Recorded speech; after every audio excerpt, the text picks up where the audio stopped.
gentlemen, we have called you together to inform you that we are going to overthrow the United States government. Do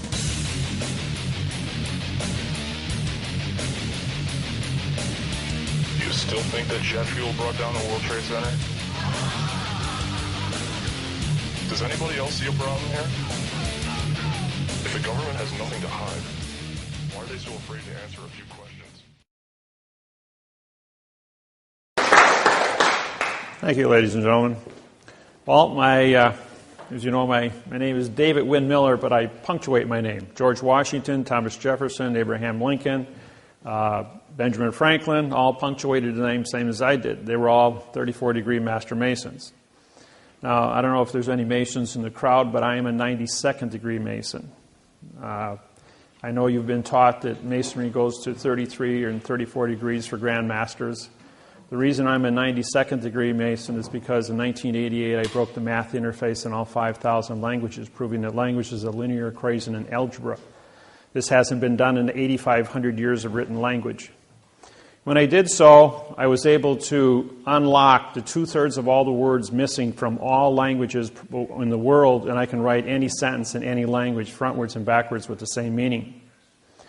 Once this was discovered, it completely, 48 hours after I published on the internet, I had 2 Secret Service agents from Washington at my front door going, "Do you realize what you've done? You've just disqualified every treaty, trust, and contract in 8,500 years on planet Earth." I says, "Well," he says, "who did you tell?" I says, "Everyone." I says, "I sent out 100 videos, 20 hours long, including a 100-page report on the entire studies, to all nations of the United Nations and over 100 TV and news agencies around the United States." By doing that, I protected myself, because when you have a secret that is so profound that it would disqualify planet Earth, it would cause you to get shot. And at every seminar, by the end of the seminar, there's always a dozen people that walk up to you and say, "Why are you still walking around?" Well, as Pandora, destroyer of worlds. Now, you might think that that's a bad thing. The word destroyer, D-E means no, and stroy is contract. Of is an adverb which connects to a pronoun in front of it. P-R-O means no, N-O means no, and U-N means no. So the word destroyer is a no, no, no word. Of is an adverb, A-D-V. It's a modifier. Modifiers connect the pronouns in front of it and modify the verb after it. Modification is change, change is motion, motion is action, and action is verb. Therefore, the word world becomes a verb. Do you live in a world of verb, or do you live in a world of a fact? As you all know, the word world is a fact. But because it's the destroyer of verb, I destroyed the world of verb in all 5,000 languages worldwide on April 6th, 1988. And so with that said, how did this come about? Well, in 1980, I went through a divorce. And in the divorce, Judge Stanley Miller said, "You cannot be a father to your children." And he took away my children. I'm going, "Why would you do that? I've been a good father for 10 years. And he goes, "Because I'm a judge," he says, "and I can take away people's children just because I can." I says, "Well, that's sex discrimination. Under the 1964 Civil Rights Act for equality, I says, I'm going to prosecute you." And he says, "You can't prosecute judges." I says, "I beg the difference." I says, "I know what the law is. You swore to support the Constitution of the United States and the laws written by the United States Congress, Senate, and Legislature." I says, "That includes equality." I says, "If I don't have equality, that's discrimination." Pretty simple. So I prosecuted Judge Stanley Miller in 1980, and he was disbarred as a judge. 7 years later, Stanley Miller got reappointed again. 2 weeks later, after he was reappointed, I showed up in his courtroom, had him disbarred again 4 days later. Because 7 years later, 1994, got reappointed again. And I showed up in his courtroom 2 weeks after he got reappointed, had him disbarred a third time. 3 years later, he died in 1997. And never served much on the bench. Always was an administrator, but never a judge. As a result of that, when the judge took away my children, that violation that breaking of my heart put me on a path. That path was anger. You don't take away a parent's child. And the pain that caused, pain makes thought, thought makes wisdom, and wisdom grows to maturity. So as a result of that pain, I started studying. Now we go through 3 phases in life. You do not know what you do not know. Well, it's like putting your hand in fire. It looks pretty until you touch it and you get burnt. Well, you know what you don't know about why you got burnt. And I was aware of what I didn't know, so I had to study. And so because I studied, I learned about what the fire was. I learned about what the pain was. And from that, I then had knowledge. And when I had knowledge, I knew what I knew. And then I could become a teacher. In 1975, I became a college professor in Milwaukee. And I taught engineering and metallurgy, heat treating, and blueprint reading. So I've been a teacher now 75, so going on 38 years. I hold a professional license for college. I also have 3 PhDs and 535 college credits, 17 full-time years of college. Kind of got stuck in college. I really liked it. Worked 3rd shift nights as a tool and die welder, and I went to school full-time days. I had but to fill in my spare time because I didn't sleep, I went ahead and had a second full-time job, and that was in real estate, teaching underwater welding. I had my own real estate company for 26 years, besides doing law from 1980 to present time, 32 years. I have 80,000 hours of law experience. And I've done 2,500 seminars, including over 1,000 TV and radio live performances. I did the programs on 9/11 on national television on what really happened there. There's only a few people in the world that have my background and credentials about what heat treating is, nuclear science, string theories and quantum physics. I have a 200 IQ. I read 400 words a second in math codes. It's something that's acquired art. You can give me an inch of paper and of documents, and I'll blow through it in about a minute. And I'll be able to tell you exactly about how many mistakes are in it and what to do about it. The program today is going to cover many different aspects. So I'm going to go through the parts of speech, which I wrote up here. It took 6 years of my life to discover this. It isn't really what you think it is. And what they teach you in school is not what you actually, is actually what's going on. And this isn't to insult anybody, but all of you have a 2nd grade reading level. And it isn't just you, it's the entire population of the planet was instructed and through TV, radio, newspapers, and magazines to keep you in a 2nd grade reading level, because that way they could harvest the entire population of the planet.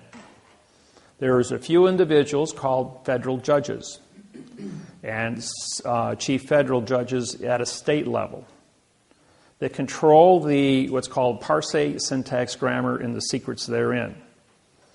When I broke the code in 1988, I went to the United States Supreme Court. I walked in there in 1989, and I says, I'm here to prosecute William Rehnquist, Chief Supreme Court Justice of the United States Supreme Court. Immediately I was arrested for threatening the United States Supreme Court judge and taken into a closed room. Well, when we got down in that room, I had 6 marshals standing shoulder to shoulder surround me, and William Rehnquist came down from up in his chambers to see me. And I says, I have your signed confession for treason against the United States people. I says, I've used parsing, syntax, grammar against your opinion since you've been in office. He says, okay, guys, you can all leave now. Mr. Miller and I are going to sit in this closed room. You've already frisked him. He has no weapons. He doesn't seem to be of stature that can overpower me. And we're going to have a little discussion. So for the next 2.5 hours, William Rehnquist and I became very good friends. And until he died and I removed him from office in June of 2005, we were pretty good friends.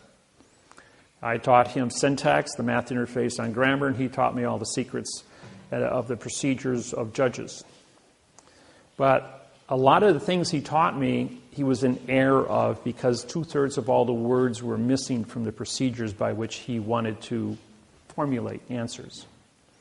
Now, believe it or not, we are all actors in a play that have been already written.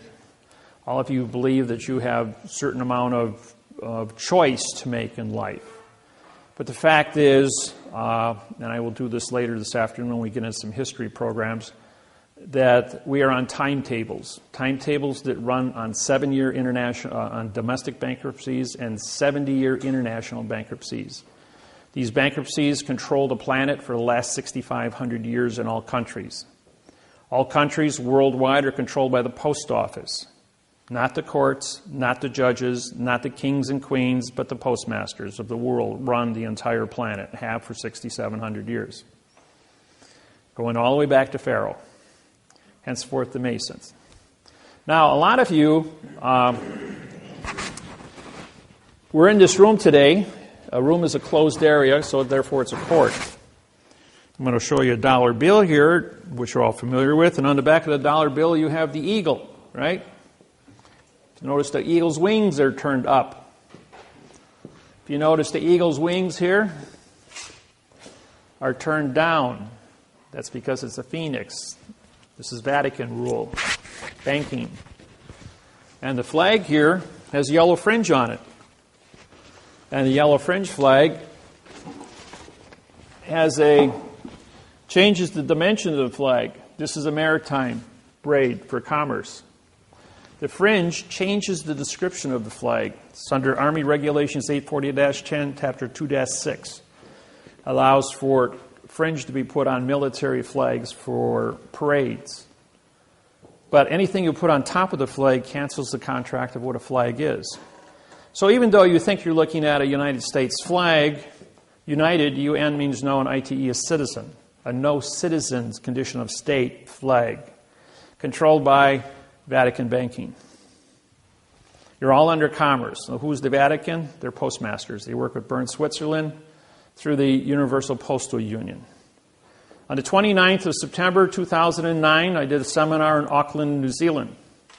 In that seminar, there were 90 Auckland tribal chiefs of the 1,200 tribal chiefs that live in New Zealand.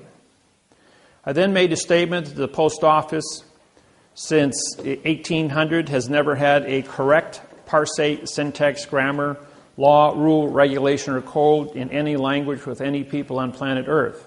As a result of that, 72 hours later, 3 days, the United States Postal Service, which since 2000 has had a quantumized postal treaty with myself and Russell Gould, my business partner, two of us make corporate.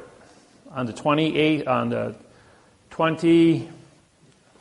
of August, 1999, I sued the United States of America for the flag of the United States. I filed a new quantumized mathematical patent on the description of the flag of the United States, 1:1.9. And he used the correct grammar, called parse, syntax, grammar. As a result of that, on August 12, 1999, I owned the patents to the flag of the United States of America. And on August 13th, all flags had yellow fringe put on it because they had to change the dimension of the flag. Now, I don't know if you remember in 1968 when the astronaut, for those of you that are old enough, and I don't think there's a whole lot of you here that are old enough, the astronaut stepped off his spacecraft into his footprints on the moon, turned around, looked at Earth, and says, "Oh, look, Earth is a vessel in a sea of space." With that one single sentence, Earth is a vessel in a sea of space. That's maritime. The entire world put yellow fringe on every flag in all 250 countries, in every courtroom, in church, and office, making everything on planet Earth maritime. Maritime is controlled by the DOT, Department of Transportation, which is controlled by the Postal Service worldwide, Bern, Switzerland. Bern, Switzerland was established on the 22nd of October, 1871 in Hawaii. It was the first city, first country as an independent nation to sign an international bankruptcy with Bern, Switzerland for 2 cents to transport cargo anywhere on planet Earth. And as a result of that, within a period of a year, all 250 countries for a 2-cent postage stamp signed up to give the post office authorization to transport vessels for a 2-cent postage stamp. Well, as you know, people were thinking of mail. Just send a letter. A letter is a vessel.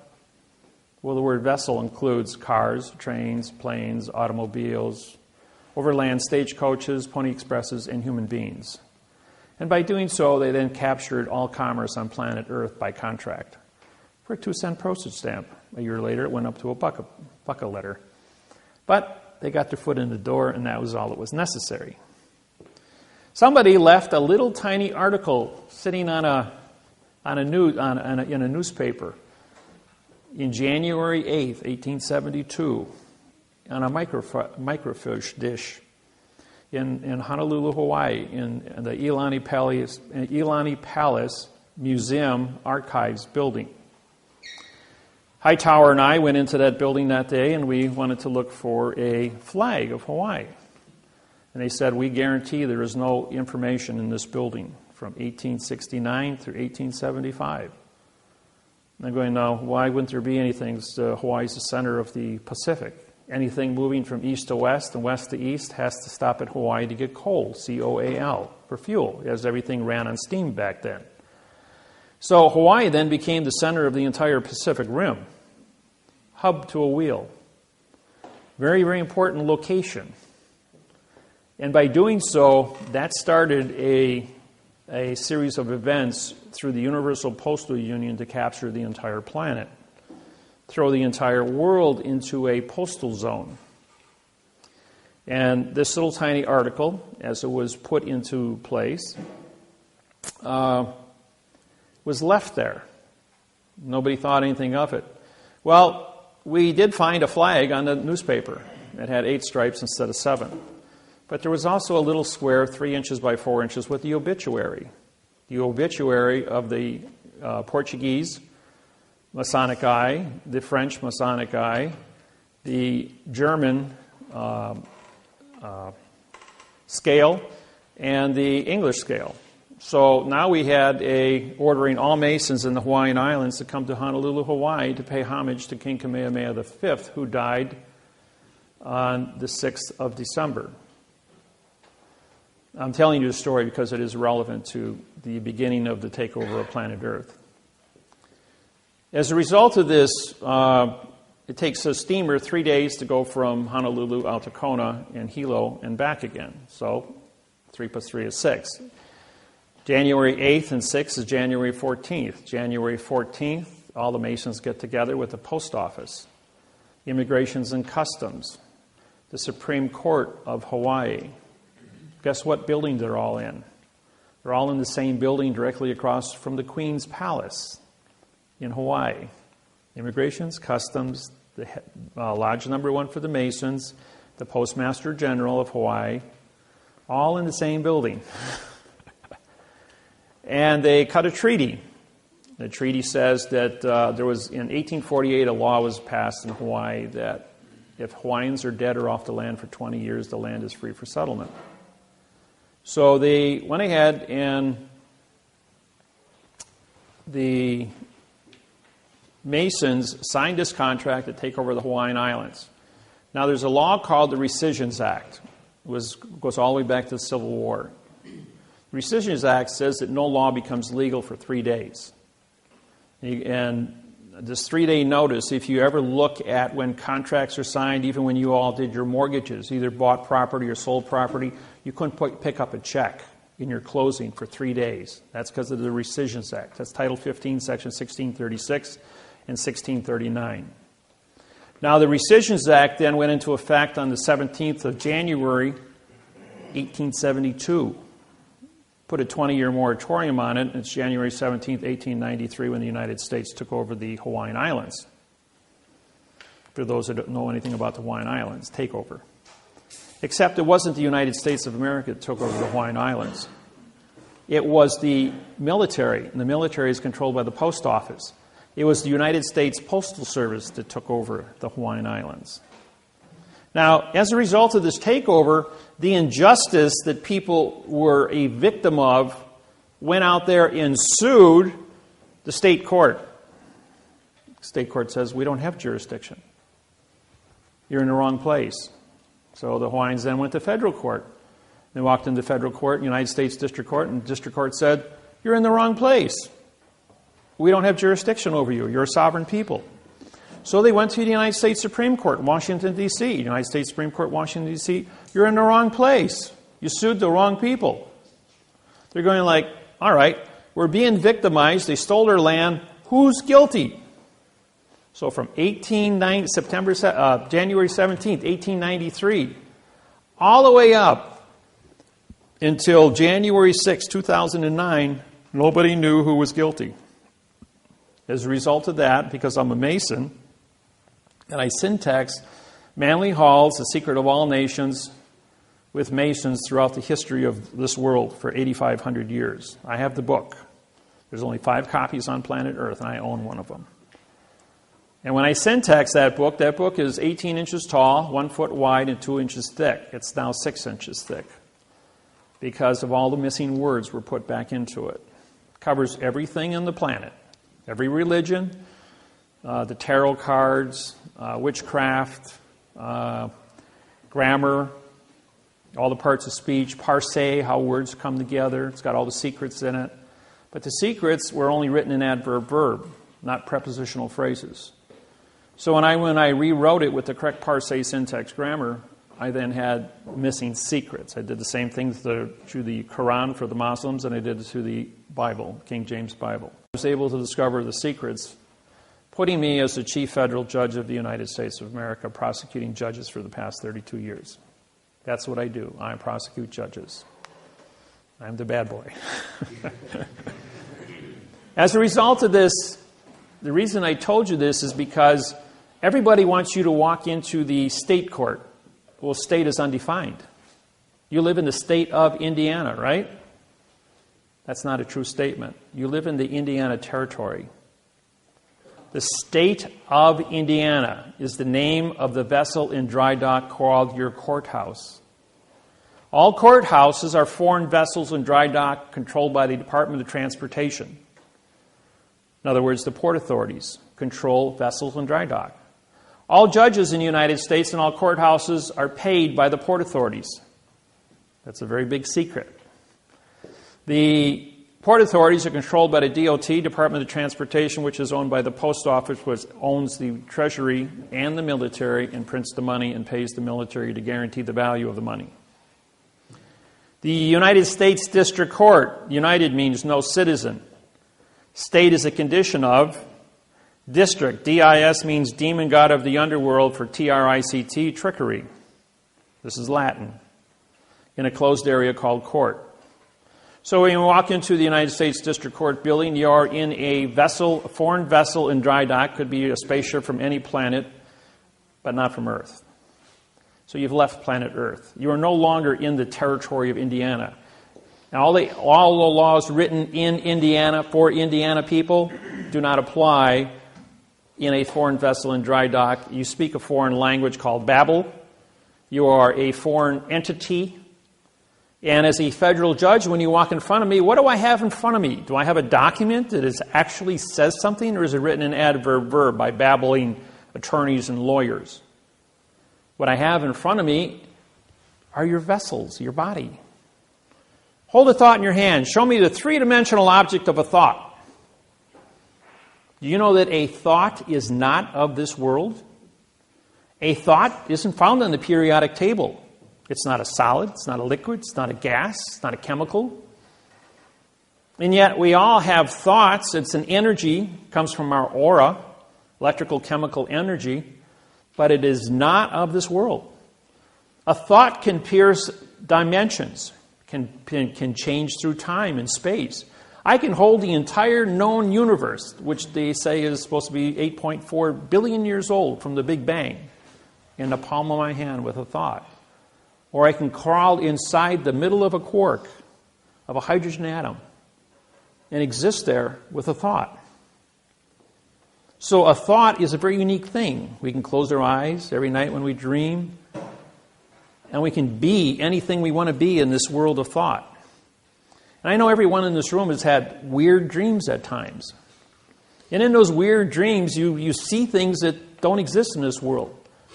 Because you're probably transporting, because the thought is not of this world, into other realms, other planes of dimension. Well, this is what's unique. I can't see that as a federal judge. The only thing I can see in front of me is a vessel. Does this vessel come before me with the correct passport, with the correct paperwork, with a lawsuit written in the correct parsé syntax grammar?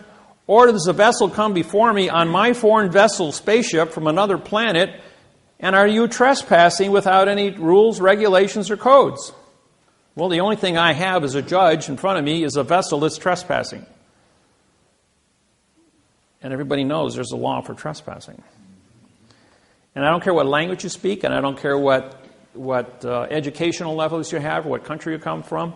Everyone understands the word perjury. It means to tell a lie. So the minute you open your mouth, we presume you're smart until you start talking. And because you're talking in babble and you're talking in adverb-verb fiction, now you've committed perjury. A vessel that's trespassing, committing perjury in front of me. I got 2 felonies in front of me. So it doesn't matter if you're here for traffic, doesn't matter if you're here for foreclosure, doesn't matter if you're here for divorce, marriage, doesn't matter what you're here for. The only thing I've got in front of me is a physical evidence in now time of a trespassing individual committing perjury. Now I can make a determination as to what your fine is going to be. How rich are you? How much money you got in your pocket to bail yourself out and leave my vessel? You can go down here to the port of Chicago or Gary, Indiana, jump on a Chinese freighter with a Chinese flag on it without a passport, and I guarantee you'll be arrested, put in a brig, and taken back to China, where you'll be prosecuted and spend 8 years in prison for trespassing. And then the State Department can bail you out and bring you back to the United States. It's no different in a courtroom.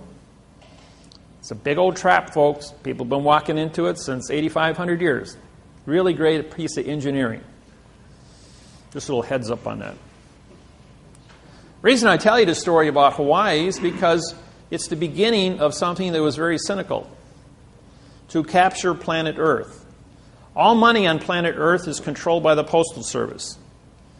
Who's on, what's the decimal point for 1? 1.00, right? Who's on a $100 bill? Benjamin Franklin, first Postmaster General of the United States of America. President Grant was a Postmaster General during the Civil War. A country divided into 1/2. Decimal point for 1/2 is 0.50. Who's on a $50 bill? Grant. Abraham Lincoln. No, go before that.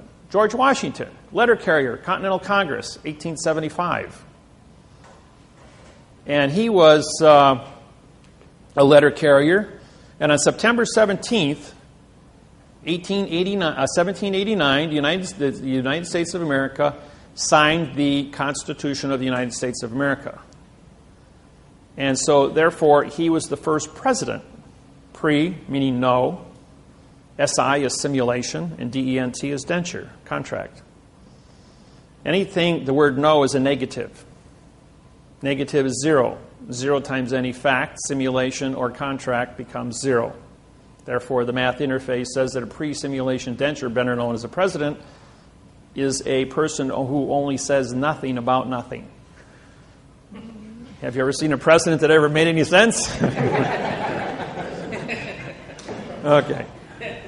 I know it's a joke, but it's a good one. Yeah, it's all played out in syntax. So the grammar that's used for modification is what they keep us down with, what they teach you in school.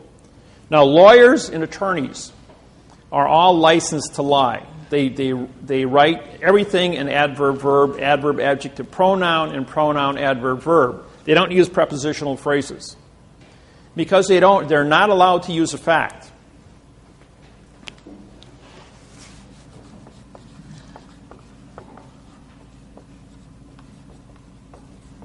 No law or fact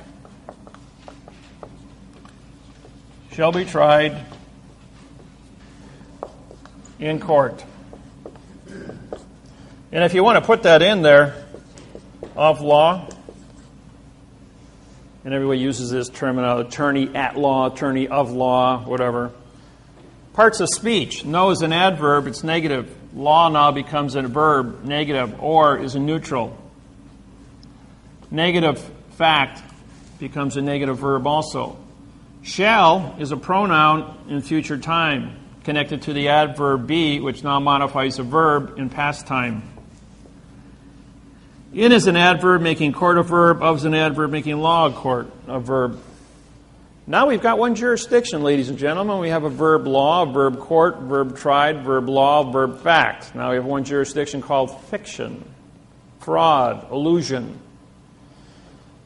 Every word in the English language, and I spent 8,000 hours in 2 years with a staff of individuals with dictionaries. We looked up every word in the English language that starts with a vowel and 2 consonants. It means no contract. Every word.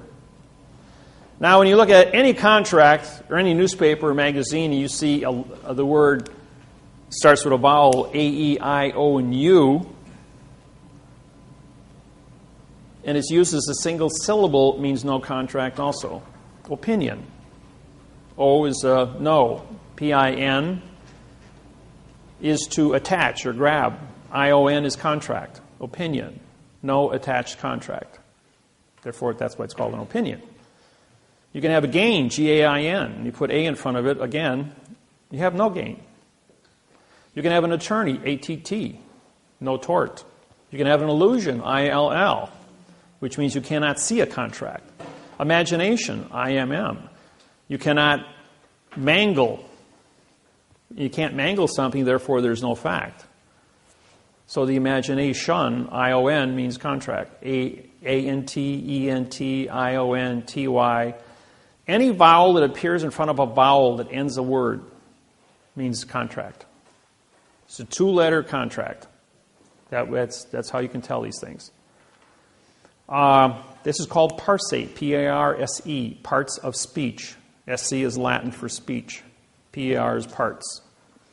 So what I did was I studied parse. I studied syntax. Syntax is how 2 words come together. And the word grammar is how a sentence is constructed.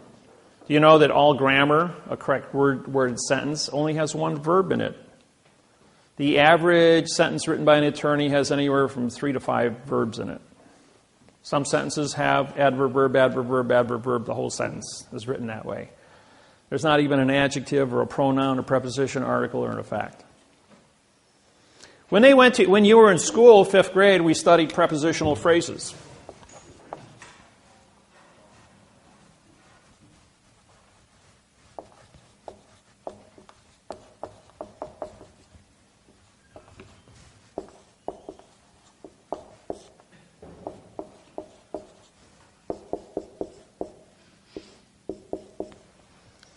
That was the preposition, article, and noun made up your prepositional phrase. Mrs. Lusher was my 5th grade English teacher in Marion County Grade School in North Grove, Indiana. I grew up with the Amish, the Mennonite, and the Hoosiers. I come from North Grove, Indiana. My family's been there since 1834. North Grove, Indiana was where the first house in the state of Indiana was built by my cousin.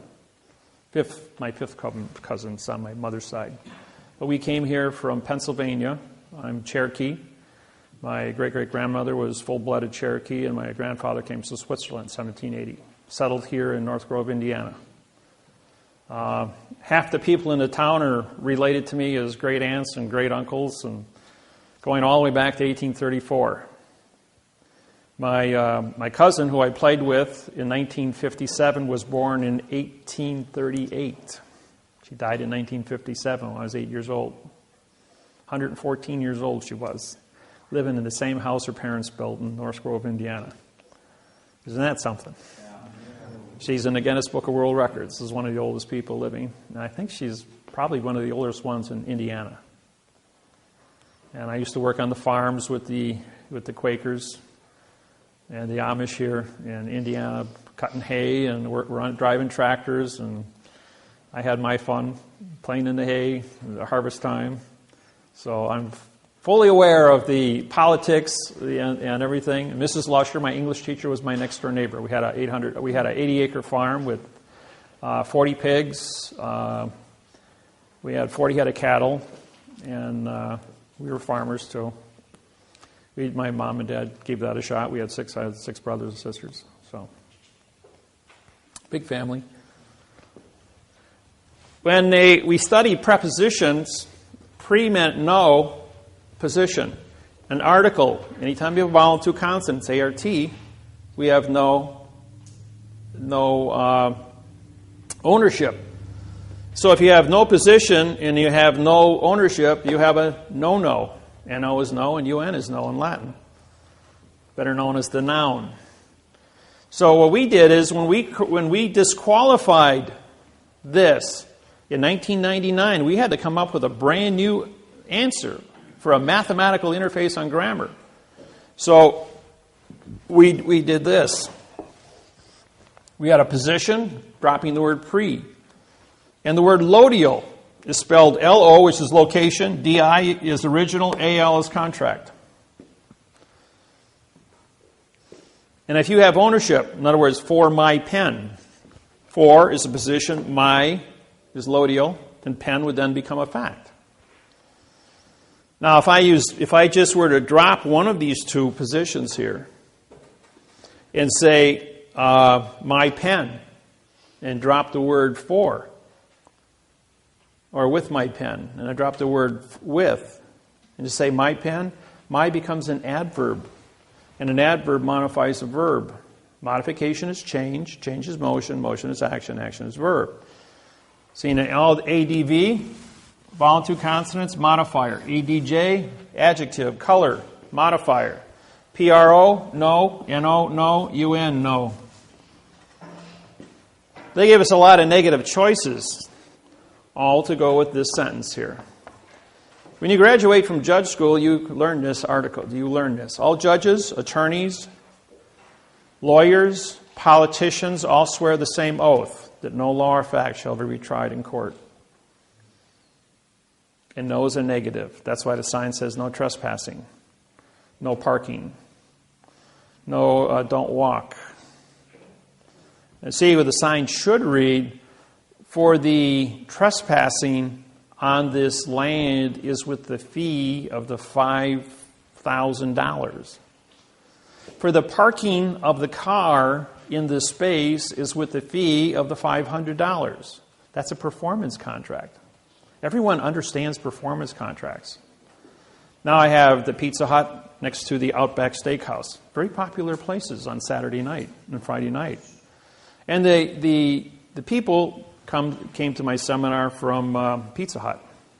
They said, you know, we've got 2 spaces reserved for delivery. And everybody parks in there. And my delivery guy's got no place to park. I says, well, put a sign up. For the parking of the car is with the crushing and melting. The sign next to it says, for the parking of the car is with the fee of the $500. No one ever parked in those 2 parking spaces again, except the delivery man. Problem solved, because everyone understands the performance contract. Now, here's another little quirk, point of information. Somebody impounds your car.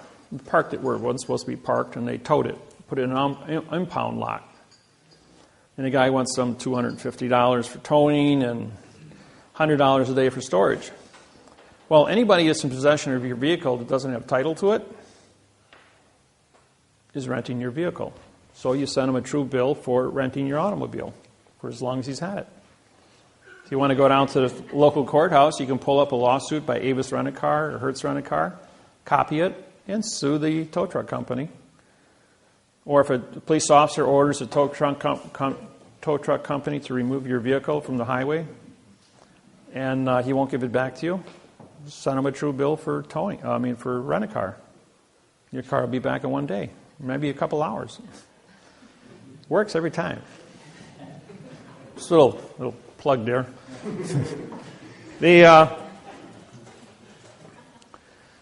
The fraud that takes place here is profound with the courthouses and the courts. And, you know, people say, we're in court and the judge says, this is Judge Wasilewski, he says, you know, David, after he took away my children in 1980, I went to trial 65 consecutive times, 2 weeks apart, under what's called a writ of de novo.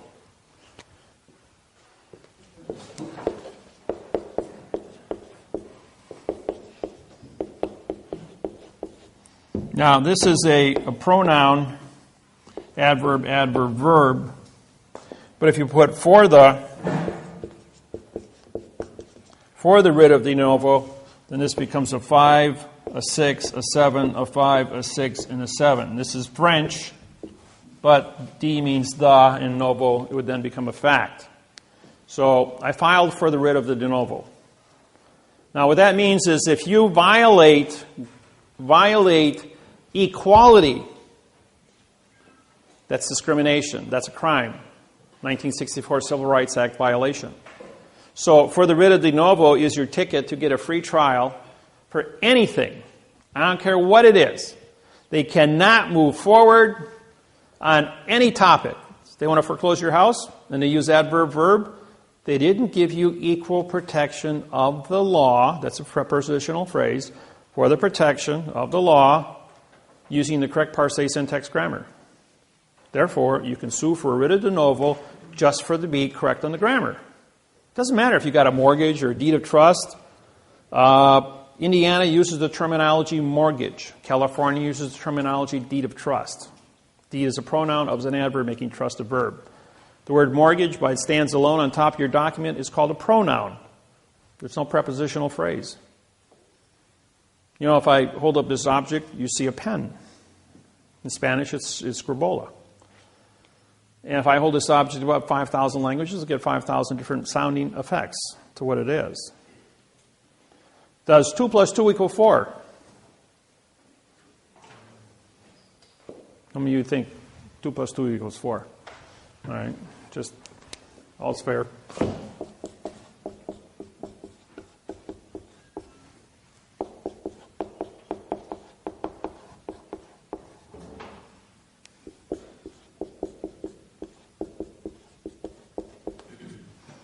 Did you hear what I said, what I meant, what I said, what I said, what I meant, what I said? I can do this 150 different ways before I'm going to get it right. So don't ever presume what you think I said, because if my lips are moving, I'm lying to you. That's what a judge said to me. He says, all you got to do is prove it. He says, and in 8,500 years, Wasilewski says, no one has ever proved it. And I said to him, I said, oh, I says, I know what you said to me. You said to me, wait a minute. He says, you mean to say if I say yes, you're going to say no? He goes, yep. And if I say no, you're going to say yes? He says, that's right. And I says, all right. Does 3 plus 3 equal 6? He goes, yeah. He says, no one ever went to war over a math problem in the history of mankind.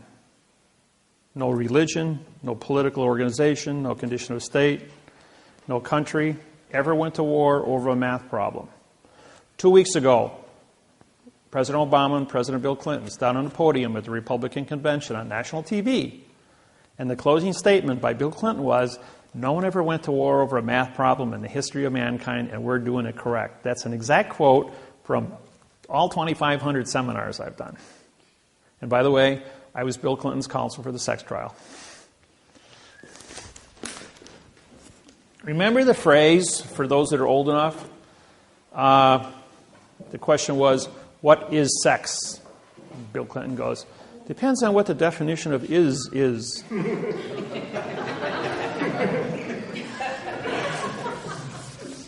And then Bill Clinton turns to the judge and says,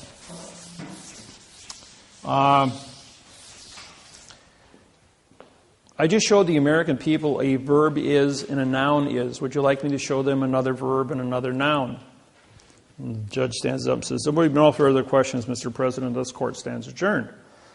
Well, every newspaper, TV, announcer, magazine had a comment about that. It became a very, very, very famous phrase.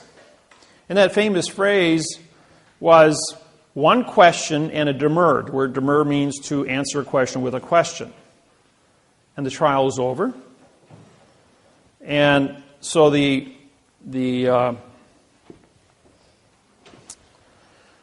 nobody knew what it meant. I knew what it meant. I was his counsel. Senator Bill Clinton says to me, Dave, he says, that worked really good. He says, but I got to go in front of Congress, he says, 2 weeks. And I can't take my lawyer with me. I says, well, you're a lawyer, Bill. I says, I'll tell you what you do. You remember the movie A Few Good Men with Tom Cruise and Jack Nicholson? You want the truth, I'll tell you the truth, but you can't handle the truth. Jack Nicholson won Best Actor for that phrase on the witness stand. And the movie won Best Picture that year. And what it was the... go back to the $1 bill again. A little history lesson here. Now, March 1st, 1997, I was doing a seminar in Los Angeles, California. And in that seminar, somebody asked me a question. What do you know about trusts? I says, well, what do you want to know? He says, well, I've got a trust here. He says, would you look at it? He says, sure. There's 40 people in the audience. Hands it to me. I says, well, this is garbage. He says, what do you mean it's garbage? I says, well, the parse, syntax, grammar is all wrong. So I went ahead and I took just the first paragraph and I syntaxed it, put it up on the board, told them what it meant. Then I wrote it in the correct language. 2 IRS agents were in the front row. Jumped up and realized that I just broke $40 trillion worth of trust held in the United States. That's 25 million trusts. As they hit the door, trying to get out the door at the same time to get to the payphones, because back then we only had payphones, they locked their shoulders in the door jamb, and it looked like the Keystone cops trying to get out of a phone booth. Well, everybody had a really good laugh as these 2 clowns were trying to get through the door, but what they were doing is trying to get to the phone first. And in the next 5 days, they harvested $100 billion in trusts across the United States under false and misleading statements under parse, syntax, grammar. I broke the world of trust. Well, what they did is when they took those $100 billion, they sold that money on Wall Street. The second week, they took another $100 billion and sold it. Third week, they took another $100 billion and sold it. March 1st, 1997, the United States stock market stood at 6,000. On March 21st, it was at 5,300. Dropped 10%, 600 points. So I called up the Postmaster General of the United States and I said, why are you guys selling your money? Why don't you buy .com stock with it? As the electronics is going to be the new phase of planet Earth for communications. The fourth week when they took $100 billion, they also went ahead and they took the other $300 billion they just stole out of the trust industry and they bought stock with it, causing the stock market to jump 700 points in the fourth week. And they continued to harvest the trust industry, which was money that was not in circulation. And the stock market went from 5,300 to 14,200, all the way up to 9/11.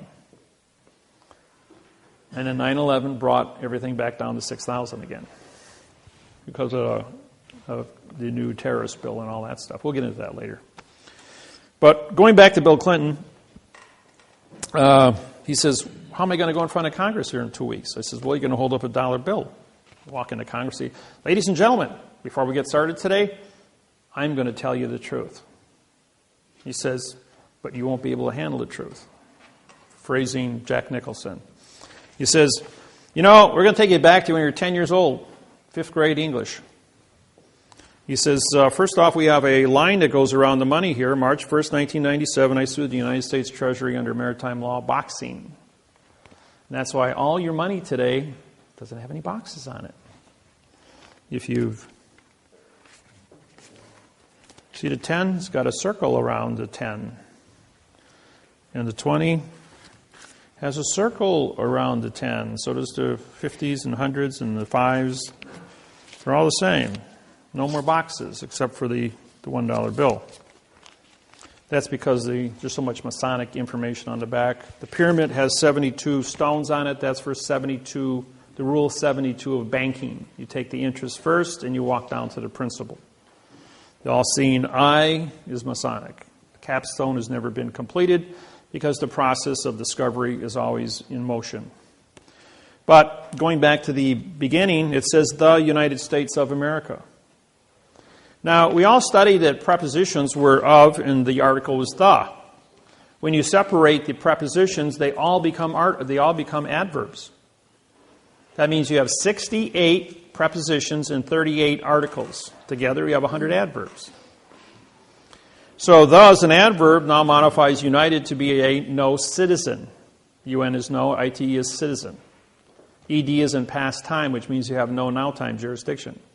It's also an adjective because whenever you put two nouns together called the United States, because it's a title of a country, United becomes a fact and States becomes a fact. But when you put a fact in front of a fact, the first fact becomes an adjective, which now turns the second fact, and an adjective is coloring or modification, which now changes the fact into a pronoun. PRO means no, NO means no, and UN means no.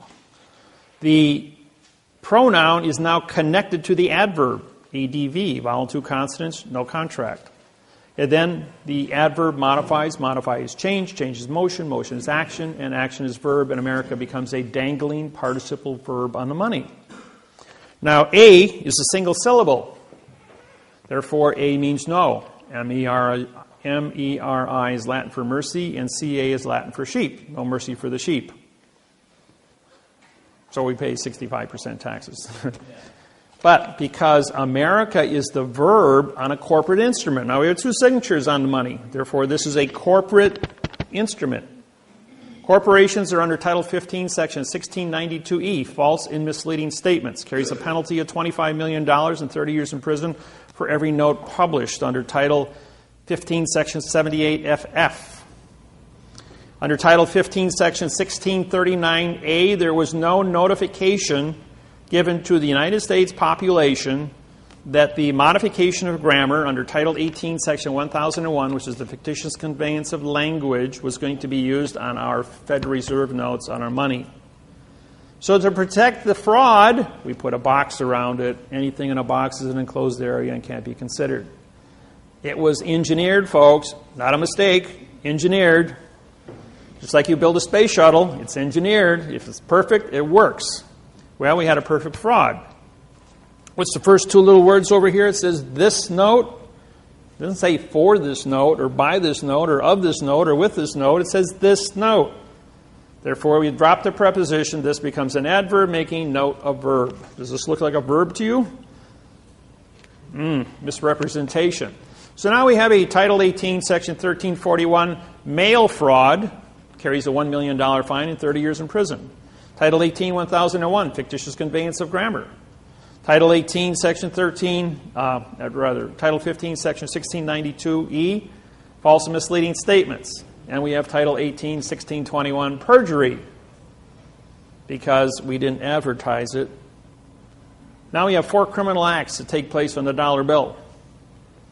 Bill Clinton then says to Congress, in 2 weeks I've got to address the union and do my union address. I have to tell the world that America's a verb on the money, and then articulate the criminal activities that's taking place here and disqualify all U.S. currency that 150 countries worldwide depend on for commerce, food, and energy.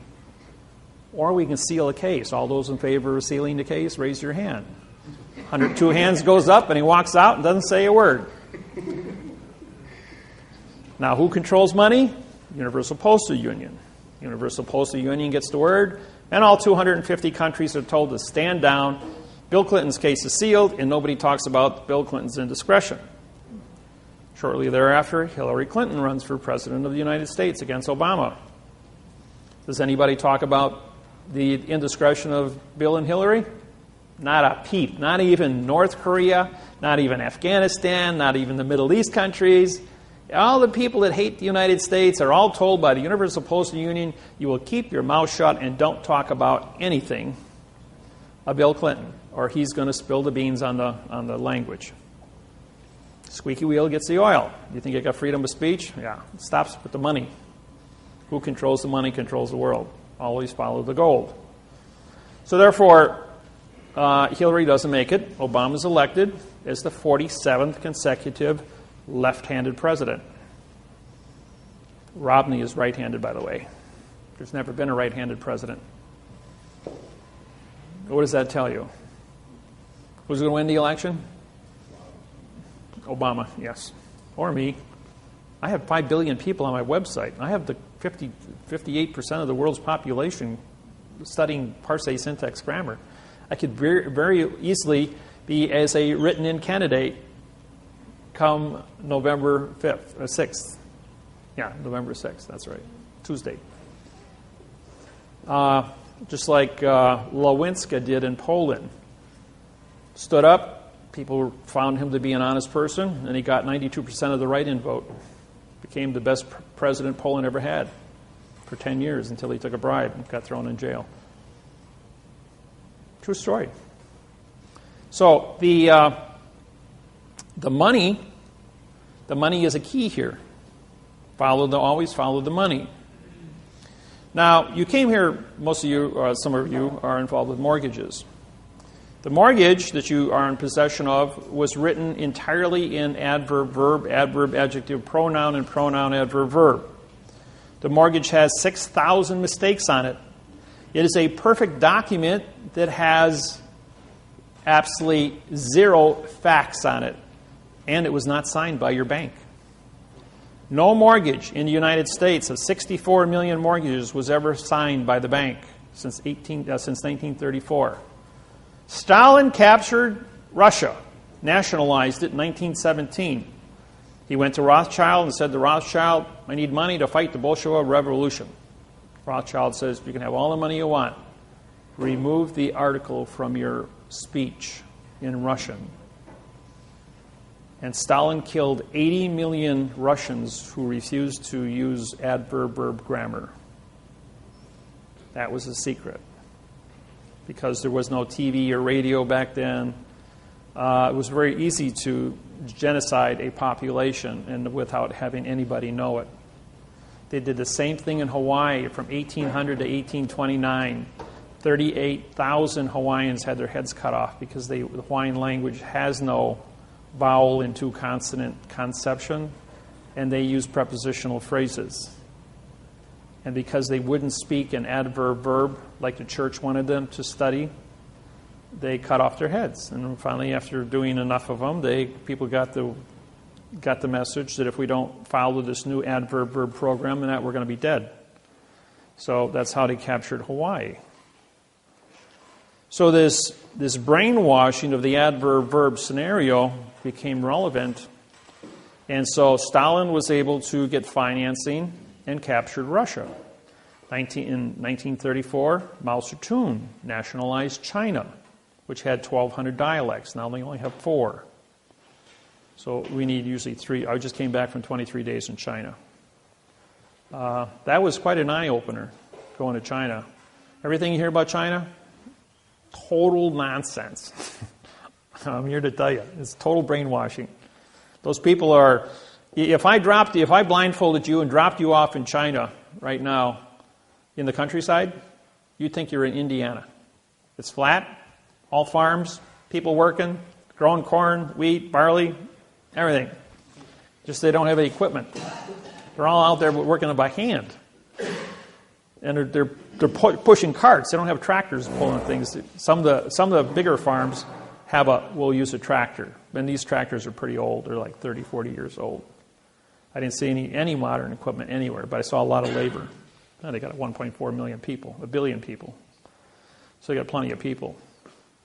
But most of the country is either mountainous or desert, so there's very small farm areas. I drove probably 600 miles totally around China's countryside. When I got off the plane in China, I was met by a translator, as I have held an ambassadorship with China since 2002 as a result of with the United Nations and my plenipotentiary judgeship. So when I showed up in China, they met me as a returning ambassador to China, and I was put in the presidential suite at the Bird's Nest, which is the Olympic Village in Beijing, for 10 days with a chauffeured limousine at the state's expense. But then what they wanted me to do was syntax, their electronics program. So I took a 1,800-word patent on a new electronics cell phone. The new cell phone is transparent aluminum, 3 by 5 inch screen, 3D holographic. It has a 200 lumen video projector. And then when you set it down, it has pop-up AirTouch keyboard, just like Minority Report. Really state-of-the-art stuff. And it's not a 4 gigabyte, it's 1 terabyte. We're talking 128 gigs on a 20 nano chip to a terabyte for efficiency, memory. The 200 lumen is in high resolution Blu-ray, and it puts out a 4-foot screen. Set it down next to your computer, it talks to your computer, transfers all the information from your computer into the cell phone and puts it up on a 4-foot screen. Just for, it also has a 2-inch by 2-inch transducer, it's called a subspace transducer. It's a microphone, it's a speaker, and it's also an antenna. Has a 38-mile range, can operate 100 feet underground, underwater, can read minerals up to 100 feet underground because it works in subspace. Now think of the hydrogen atom. You have an electron and you have a proton. This goes into space between the electron and the proton. As you know, all objects that we touch are held together by atoms.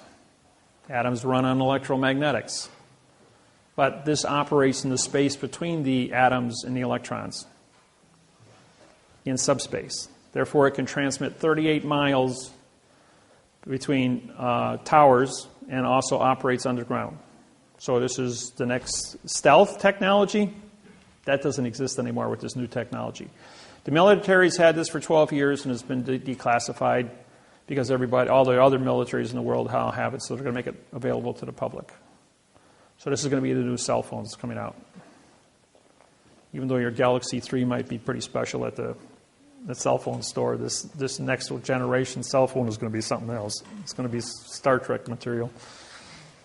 And, well, you've got a really good patent here, right? Written in adverb verb.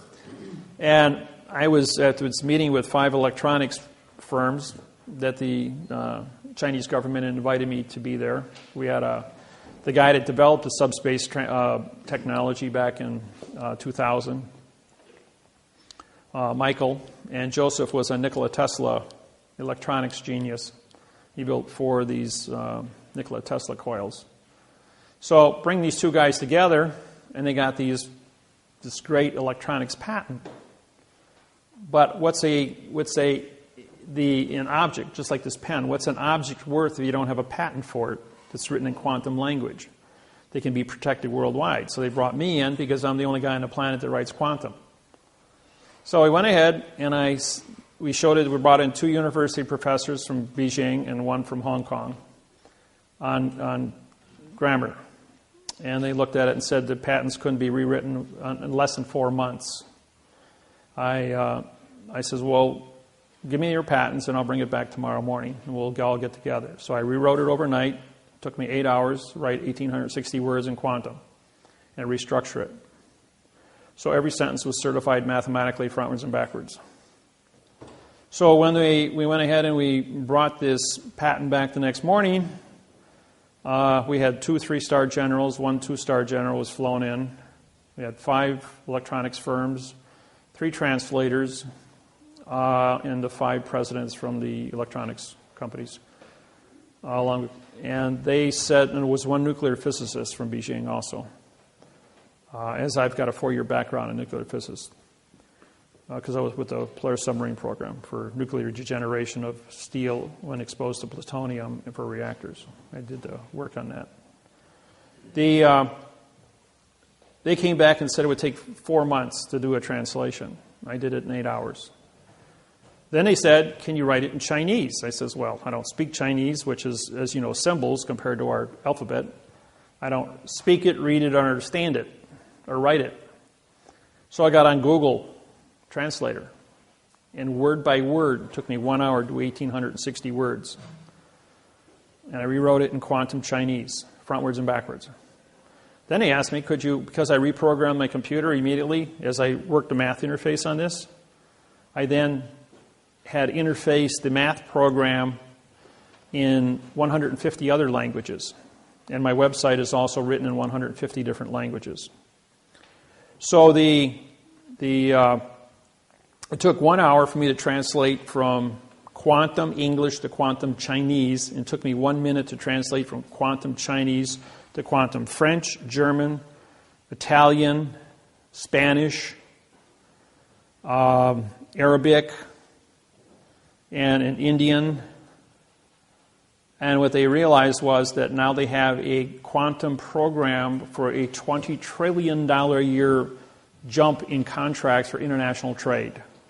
We also gave them the international transportation of money contracts to transport money between one country and another for the new international quantum banking programs that Russell Gould and I have put together.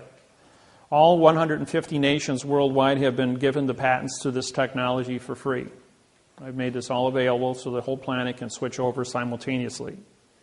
You can't have a world of fact and the world of fiction exist simultaneously, as fact and fiction can never meet.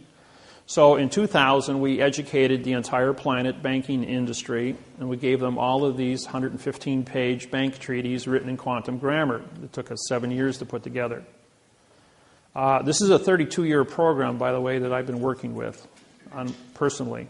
And been in the architect of this whole thing to change the entire planet from a world of verb into a world of fact, so no one can ever go to war again. Now, what's important about all this is that mankind has been throwing stones at each other because of international communication treaties, because miscommunications. But no one ever went to war over the math problem. Now, how many of you know about the object in Greenland? A couple of you, okay. Well, for those of you that don't know, there is a spacecraft that has melted out of the ice in Greenland. As you know, the North Pole has melted completely. You can go from London to Moscow or to Russia by going over the North Pole now. All the ice cap is gone. The last place that has ice on it was Greenland. Greenland had a 18,000-foot ice cap on it. Well, the spacecraft that is anchored in the center of Greenland created the last ice age 50,000 years ago. It's a weather machine. It's 55 miles wide, 300 miles long, and 2 miles high. The people that lived in it were called the Mois. If you draw a straight line from the spacecraft to the Washington Monument in Washington, D.C., through the Yucatan Peninsula Great Pyramid at Mitsubishi, it ends up on Easter Island where the Mois have been dug out of this dirt. The heads on Easter Island? Well, 2 years ago, they finally went ahead and they excavated, and they're all 65 to 85-foot people, full-body carvings. And these were the people that lived in the spacecraft that was uncovered that's melting out of the ice in Greenland. So when you think we've been alone, these people have been up there for 50,000 years. The spacecraft is still active after 50,000 years. It has a 200-mile dampening field where no electrons can flow into it. In 1947, a B-52 bomber flew into that pattern, into the dampening field, when trying to fly between Maine and London. As a result of that, they lost power and crashed in Greenland. As they sent in rescue B-52 bombers to rescue them, they hit that same dampening field, but they veered off. They just ricocheted off of it. And by testing, trying to get to these guys, they were able to bring a circumference and find out that there was an object 200 miles to the center of this field. On the southwest corner of Greenland, there is a small community. It's the only community on the island of Greenland. That community is a military post, CIA, that uses a compressed air generator to operate diesel engines to run a Caterpillar to run back and forth to 200 miles from the base to the object in Greenland. A lot of our technology comes from the reverse engineering out of the spacecraft. It is still functional and is still in operation. So it's pretty important what this thing is. All the nations worldwide are up there with the United Nations, and they're all working together. The point is that we're not alone out here in this universe. The reason I bring this up is if no one ever went to war over a math problem amongst humans, don't you think it would also be logical that we wouldn't go to war with E.T. when he shows up? And if E.T. does show up, what are we going to do? Babble? Start a war between another planet because of miscommunications? No, we need a communication base that is so mathematically certified, both frontwards and backwards, that when we say something, it means exactly what we say, so that there is no subjective interpretation, translation. So it's very important for us to be correct 100% of the time when we're dealing with ET. Otherwise, they're going to throw a rock at us like they did 375 million years ago at the Yucatan Peninsula and get rid of the dinosaurs, which you all know about. So we don't want to have rocks thrown at us. So the planet, all the governments of the planet are looking at this math interface as being a correct way to communicate, stop wars on planet Earth, as well as communicate with ET when they show up. And as many of you who do the research and get on the internet know that there's probably a lot of different ETs already influencing this planet with all of our little toys that we have, our cell phones and computers and TVs. So it is relevant.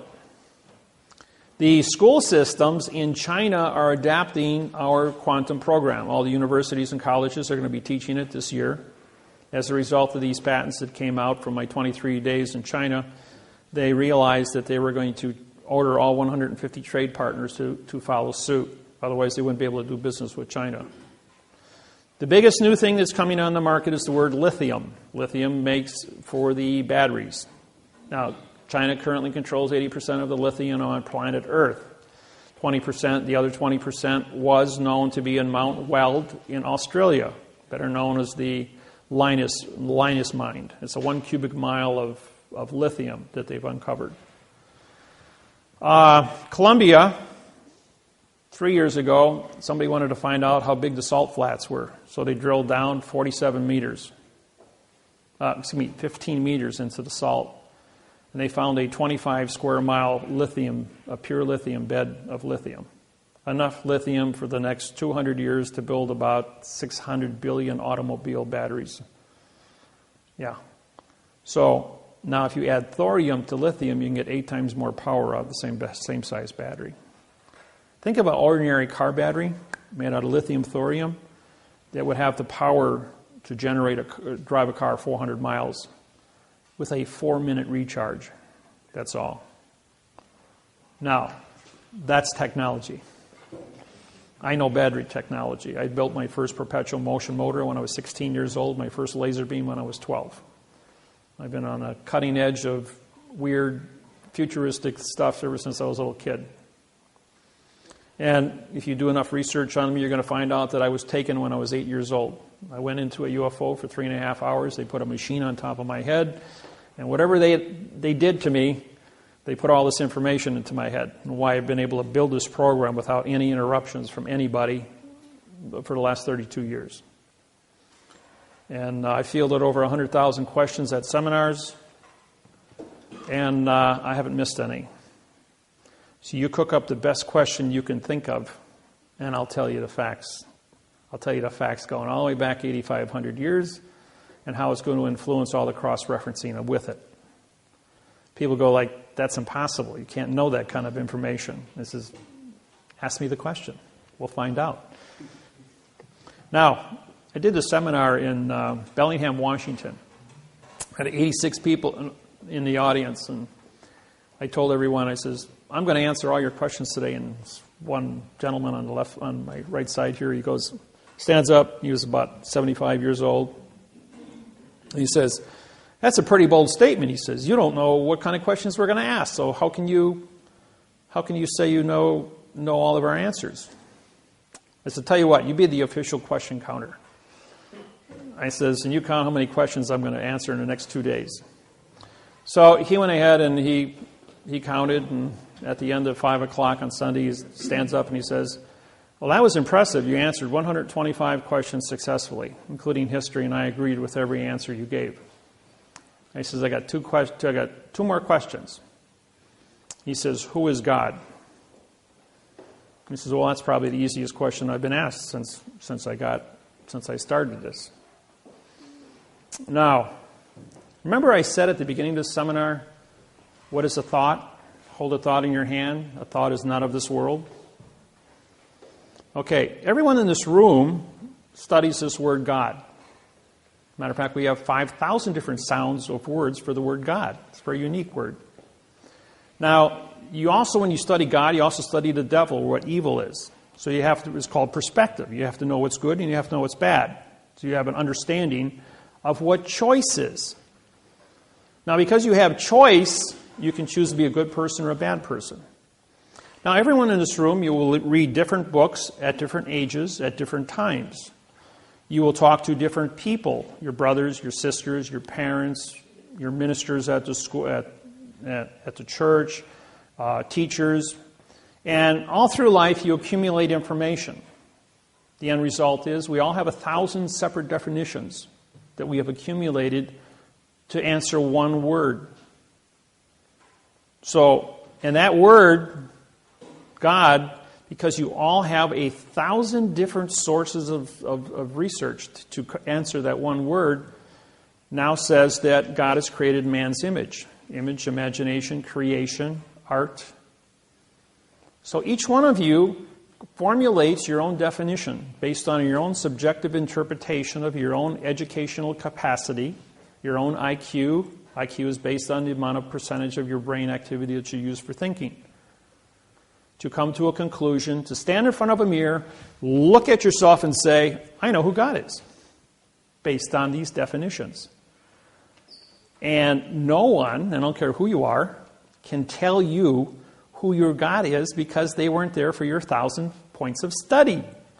And everyone in this room has a different 1,000 points of study to answer the same word. And you also have 1,000 points of study to answer the bad things. What is evil? What is wrong? What is a lie? It's called perspective. So we all choose to be good. We all choose to be correct. And we all choose to stand in front of a mirror and look at yourself and say, I know who God is. And I believe in that person. Or I believe in that entity. And that's the definition of who God was. And everyone in the audience applauded. Because who is it? It's your own subjective interpretation of what you understand that word to mean, based on your ability to look yourself in the eye and say, I accept this to be the fact. And that's as simple as it gets. He says, okay, he says we all agree that that's the definition. He's got one more word for you. What do you know about women? And I says, absolutely nothing.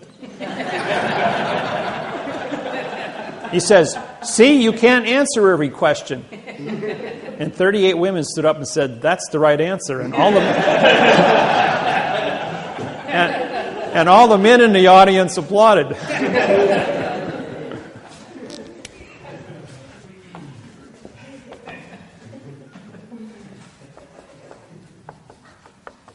We're going to go through a sentence structure now.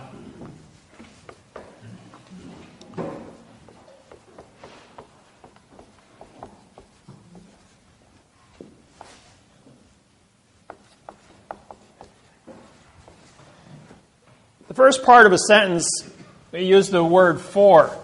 If you look at my website, it's 400 pages long. Every sentence starts with the word for as the preposition. We use the as a neutral article. You have, when it comes to articles,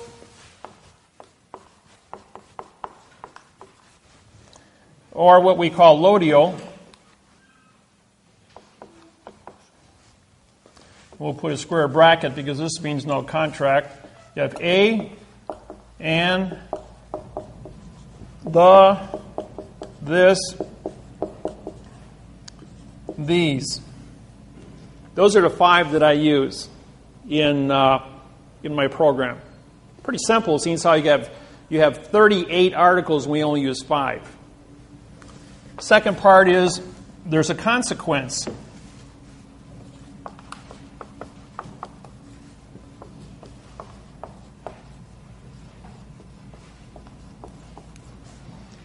Now, a consequence is a fact.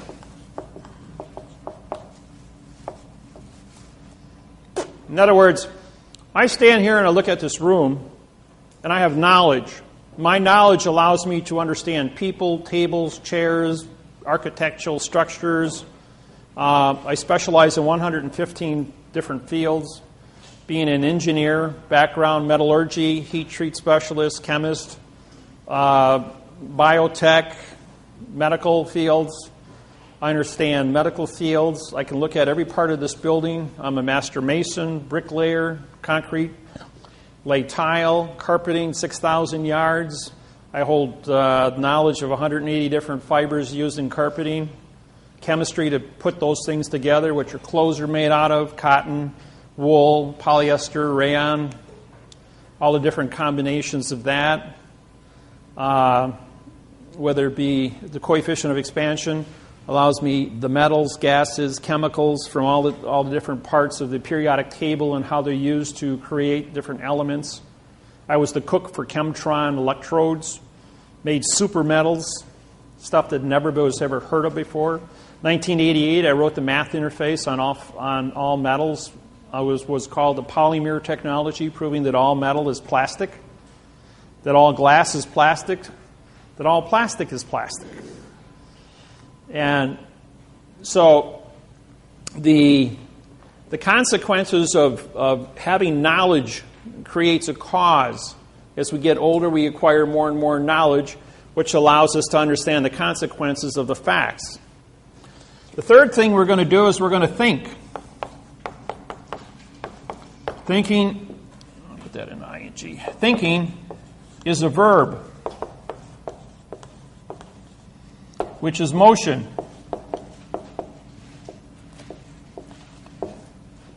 Now, running is not a verb. Jumping is not a verb. Driving is not a verb. And thinking, you have to think before you can do all these things. Order of operations, folks. You always have to follow the order of operations to have a legal contract. Even writing the sentence. Writing the sentence is not see the pen. See is a pronoun, the is an adverb, making pen a verb. That's a second grade reader. See the ball. See Jack run. See is an adverb, making now run to Jack to be an adjective of the word run, which is a pronoun, which means nothing. You see, these are first grade readers. They're a complete lie. Don't get your kids tied up in that. You want to teach them how to read? Go to my website. That'll really fry them.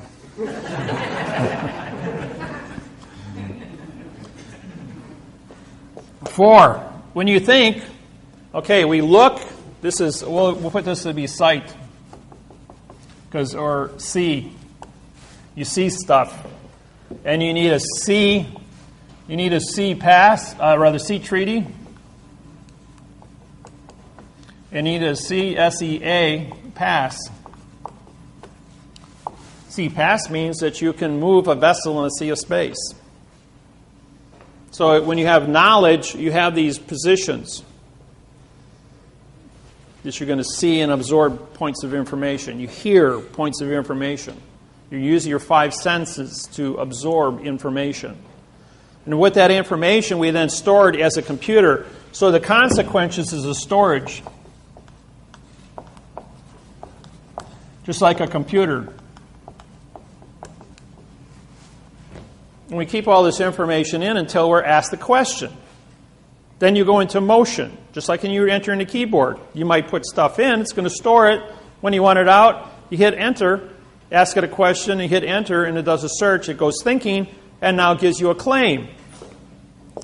With is a possession.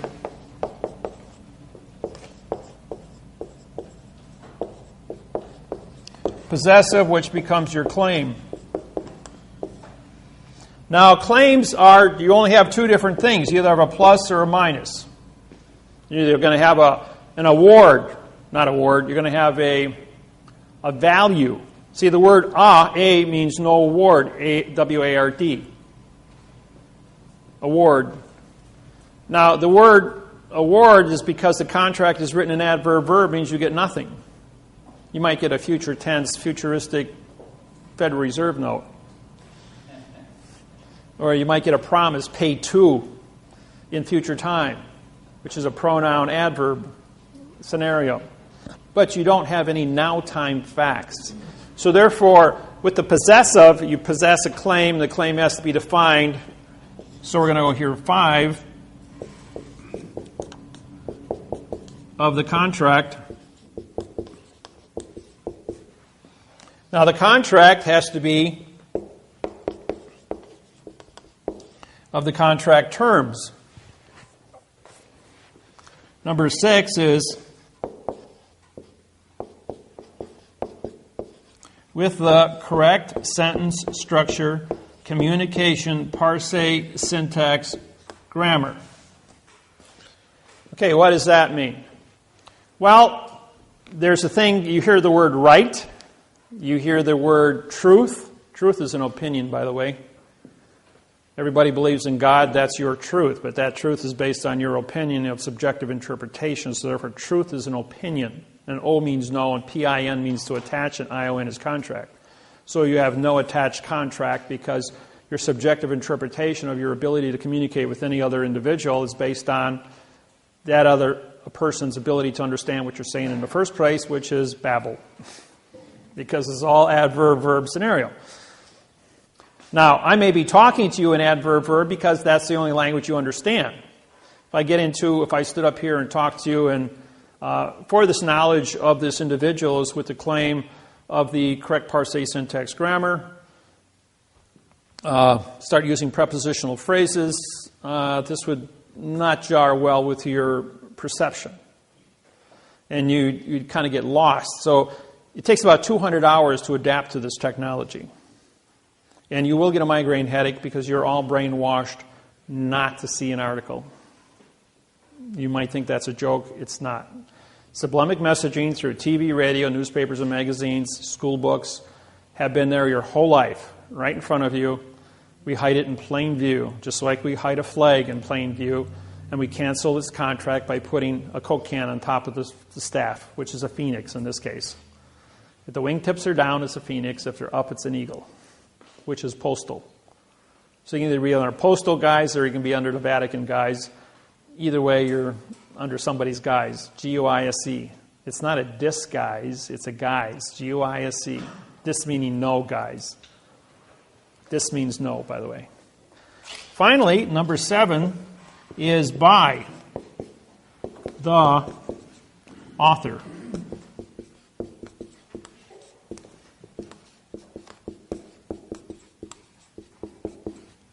Authority. Authentic. Authorization. And what's the symbol for gold on the periodic table? AU. He who holds the gold makes the rules, has the authority. Ever wonder why gold was the key? Why it was AU and not something else? Because gold is spelled G-O-L-D, not AU, but AU is authority. And throughout history, gold has been the medium, going all the way back to the beginning. About 8,500 years ago, they decided that gold, because of its beauty and both its ability to withstand tarnishment, would be used as a standard metal on this planet. It's also an industrial metal because gold is a molecule that you can make a 128 gigabyte circuit board on a 20 nano chip. And a single atom of gold can be a transistor, a capacitor, a diode, based on its configuration and where it appears in the circuit board. They would build a circuit board against that wall with 128 gigabytes of information on it, and then photocopy it onto a 20 nano chip, and then grow that in a cloud chamber of argon. And that's how they would build those chips. So that's how technology, and then he's just stack them together. Everything's done with laser welding, electron beam welding, because the computers are unique. They build themselves now. A 1/4 inch green 1/4 inch quartz crystal run by 2 green holographic lasers are an 800 gigabyte processor with a 64 terabyte memory capacity. The speed of light is 186,000 miles per second. Information is recorded inside a quartz crystal. Our human brain is a 500 terabyte capacitor. That's what you're rated for, 500 terabytes. And these little puppies are only quarter inch, and they have thousands of one full square inch, which are 64 times 64, which would be 3,600 trillion capacity per crystal. And they have thousands of these banks of information run on green holographic lasers. Computers are building computers today. They have advanced, we've had artificial intelligence to make determinations about what a lawsuit is and how it's run at the United States Supreme Court for 12 years now. About 2000 is when they implemented the artificial intelligence to make decisions. And when the computer figures out that we're the virus, enough said about that. So, these are the parts of what a sentence is. Now, a sentence has to be written frontwards and backwards. If you notice, we have for of, is, with of, with, by. Now, after the with of, we can have as many of these, like I have one sentence in the book, last page of the book here.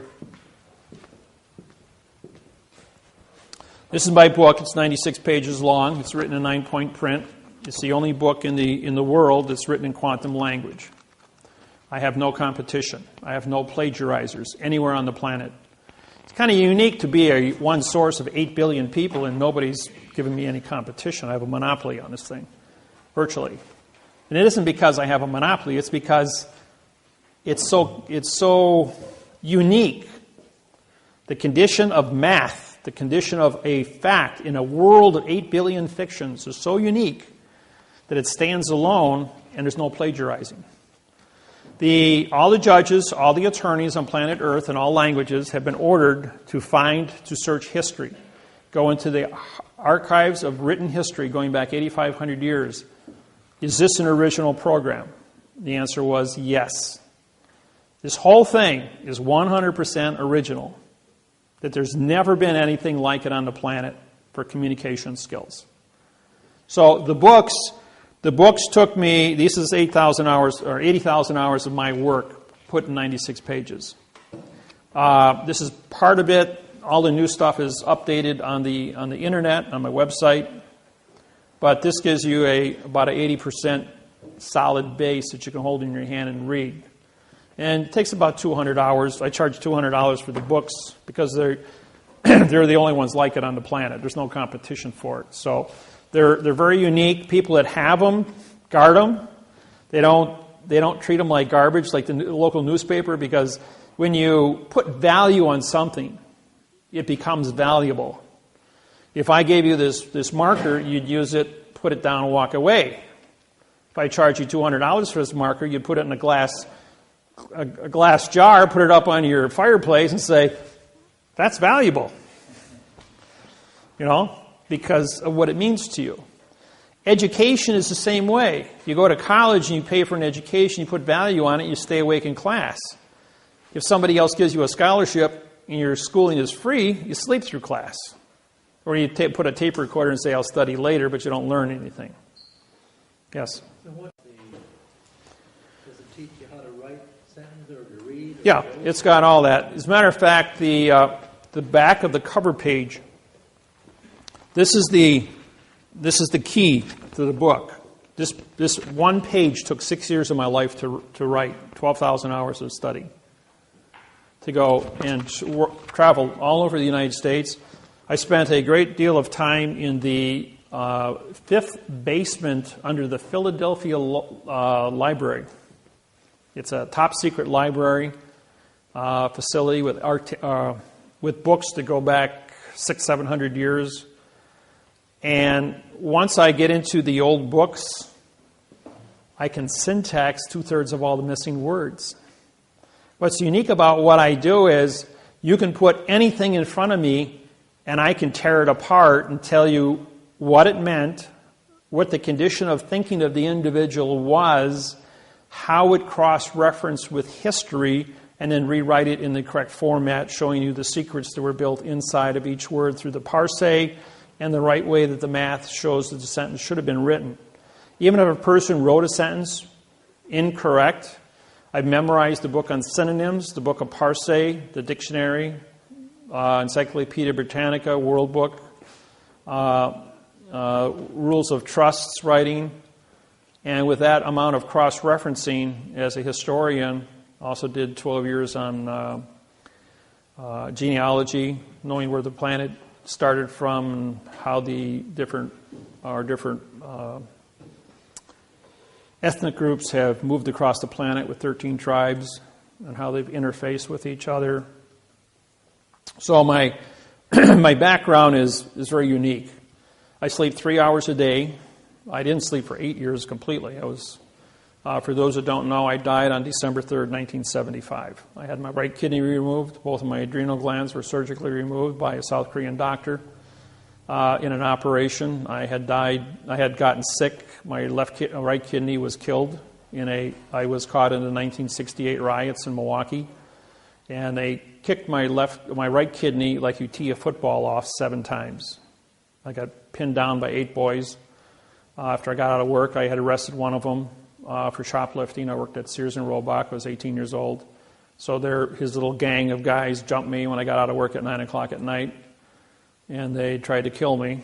They killed my right kidney. And it took 7 years before it finally knocked me down. Even though it was dead inside me, my body had created a callus around the kidney. It was about the size of my fist, and it was just black tissue. Because of the poison leaking into my system, it created a super immune system fighting this poison on a full-time basis for 7 years.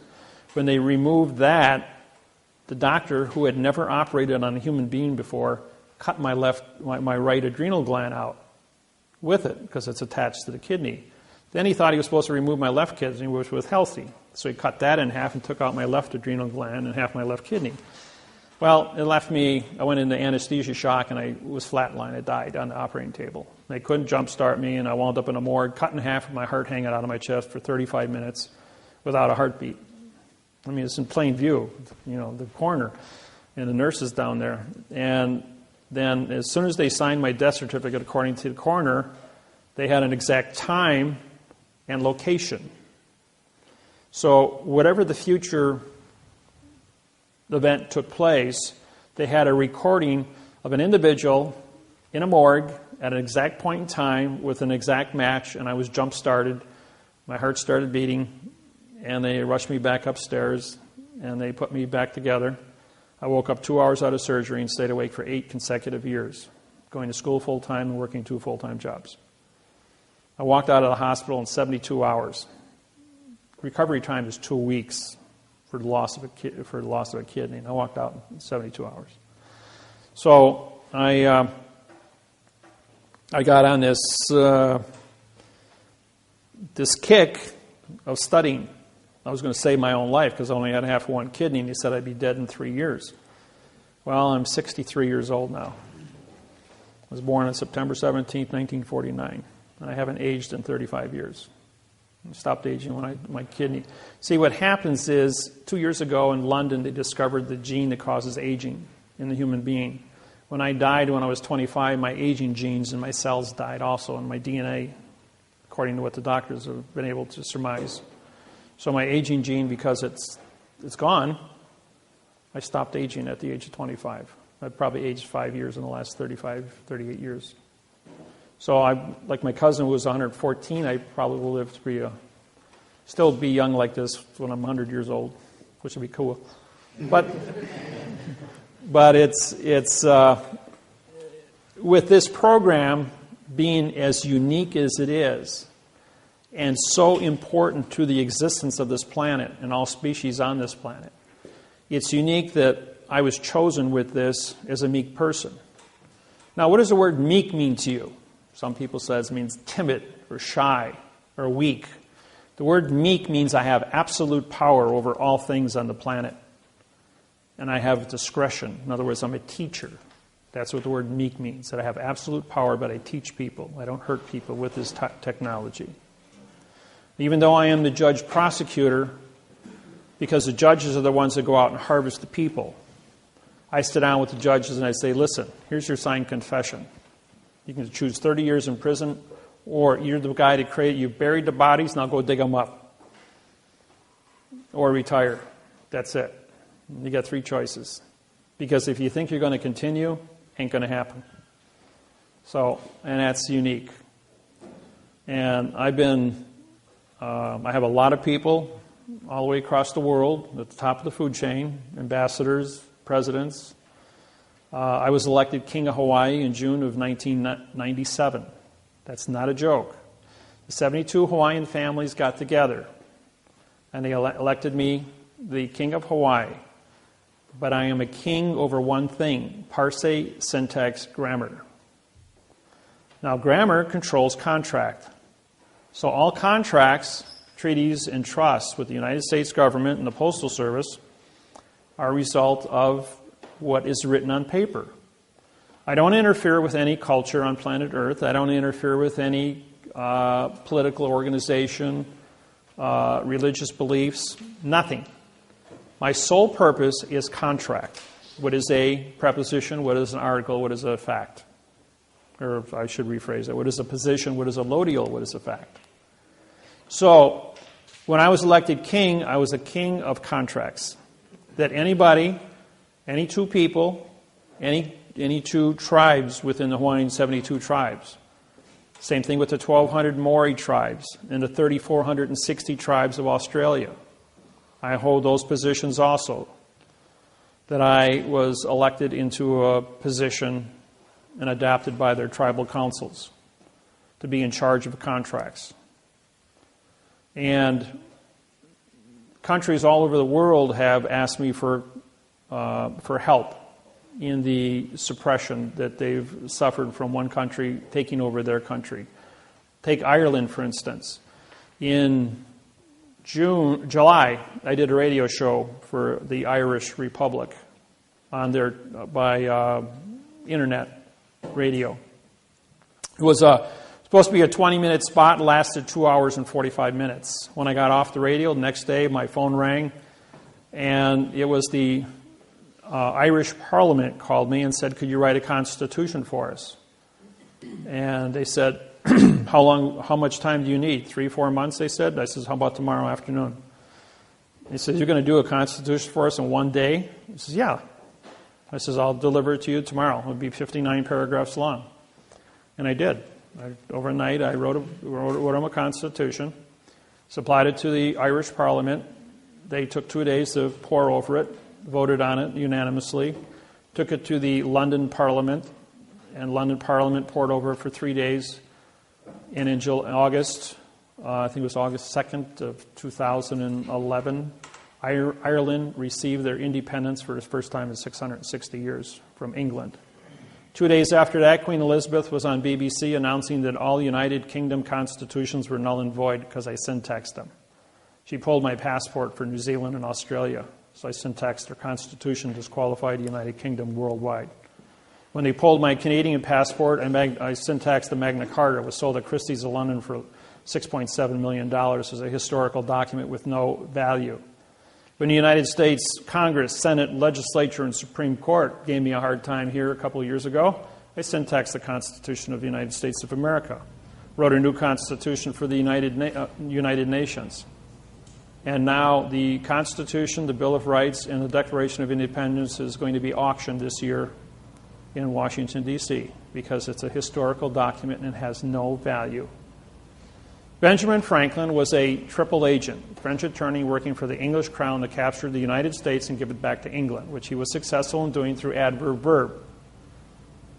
When I did a seminar in Atlanta, Georgia, for 72 people, we had the senator from Georgia. He came to the seminar along with several Supreme Court judges from Georgia.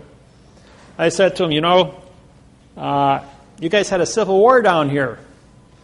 And Grant went ahead and he and Lee got together and you guys signed a surrender treaty here. I says, a syntax that's written in adverb verb doesn't say anything.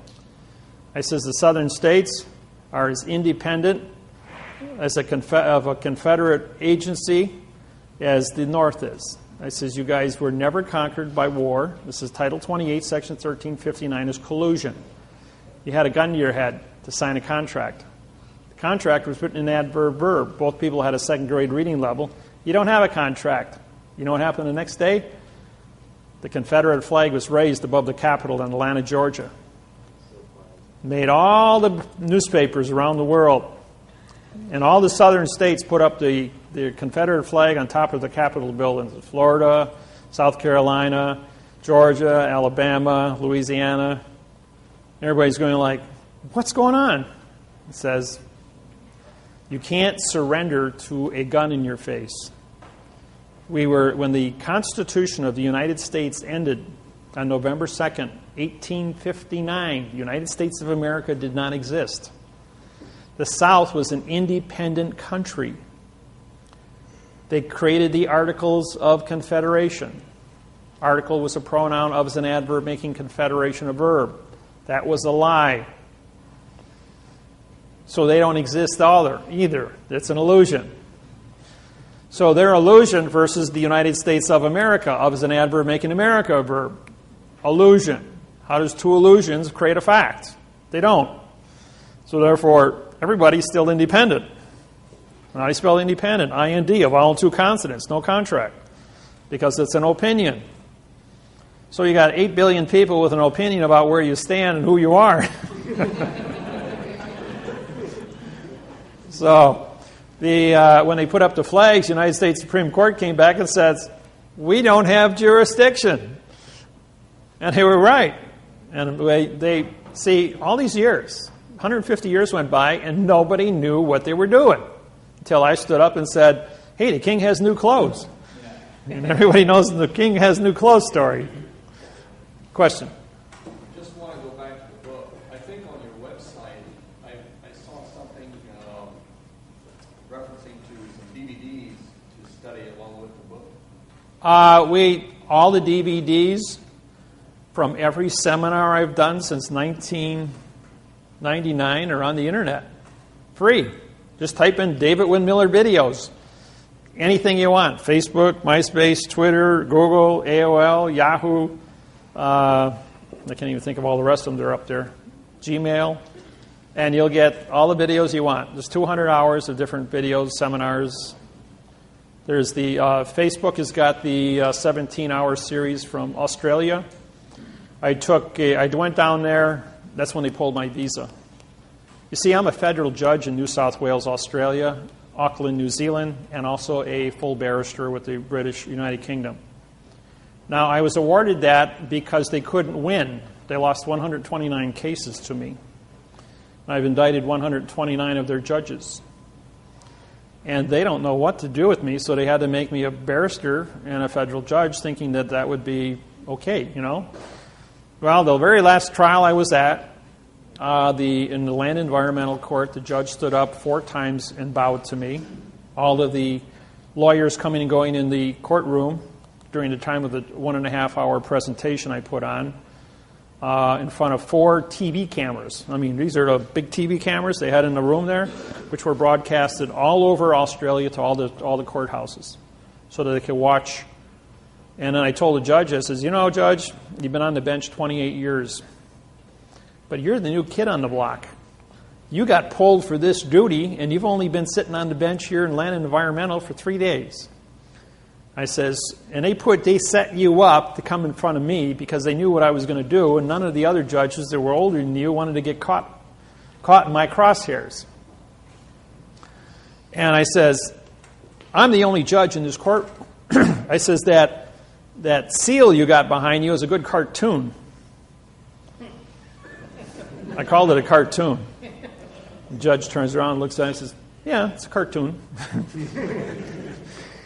The first day I was in court with these people, underneath the seal of all the courts, they have a ribbon. The ribbon has words on it. Between the words, they have dots. Because it's a seal, a dot is used in 2 locations under syntax. On a seal, it's used as a prepositional phrase. On money, it's used as a prepositional phrase because of the restriction of space. So the dot between words, in other words, if I were to have a word here, if I put it here, it's called a period. But if I put it in the middle, that's a prepositional phrase. So if I did this, and I said for the possession, this would be for the width of the with the possession. Each dot would represent a prepositional phrase. And that's syntax, folks. I says, Judge, you're here talking to me in adverb verb. You're here filing paperwork in adverb verb, and yet your seal on the back of the wall says you are advertising syntax, which means you have to be correct. Otherwise, you're guilty of perjury by signed confession. I says, and I handed you a correct parsing syntax grammar lawsuit, and I am the only federal judge, and I held up my oath, in Australia. I have the only correct written contract in front of you. I says, so I have the flag, I have the oath, and I have the paperwork, and the paperwork is the court, and I signed a stamp. Where's your signed stamp? I'm postmaster, banker, and judge of this courtroom. Judge stands up and bows to me. And after the fourth bow, he walked out of the courtroom, bowed to me backwards, surrendering the court to me as a chief federal judge of Australia. Then I went up to see the Supreme Court, and they locked me out.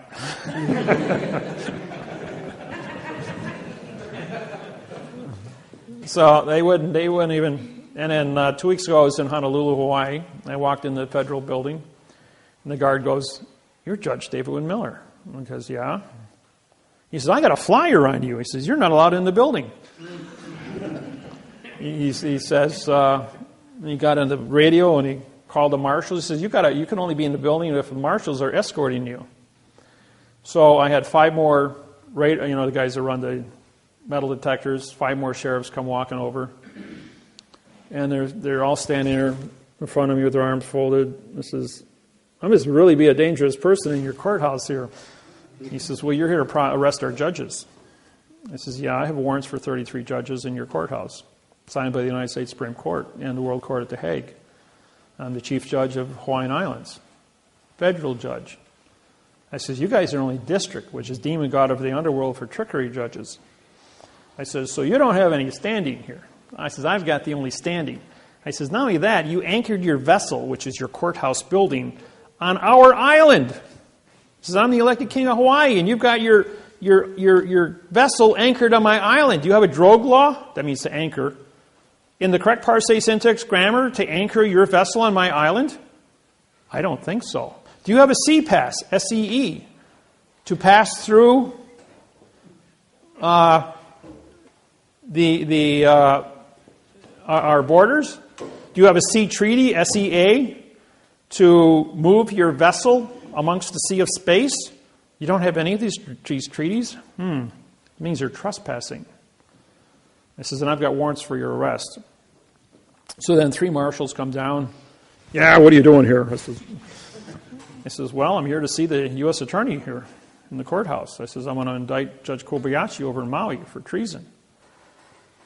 "All right, we're going to have to escort you upstairs." So I get off the elevator, there's 5 more marshals, 2 City of Honolulu sheriffs, and 2 City of Honolulu police officers, plus 5 rent-a-cops. So we got 14 people standing in front of me.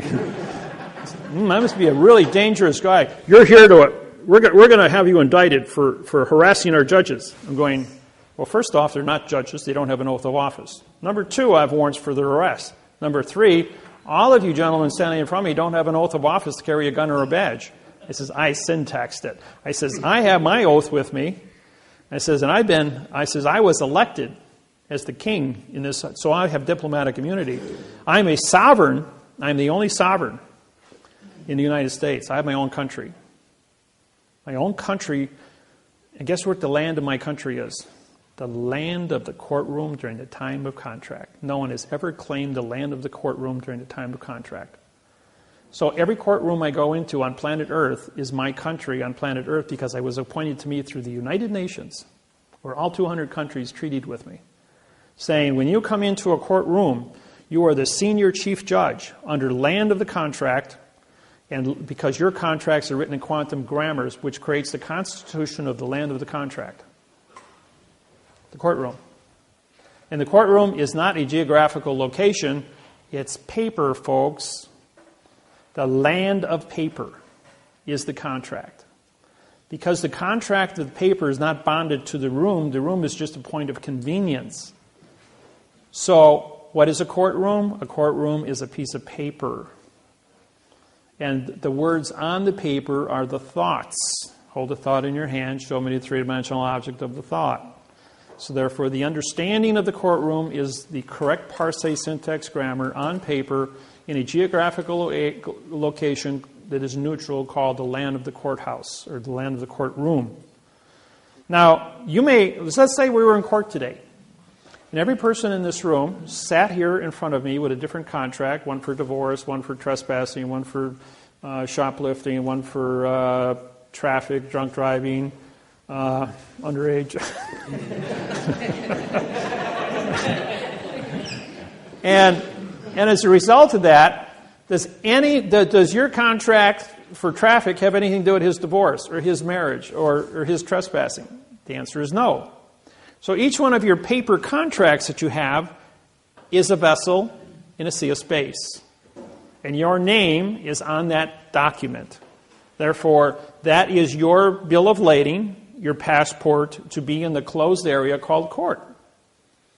And the condition, the contract, the words on that document, if they're written in adverb verb, say nothing. Therefore, they're called art, A-R-T. Vowel and two consonants, no contract. How do you spell ink? I-N-K. I-N means no, K is knowledge. You have no knowledge because you put ink on paper in adverb verb. They've been advertising in plain view all of this throughout your entire life. And just like all the pictures on the wall here, they're all in a box, which is called framing. And framing is a box under four corners, which is an enclosed area and can't be considered, so you can't be insulted by any one of the pictures or have any subjective interpretation as to the condition of what the people look like because they're in a box. The lawyers and the attorneys and this whole thing about syntax is in front of you every place you go and everything you do, all the time. The unique thing is that we are here, and I'm talking to you in real time, and we're all on the same plane, P-L-A-N-E. That means you can see me and you can hear me. Now, sheet of paper. I just disappeared. You can't see me anymore. I'm on a stage, even though it's 0.02 of an inch thick, called a piece of paper. I changed my plane. I just disappeared. Now I'm on a stage. On a stage, you can't see me. You can't hear me. You can't be insulted by me in any way, shape, or form. It's only your subjective interpretation as to what you see and hear now. That's why actors, Federal Rules of Civil Procedure 44.1, all judges are actors. And they're on a different plane than you are. Therefore, you can't see them or hear them. That's why they're immune, because they haven't said anything or done anything. Now, who sits in front of the actor on the stage? The clerk of the court with a computer. Now, what do you see her do? The whole time the judge is up there with his computer screen. He's typing here like this. He's telling the judge what to do because she's on your plane and she's the puppet master and he's the actor being told what to do. So the clerk of the court, who takes the paper? Right. Who takes the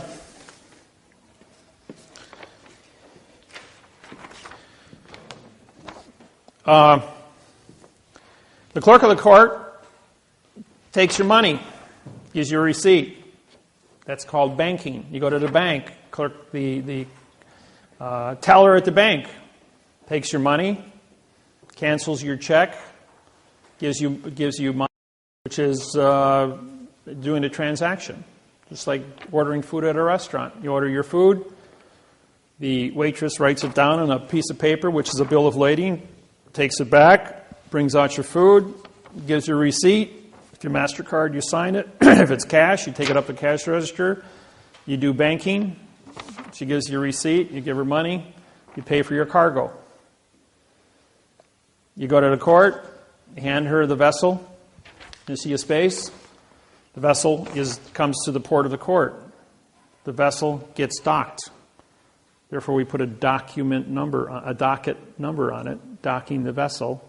You pay $350 docking fee, and now you have a document. DOC, DOC, DOC. You see, we're using the terminology and bringing things into first-person knowledge now, so you're aware of what's happening. When the document comes to the port of the court, the document has a stamp on it. The stamp is autographed by the postmaster delivering the vessel to the port of the court, who also puts a stamp on and signs it. Therefore, we have postmaster to postmaster docking a vessel. The vessel is an independent. Now, this is something some of you know or don't know. All judges are actors. They do not become a judge until they autograph this document. If they autograph the stamp of this document, then they are the judge on the case. A judge who does not sign this document is not a judge. When you walk into the courtroom, the judge is up there and says, "Did you sign the paper?" The judge says, "No." That's not the judge. That's an actor. Who did sign your paper? The clerk of the court did. She's the judge. So you can say, "Judge, you're not on my plane. Get out of my courtroom." Now, when I walk into a courtroom, I walk in there and it says, "Judge, you're excused." I'm going like, this is a state court. I'm in charge. I said, "Bailiff, I deputize you as my tip staff. Arrest the judge for trespassing in my courtroom. I have a federal oath. I have a federal oath of office. I have it in my possession. I've signed the stamp.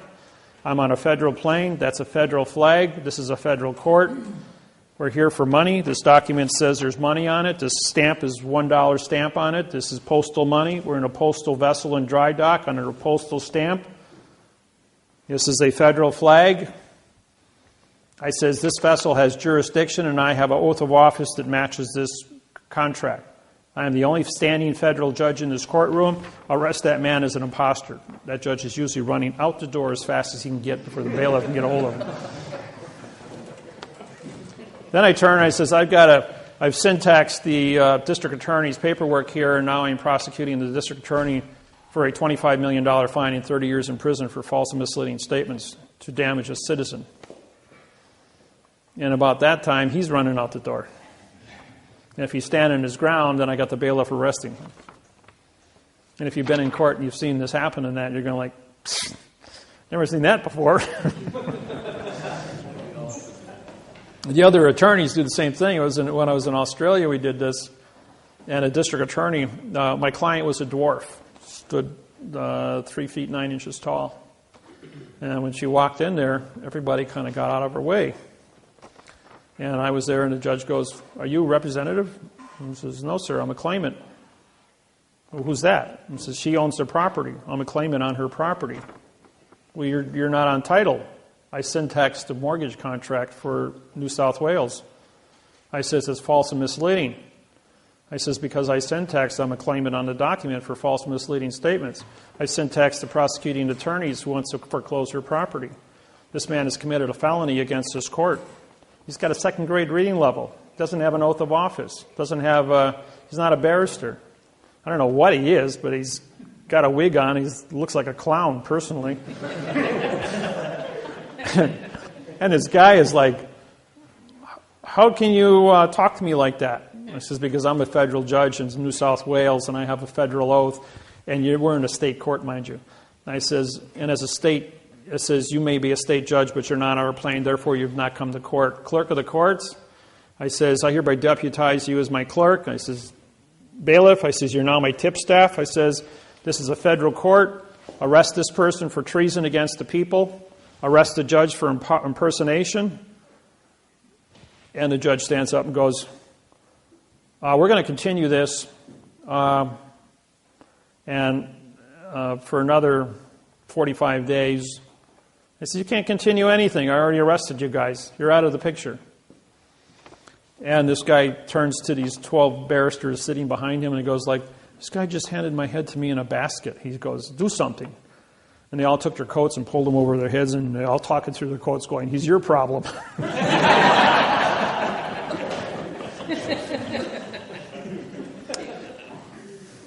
When you file a lawsuit, this is just a copy of one of my oaths.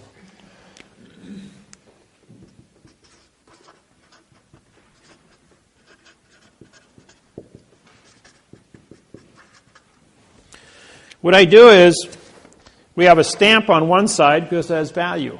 We have a flag making it federal. And this is an authentic oath, and I think this one is this is my Hawaiian oath of office. And this makes me a federal judge in Hawaii. And when you put value on the front, you have to endorse the top of the back, just like you endorse the top of your checks at the bank. Now, the reason, what is an endorsement? Okay, we write. Now, if this was 75 feet long, we'd call this, as a single document, we'd be bonded.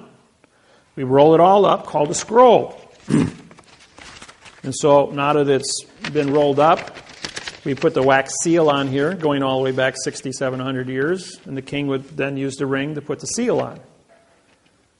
And the ring, the seal, was the same as an autograph. And when you unwrap it, the seal is at the top of the back of the value. Therefore, you have an endorsement. That's been practiced for 6,700 years without fail. So therefore, it's legitimate. And, question? How do you sign your name? It's like that. Just like No, that? I don't sign it. This is called an autograph.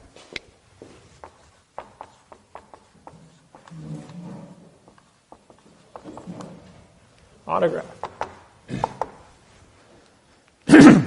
The colon is for the David-Wynn of the Miller family. My degree sign is because I'm a 92nd degree Mason.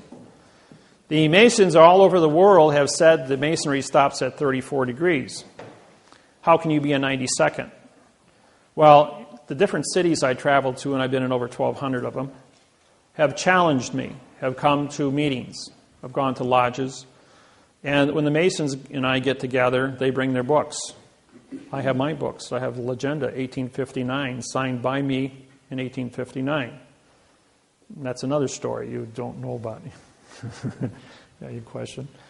You mentioned the continuance of 45 days that the judge wanted to do. It reminded me of a question that I have. I just happened to be in the Kalahari County Court one day as a just spectator. And it was a different setting. There was a couple of attorneys on this side, or one attorney on this side, and then their high-powered clients. And then there was an attorney on this side, and another guy in a suit and tie. And for some reason, when the judge walked in, they were all prepared to rise. He goes, "No, just stay seated." Did he have his robe on? Yes. Okay. By the way, the robe means I'm mourning justice. What does it mean? He's in mourning for justice, because justice is dead. In this conversation, you could kind of tell they all did just on this inside track. And the one attorney asked for a 90-day continuance. 45 and 45 is 90. And then the judge goes, "Well, if I did as I wanted to, I would continue it for 122 days. And they all laughed. Every one of them. Laughed? Yeah, it was like this big chuckle. They all knew what he meant by it, except for me. I didn't know what was going on. That's my question. This was on September 6th. The 122 days come, if I count all the days, comes out to January 6th, 2013. Okay, you got 45 days, trust law, offer, 45-day answer. The state court? County. State court. Okay. Then you've got, that's 90. If you add 45 to that, you get 135. So that doesn't work. So what they're doing is there's a 10-day offer, a 10-day answer, a 20-day answer, and a 10-day response. That gives you 120, and then you've got your 3-day rescission law. That would make it 123 days, which would expire. So he had to make it at 122 days. So he was under the 1-day limit under the rescissions law. Otherwise, he'd be in violation of notice. This is an offer. This is an acceptance. These are two 45-day trusts running. This is a vacated contract on its face. Okay, then It's not legal. later in the conversation, you lightly mentioned it again, and you say because then it would be under the new Judge Reed. Okay. What you have here is this. You have a... everybody okay with this, or do you want to get into more of this? I Huh? have one more question. With the colons in front of the name, Oh, that's a prepositional phrase for the David right? hyphen Wynn, full colon, which means for the David-Wynn of the Miller family. If you don't have the colon in front and you do it like David-Wynn, colon, This is a pronoun in front. If you leave out the colon, this is a pronoun of the Miller, which means this is a nothing of the Miller family. So therefore, it's a mistake. So you got to put it in there. There's 528 symbols in the under Microsoft. If you get in your computer, you can look them all up and pull them up on the screen. It's probably a good 3-year study on symbols if you want to get into it. We use like the address.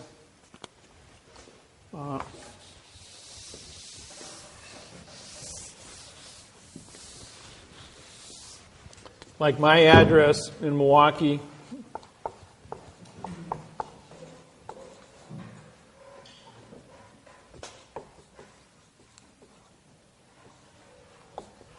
This is a tilde, hyphen, tilde, hyphen, and then Milwaukee. This is a tilde. Milwaukee is not the name, it's a location. Wisconsin, it's a location.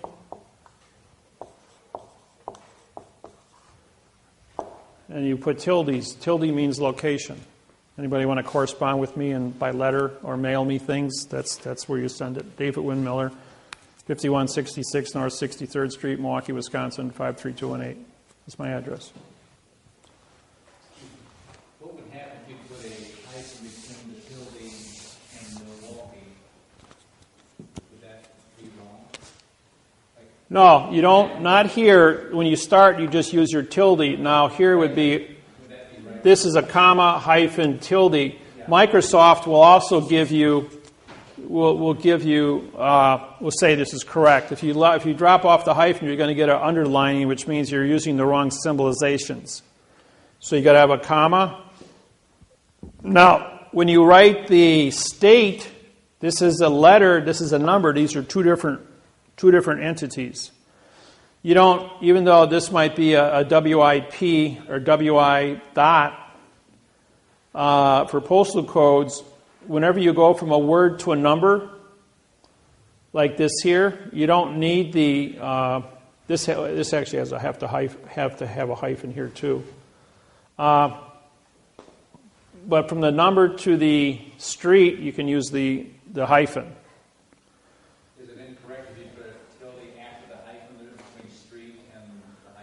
You can put a tilde here or not put a tilde here. It's irrelevant. But it's, I've seen that. you'll get a flag on it from the computer if it's wrong. Okay. Yeah, Microsoft took, Bill Gates back in 1995 when I went public. Anybody using prepositional phrases, even writing a single legal sentence from my book on the internet would kill your computer. And for about 18 months, they were frying computers left and right. But there was so few people back in 1995. It was only in a few hundred people that were actually involved. And then so I went to Seattle, Washington. I met with Bill Gates, and I said, listen, you got 47 million people on your website, and your contract for Microsoft is a complete adverb-verb lie.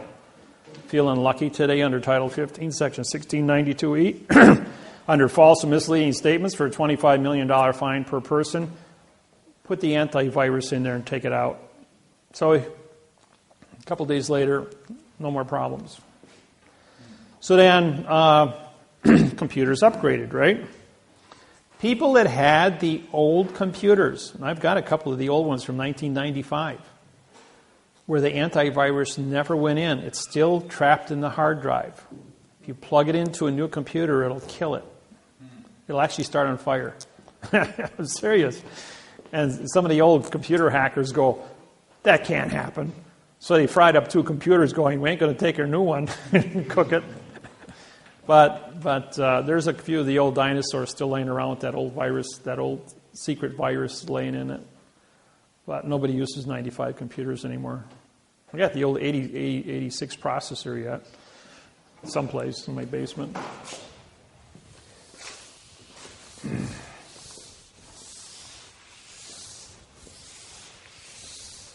So I got a question. Okay, shoot. What does that do for us if we autograph our name that way? Well, as soon as you autograph your name in that manner, it says that you've been exposed to this technology. All the judges know, all the judges in the United States, 11,000, both state and federal, have been trained in this technology for 17 years. I've been teaching at Scottsdale, Arizona since 1995 and Reno, Nevada at the Judge Institutes through both video and my program, both on the internet and in the books. They're made aware. Every year we pass out the books to the judges here in New Zealand, Australia, England, United Nations. They get copies of my books so they can stay up to speed on what's happening. Federal government, the FBI's got a huge file on me. My passport has about 40 pages of credentials on it for all the treaties I have worldwide with all the different countries, banking, ambassadorships, lawsuits. And usually when I go through customs, it's going in and out of countries. I got to book like 4 hours between flights because it takes 2 to 3 hours for the immigrations people to go through my files before they allow me to pass through. It's getting more and more difficult to move around. I usually call them ahead of time so they can run my passport and pull stuff up so when I get there they are fully aware of why I'm there and what I'm doing in the different countries I go to. So, questions? So if I have been using my autograph without the colon in front in my court papers, and I start using it, will the judge start listening to me? Yeah. Yeah. See, if I wrote my name in cursive,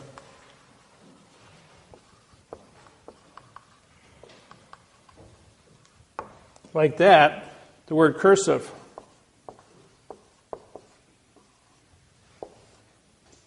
the word curse, to talk to dead people. And this is an adjective pronoun. This is also classified as italic, which means it's removed from the paper, so it's blank. So when I autograph my paper, I should print it like you have done? Correct. You do it like this. Okay, so I But can... if you're not a Mason, don't put the degree sign on there. I do that. But they're fully aware of that. So my autograph should be printed upper lowercase. Everybody should be printing. This was taught to you. When I was a kid in school, they cracked my knuckles with rulers because I would write what I would write correct. They made it mandatory that everybody use cursive because they wanted you to disqualify your contract by using cursive, by dead language. And then they've got this one.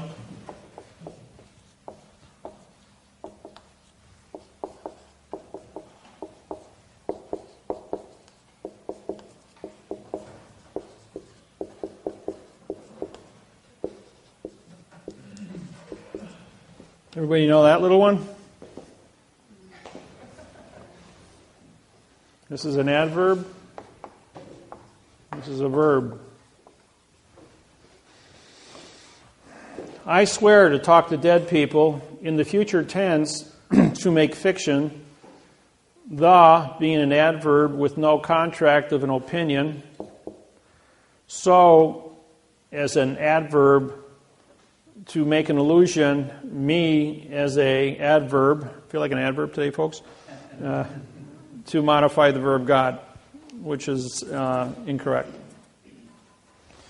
Now, when, for those, I don't know how many of you know about the 1996 seminar I did in Indianapolis, Indiana for 47 ministers. Broke my own rules. Velma. All right, let's shut my own phone down here. Vibrate only. Okay. In June of 1996, I did a seminar in Indianapolis, Indiana for 47 ministers from 16 different religions. We had Muslims, Jews, Christians, Hindus, Buddhists. I mean, you talk about a room full of people.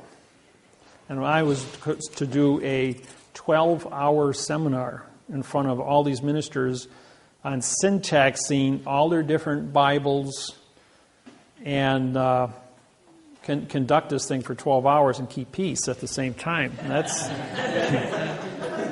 that's somewhat of a... Everybody that looked at that said, "What, are you crazy? That's like walking into a lion's den with steaks hanging all over you." So I went ahead and I walked into the room, and we had a Jew, a Christian, and a Muslim sitting next to each other. And within 5 minutes, the three of them talking back and forth were trying to pull the chairs out of the floor and kill each other with them. I mean, they actually had the chairs up and they were ready to hit each other. Wait a minute, you guys are men of God, right? You're supposed to be compassionate people. I says, let me ask you a question before you kill each other. Does 3 plus 3 equal 6? And I want to show of hands, and all 47 hands went up. It says, "Hey, Mr. Jew, why didn't you kill the Christian and the Muslim because 3 plus 3 equals 6? He goes, "Well, that's a math problem." He says, "No one ever went to war over a math problem." I says, you guys understand that. I says, "Do you know that every single one of you in this room put an adverb in front of the word God?" And everyone all got to think, what does it say? The church of God. Adverb, verb, adverb, verb. The house of God. Church of Christ. Church is a pronoun. It's an adverb making Christ a verb. It says, every condition that you have said here, you've put an adverb in front of your belief. And just like that, everyone in the room goes, well, God's not a verb. He's a fact. Just, what'd you all put it down in writing for? I mean, you put your signs up in front of well, that's what the lawyers told us to do when they wrote the signs. I says, yeah, lawyers are liars. So are attorneys. I says, the whole thing is to keep you kept in the world of fiction. Now, where did laws come from? Every law in the world came from the religions. The religion came first in the community, in the ministers, the bishops, the cardinals. Anybody who was a church leader, a religious leader, engineered condition of brainwashing for 8,500 years, going back to the beginning of written history. And I took time to do the studies on this, and that's why I can make the statement to everybody. I'm not here to disqualify anybody's religious beliefs. It's just subjective interpretation of knowing how how you got into the situation in the first place. So it's important that all of us are aware of our heritage. And what we're doing is we're bringing things into a mathematical procedure of knowing where the secrets lie. When you're able to learn syntax and get into the Bibles, any Bible you want to choose, and identify those parts of speech and put the missing words in, you're going to see new definitions. And they can be written both frontwards and backwards. And that's the unique thing. The math interface on grammar was very simple. I spent 3 years with all different kinds of different programs in math trying to break this code. And the code was x plus 1 equals 2, 2 minus 1, yeah.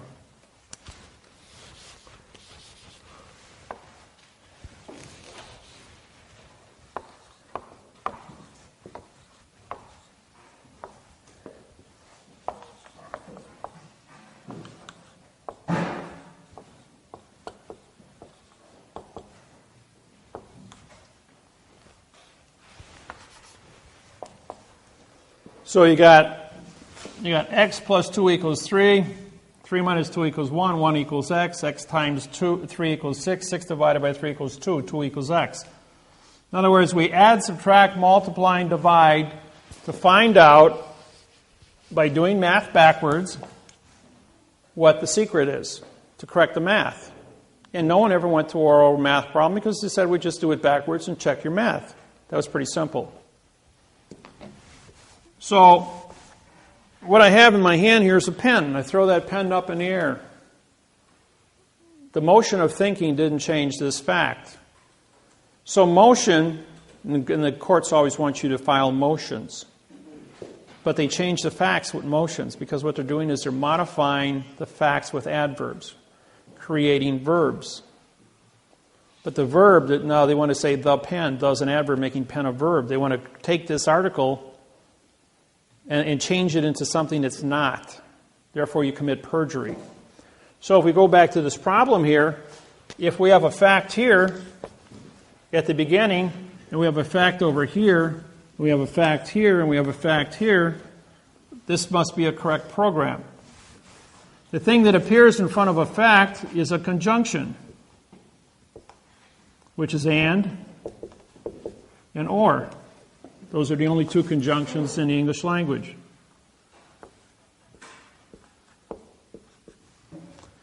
What you have in front of that, when you factor them out, is you got a plus 2 and a minus 2, a multiple 3, and a division 3. Okay, when we were in grafting, here's a negative 2 and there's a positive 2.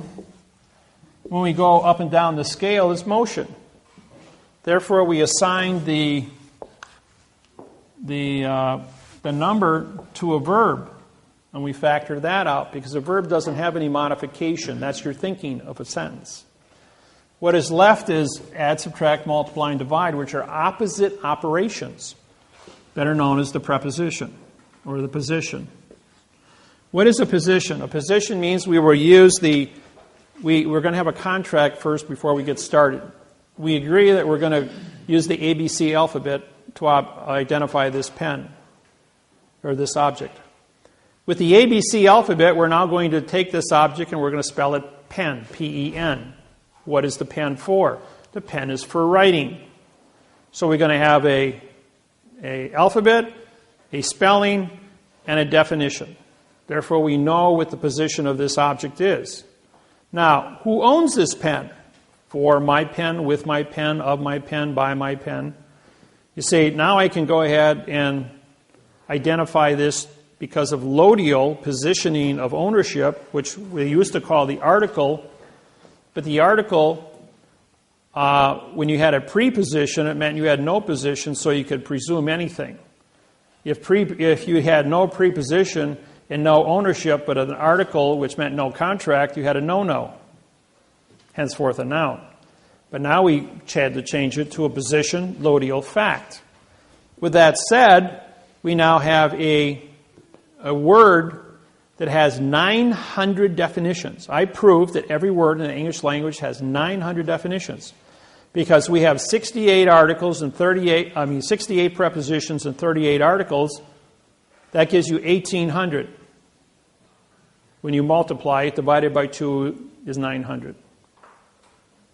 So with 900 definitions for a pen, I can say, for my pen, for your pen, with my pen, of your pen, of my pen. Every time I change the preposition, I change the definition. I can say his, yours, hers, this, the, a, and. I can keep going through the whole list. Put them all down, cross-reference them all up with the word pen, and I got 900 definitions. Put two definitions together, 900 times 900 is 810,000 variables with 2 words. Put a third one times 900, and you've got 720 million variables. Put a fourth one, and you have 640 billion variables. A fifth one, you have 540 trillion variables. They said, well, the computers are only rated for the capacity. Write a 200-word sentence, and we're talking about a number with 200 zeros after it, variables, to write a legal sentence. They're saying that computers don't have enough memory capacity to write one sentence. Try writing a whole book or a 400-page website and do it correct 100% of the time. When you're working in a math problem, you've got to be correct 100% of the time. There is no room for error. You know, they build a space shuttle with 3 million components. It goes to the moon. They screw up with one. Any number of variables, 3 million correct things times 0, still equals 0. That's why the space shuttle blew up in 1983. I was there at ground zero as that thing came over the top of the Kennedy Space Center and blew up right on top of me. To be there at the only one of 50 space shuttle launches to see that one. I was there 4 times to see 4 successful launches. But I got to see that one blow up. You know, it's a rare. I've been in a lot of rare positions. I was in Hurricane Camille, Biloxi, Mississippi, when it took out Camille and Biloxi Air Force Base, and Keesler Air Force Base. I was at ground zero on a body cleanup in 1969, in August. There's a lot of unique things I've been exposed to. Been in tornadoes, been picked up. I had my car picked up in a tornado, survived that. The man in front of me died. His car got flipped over and blew up. He was destroyed. Just 80 miles an hour, that much, to travel 15 feet. He died, I didn't, because he was 15 feet in front of me. The amount of things, why you're here, why you're supposed to be here, all the split-second things that happen in your life, but the snap of a finger. I was 18 years old. I'm standing up against a tree. I'm playing with a 20-gauge shotgun shell while rabbit hunting, and I bend over to pick up. I dropped the shell, and as I bent over to pick it up, a .30-30 slug split the back of my jacket open. Did I drop that pen, or was it knocked out of my hand? Knocked out of your hand.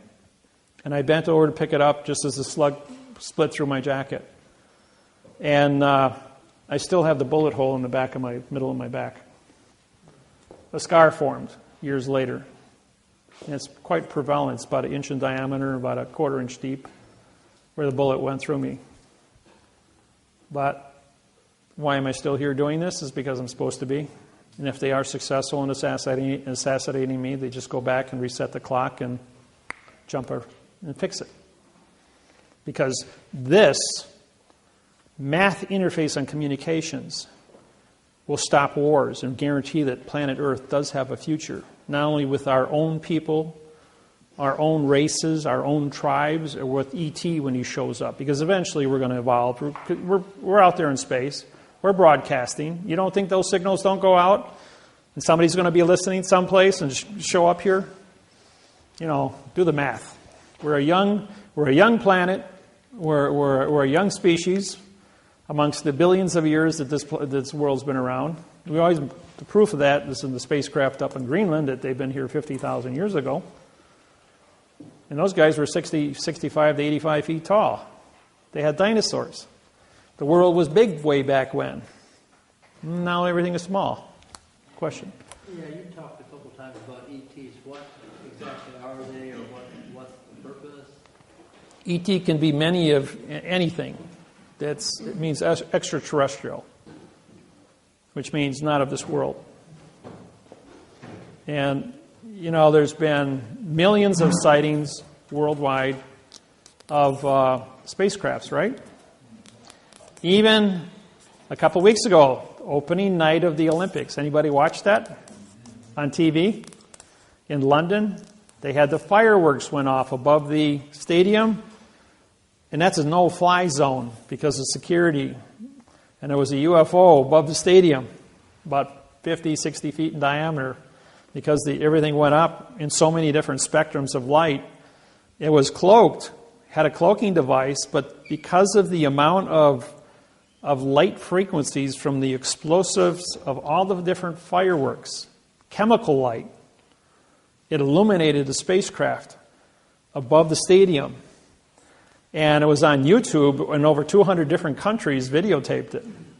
And they tried to play it down as being a balloon in the air. There was no balloons up there. There was no blimps. There was no aircrafts. But E.T. was up there watching. I say that I do this at all the seminars. Small craft would not have power to travel between point A and point B because of the universe, how big it is. In other words, our closest star is 4 light years away, Orion. Because an object no bigger than this room wouldn't have a fuel supply capable of doing something like that. So my take on this is that these are time machines from Earth, from our own future, because they're only visible for a split second. And the same craft has been videotaped and photographed millions of times over the last 70 years all over the planet, identical to the one above the stadium. So are those pictures still on YouTube? No, every one of them on the internet has been taken down. Nobody's got it.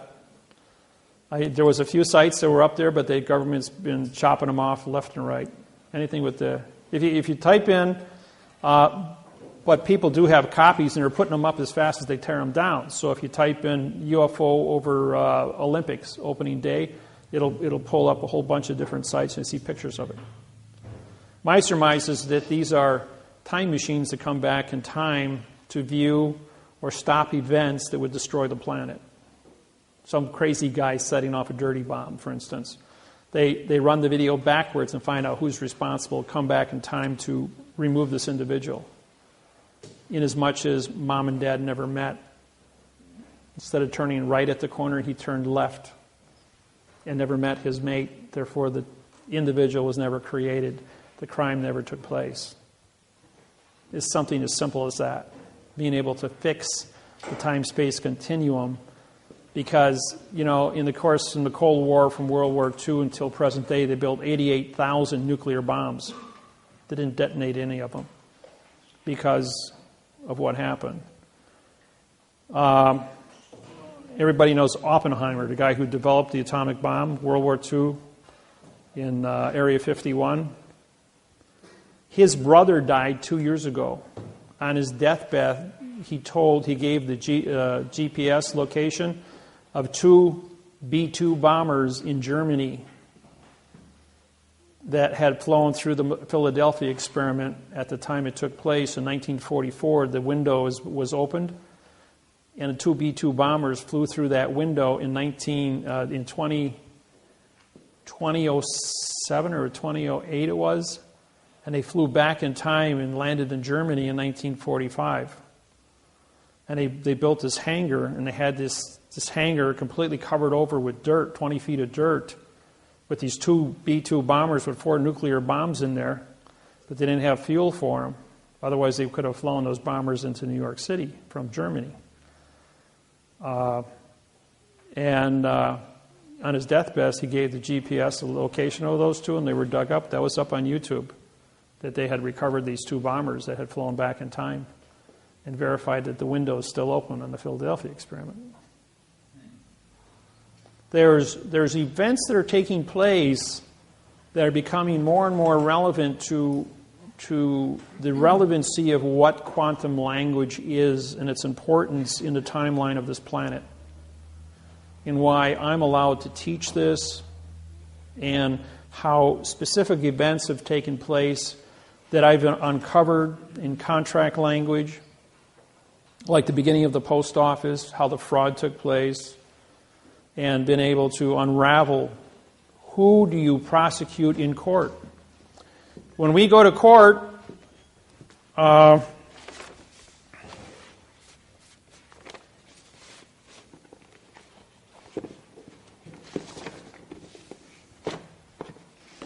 this here is a federal lawsuit that I wrote. This deals with, see, this one is for, this is the International Maritime Organization. Russell Gould and I put this one together. But this is a document contract, federal postal court, federal court venue document. It's postal, folks. We have federal flag and a federal postage stamp. This is a federal court we're suing. When this goes into this commission under maritime law, this is the court. This paper is. And when it's filed at the Maritime Commission, this was filed creating this vessel in a sea of space to be the court. They have to come into the understanding of the syntax within this document and say, all the Maritime Commission officers have to say, show me your correct parse, syntax, grammar, oath of office. Show me the correct parse, syntax, laws, rules, regulations, and codes that allow you to do and capture the things you capture. We have rewritten your lawsuit or rewritten your charter in the correct parse, syntax, grammar. And we are now forming a treaty with you through the Document Contract Postal Vessel Court Corporation. That's myself and Russell Gould. Yes? So if you taught this stuff to them, you mentioned in 2000, why are they still going on in their fiction? They're only advertising the fiction to you as the population. Why? Because if they were to stand up and say, okay, we've got a quantum contract here, and the whole planet is sitting there in fiction, it'd be like the president getting on CNN and explaining the dollar bill to you, disqualifying all money. You can't have, the whole world has been 8,500 years in fiction with all their fiction contracts. So you have to be responsible at all times. That when we want to switch gears, I only have to educate 1% of the population. Those are your political leaders, your judges, your attorneys, your politicians, Congress, Senate, the legislature of all 250 countries, all the bankers, simultaneously, where the United Nations stands up and says, we're going to switch gears today. Everybody changes on the same day. Is that going to happen? Yeah, it's going to happen. Just like they had the new money come out. They went to the euro. These were different exercises in communicating a change, a dynamic change of a large area of international trade, commerce, and contract, and see how the people accepted it. Well, it worked for the euro. It worked for when the new money came out. Nobody got crazy. Stock market didn't go nuts. So any time frame? Well, 12/21/2012 is a couple of weeks away. We'll find out, because that's what all the calendars say is the beginning of the end. Yes? So are we going to have an Amero? Well, okay, the Amero is Canada, Mexico, and the United States, and Central America. In other words, everyone on the North American continent using the same currency. And tear down the borders between Canada and Mexico so that it would be one country under the postal. The Amero is a reality, but it's not in place yet because of the trade, the value of trade between the different countries. The contract that surrounds the Amero is written in adverb verb. That's why it has not been implemented. It may be implemented with the next presidential election, provided the treaties have been reconfigured. When I went to China, we took the new transportation money contracts in quantum grammar. These are the upgrades from 2000 on the international trade agreements we wrote with the different 82 country banking. And those have now been implemented. We spent $2,500 on mailings to mail out the new contracts to all the same countries that we are treated with beforehand. We sued all 50 election boards with the correct parsé, syntax, grammar election forms, which are 7, and 25 government agencies here about 6 weeks ago, before we went over to China. Those were all sent out registered mail, pink card return receipts. We haven't gotten back a single pink card. However, when I walked into the federal building, the marshals surrounded me and said, the Justice Department is extremely interested in you. We've got so much flash taking place on the computer on you. You're a real hot box. He says, well, I'm a presidential candidate. I says, I filed my papers. I says, so under the guise of the Secret Service. So they escorted me out of the building, all 6 marshals, and said, you're not allowed to be in our building. You're a presidential candidate. You're under Secret Service, guys. You can't be in a federal building. You're a sovereign person. And you're also an Article 3 judge. Anybody know what an Article 3 judge is? You probably never heard of one before. Well, even the Marshal Service said, we've heard the word Article 3 judge. We've never met one before. You're a genuine sovereign and an Article 3 judge. And an Article 3 judge is a judge on contract, folks. They don't work in a courtroom. Don't sit in a courthouse anywhere in the world. The courthouse is the paper. The paper is the contract. The contract words on the paper is a constitution. The Constitution articulates, under law of the flag and postal codes, the geographical location in terms of a constitution, Title 28, 1331, venue, authorization for a clerk to file the paperwork, a 1361 authorization for a judge, and a Title 28, Section 636 to order the court open. In other words, ordering the piece of paper to be an open court, and whoever signs the stamp endorses it and puts their name on it as a federal judge is the federal judge on the paper. Because it's a federal stamp and a federal flag, there is no such thing as a state court. Any state court touching money, doesn't it say Federal Reserve Note? You can't be federal in a state entity. If there is no money involved in a state court operation, they must get you to sign a bond making your body collateral for the bond. There's no paper. You become of value as a bond. That's why you have to bond out of a state court. They can't create money. They're not federal. They're state. And the courthouse is a foreign vessel in dry dock. So you've left Indiana territory, and now you've entered the condition of an illusion who makes you bond yourself. Once you're bonded to the vessel in dry dock, the sheriff can leave the courthouse, and the sheriff is only there to protect the judge, and go out and capture you as a bounty hunter. And that gives him his authorization to leave the vessel and go out onto the Indiana territory and capture you. If you don't bond out, you'll never leave the foreign vessel in dry dock. Because if they don't own you, they can't leave the courthouse to come and get you. Now, when you file one of my lawsuits in federal district court, once it's contracted with the clerk of the courts, which is responsible to receive vessels and dock the vessel, a district court judge is not a federal judge. They must sign the federal oath and must sign the federal lawsuit to be a federal judge on the lawsuit. The federal judge is going to come back.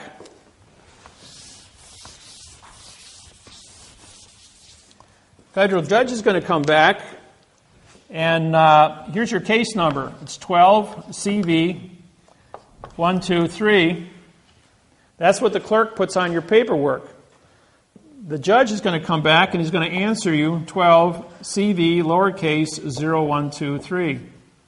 It's a different case number. Or they're going to come back and say C 12123. That's another case number. Then they're going to come back CV 120123. Lowercase CV 1200123, 12 uppercase CV 0123. These are all. Then they're going to say, "Well, this is the case number here." No, all these are different case numbers. Now, if you had taken one of these and put them as the key to get into your computer, you think that any of these are going to open up your computer except the correct one? Same thing is true when you go looking for the case number at the courthouse. They punch that in there, they're not going to find your case number. Then they're going to say, well, you paid $350 for this case number, and they dismissed your case under this one. Or the judge sent, come to court with this number. The lawyer filed this one. The lawyer answered back to this one. The judge dismissed your case with this one, and they want you to come into court to arbitrate this one when this is your original number. Okay, once your original number is filed, we run 45-day trust law and 3-day rescissions. Once those 48 days go by, you have now a document, contract, a fault document contract claim. 4 words. Writ of the fault document contract claim. We filed the lawsuit. We filed the correct parse syntax grammar. We took the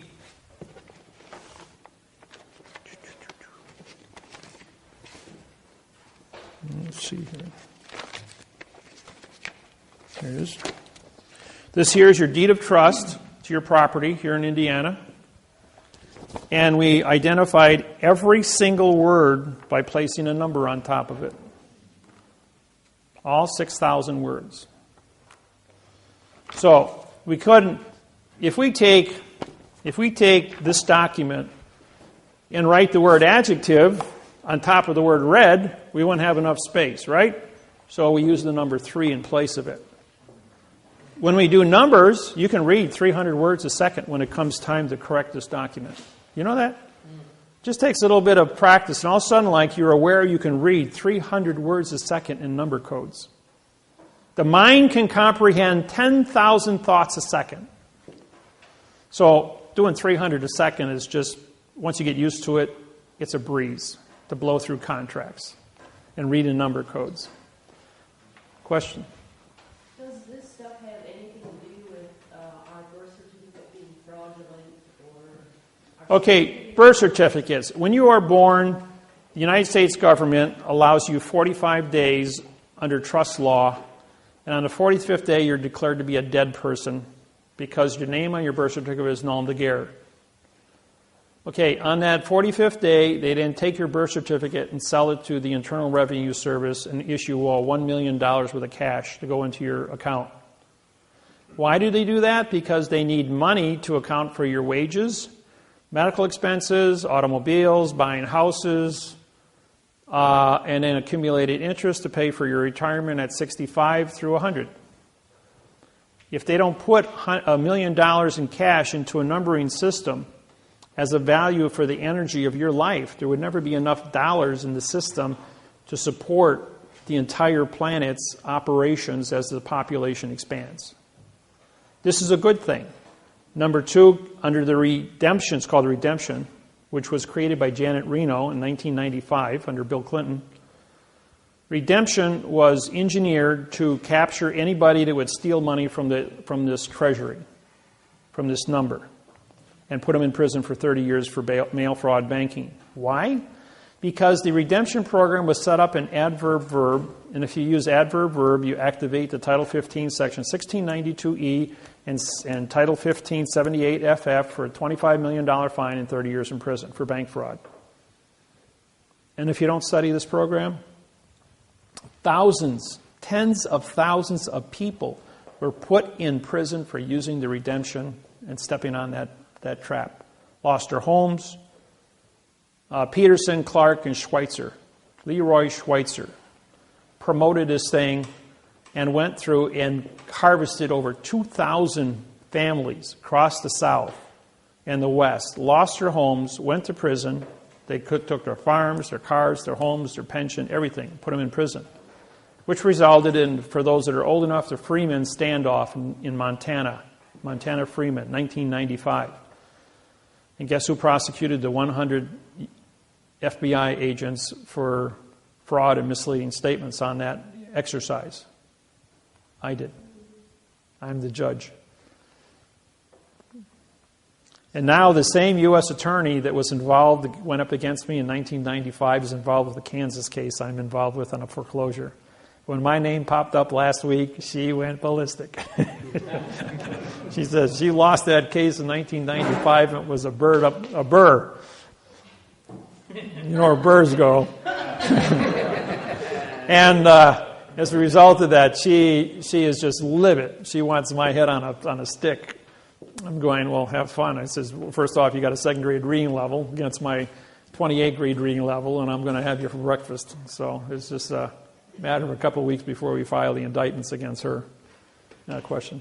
What happened to the Freeman Schweitzer? Well,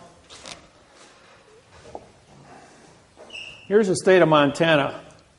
Here's where the Freemen were held up.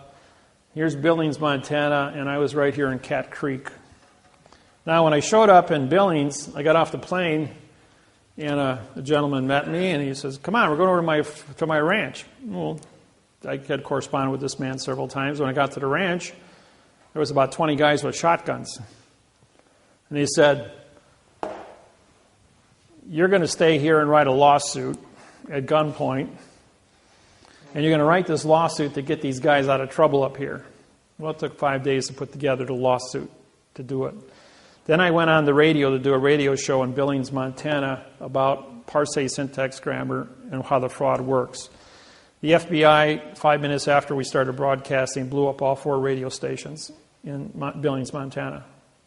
So we called another radio station 200 miles away, and we sent out the broadcast and went out on Republican Christian radio worldwide as to what was going on.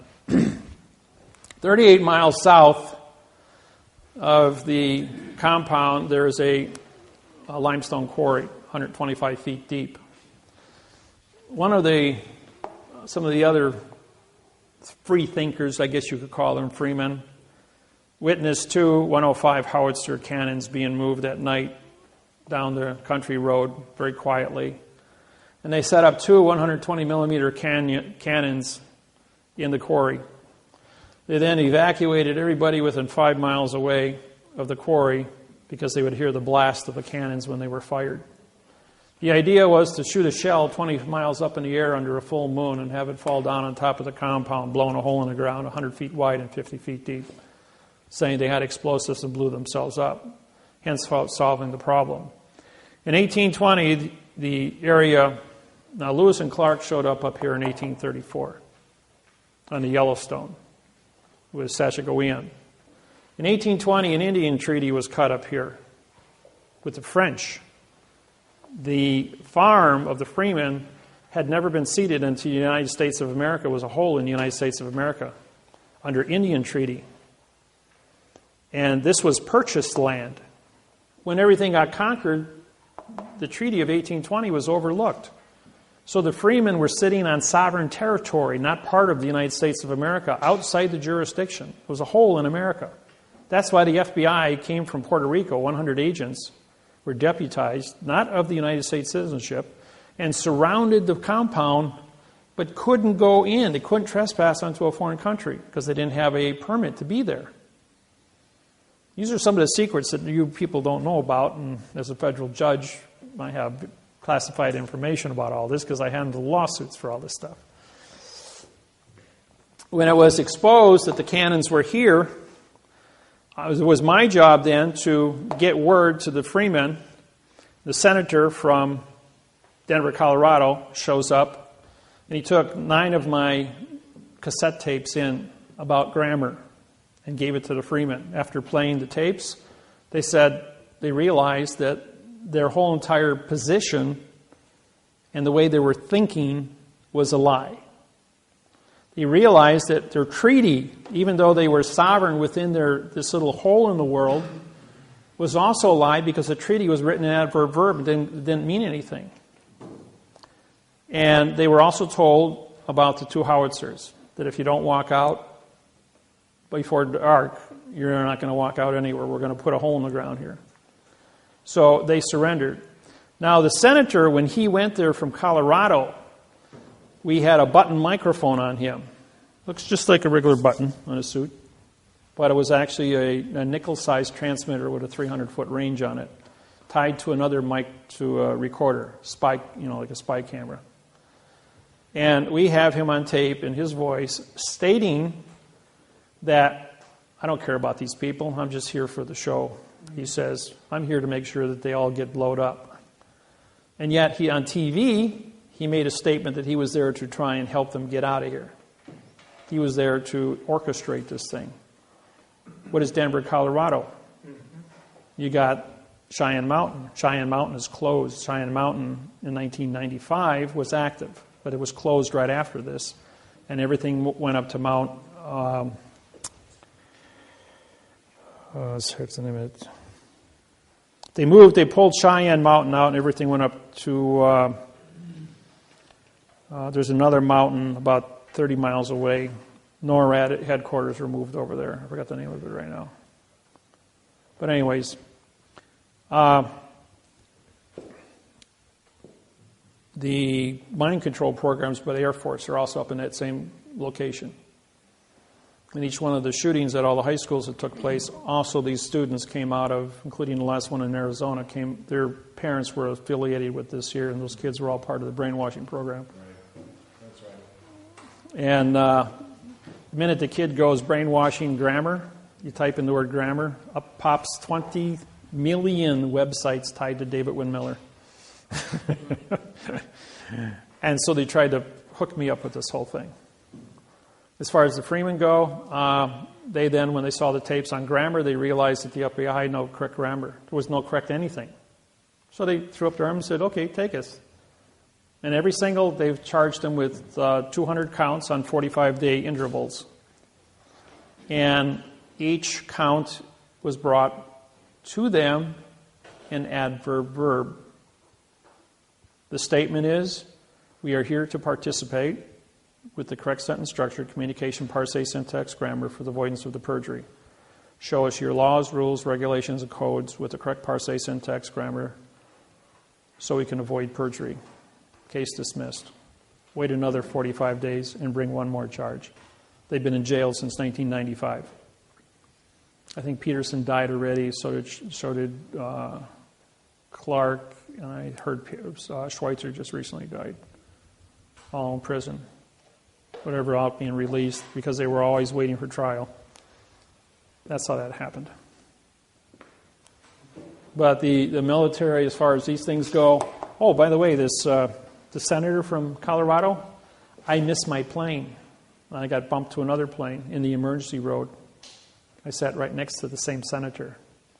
I had the tape recording in my hand of what he said in secret to the FBI about killing the Freemen. And we played it on the radio worldwide. When he landed in Denver, Colorado, he was kicked out of the Senate. And I played it for him on the tape. And we had the worst turbulence of the 1,400 flights I've been on in the last 17 years. It was the worst turbulence I had ever been exposed to on a plane. And he got up in this turbulence and got out of and changed seats to sit someplace else because he knew who I was and what I was doing and what my position was of getting the Freemen to surrender. And when I played him his own voice back, committing treason against the people to kill American citizens, he couldn't stand to face me and got up and left. But we also played it for the population on Denver radio, and he was kicked out of office when he got back to Denver. What are the odds of me being placed in that location at that exact point in time to do all those things? There's another one for you. I'm in Honolulu, Hawaii, and I missed my plane. I wound up on a 747 in row 47, back of the plane, flying it was a nonstop flight from Honolulu to Chicago, Illinois. Lady sitting next to me is a school teacher, and her daughter is sitting next to her. She's 18 years old. She's complaining, I'm tired of moving. I'm tired of changing schools all the time. Can't we ever stay in one place? Like, says, all my friends live in Honolulu. I'm going, sounds like you get around a lot. He says, yes, my husband's in the military, and so we have to move all the time. I says, what's your husband's name? Helm. Admiral Helm. The Helm Pacific Fleet Task Force aircraft carrier. Harvey Helm. And this is the wife of the admiral who's just been assigned to the Joint Chiefs of Staff in Washington, D.C. 3 days earlier. And she was going there to join him and enroll her daughter in a Florida school for girls. And she's an English teacher. Well, Mrs. Helm also has a son in the Navy, assigned to the Palestine-Israeli conflict in Europe. And he's over in Europe right now, and this is when Palestine and Israel were shooting at each other. Things were really heated up. Well, Admiral Helm was being transferred from the Pacific Fleet, from the Helm Task Force, to the Joint Chiefs of Staff. What is she doing sitting in row 47 on the back of a 747 with me as a federal judge? Well, the man in front of us is Secret Service, not realizing that Mrs. Helm, we're this far away, speaking quite loud, and he hears this. All of a sudden, he collapses and says, oh, I'm having a heart attack. So the stewardess clear off the row directly behind us of 5 seats and relocate the passengers in other rows. The captain gets on the PA system and says, ladies and gentlemen, we need heart surgeons. Are there any heart surgeons on board? 400 people on board the plane. Well, they had 3 heart surgeons on board. So they all came back to the row, and they're all standing there looking at this guy, and he's complaining of having a heart attack. The captain comes back, and he goes what are you men doing? He's having a heart attack. Service him. He says, we don't have a contract. He says, you don't seem to understand. I'm the captain of an airship in international space. I am the chief cook and bottle washer of this place. You guys will service him or be locked in the brig. So the one doctor goes over and kneels down and takes his blood pressure and pulse, 110/70, pulse 72. Sound like anybody with a heart attack? Sound like a pretty healthy man to me. He pulls his guy down. I'm looking through the seats, and he whispers something to him. He perks up, and he goes running all the way back. Ladies and gentlemen, we're going to have to stop in Los Angeles, and there's a medical emergency, and drop this man off. So we land at the end of the runway in Los Angeles. The whole entire plane is surrounded by black SUVs. 7 guys in black uniforms with no markings on come on board. 5 take the immediate seats behind us as the other 2 guys carry this guy off the plane, and we proceed to Chicago. Who were they? They were military Secret Service to guard Harvey Helm's wife, Joint Chiefs of Staff. Somebody screwed up big time. The point is, I had 8 hours to teach her Parse syntax grammar, to write the Palestine-Israeli treaty, which I worked with her on, using the United Nations treaties that I had written for the international trade agreements, to give to her. And who does Mrs. Helm sleep with? Joint Chiefs of Staff, Harvey Helm. So therefore, she was able to educate him to go to the Joint Chiefs of Staff and settle the Israeli dispute on Parse syntax grammar fraud, because they were arguing an adverb verb. Now that they had a position of a treaty in quantum language, 72 hours later, you heard that the Palestine-Israeli treaty was signed, and it's been peace ever since. There's a little Syria rattles their shingles every now and then, but basically it's been pretty peaceful since then. The world leaders worldwide are studying this technology because they know it is a vehicle to have world peace. So, question? What date was that signed? What's that? What date was that signed?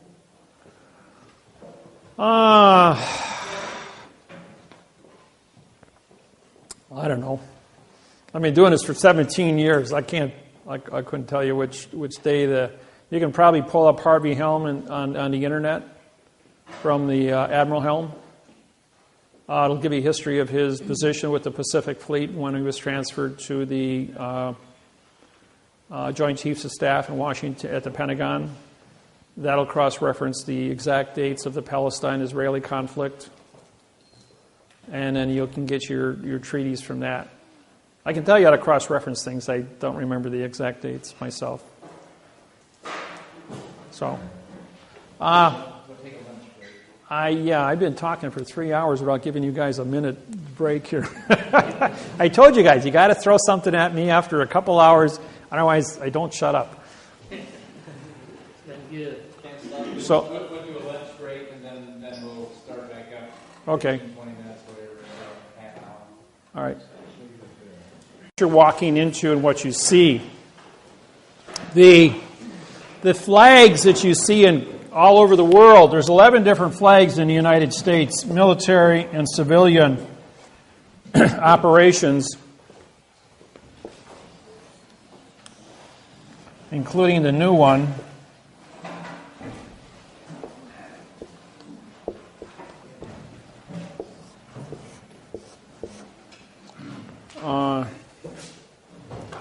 And there's another one. When President Obama on election day was elected, if you look at the pictures on all the newspapers across the United States, you saw this flag hanging behind Obama. It's a New World Order flag. It has a circle of stars, a blue square field, and it's 1 to 2.25. They also had another one with 50 stars, 1 to 2.25. That was the United States Treasury flag. The flag that's 3 by 4 with a blue square field is a military boat flag. All vessels in dry dock on planet Earth, like your own personal house, the school building, these are all vessels in dry dock. They should be flying a 3 by 4 boat flag. The flag over here with yellow fringe on it, see if I can. This is a 1 to 1.9. I recognize this is old. This is a very old flag, by the way. When you take the flag and you fold it like this, corner to corner, and then you take it, and you put it up here to the corner, it should only have one stripe showing, which does. So this is a 1 to 1.9 flag. By putting a fringe on it, you say that the contract for the United States of America, or the better known as the Constitution, has been captured by the yellow fringe, which is the court flags, maritime law. It says your contract is null and void because they put a phoenix on top. So the wingtips pointed down is a Vatican banking phoenix. Wingtips up is a your postal eagle. I call it the postal chicken. The acorn, as you see, the acorn is for military parades. It's a military symbol, ACC meaning no contract. The spear is for military court-martials.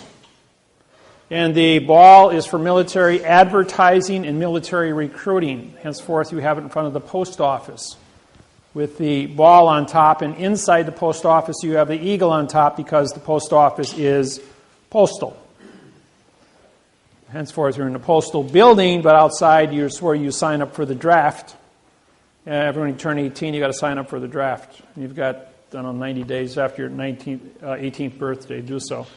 The 3 by 5 flag is a military flag with a blue square field. It's used for parades. The reason that they have this flag, not the 1 to 1.9 flag, is because of the weight of the flag would hang down, whereas in a marching at 3 miles an hour, the wind would catch it and it would be aloft because of its weight. The 1 to 1.9 flag I now hold copyrights to as the correct sentence structure, communication, parse, syntax, grammar flag, recognized worldwide, both in black and white and in color, red, white, and blue. The 3 by 5 base flag has a 3 by 4 field, and this is for military bases. The ones they sell at Walmart are 3 by 5 with a blue square field. That is a military flag. And when the the sentence runs like this. When they come looking for your jurisdiction, what flag are you flying? If you've got a military base flag outside your door, don't be surprised if the military can go ahead and set up camp in yours, because you've given it military jurisdiction to start with. When you have my flag on my business card, and of all things, I forgot my business cards today. I've only got, I think, 5 of them here with me. 5 or 6 of them. I got a couple here. I think I got 6 of them. I got about 50 of them back at the house. So, what we're going to do is... Huh? No, we're going to raffle. Now, these cards, I'm sorry I forgot them. My business cards are like get-out-of-jail-free cards. You put these on your driver's licenses, and you get pulled over by the cops. They take one look at it. On the back of the cards, the procedures to prosecute judges and attorneys and police officers.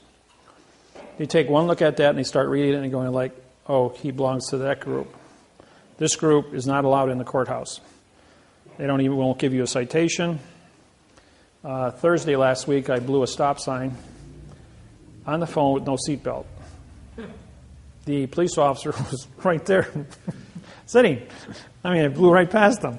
He comes pulling up behind me, and he goes like, Dave, he says, you know me? He says, yeah, I've been in your house about 4 times. He says, I know, you live right across the street over here. He says, were you on a cell phone? I says, no, I was singing to the music. He says, I see you got your seatbelt on. He says, but you know you blew a stop sign right in front of me. I says, well, actually I had my hand up, and I had a cramp in my neck. I says, and I was massaging it, so I was pushing on it, and I had my head tipped a little, and that's why I probably didn't see the stop sign. As simple as that. He says, well, pay attention. Here's your license back. And he goes and he says, federal judge. He says, yeah. He goes, yeah, I know you're a federal judge. I already pulled your file because I've been to your house several times. He says, pay attention. When you use that and you show it to a regular cop, will he know? Huh? I've never heard of that. I'll give the cameraman here, so he's got to have references. Huh? Here, pass it back to him. We'll have to get some more. I have mine attached to my license, and I get accidentally driving 42 in a 30 zone, 12 over.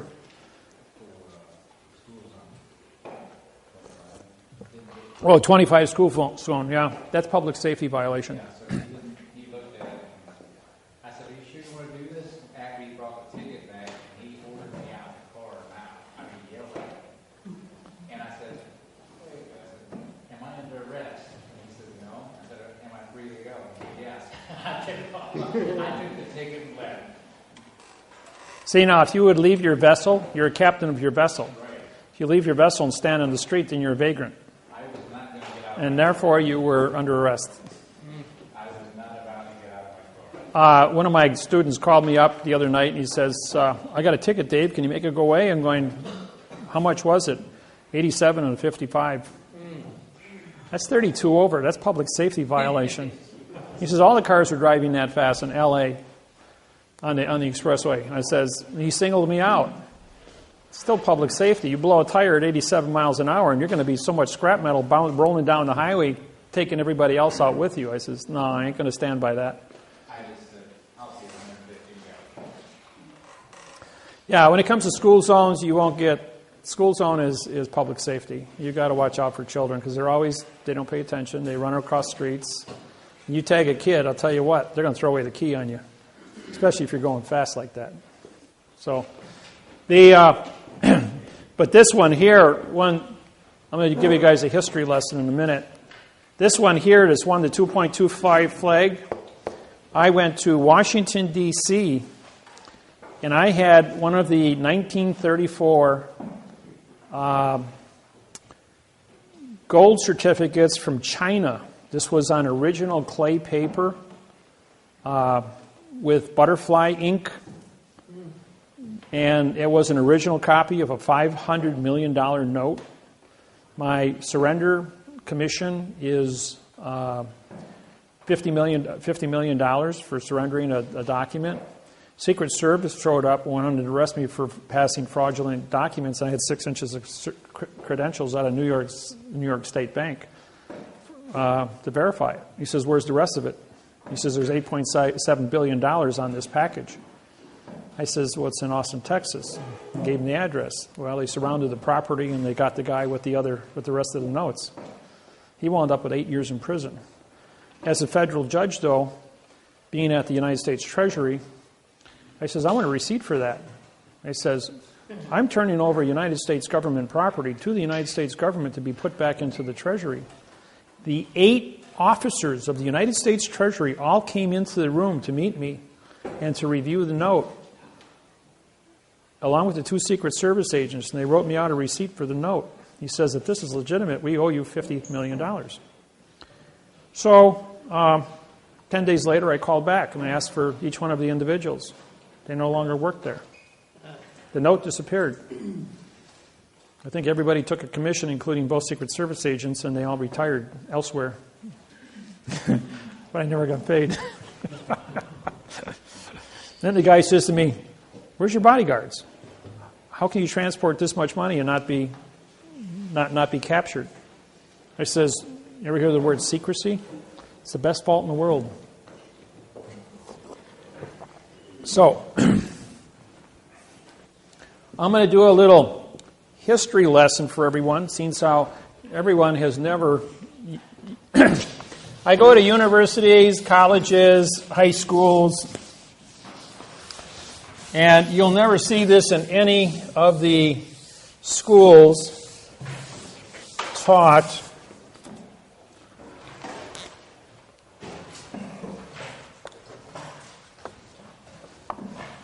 (1775), the United States of America goes to France and borrows 1.6 million francs to go ahead and fight the Revolutionary War against England. The war rages on for 7 years. In 1782, they now owe 2 million francs to the French. So the United States of America, 13 colonies, file bankruptcy, domestic, against because they can't pay it, they just come out of a war and they got no money. 1789, 17th of September. The United States of America cannot pay back the 3 million francs now. So, England, Rothschild, goes ahead and buys the $3 million note, throwing in the United States into a 70-year international bankruptcy. At 70 years to the Declaration, the Constitution of the United States of America was written, and the Congress would not sign it, so they put the Bill of Rights on top of it. They signed the Bill of Rights, but it was bonded, so therefore the Constitution of the United States was signed because of the bonding. The Declaration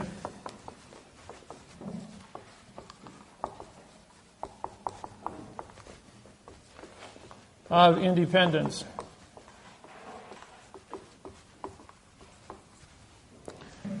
D means no.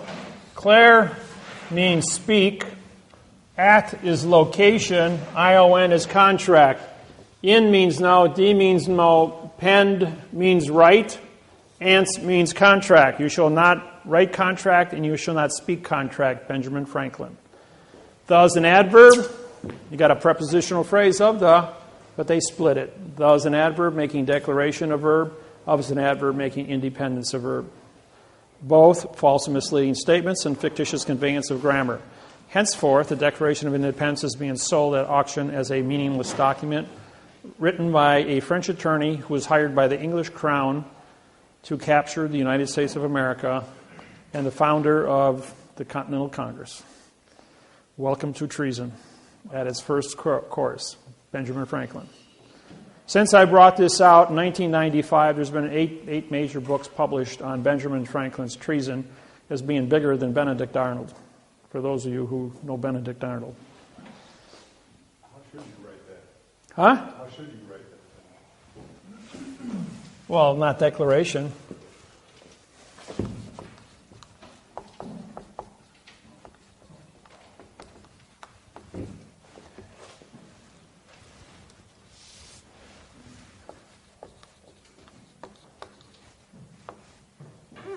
S apostrophe.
See to be creative.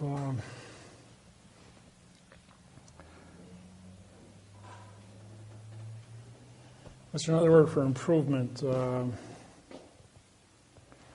Quality.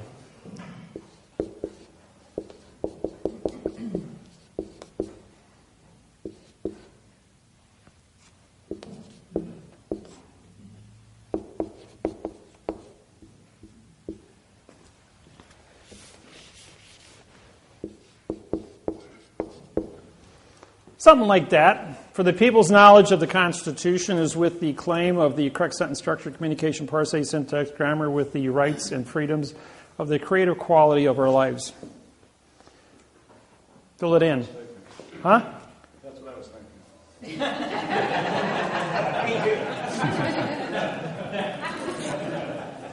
See, you throw me a question and I just cuff it off, how to be correct. I wrote the Constitution for the United Nations. I used the Constitution of the United States, Constitution of England, France, Fiji, Australia, and Hawaii. Took the best of all of it, quantumized it, and the Constitution of the United Nations. And I wrote a new 59-paragraph Constitution for the United Nations and was endorsed by all 200 countries. It was then customized for Ireland, which got them their new independence from England after 660 years of war with England. It only took 72 hours for me to do that. So, if you need if you got a question, I got an answer to an impossible question, and syntax will give you that information. 70 years. 1859, September 17th. Now, if we add no law becomes legal for 90 days from September 17th, plus 45-day trust law, you got the bombing of Fort Sumter in 1860. And the South breaks away from the North. Oh yeah, there's also a 3-day rescission act. So you had to follow timelines. These timelines were set up 4700 BC, giving a rough estimate. So it's been 6,700 years running. And these timelines have never changed. The Civil War starts. Add 70 years, 1859. 1929, November 2nd. Was presidential election day, November 2nd. The United States of America says we are coming out of our international bankruptcy with you. It's called the Year of Jubilee, the forgiving of all debts. Now, England says, all right, you're going to end the bankruptcy. 5-day rule applies. We have to give a 5-day notice to all banks and credit unions that we are going to close the banks and credit unions on November 2nd. That was posted on October 29th. Anybody remember that date? Stock market crash threw us into the Great Depression. The dollar went from $1 to 10 cents in value globally. Same thing happened when Russia came out of bankruptcy with Rothschild. It went from $1 Russian to 10 cents Russian. So they had to cut down half the Black Forest in Russia for fuel, pull out all their gold, silver, oil, and timber. It took them 10 years to get everything up and running. When they turned off the money, they turned off the power, and everything ran on steam in 1989 when Russia came out of bankruptcy. And therefore, everything froze solid. It was the wintertime when they came out and broke all their turbines because it was all water operated, and everything froze and broke. So their whole infrastructure was destroyed. And Russia went dark for 10 years. Really had no power. Half the population on any given time was cutting trees for fuel in all the cities. And they wound up cutting down half the forest in Russia, which was a huge, huge oxygen producer here on planet Earth. And that's why our oxygen, our CO2 levels in 1960 stood at 998 parts per million. And at the top of the volcano at Mauna Lea monitoring station in Hawaii 6 weeks ago, I was up there, it stood at 4,020. It has gone up from 1960 to 2010, 50 years, from 990 to 4,020. And then you wonder why I have global warming. Okay, and so the bankruptcy was renewed on September 17th, was retroactive renewed to September 17th, 1929. Because you have to add 45-day trust law to September 17th, and you get November 2nd. You ever wonder why we have the first Tuesday in November, November 2nd? Because it's 45 days after the Constitution of the United States international bankruptcy was signed on September 17th, 1789.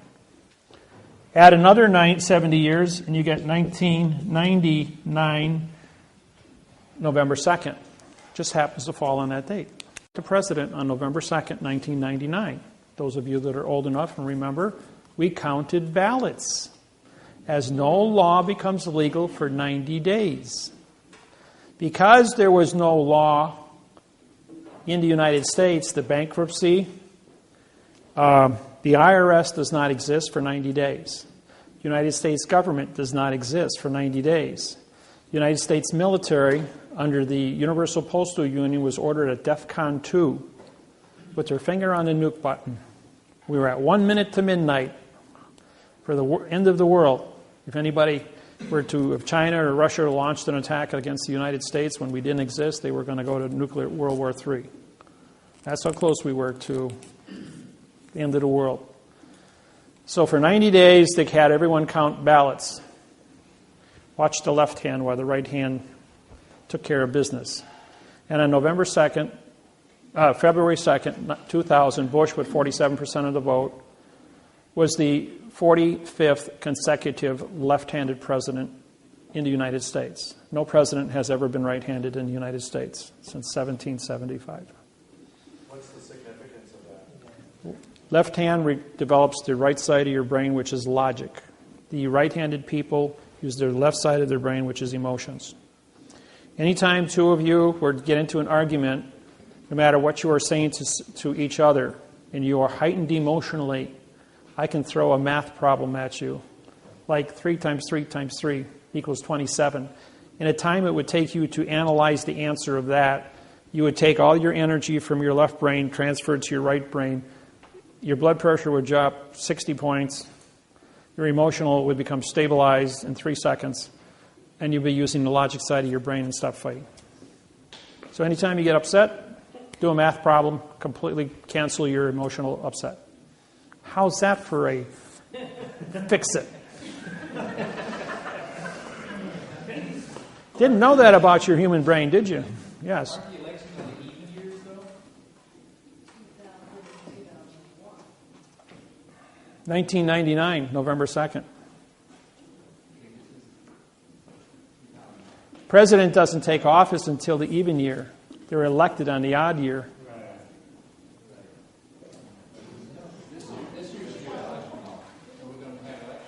It's 2012, yes, but the president doesn't take office until 2013.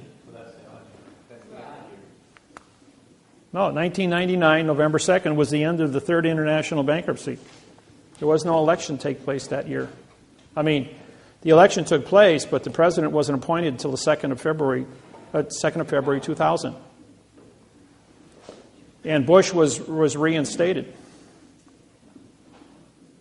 This was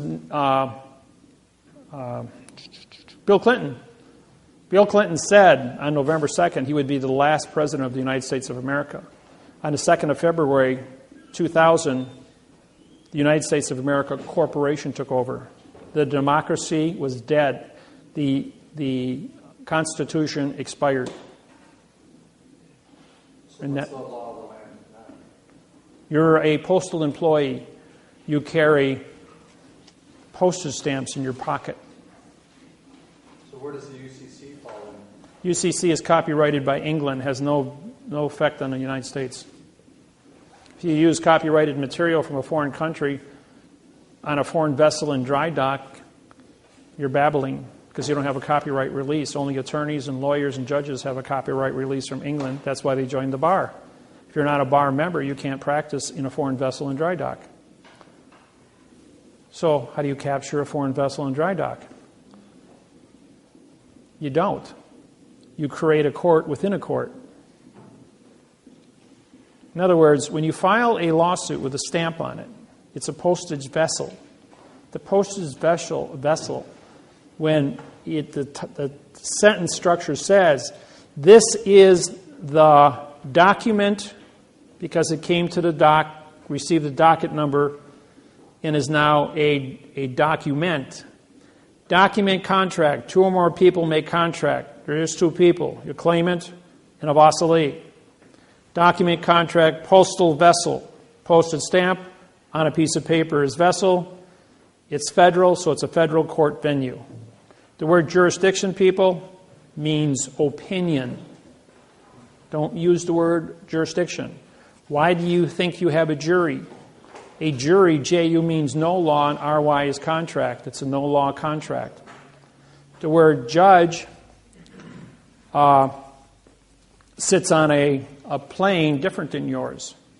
Even in tribal law, whether it be the witch doctor is the judge, the king of a tribe, anywhere on the planet, a president, a dictator, they all stand on a plane to break the continuance of evidence as an actor on a stage, talking babble in adverb-verb language.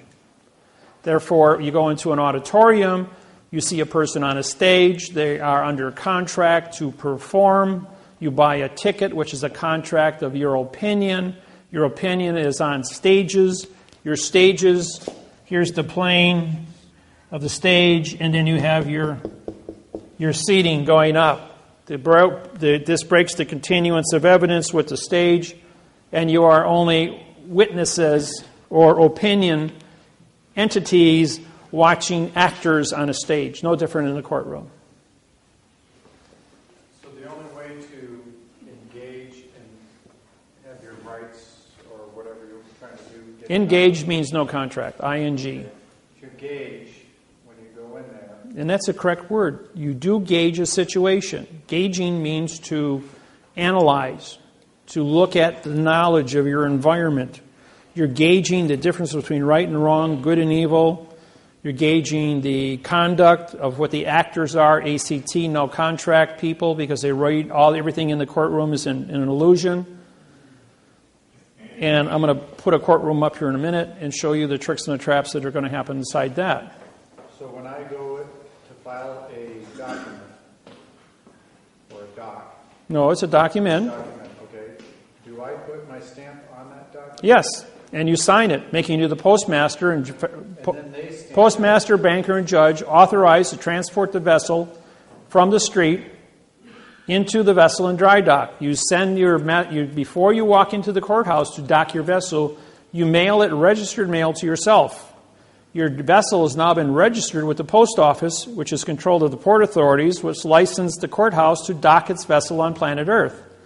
In the event that you are the postmaster now signing the stamp to carry the document into the courthouse, you are the letter carrier and postmaster authorized to transport the vessel to the clerk's office, and you can't be arrested as a letter carrier delivering the mail to the courthouse, even though it's a foreign vessel in dry dock, because you're already the post office, which controls the port authorities, which docks the vessel. So you have a higher authority. You're like the senior judge of the courthouse. Little secrets. Did they still stamp that document? Yes, and when they stamp it, they make contract. Absolutely. I sign every federal district court stamp. I sign over the top of it, capturing. So I ask for it back. Absolutely. You sign all yours and say, they all have to be conformed. Give me that back. I'm going to sign my name over your stamp, and you sign your name too, clerk. And you usually have to have 5 copies. So do I send 5 copies? Actually, 7. They get 2. You keep the rest, 5 back. Okay, so I mail 7 copies to myself? No, just the one. Just the one. Just to get the serial number. That's all you want. It's a registered serial number. Okay. But then how do I have a copy or You keep the registered serial number. You're going to mail it to yourself. You keep the envelope. Okay, got it. Okay? If you have one copy that's sealed inside there, it's always sealed inside there. If it ever comes to I'm not jumping the gun, but are you going to just go through all of these? Yes, I'm going to go through all the procedures on it. Yes. She told me that she can't let me have the document back once she stamped it. All of them are stamped, and if you sign the others in front of her, they all have to be conformed. If her copy is not conformed, then she has an illegal copy. She doesn't have an original. If you sign across their stamp, you have the original. She has to take possession of that. But she said, I cannot give you this document once I've stamped it. No, that's because they don't want you to be legal and become the chief judge of the courthouse so that you're in charge.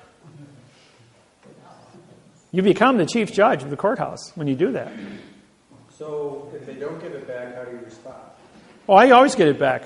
I says, I'm the federal judge in this courthouse. I have my oath on file. You better give me that court back. This is under Title 15. Which one is that? That's Title 46, Section 9. I just tell them I'm the judge? 946. Well, I have a 17-year running position. Everybody knows me already. So how do I do that? Oh, if you sign, as she hands you back the documents, you sign all of them. And if she knows what she's doing, she'll give you back their copies so they're all conformed. Right. So Because when you say to her, and she doesn't give me hers, then she is illegal. illegal. Right. You're saying, you know what? I have originals here signed. I says, now how are you going to explain to your boss that you don't have a signed original copy and you only have a half the position done? You didn't follow your duties. And that's what I'm wondering is the enforcement. Now, under Title 18, Section 641, folks, misappropriations. Title 18, 641, misappropriations. That means you took a paycheck and you didn't do your job. That's misappropriation for not doing your job. That's a 10-year, $10,000 fine, a $9,000 fine, and 12 years in prison under another title site of the same. It comes under 946 instead of 941. What was the title number? Title 18, 641 through 665 is the misappropriations rules. You can pull it up on the internet and go through the whole thing. Yes. So does that mean when we took for the mortgage fraud,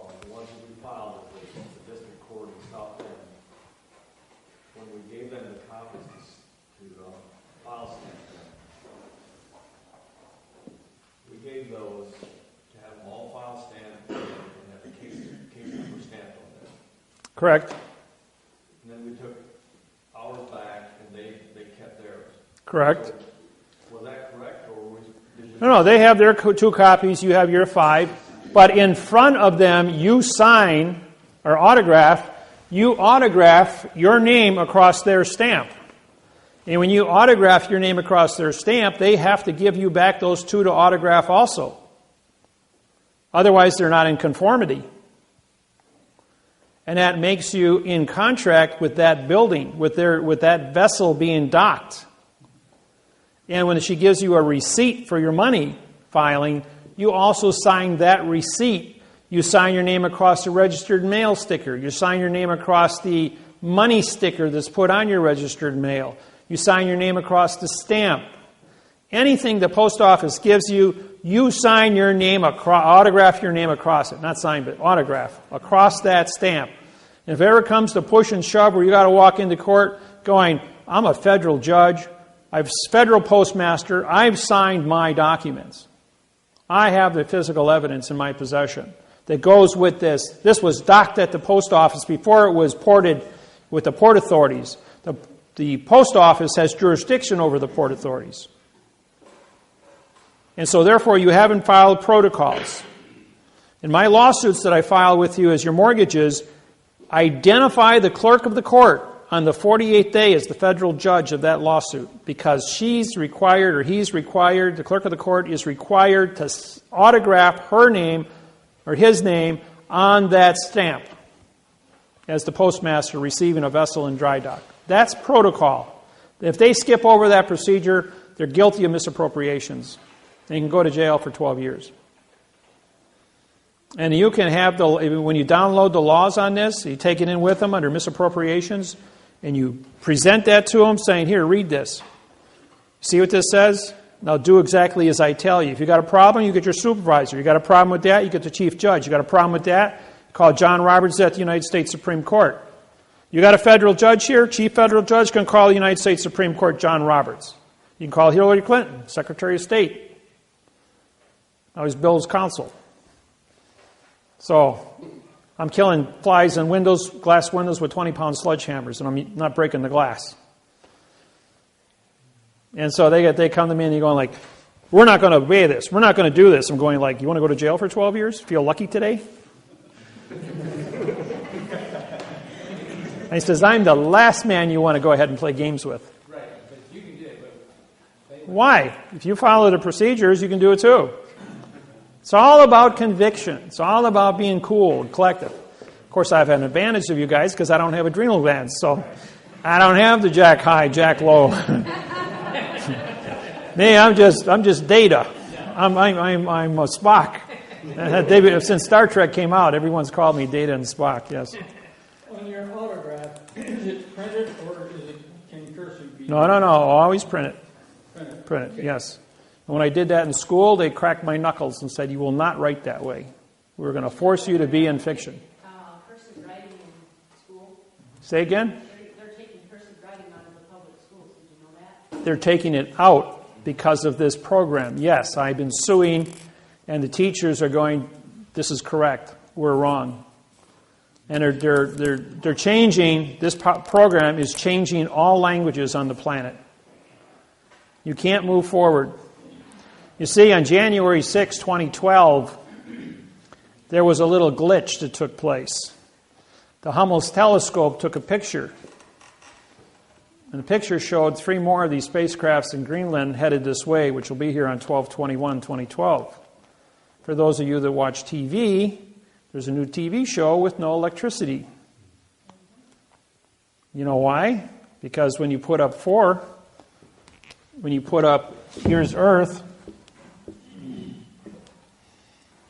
and you put a quadrihedron with Earth in the middle, you've got line of sight 4 spacecrafts the size of Lake Michigan to have put a dampening field over the planet and shut down electricity. What do you think is going to happen in a world that runs on computers and electricity without electricity? They go back to 1880 overnight. How do you get the food to the populated areas? You don't. Huh? How do you farm your farmlands without tractors? How do you harvest your crops? How do you run your canning facilities? How does 8 billion people get food when there's no way to get it, move it from point A to point B outside of whatever you're capable of growing in your own garden or being able to can because you have a stove, a wood-burning stove that you can can with because you know the principles of canning. I do. I know the survival issues. I know how to make water out of thin air with nothing but a sheet of plastic. Dig a hole in the ground, put a sheet of plastic, pour dirt around it, and overnight it'll make a gallon of fresh dew water, which comes out of the ground 24 hours a day, 7 days a week, indefinitely. And you just run a little hose out, and you can pump it out of there all day long, fresh water, and have all the fresh water you need.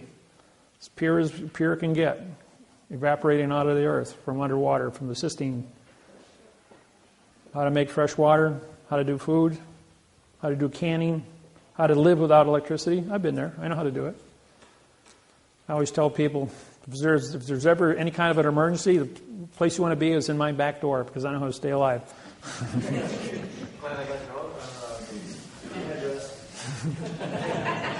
Well, it's nice is I got Lake Michigan only walking distance from my house, and that's a big lake. I got my own boat. Had my own boat building business for 8 years until the oil embargo took place in '73. Put 80% of all boat building companies out of business. Everybody copy that already? So what's going to happen December 23rd? It'll be the first day of winter.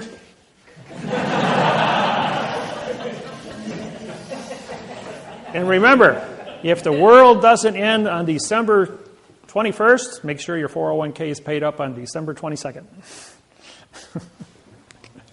Okay, we're going to go next to the courtroom.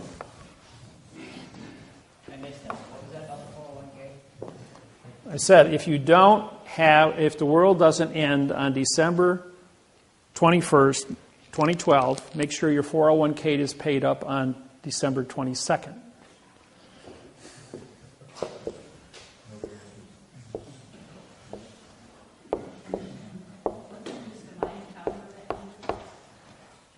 All the calendars written in the history of mankind, going all the way back to the beginning of writing, all end on 12/21/2012. That's the end of the world of verb. That's what it means. And the day the world kicks into gear and goes to quantum. With 5 billion people studying out of 8 billion, that's all the computers on the planet. Obama wants to push this through. The Chinese are pushing it with 150 trade partners. I believe that there's going to be some kind of an announcement maybe on that day. That you're going to turn on the TV, get on the internet, and there's only going to be one thing you're going to see. My program, study, you got so many days before we're going to switch gears, and the world's going to change into quantum. Simple as that. So, that's just my opinion. What's that? Oh, by the way, if they put the dampening field up, batteries don't work, electricity doesn't work, solar doesn't work, wind doesn't work. The electron does not move. Where's the dampening effect coming from? Dampening field is an EM field. Just like an EM pulse will take out electrical circuitry, closed circuit information. Okay. The program on what a dampening field does, it stops electricity for electrons from moving. What would that? Who would be executing that dampening field? What's that coming from? The four UFO spaceships in a quadrahedron, which is a four-sided triangle with Earth in the middle of it, line of sight. What source is them? Why are they doing that? Where's that coming from? Well, they were here 50,000 years ago, so they created the last ice age.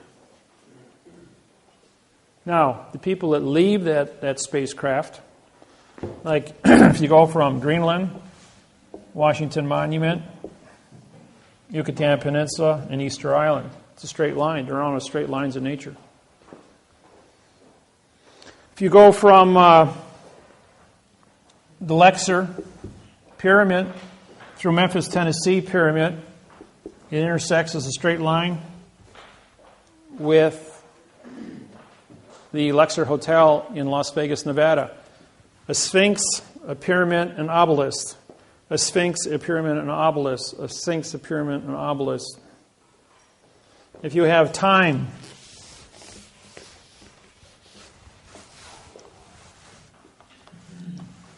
you got the Vatican. No. You got Egypt, the pyramids. This is North Pole, by the way. You've got the Vatican, Greece, at the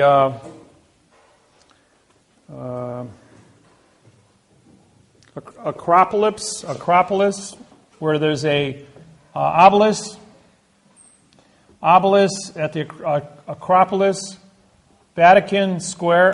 Vatican is a clock, a seasonal clock with the obelisk in the middle of it at St. Peter's. You go to Paris, which is the church built in 300 AD. Paris was the center of the church, Catholic Church, in 300 AD. From there, you go to the London at the Masonic Temple, where they have the rose line and the obelisk and the glass pyramid. You go from there to Washington, D.C., where you have an obelisk, and you end up in Las Vegas, Nevada.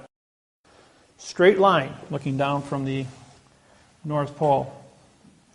Then if you take planet Earth and here's our natural Earth axis. Here's the spacecraft in Greenland, 12/21/2012, direct line with the North Star. What are the odds of that happening on 12/21/2012? What's their purpose for doing that on December 21st? Well, this is a 50,000-year-old clock, and it goes off on 12/21. You put 3 more objects here, and you got line of sight, dampening field. No, wasn't your question why the straight line, like all the... There are no straight lines in nature. This is the timeline of Earth. From the 4700 BC to Las Vegas, Nevada, and the building of the Lexer Hotel with a 2 million candle light, 2 million candle power. The Lexer Hotel is a radio transmitter. It's especially designed, and it went off with all the pyramids on planet Earth simultaneously. When they turned it on, they all set up a harmonic resonance that sent a radio signal out into space 1,000 times more powerful than they thought would happen when they turned the one on. It activated all the pyramids that were built to resonate at frequency within the triangle of what it is. The pyramid in Giza is built like this, which is a diamond. The pyramid on the Yucatan Peninsula is built, this line and this line are identical to the square inch. They're 1,200, or they're, from the Yucatan to Giza, I think that's about like 12,000 miles away. They're both identical. Architecturally designed the same. Math, liars figure, but math doesn't lie. Math doesn't lie. I can tell you a few other little nasty little things that are happening.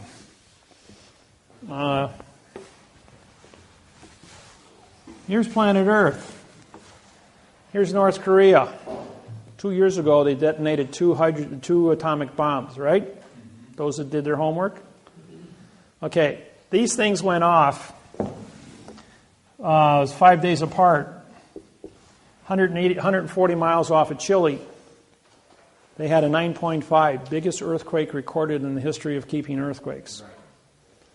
What they did is they set up a shock wave with the first one, which traveled through the earth, hit this line here, and then went like this, and through the magma created a 9.5 in Chile. That was a bump. The second one popped it.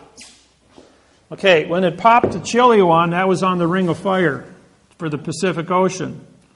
The shock wave then comes back off of this thing as it's ricocheting back over, takes out Christchurch, South Island of New Zealand, then causes a volcano 18,000 feet under the water, bigger than Krakatoa, to explode, creating a 6-foot tsunami. That was all. Nobody died in that because it was 3 miles underwater. This is on the Ring of Fire. And then when the shock wave comes all the way back up and focuses, he hits the trench outside of Japan, creating a 9 on the Richter scale, creating the tsunami, which then took out 3 nukes on the coast, which are dumping 11,000 tons of plutonium radioactive water, 2 million times more potent than it takes to kill a person, into the Pacific Ocean now since the tsunami took place, to keep the cores from going China syndrome. They still haven't got that thing under control. It's still burning out of control. And they pump 11,000 tons of radioactive plutonium water on this thing every day. This isn't made public to the public. There's very little of this is public.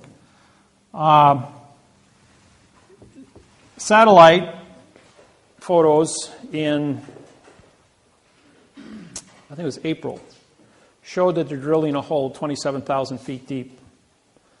The first nuke put a crack in the earth. The second nuke was they were able to use the second atomic bomb to identify magma, shock wave through magma.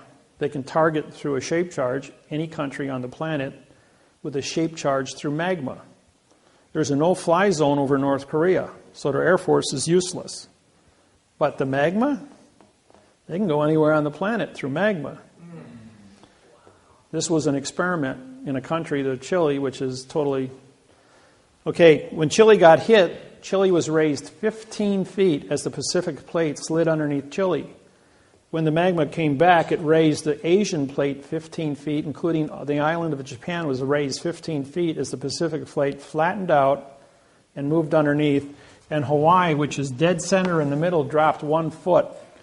Hawaii has a 40,000 cubic mile magma pool underneath it, which created and Volcano National Park cracked a hole 1 mile across and created a 1,000-foot wide pool of lava that rose up 8,600 feet from the base through the mountain. It then blew out a vent 60 feet in diameter at 8 miles per hour, moving magma into the south end of the island, pouring it out into the ocean, creating what's called VOG, V-O-G, volcanic fog, which is silicosis, fibers into the air. It's really, really, really agitating to your lungs when you inhale this stuff. I was there 2 weeks ago and I got a lungful of it. I was sick for 3 days. I was only 20 minutes in the fog. I was driving along and I got some in my lungs and made me sick. Anyways, the island dropped 1 whole foot. And this is all recorded on oscilloscopes that measure magma shock waves. Huh? All the Hawaiian Islands dropped? Yeah, the entire middle of the plate dropped, but it cracked open the volcano. And the VOG got really bad after that. Okay, they're drilling the second hole now, and they got a hydrogen bomb going into it. This is 100 times bigger than the atomic bombs. They found that as a result, they found a fissure in the crust of the earth in North Korea. And they're drilling a hole down in this fissure. They detonate a hydrogen bomb, and now we have a new math problem that shows up. Here's the 43rd parallel, North Korea. 43rd parallel, San Francisco. 43rd parallel, London. If they do a shape charge, and then from the top, it looks like this. Here's the North Pole. Here's San Francisco, and here's London, and London, and here's North Korea with a K. 120-degree angles. Liars figure, but figures don't lie. And on the 43rd, as a shape charge, they can bounce the magma at 120-degree angles and hit the San Andreas. Guess what happens when you hit the San Andreas fault? You got Mount Rainier, which is 40 years past due from its standard 40-year or 38-year eruption. You got Hood, York, and Shasta. all in a straight line, right on the Pacific. You can take Seattle and Portland and write them off. No place to go. The cloud from the 4 volcanoes would be devastating. San Francisco, that would be, you could write that one off. A tsunami would take out Hawaii from San Francisco in a 9.5 or bigger. It would take out Honolulu, which is at sea level, like 1 foot above sea level. And the shape charge going through the magma would hit the gates in London and flood London, taking out the subway systems. And then that would create a tsunami which would hit New York City, which is 4 feet above sea level, and take out New York City, Manhattan Island. And if they miss and they hit Yellowstone, then you got a super volcano 40 miles by 60 miles going off, taking out 2/3 of the United States. All in one big dust cloud. So, I did this presentation for 2 3-star generals and 1 2-star general for the Russian military. For the Chinese military 6 weeks ago. The one general got sick. They had to take him to the hospital as soon as I got done with this. Somebody knew something. Now there's a side effect, and that's the secondary shock wave. Secondary shock wave takes out Hong Kong with 100 million people.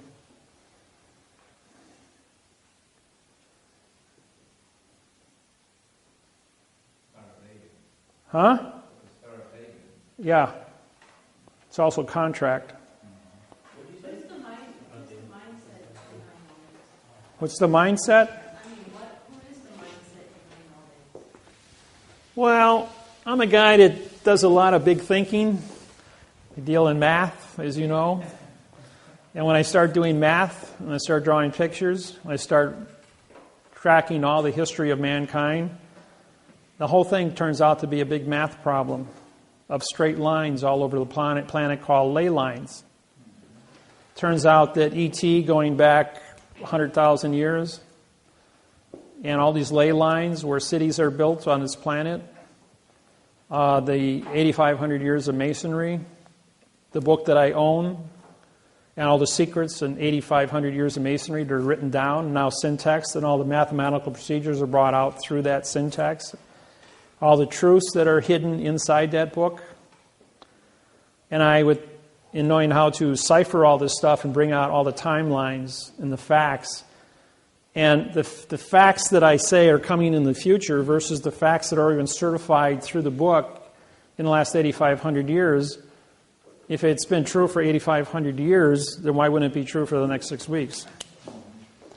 And a lot of this stuff came to me on emails in just glitches, like somebody working at the NASA Center that runs the Hubble telescope sends me a picture of 3 spacecrafts coming this way, and then it's deleted a few seconds later.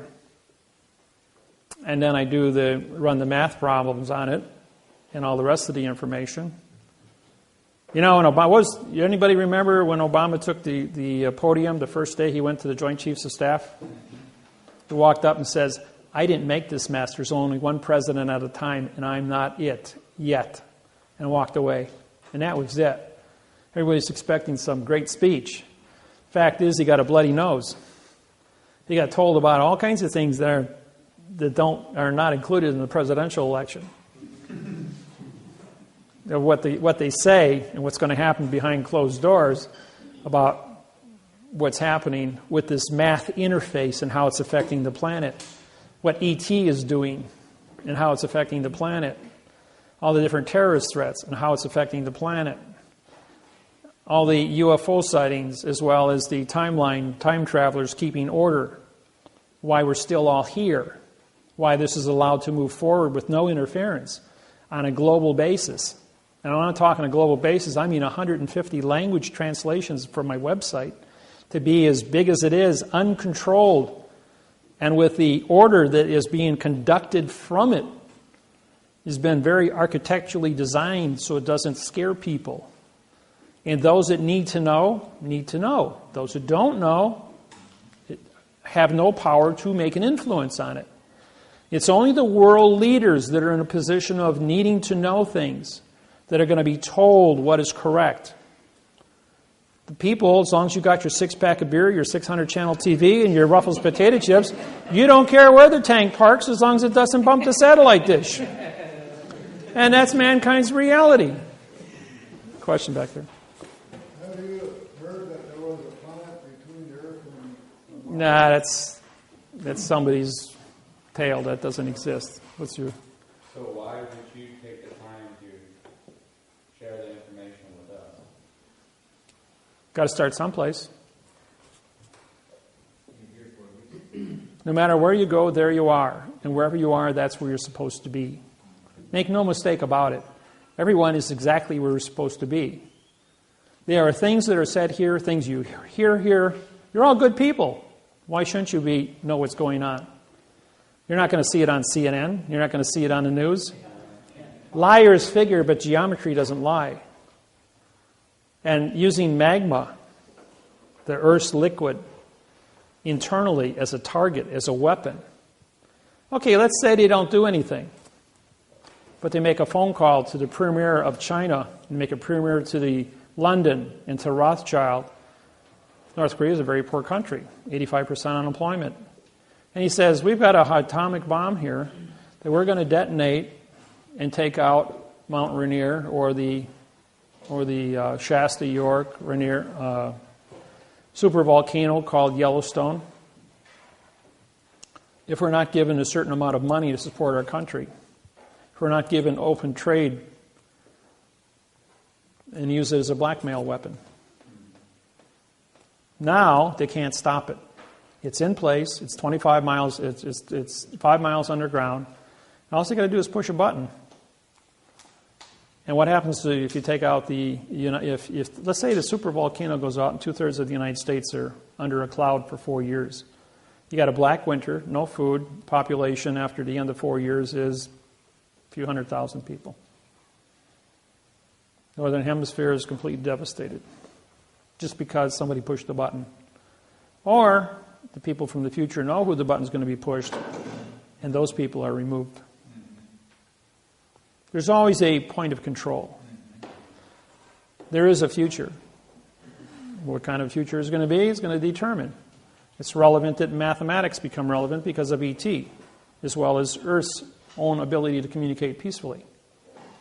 So I go around and I teach seminars every few weeks, but these are recorded. Once this goes up on YouTube, there isn't going to be 40 people here watching. There's going to be 40 million people, 400 million people watching the same presentation on YouTube in a couple of weeks. And there's nothing like a math problem which can't be disputed, because if there's one thing everyone in this room does agree on, it's a math problem. And liars may figure, but figures don't lie. And there's no such thing as a straight line in nature. So therefore, somebody has engineered something that it's not supposed to be. And if you engineer something, then you better be pretty responsible for, if you screwed it up when you engineered it, you're going to be fingered at. If you engineer it and you do it correct, you're going to be honored for it. You see? So yeah, I'm being responsible. And yes, this will go up on YouTube. And it will be viewed. And how long did it take for Michael Jackson to know, for the world, for every single person who owns a computer on planet Earth to know that Michael Jackson died? 15 minutes. 15 minutes. Every single person on the planet that owned a TV, radio, newspaper, magazine, iPod, handheld cell phone was called and said the king of pop died. So don't think things can't happen in a moment, that the world can't wake up in a moment, that on November 5th, 2012, I'm in front of the U.S. Court of Federal Claims in Washington, D.C., about 12 hours before election time. And there's going to be newspapers as quantum grammar was put on trial in a Kansas case. And Monty Miller and Russell Gould and myself are all going to be there as 3 federal judges holding the United States Court of Federal Claims responsible for false and misleading information, failure to have an oath of office, and are going to hold the United States government accountable for the election. the next day under false and misleading statements. What is that date? Huh? What is that date? November 5th. In 5 weeks. So the world watching this on CNN on Monday night could very easily walk into the polls Tuesday and write director party David-Wynn Miller that they want correct grammar. I don't care what they say and what they think's going on. It ain't going on because it's in fiction. And the world's going to change from fiction to fact overnight. And by December 21st, the world of fiction will be made announcement on the world in all languages that this stops today, that we fix it. No more wars. You can't bring an argument to another human being if you're going to talk in verb. Get your contracts right or go home.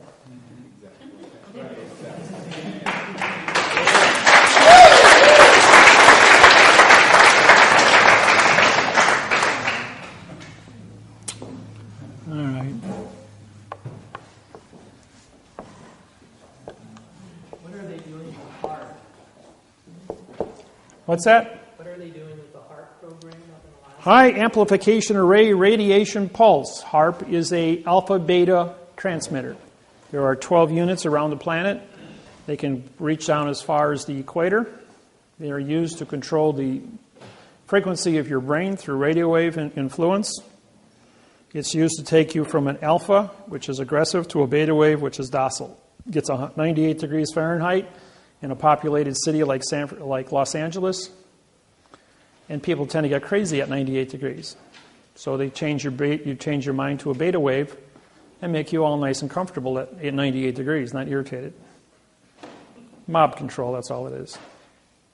Now, if you want to talk about angels don't play this harp, of the satellite 38,000 miles out over the Pacific Ocean, which can't be seen by any earthbound station that controls a microwave to increase the temperature of the surface a half a degree and create weather patterns 3,800 miles across to move El Niños and weather patterns. That was started in 1988.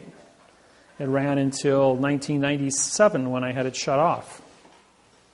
But they fooled around with it long enough to almost cause a 9.9 earthquake on the San Andreas when they heated up the North American plate 22 degrees and the Pacific plate 25 degrees. I did a seminar in Sacramento and told them, you will turn the temperature down of the United States from 85 in Milwaukee to 25 below zero, and from 85 in Houston, Texas to below freezing. You will hold it there for 22 days. You would take the air, which is blowing from the west to the east over the Yucatan Peninsula, and move it at 50 miles an hour for 22 days from the east to the west and push El Nino offshore. 24 hours later, the wind blew at 50 miles an hour from the east to the west, and the entire United States of America was put into a deep freeze. And it lasted for exactly 22 days where it was below freezing, bringing the North American plate down enough that it pulled the pressure off of the San Andreas. We didn't have an earthquake, and El Nino was pushed offshore. Remember when all the seals and the marine life were dying because the water was up in the high 70s? Went back down to 55 degrees where it's supposed to be. Because when you move hot water this way, cold water replaces it from the bottom, 3 miles down. Sometimes I got to interfere with the world to save the world, even though I'm not supposed to. Okay. Courtroom. Courtroom's divided into planes. P-L-A-N-S. E-S. Sometimes I get ahead of myself. All right. Plane number one is the level playing field, such as this room. Plane number two is where the clerk of the court sits, on a 4-inch high podium above your plane. Plane number three is the witness box, or the jury box. Anything in a box is an enclosed area and cannot be considered. As you well know, since the Constitution of the United States was created, you must have a 12-man jury. What you don't know is that the jury box is built like this with chairs on the X's. So what do you have looking from the top?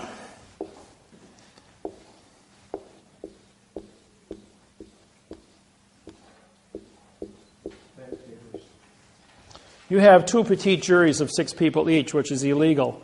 The continuance of evidence of the peanut gallery are divided. So the jury is in a box, and JU means no law, and RY is contract. They are a no-law contract of an illusion. Henceforth, they have no value whatsoever.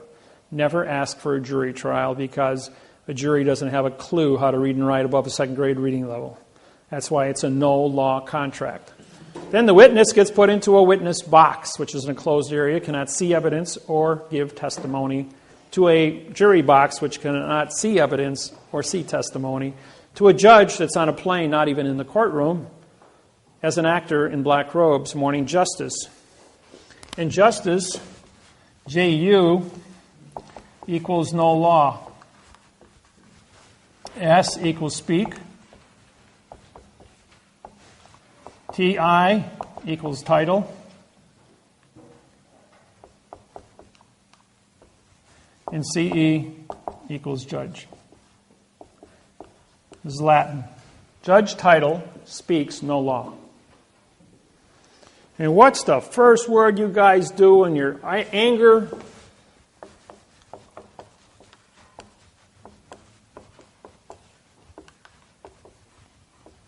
There is a location. That's a positive word. Is a positive word. No is a negative word. Law is a dangling participle verb. So what happens?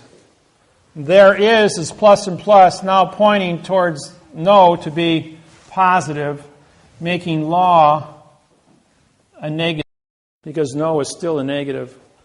So therefore the word no law or fact shall be tried in court. By your own confessions, people, you go, there is no. There's no such thing as a no. Because you can't perform a negative condition of performance. But if you say there is no, what do I have in my hand? Nothing. You just made nothing a fact. Now I can prosecute you with nothing. Well, you just walked right into that trap. Don't feel bad. No one's ever gotten past it. Everyone steps in the trap. Let's see how close up attention you are.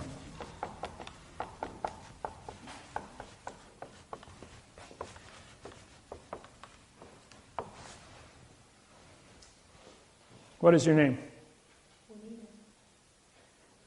No. I'm a judge. I said, what is your name?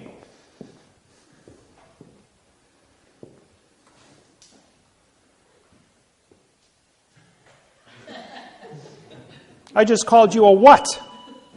Would it be easier? Would it be easier if I did this? Would it be easier if I did that? Now does that make sense? You see, this here is a period, folks. This isn't a question mark.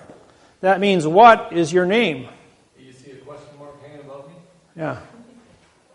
So, the answer to the question is, this is a pronoun, this is an adverb, this is an adverb, this is a verb.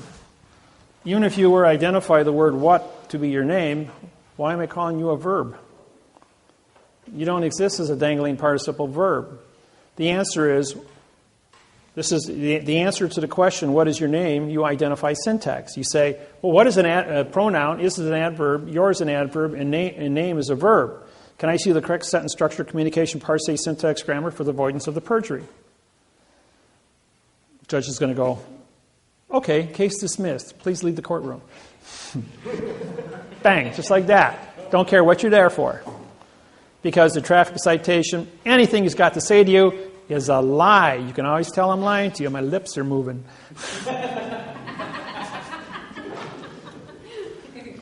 Hey, it's a fact, folks. So anytime you go to a stop sign and you get a ticket, you could use that argument in court. Well, actually, I won a case. I said, Mr. Police Officer, would you please come up? He goes, yes. He says, you testified that I went through the stop sign. I said, you just said I went through the stop sign. I says, what does the stop sign look like? So 8 sides, painted red and white, made of metal. How do I occupy the same space as a stop sign? How can I go through it? As two objects can't occupy the same space at the same time. This is a fraudulent statement. And this is a pronoun, adverb, verb, adverb, adjective, pronoun. Can I see the correct sentence structure, communication, parsing, syntax, grammar for the avoidance of the perjury? Judge goes, you can't go through a stop sign. And yes, that is a correct statement. And yes, this is a fraudulent statement. And you committed fraud under Title 15, Section 1692E and Title 18, 1001. Fictitious conveyance of grammar and false and misleading statements. Case dismissed. Mr. Police Officer, you're going to be reprimanded. I want your supervisor in here as you're going to have to learn how to use correct grammar.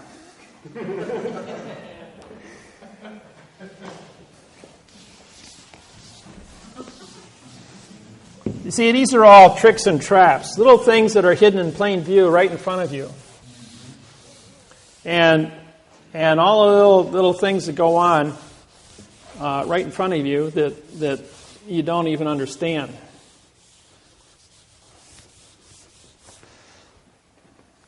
Now I'll show you another little trick that the Universal Postal Union burned Switzerland. Do you know that all wars on planet Earth are orchestrated by the post office? Post office controls all money in all 250 countries. World War II was not an exercise in a world war as per se. It was an exercise in population reduction of 200 million people. And that's all it was. The planet was not ready to support 8 billion people in 2012. If World War II didn't take place, we would have hit 8 billion people in probably 1970, where there wasn't technology or production capabilities of feeding, so people would have been dying globally in mass units. Millions of people would have been dying at a time from starvation, rather than having a controlled issue. If the plague of 1525 or 1535, something like that, which wiped out half the population of the planet, didn't take place, we would have hit saturation way back in 1800. And then there would have been a mass destruction. When I was in, it was in high school. I think it was 11th grade. About 17 years old. We did an experiment. Took a 4-ounce potato, put it in a 2-gallon fruit jar with 2 fruit flies. In 30 days, we had 50,000 fruit flies and no potato. On the 31st day, we had no fruit flies and no potato. The point is, you can expand out of existence all at the same time. You can go out and go fishing, which, if anybody's ever done this, and you put like 30 bluegills in a 5-gallon pail.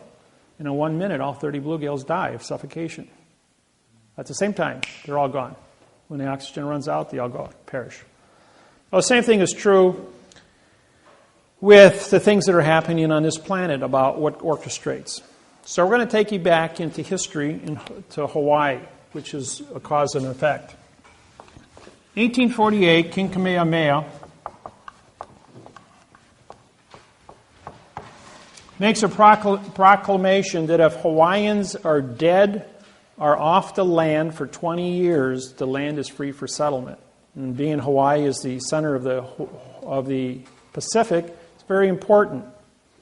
In 1800, the population of Hawaii was 2 million Hawaiians. In 1829, there was 34,000 Hawaiians left alive. In 34 years, they all died from whooping cough, tuberculosis, typhoid, smallpox, measles, mumps, chickenpox, all of our childhood diseases. As the Hawaiian Islands were isolated, Cook shows up in 1789, comes back in 1800 with Bishop, because the world knows that Hawaii exists and they start sailing there, they bring all the diseases of Europe and the United States, and in 34 years, 99% of all Hawaiians are dead from genocide by germ warfare. And so the Hawaiian population is so small, based on its size, that there's King Kamehameha, in 1848, nationalizes the entire island under the Bishop's Trust, putting all the remaining choice lands into the Hawaiian Kingdom. Now, 1/3 of the Hawaiian Islands was given to the Philippines, 1/3 to China, 1/3 to Japan, because they were the dominant population at the time in the Hawaiian Islands. And in the Hawaiian Islands themselves, the Hawaiians kept all the choice farmlands. With that said, China declares Hawaii to be part of their country. Japan declares Hawaii to be part of theirs, and so do the Philippines. The United States took over in I'll get to that in a few minutes. The United States Postal Service shows the Universal Postal Union, better known as the UPU. If you want to go and study this, upu.com is what you type in your computer, Universal Postal Union, and you can get a history lesson off of Wikipedia, which will show you what's going on. Some of this stuff was never made public. I uncovered it, and quite by accident on the 6th of January, and was able to certify how World War II was conducted. In 22nd of October, 1871, the Hawaii files bankruptcy. Now, under the words of damage, no damage becomes legal, and under maritime law of commerce, which falls into the maritime salvage claim, Title 46,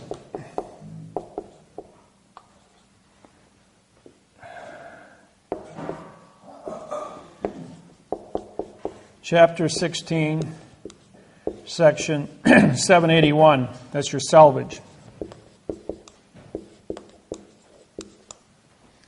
That's maritime salvage. All right, the Bern Switzerland shows up in Hawaii on this date and gets Hawaii, King Kamehameha V, to file bankruptcy. Under damages, no damages complained. So this is the 22nd of October, 1872, plus 45-day trust law and 3-day grace period is the 6th of December, 1872. Guess what happens on that date? King Kamehameha V, the last reigning monarch of the Hawaiian Islands, is assassinated by poison and dies. The Hawaiian Masons, because he is a 34-degree Mason, being that he is the reigning king and monarch, activates the 20-year moratorium that if you are dead or off the land, because he's responsible for all the land in Hawaii. Add 45 days to December 6th, and you get, plus the 3-day Rescissions Act, and you get the 17th of January, 1873, plus 20 years is 1893. January 17th, 1893, the United States military shows up. The commander of the warship is a postmaster, ordering the postmaster of Hawaiian Islands to take over the Iolani Palace and capture the Hawaiian Islands, putting the Hawaiian Islands into United States territory. Queen Iolani then writes a cursive letter, an adverb verb, to complain. But as the Queen of Hawaii in 1893, she's also a 34-degree Eastern Star.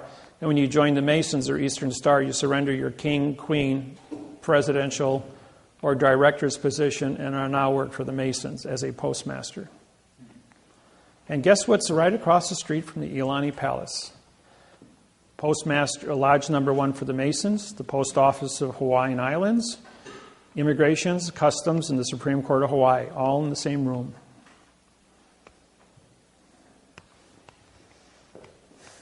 All the heads of government.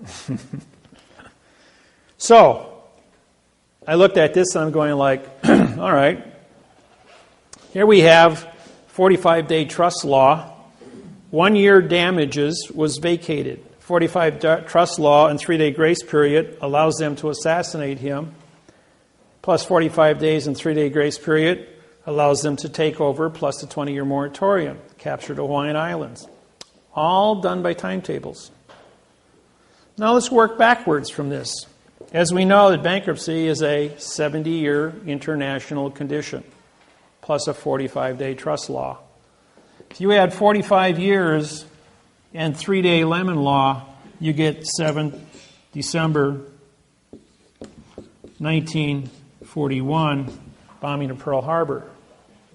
The Japanese post office declared war on the United States Postal Service in Honolulu, Hawaii. It was a postmaster-to-postmaster war. Only post office vessels, which are all military planes and military ships, carried the mail between the United States and the Hawaiian Islands. The Hawaiian Islands was under military control from 1893 under the United States Postal Service, folks, not the United States government. The government is the post office. The President of the United States, pre-simulation indenture, appoints a Postmaster General who controls all branches of government, CIA, FBI, police, fire, every branch of government, Homeland Security, Department of Interior, Department of Forestry, everything on planet in the United States is controlled by the post office. The post office in all other countries is also controlled by, controls all branches of governments. The directors, the presidents, the kings, the queens are no more than puppets working for the postmaster. Because the postmaster controls the treasury, who prints the money, controls the military, and that's how the world runs. You want a new world order? It was established on the 22nd of October, on the 22nd of October, 1871 was a new world order. It was set in motion by the post office. New world order has been here for 140 years. So everyone talking about the new world order to take over, it's been in place for 140 years until I showed up and there's a new sheriff on this planet and he's taking care of it with syntax. And that's how it works.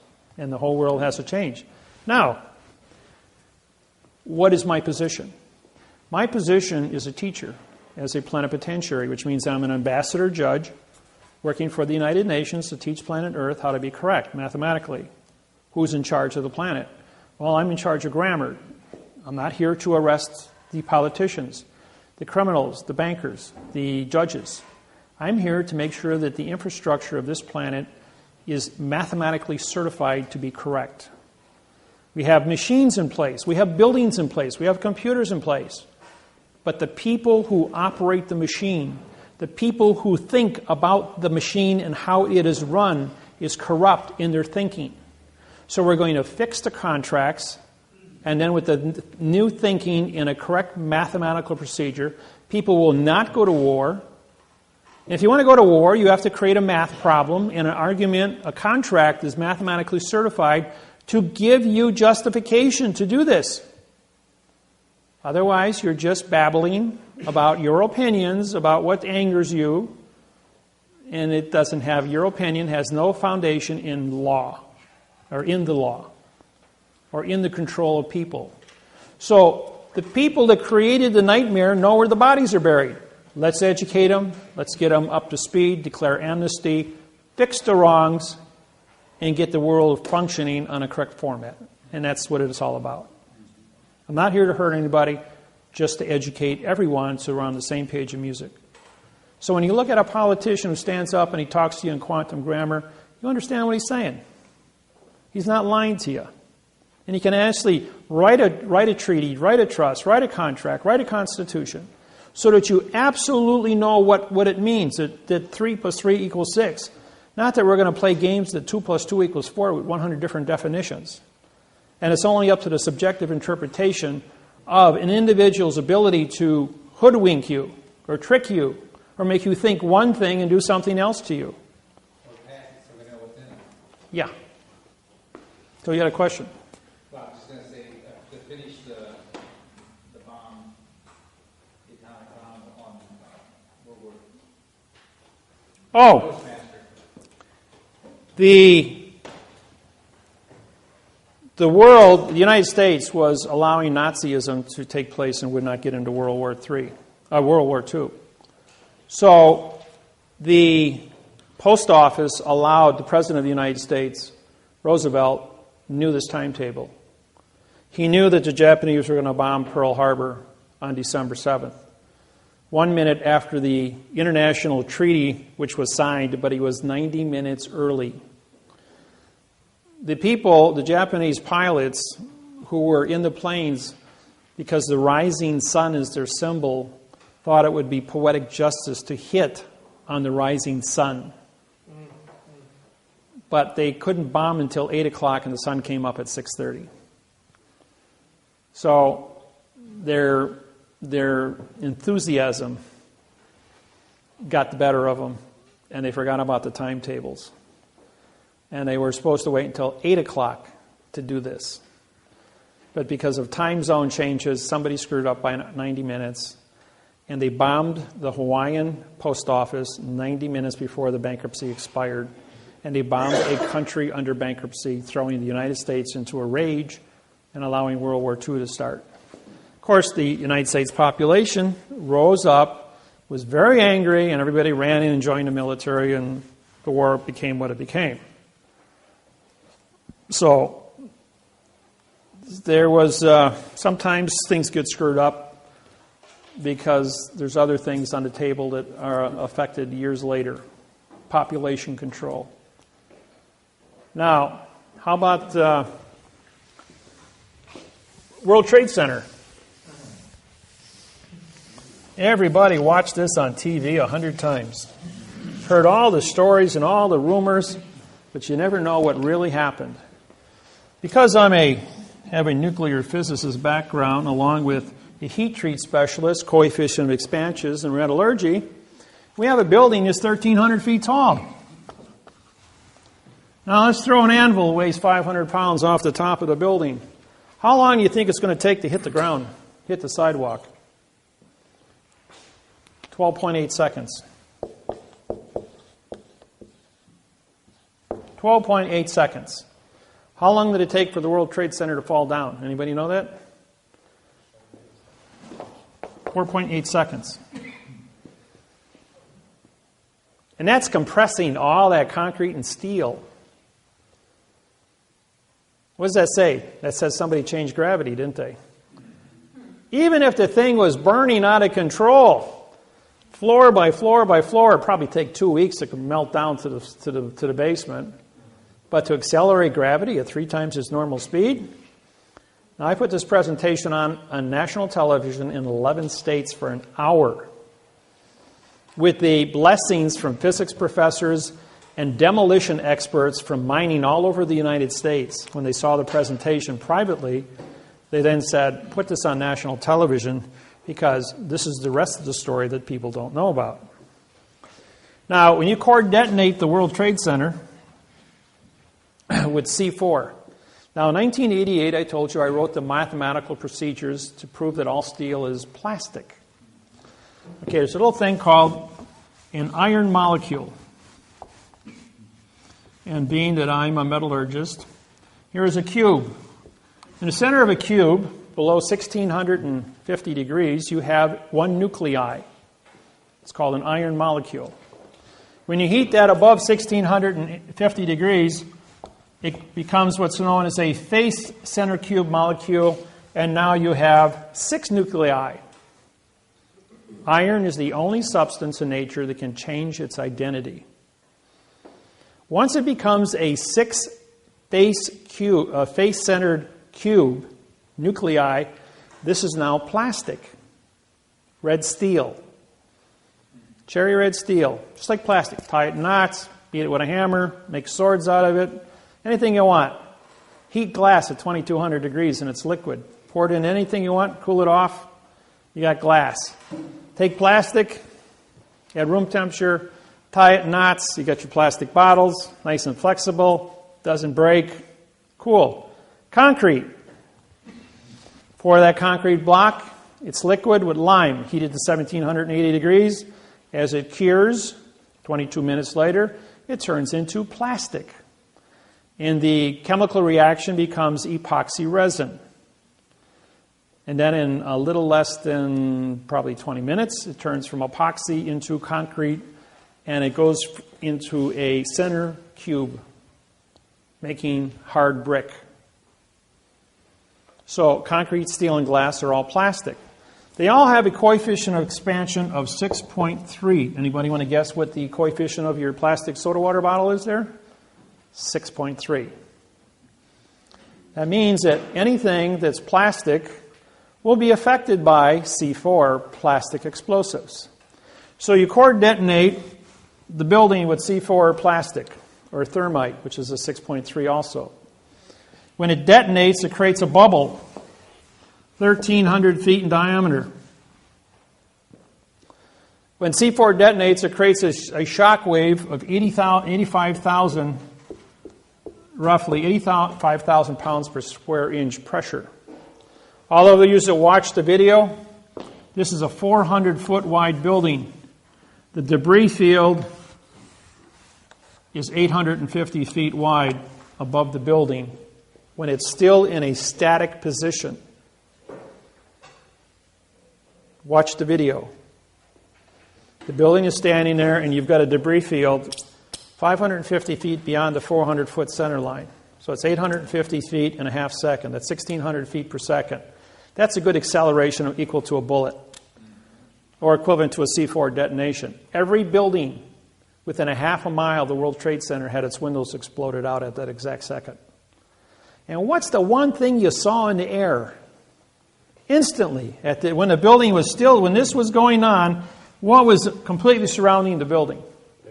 Paper. Paper was airborne instantly all over the building. How did all that paper get 1,000 feet away from the building in 1 second? Where did it come from?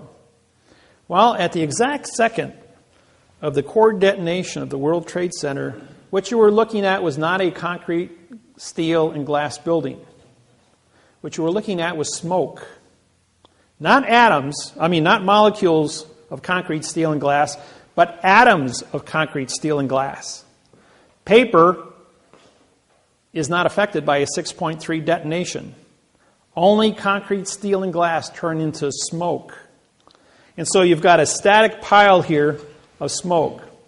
Now, has anyone ever seen the hydrogen bomb explosion on Discovery or National Geographic's pictures? And you see little balls. Those balls are called plasma. Plasma is the same thing that causes sunspots on the sun. When a C4 detonation takes place, you have plasma balls that are formed throughout the building. These are electromagnetic eddies that are created. Anything within a plasma ball will not be affected by the 6.3 coefficient of expansion of a C4 detonation, which only affects concrete, steel, and glass. So at this exact second, when this building is exposed to this, you have all these heavy chunks of steel in here, but they're also subject to the change in the gravity well. The gravity well collapses in 4.8 seconds, pulling the entire debris field right into a real nice pile in the basement. One thing that they didn't tell you was there was 8 buildings, 40 stories tall, that surround the World Trade Center. It all fell down. That were caught inside the electromagnetic bubble. They weren't on fire, but they all collapsed just the same with the World Trade Center because they were inside the electromagnetic pulse of the C4 detonation. So plastic affected plastic and pulled this whole thing down into a nice, neat pile. Now, if you look at the video, you'll see that here's Long Island, here's the World Trade Center, and here's a big white cloud of asbestos. The entire World Trade Center is insulated with asbestos. 50,000 people a day work in the World Trade Center. 50,000 people for 30 years exposed to asbestos insulation. Anybody want to guess at what the lawsuits would be worth over a 30-year period? In the trillions of dollars against the United States government. Who owns the World Trade Center? New York City Port Authorities. Who owns the New York City Port Authorities? United States Department of Transportation. Who is owned by the United States Postal Service? Who owns the Treasury? Who owns the Pentagon? Who owns the military? Jeez, it's all kind of coming back to roast on the post office, isn't it? So now you've got this big cloud of asbestos, and 3 million New Yorkers are exposed to raw asbestos that's just been blasted away into real nice fine particles by 85,000 pound per square inch blast wave.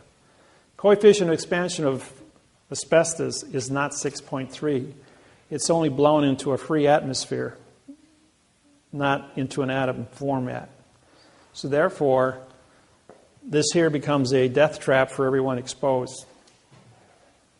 Now, 50,000 people a day work, but only 3,850 people were in the building because everybody was told to stay home. Both planes, when you run the video back and you look at them, did not have windows. They were drones. Where did all the people go that supposedly left Boston? Never heard from again. Out into the Atlantic and ditched. And this was a controlled issue by drones. And we have drone technology. There's over 12,000 drones in Iraq right now. So these things, liars figure. But this little number here, figures don't lie. And being a heat treat specialist with a nuclear background can tell you that this was created by 186 men of special forces who deal with demolition. The basement of the World Trade Center was blasted out. What do you think's below the World Trade Center? Heavy rails, called the subway system. They blew the basement floors out and dumped all the gold onto the subway rails, and they disappeared. Not to be found yet. Somewhere. That was the World Bank of the United States, controlled by the United States Postal Service. But the gold, that was only $3.4 billion. At the exact point of detonation, $12 trillion was transferred through Honolulu, Hawaii substation into Singapore Bank in Singapore, world's largest bank, which can accept a deposit. How much money does it cost to conduct a war in Afghanistan and Iraq? $500 billion a year. It's a 22-year supply of money to keep the war going in the Middle East and keep us in Asia. How much oil do they have left in the Middle East? 20 years. Keep the oil running for 20 years and the money to play for it. Cover up the asbestos under active war. Dress a bunch of guys up in rags and call them terrorists. Give us a patriot bill. Take away our freedoms. Put us through all the nonsense at the airport. Even take away your clippers out of your luggage so you can't get on a plane, but they give you a steel knife and fork in first class. Now go figure that one. I kid you not, folks. I'm a 1,400 flight flyer. So, the plasma balls protect the steel and concrete, which are then analyzed to be 100% metallurgically correct. Except both buildings are missing 50,000 tons of matter, which floated away in the cloud as atoms of smoke on the wind. And everybody caught in the cloud is now dying of lung cancer. But because this is an act of war, they can't sue for medical help from the United States Social Security Service. And what did the United States do? They sued to give up your freedoms, to join the United States of America Corporation and go into a guise, GOISE, of protection and give up all your civil rights. Now, mandamus has been canceled because it's written in adverb verb. Your freedoms, as far as having a warrant to enter search warrants, have been nullified because the laws are written in adverb verb. They're using my technology to disqualify all the protections you had, and PRO means no of Texas contract, all the no contracts you had. And they're only selectively choosing the ones that they want to use that benefit them in their ability to control, and Big Brother is watching. At every traffic intersection you have a camera. Videos, how many people got tickets already from video cameras at stoplights? I got a few of them myself. So who's Big Brother? Who's Big Brother? DOT, Department of Transportation, working for the post office. Is that where the U.S. Department of Agriculture comes in? Under the post office. Under the post office. Yep, and you guys are all farmers, so you're under... In other words, to own a farm today, you have to have a 4-year college degree in horticulture. You have to understand pesticides, groundwater, public safety, pollution, gasoline, if your tractor's leaking, anything you put on the ground goes into the water table. Therefore, it affects public safety underwater. I used to own a 40-acre plot of land, and I bought it because I was going to harvest the topsoil, which was worth $7.5 million on my 40 acres, until I took a course at the DNR in Wisconsin and found out that this was the first line of defense to supply water to over 10,000 homes within 100 square miles of my land, as that was the headwaters of the Mud River. And I got an education as to how important my land was and that it could never be touched because it filtered water and created pure water in the underground water system. And I respected that because I'm a green person. So, now you know what happened here. This was a condition. Oklahoma was number 1. Waco was number 2. Waco was first, then Oklahoma, then this one. Just like World War II was allowed to take place, bombing of Pearl Harbor, you need a crime big enough so that people yell rape. This was a crime big enough to suspend your rights and make everybody a victim of terror. Question? Hiroshima and Nagasaki, was that control too? What? Population control in World War II? For what? For Hiroshima and Nagasaki when the A-bomb was dropped? Okay. In World War II, all the bombs dropped in Pearl Harbor had $1 airmail stamps put on them just to make it legal to deliver the postage to the Postmaster General of Honolulu, Hawaii on December 7, 1941. In 1945, a $1 airmail stamp was placed on Little Boy and Fat Boy and delivered to Hiroshima and Nagasaki airmail just to make it legal. And I have the video at home that shows the Postmaster General of Honolulu, Hawaii on signing his name across the $1 postage stamp, just like I sign my name across the $1 postage stamp on my lawsuits, just to make it legal to deliver the mail. All the bombs that were unexploded, and I talked with one of the survivors in Honolulu, Hawaii, who had a 500-pound bomb dropped and split a tree in front of his house. And the bomb had a $1 postage stamp on it when I asked him about it. He goes like, yeah, it was a $1 Japanese postage stamp signed right on there. He says, thought it was kind of peculiar. He says, the Army Corps of Engineering came out and defused the bomb, took it away. But it did have the $1 postage stamp on it, he said. And he was an eyewitness. So, yes? What is the significance of the $1 versus, let's say... There are no fractions in federal law. Everything is a whole number. That's your answer. So That's you can't what. use a 2-cent stamp. No, you must use a $1 stamp or above. It must always be a whole number. Now, that's a good question. I'm going to switch gears here a little bit. When you read, now, you've been exposed to fiction grammar, but there's another thing that you don't see. It's called character spaces. All things went to computer now.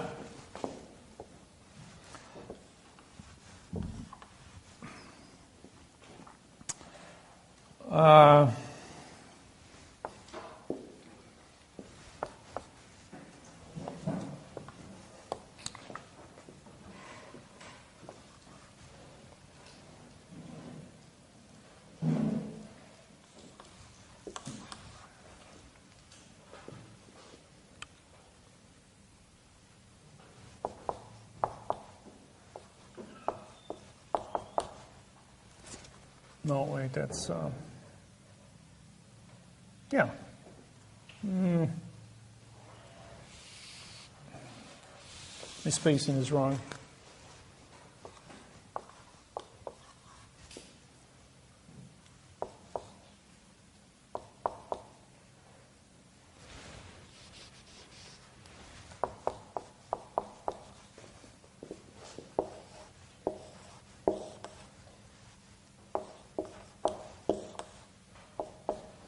Okay, you're looking at a computer, and each one of these represent a character space, okay? Now there's a rule in syntax, it's called the double space rule. If you are two spaces between words, you break the continuance of evidence. Okay? Now here you're going along, you got space, space, space, space, 1/10, full space. This is actually two spaces now. So when you say, I saw the cat, this is an adverb, verb, adverb, verb. But there's two spaces missing here. So therefore, this is just a two-word phrase, and this is a two-word phrase. It's not four words. So therefore, watch your spacing. We have an attorney in Petersburg, Alaska, who uses 4 words single-spaced, 3 words double-spaced in each sentence for 22 years. Last year, I caught him. We went back and looked at everything he wrote in 22 years, all identical. 4 and 3 on every sentence. Never wrote a legal contract in his entire life. And he was the prosecuting attorney and working for the city in Petersburg, Alaska, and never lost a case. But then again, he never had a correct case, and so him and the judge were in and on together. Therefore, it's a conspiracy. He knew what he was doing. Exactly. There was no mistakes there. Wow. When I take your mortgage contracts and I identify all the parts of speech in 15 pages, and I show that there's not a single prepositional phrase, that this is a document with 5,000 syntax wrong words and 1,000 words that mean no contract, and therefore you have 6,000 mistakes and 5,000 words. This is like building a space shuttle to go to the moon. It's an engineering exercise on 64 million mortgages. When Lloyd's of London got a copy of this, they canceled 64 million title insurance policies in the United States. If I'm blowing smoke, then what's the world doing canceling the United States contracts across the board? Shutting down the mortgage industry. And as Pandora, yes, I'm responsible personally for the entire collapse of the mortgage industry and why all of you are probably in foreclosure right now. What does Bernanke's deal of $40 billion per month? $40 billion, that's nothing. But is that tied to this mortgage, to the syntaxing thing? No, he's just trying to put a Band-Aid on something, saying we're going to buy up all your bad paper. Now, for the mortgage people, and this goes with that.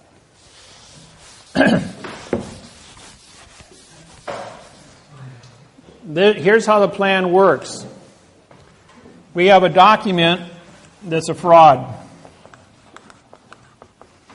And this is an autograph, this is a confession. As you know, the bank did not sign any of your mortgages. So therefore, you have what's called a unilateral contract, meaning one signer, which means it's not a contract.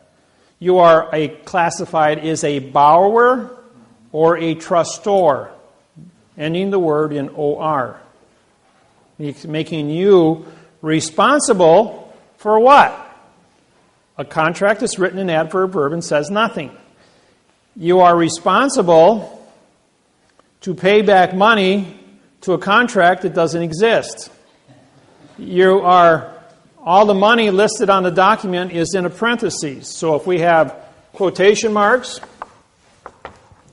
a parentheses, square brackets, or we write in italics.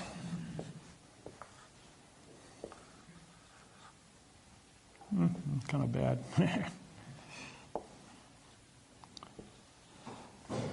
Or if we write on an angle called italics, it means it's removed from the paper and it's blank, which is the condition of all your cases. All right, so we have this document here, and this document says that the bank wants this from you. But he never signed it. So can I prosecute this individual? Well, I don't have a victim yet. You guys have become victims, but only after the fact. those that are all current in your mortgage payments, you still are sitting on bad paper, but nobody's taking responsibility for it. You've paid, kept your mouth shut, the bank's kept their mouth shut, and you just keep paying. Well, that's cool. Your credit rating reflects that you have made a promise to give something back to somebody else, and you've kept your promise. It's just like a handshake. There's no written contract. This is not a written contract either, until I stand up in front of the court. Now, when the bank stands up in front of the court and says, I wrote this, I'm taking responsibility, I want that house, I now have a signed confession in front of a judge that they took responsibility. Now, it's my responsibility under Title 42, 1986, as a federal judge, to syntax this document and find out what it really says. What it really says is that the false and misleading information, fictitious conveyance of grammar, perjury, and deprivation of rights under coloring of the law was now a condition of criminal activity under Title 42, 1986. While engaged in criminal activity under Title 42, 1986, he had knowledge because there's 6,000 mistakes without any kind of modification. In other words, it's a perfect fraud. A perfect fraud because we're back into the no law or fact. And so now he's got this no law or fact document that he's confessed to. Well, from the first one that we did in January of 2008, which collapsed the entire mortgage industry and took the stock market from 14,000 down to 6 and back up again, and put everybody into your quandrum, why hasn't the bank foreclosed you after 90 days? Why didn't they just come out with the sheriff and kick you off the land? Well, that's because we still hadn't had the banker stand up and say, I did this. So when he did that, he now had what he did was on the 90th day, he filed a Title 46, Chapter 16, Section 781 salvage claim on your land. They killed the Indians, they stole the land, they sold it to an unsuspecting buyer back in 1800, and it hasn't been, or 1834, and hasn't been corrected to this date, and so the word is ailing, A-I-L-I-N-G.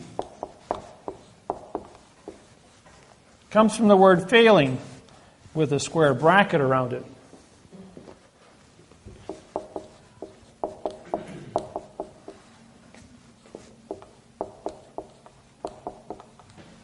Better known as the Federal Rules of Civil Procedure 12b-6. Now, every one of you that have ever worked with me, the first thing that the lawyer does is he failed to state a claim. Okay, what that says is pronoun, adverb, future time, verb, adverb, verb, which means you didn't use a verb in your document. You actually sued them with correct facts, using forensic evidence with a signed confession from the bank who stood up and said, I wrote this. Now, I have permission as a federal judge under Title 42, 1986 to prosecute this individual for false and misleading information. So, all the people that have filed these lawsuits since January 2008, they're stonewalled. We want more information. We want interrogatories. We want affidavits. We want a smoking gun. We want. The point is, the word interrogatory, INT, means no contract. Affidavit, AFF, vowel two consonants, means no contract. We want no contract.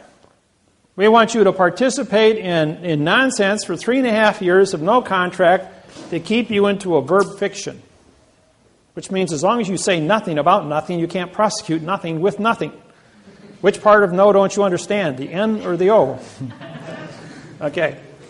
Now that this fraud has been perpetrated, we go ahead and say, well, I have the signed confession here, and the bank won't settle, and the court won't settle. They're going like, well, the lawyers all, both sides, want more and more information.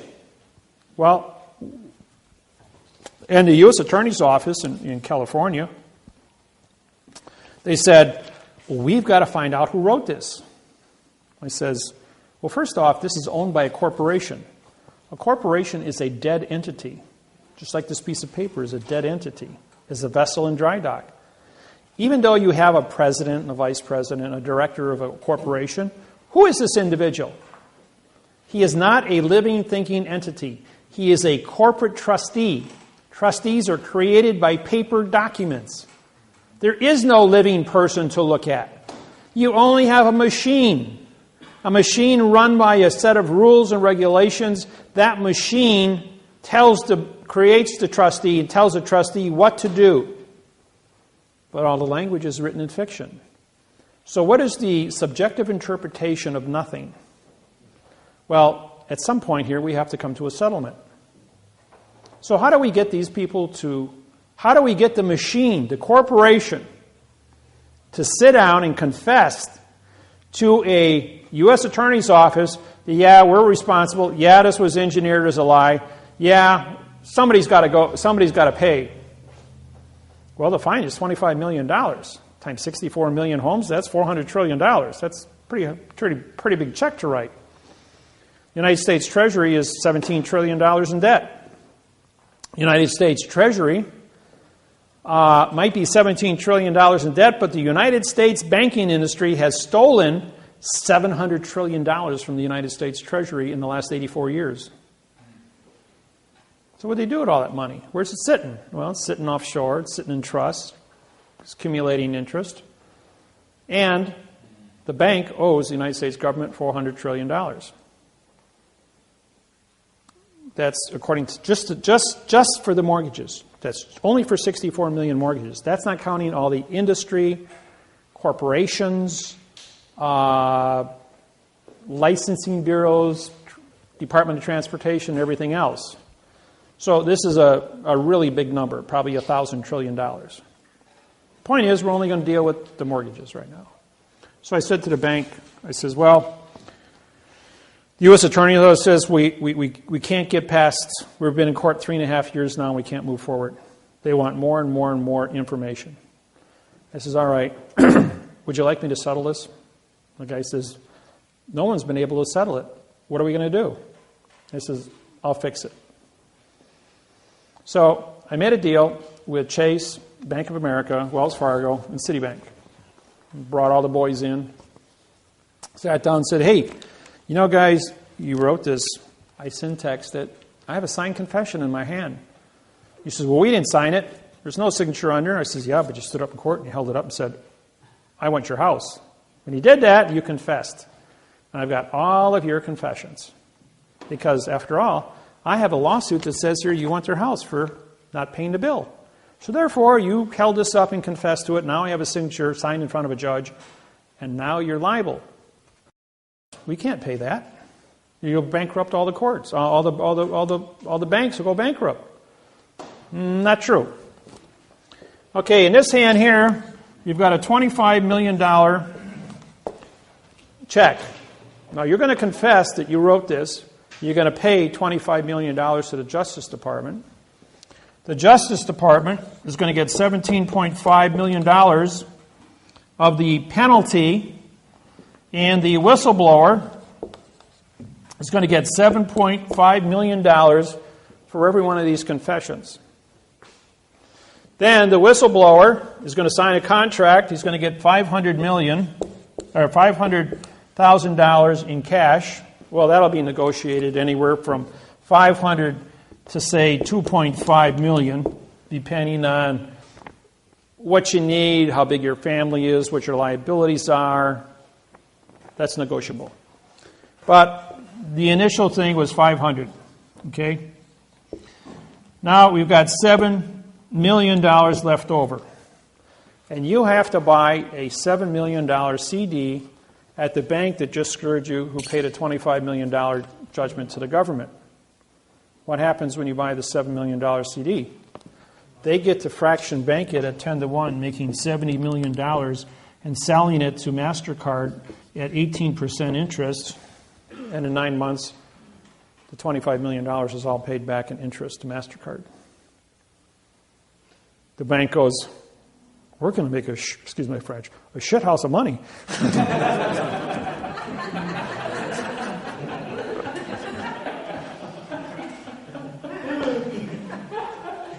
And the bank, 10 days later, walked into Kamala Harris's office and said, we got a check here for $26 billion.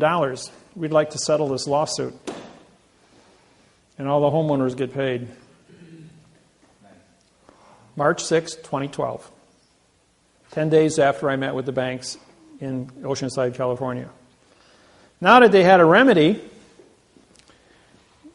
the banks, Kamala Harris got $19 billion. The United States government immediately took $7 billion, stuck it into the Treasury in the state of California. Kamala Harris then had to hire a staff of individuals, screen out the applications, get all the forms worked, the paperwork done. I have those with me, by the way, for those that need the forms. That are involved with lawsuits with me right now.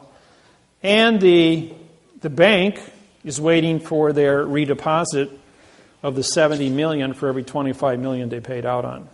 And this is I have all 50 federal attorney generals and 1,000 staff members, which are all assistant attorney generals, working with me on this.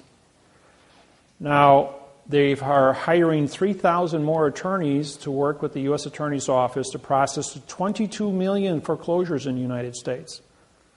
When you divide 22 million by 4,000 attorneys, that's going to take a while, especially with all the paperwork involved.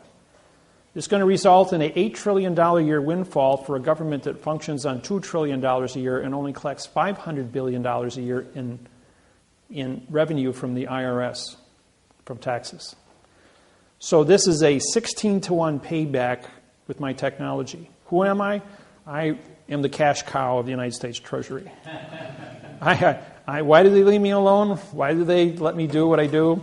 It's because the United States government would not exist after 1997 if it wasn't for me. I paid off the last national debt in 16 months. They were $8 trillion in debt. They not only paid it back, but on November 2nd, 1999, we had $6 trillion surplus in the United States Treasury, entering the third international bankruptcy. And so now, as of last week, we were $17 trillion in debt. With this technology, it's affecting everything. And every single lawsuit, yesterday, Bank of America wrote a check for $2.46 billion for false and misleading information on the wording for the contract for the Bank of America Employees Pension Fund. Biggest single settlement in the Bank of America in the United States pension history. But that is trivia compared to the 25 or the 26 billion that was written in California to settle the cases, and the 74 billion that has currently been paid out to date on the $400 billion lawsuit, which is at the New York Securities and Exchange Commission for false and misleading information to sell bad mortgages to the Securities and Exchange with a second-grade reading level. Henceforth, this document.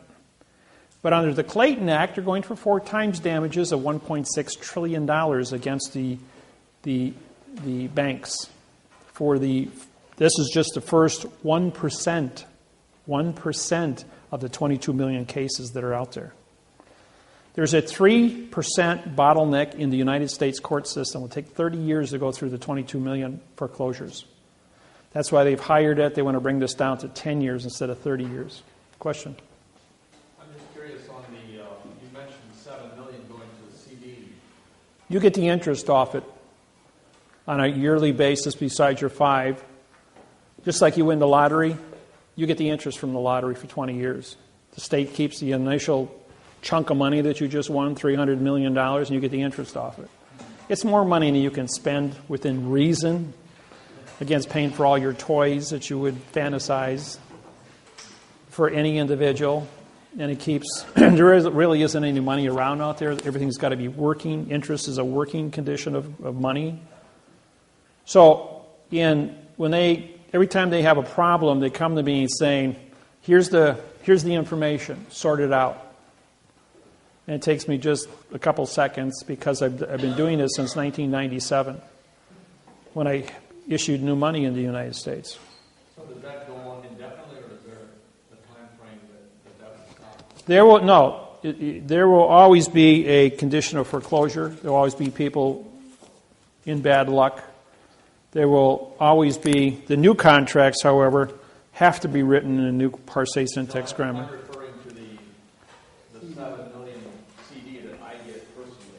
No, that'll be just a 10-year contract. That you'll have a one-time payout at the end of 10 years. That'll give them a time to, they may bill out MasterCard at, I think it's currently is 14.6%, giving you a 7% commission off of that.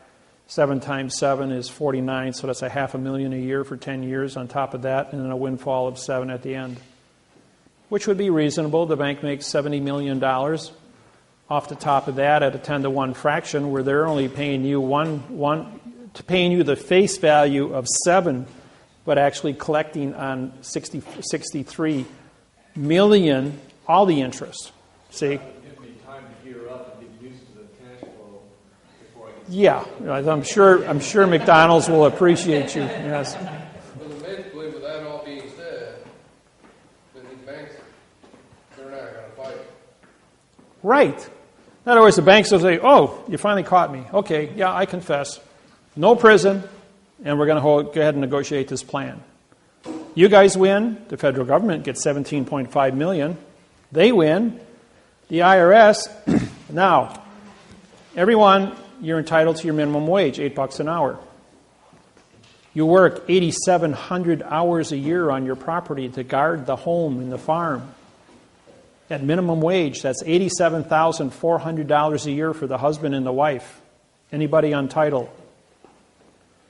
Times the amount of years you've owned the property. And under the Clayton Act, it's 4 times that. Then your down payment on the property, if you refinanced, the value of the house you put up for the refinance is the down payment times 4. So it's not a $500,000 property. It was refinanced at 7. The $500,000 value that was refinanced now becomes 4 times at $2 million. So we're talking about a few extra bucks here. Okay, this is taxable income. This goes to,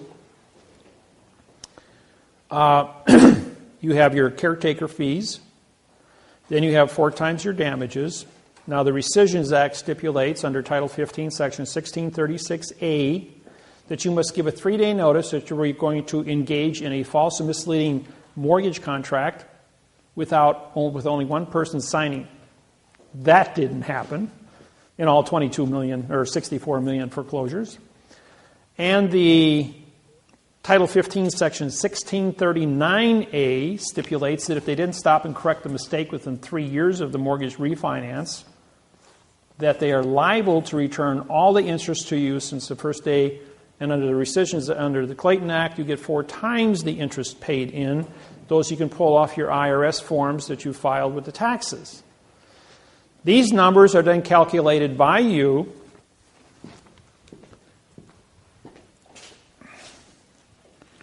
Let's see here.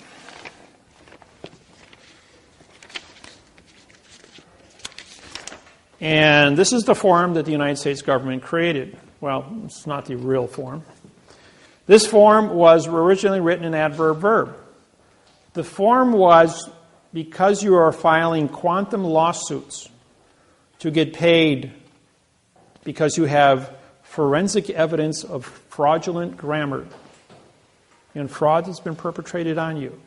This was also engineered as a fraud so the United States government could keep all of the money, because on the bottom here it says under Title 15, Section 1692E, if you use false and misleading information on this document, you now are vacating your position to collect. And Title 18, 1001, fictitious conveyance of grammar. So if you file a quantum in this hand but file a false claim on this hand, you vacate this claim and you don't get paid anything, and the government gets to keep the whole $25 million for themselves. So I syntaxed this and wrote a brand new form in quantum grammar using the correct parse syntax grammar and filled in all the spaces with the correct parse syntax grammar. Now, if I ask you a question, what is the address of your property? ADD, no rest, which means I just said, what is your no contract property? And you answer me. Therefore, you've stepped onto a landmine. If I ask you, what is the location? If I made the statement, for the location of the property is with the claim of the claimant. That's a correct statement. Now I gave you a location and I made you a claimant. Gold miners didn't file mortgages. They didn't file deeds of trust. They filed claims for their property. And gold was an authority. So therefore, I quantumized this, and now time to match your quantumized lawsuit as a quantumized claim. United States Attorney's Office got this. We have a collection agency with Tyrone, Tyrone, Williams out of Arkansas. Now, the first 4 collection agencies that we had hired were threatened with concrete overthrows. They dropped out. Tyrone Williams was also approached with the same argument. So I intervened. I said to the U.S. Attorney's Office, this is quantum. You're going to get $17.5 million for every lawsuit I wrote. Based on 4 times damages, the average person is going to get $3 million. The government's going to take 1.5 for the IRS. Trustees are going to be paid. Anybody in bankruptcy right now, the bankruptcy trustee is going to be presented with this formula. The bankruptcy trustee is going to see that, one, you're going to get a windfall of $7 million, or whatever. In the case of bankruptcy, you will get a check to discharge all your debts, pay off everything. And whatever's left over will wind up being refinanced this way, plus whatever monies you need to be comfortable.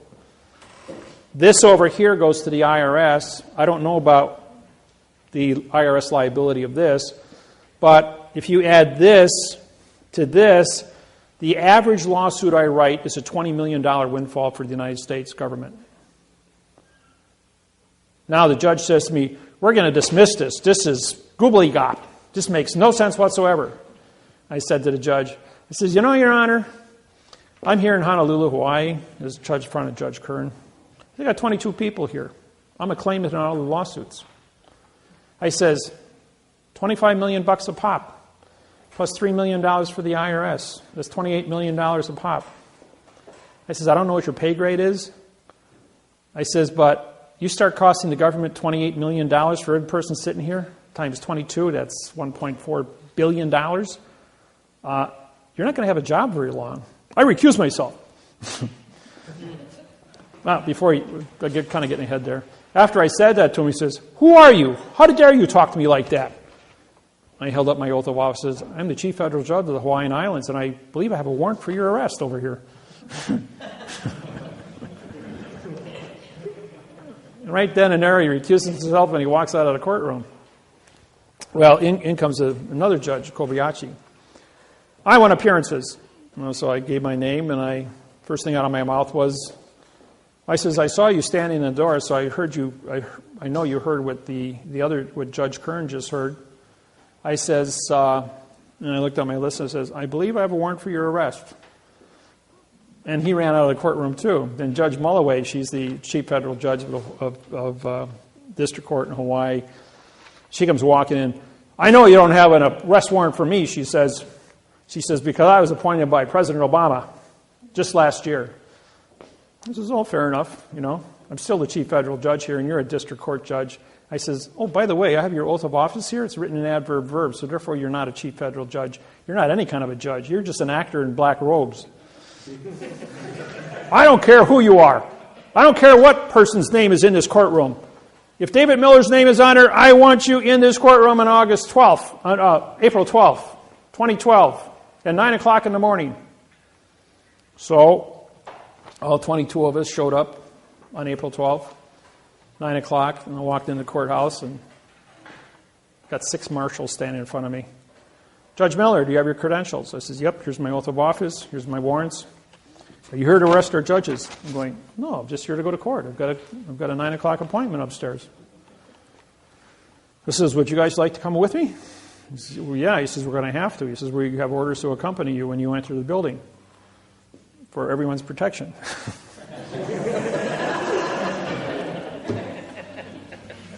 He says, who are all these other people? I says, oh, they all were ordered to be here, along with all the attorneys and all the mortgage companies.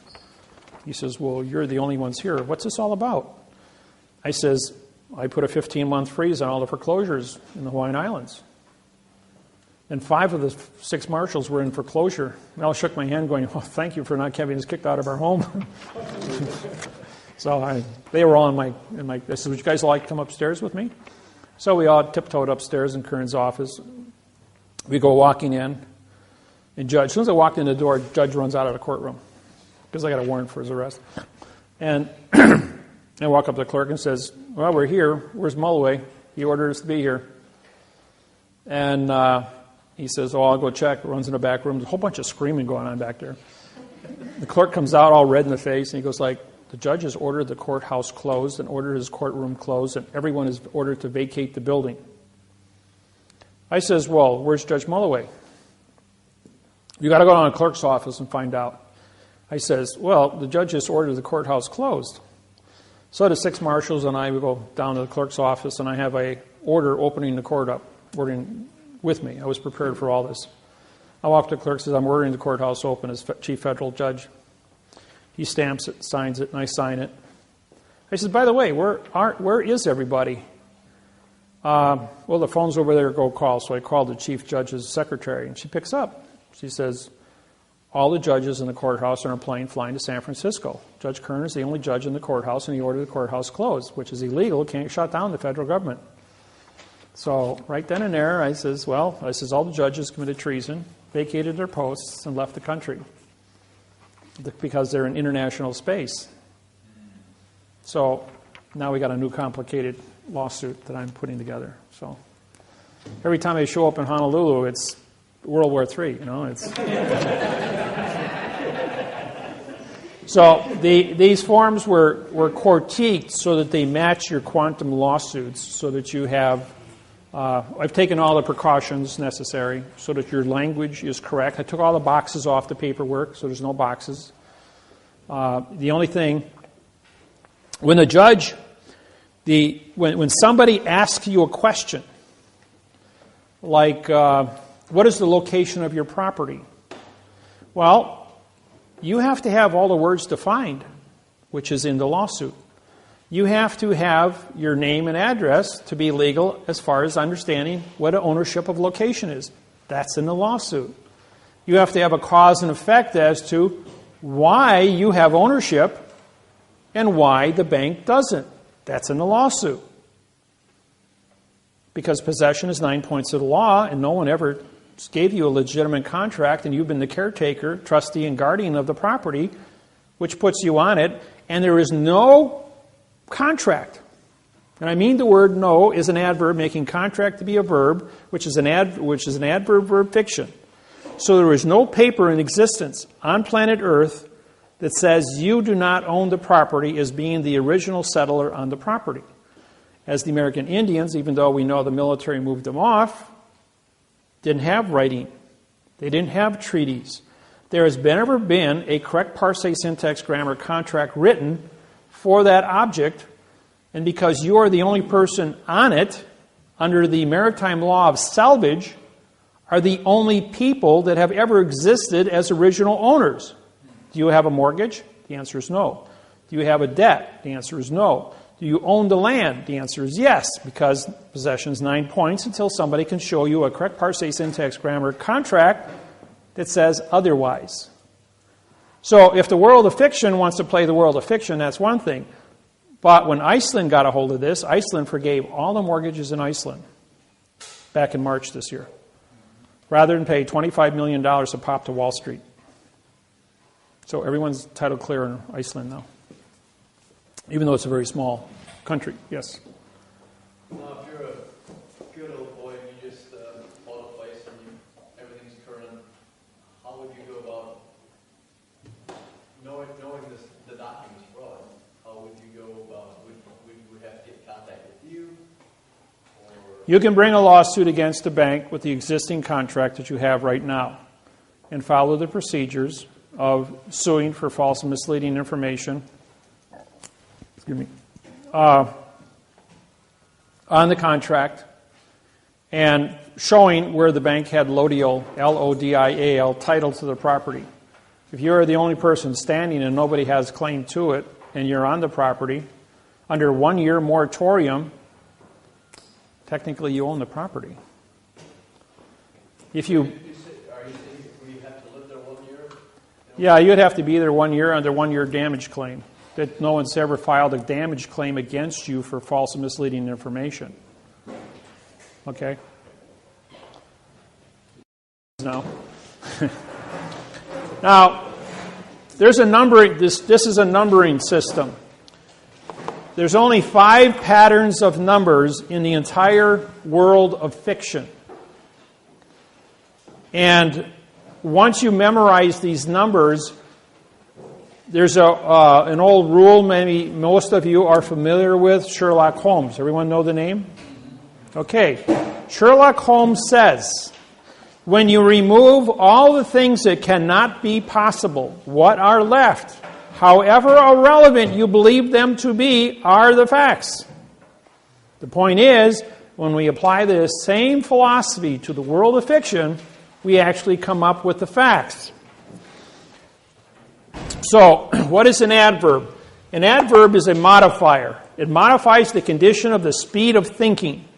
It's primarily designed to modify the verb in speech. The verb is the word thinking, or the word motion. And motion comes from thinking.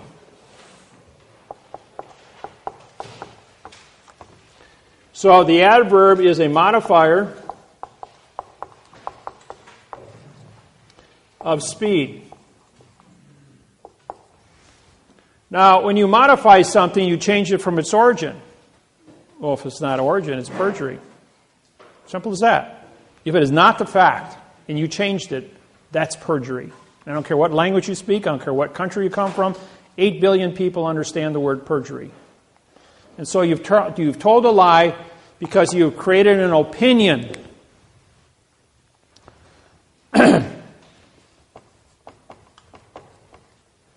This one here, motion, or rather the adjective, we're going to deal this with color. Anybody want to define color? Explain to Helen Keller, who was born blind, what the color blue is, or color red, or yellow. You can't explain color to a blind person. Turn off all the lights. You see, black is the absence of energy. There is no such thing as a negative.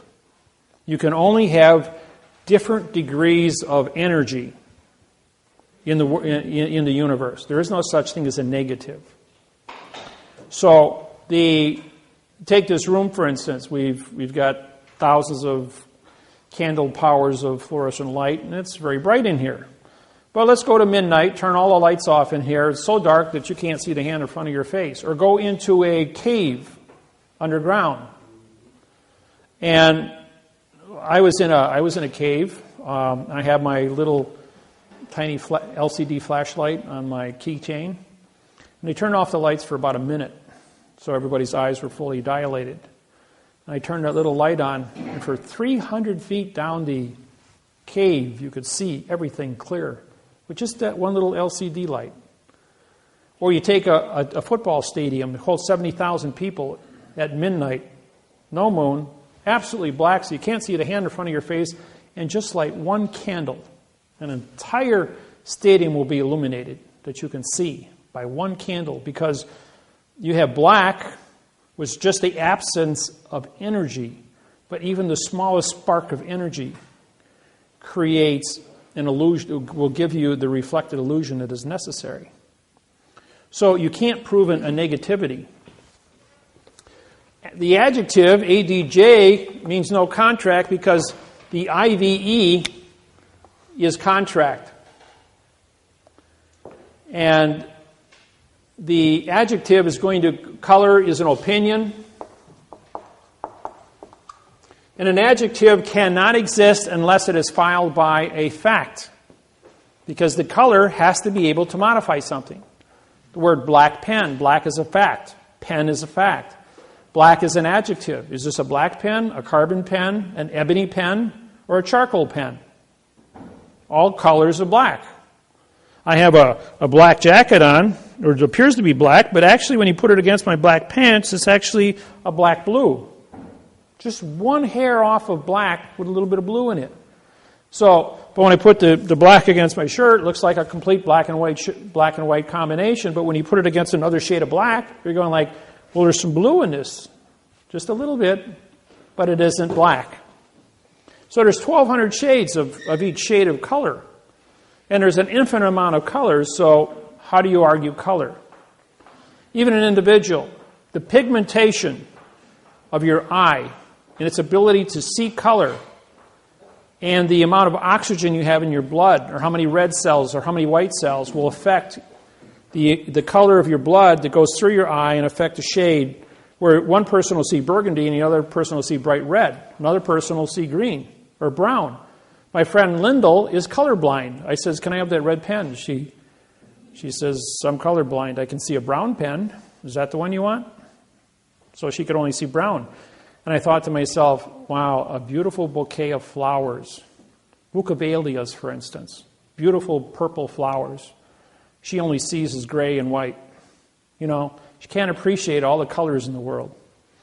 And I said, what a handicap, you know. So the adjective must always appear in front of a noun, but then, or a fact. But then when you put an adjective in front of a fact, it becomes a pronoun. Because this is modifying the fact, and now it's a no, no, no. P-R-O is no, N-O is no, and U-N is no. So pronoun has been modified into non-existence. The position is an alphabet, A-B-C. We're going to spell the pen using the alphabet. We're going to spell it P-E-N. We're going to give it a definition for the writing. Look, in any dictionary it says a pen is used for writing. It's used as a noun. However, I take a pen and I hold it like this. I now have a stabbing instrument. And I stab somebody with it. It's carrying a concealed weapon. Carries a 10-year prison sentence for carrying a concealed weapon and 10 years for assault with a deadly weapon. Or I make a fist with it as a stabbing tool. It's your volition. If I hold it like this, it's a tool for writing. So the simple way you conduct yourself while holding a pen or a pencil can get you thrown in jail for 10 years. So be careful what kind of jokes you want to play when you're in the presence of law enforcement and what your attitude is.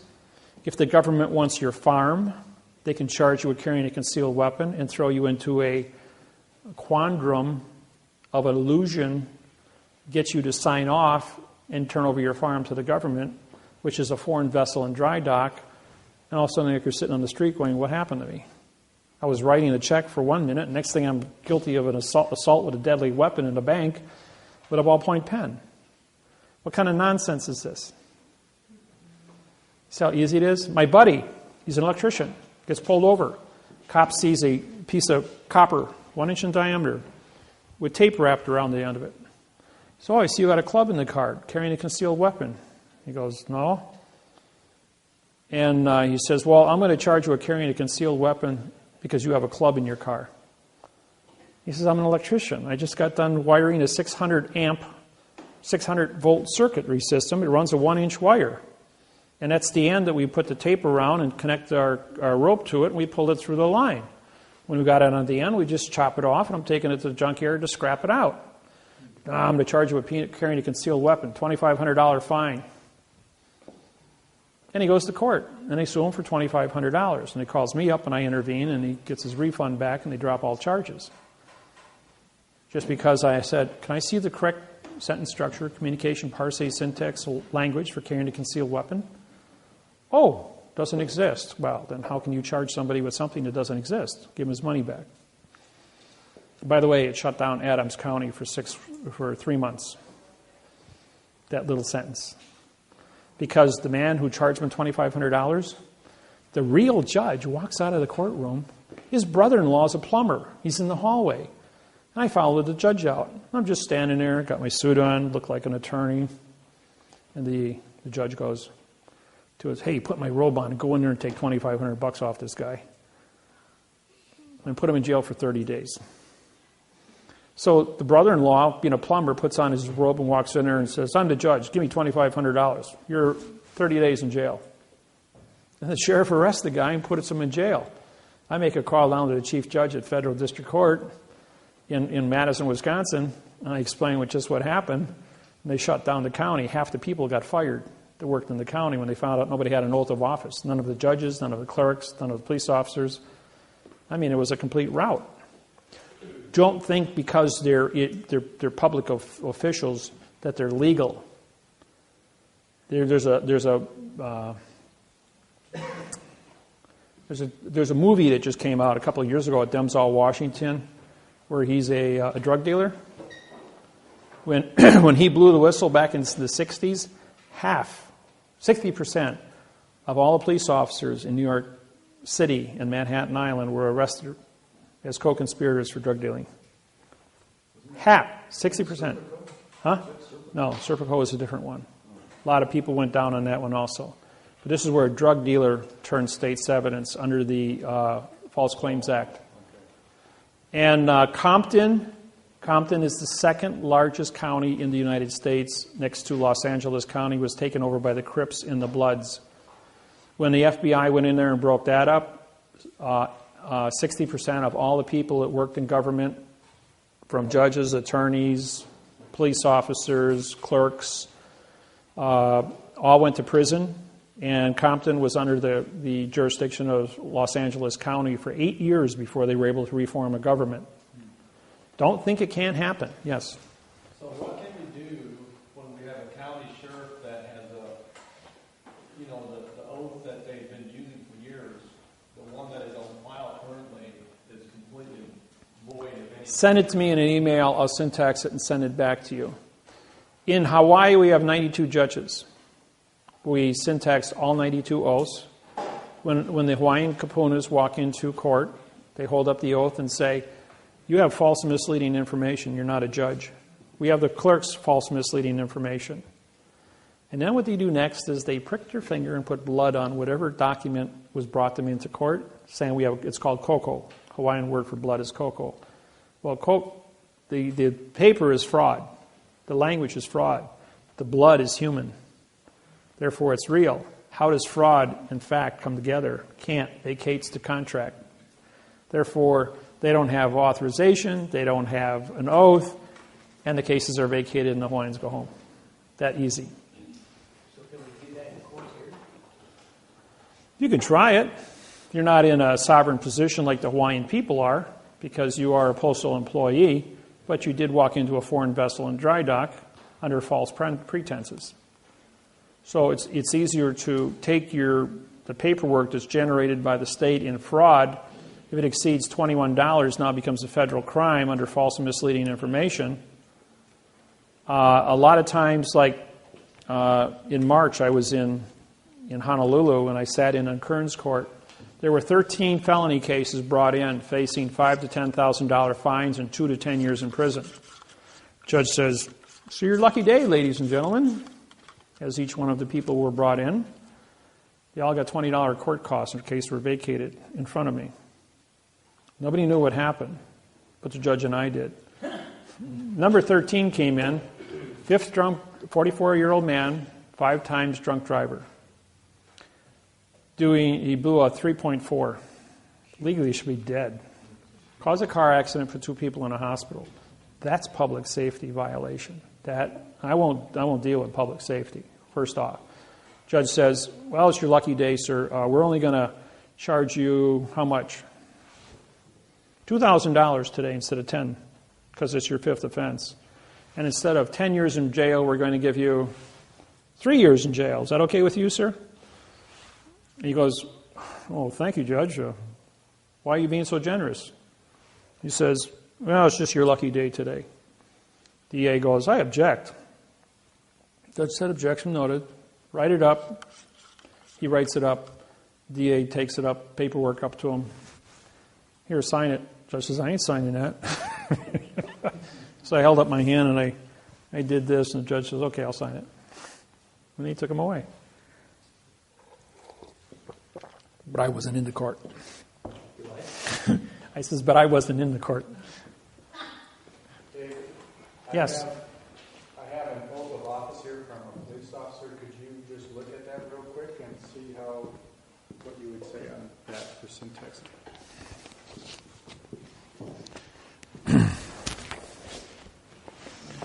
I'll even put it up here on the board. It'll be a good lesson for everyone here. Meantime, you can ask me a few questions. How's that sound? I got a question. What Paul was referring to on the oath of office for that sheriff, Yeah? the oath of office like that is filed, but every line is completely blank, nothing written in. And that's a certified copy. We're just going to use this as the person's name. Okay, if it's more than double spaces, what you have is a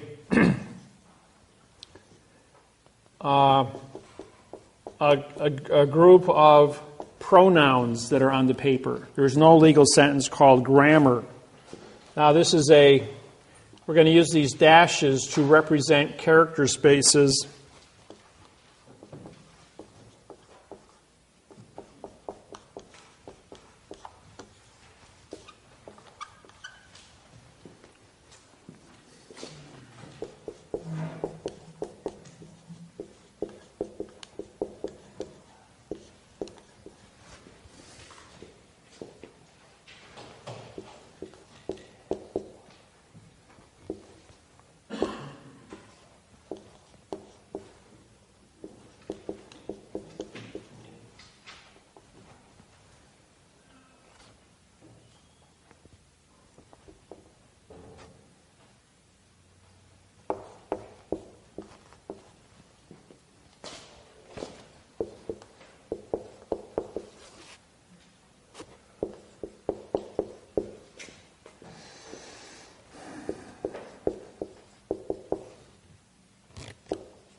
Well, you going to buy your groceries today with what kind of money?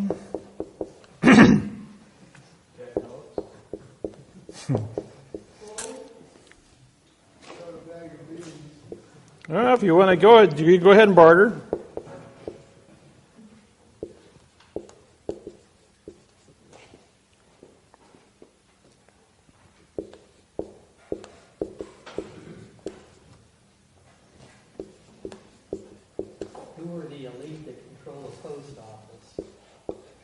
Postmaster General of the United States.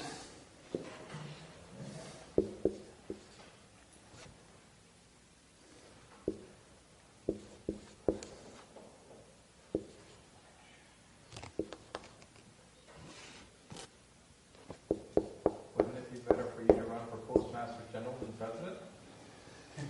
I appoint the Postmaster General, who would be my business partner, Russell, who is also a Postmaster General already. I was going to say, he already is, isn't he? Yeah.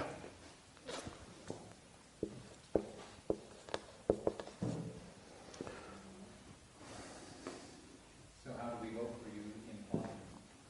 I'm a write-in vote under the director party. Is that listed? You got to write it in. Yeah, could write in director also. Yep. Everybody's been given instructions on my website. Is it possible to do that on an electronic voting machine? Yep. Do you have to be registered in order to go in and vote? Yep.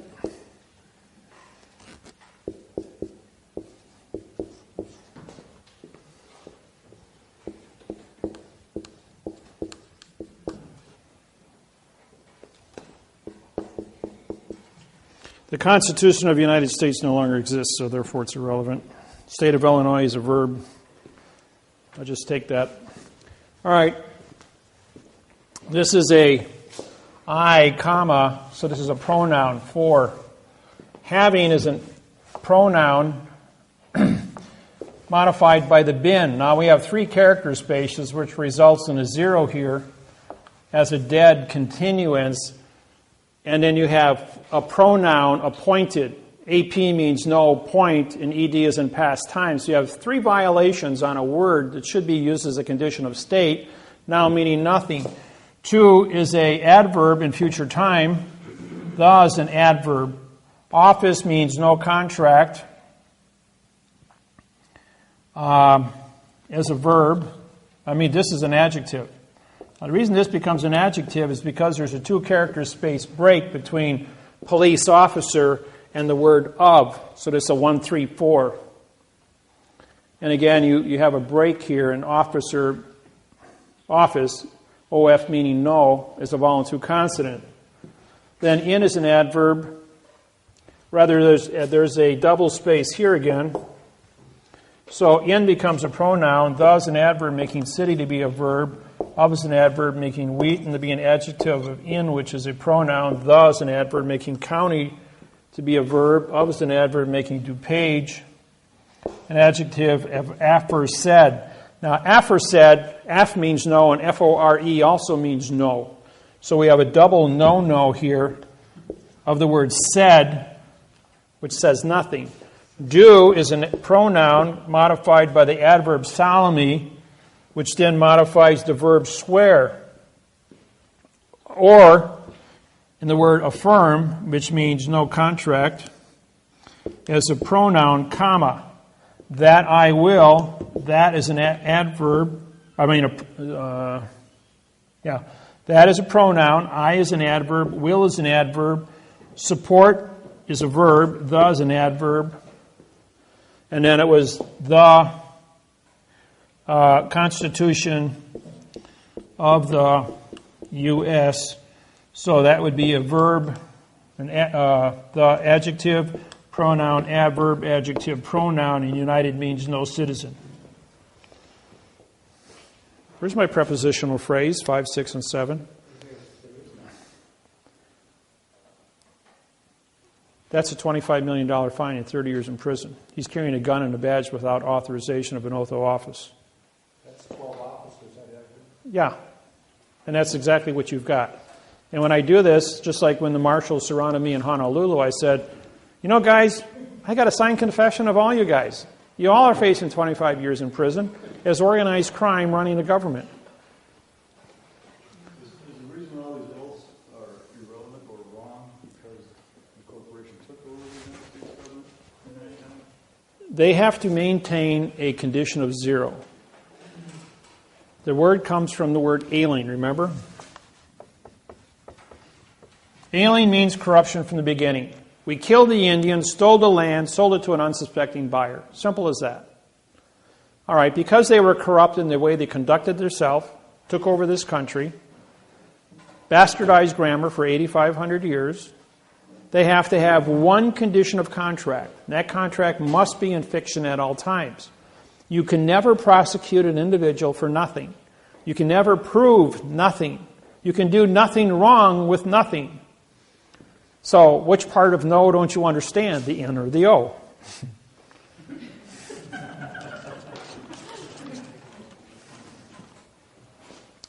And, you know, when you look at this, for you to go ahead and say, all right, anybody feel like a pronoun today? I.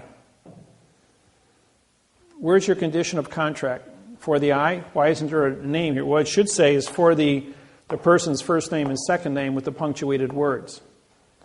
With the knowledge of a contract, not appointed. He has to sign a contract. I mean, why would he do the oath? He believes the oath is a contract, but here he's taken a position that he was appointed. Today it's mandatory that anybody that's a county sheriff has a 4-year college degree in criminology. 30, 40 years ago, it was anybody could say, okay, you're the sheriff, put on a uniform, put a badge on, carry a gun, hold up your hand, and that was it. Everybody heard of Judge Roy Breen, the hanging judge of New Mexico. He was played by, they made a movie of him, and he was a drunken outlaw with 7 guys in his gang. And one day he went to a bar and he found a law book in New Mexico. And he read it and he says, you know what? I'm going to get hung here pretty soon if I don't become a judge. And he made all of his outlaw buddies deputy sheriffs. And they went out and cleaned up New Mexico and hung all the rest of the crooks. And he says, well, as a judge, you know, I could steal their loot. I don't have to rob a bank. I can just find their loot under the laws of booty, B-O-O-T-Y, and I can keep it all. so I can let them steal it, catch them, keep the money, and hang them. He hung 88 men, never had an oath of office, never went to a law school, and never a judge. He was only a presumption of a judge. Because nobody could read and write, there was nobody to challenge.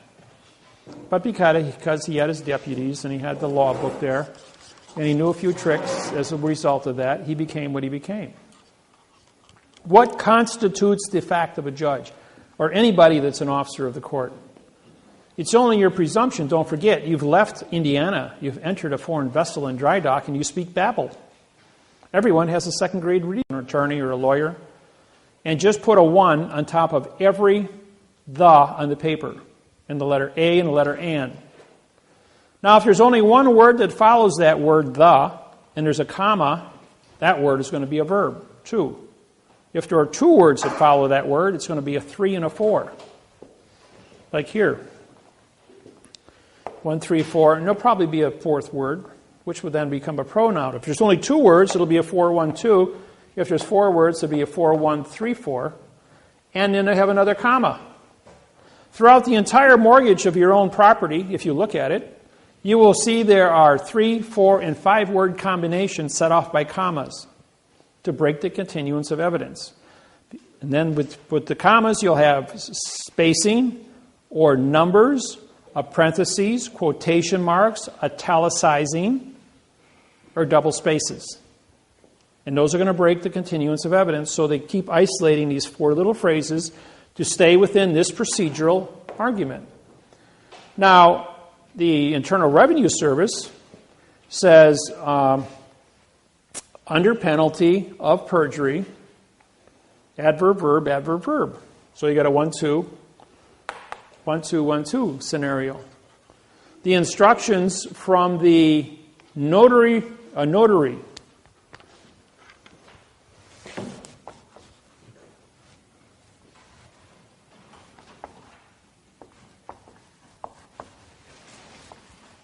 no contract.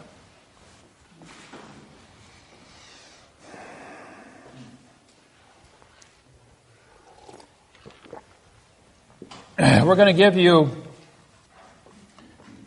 a notice today.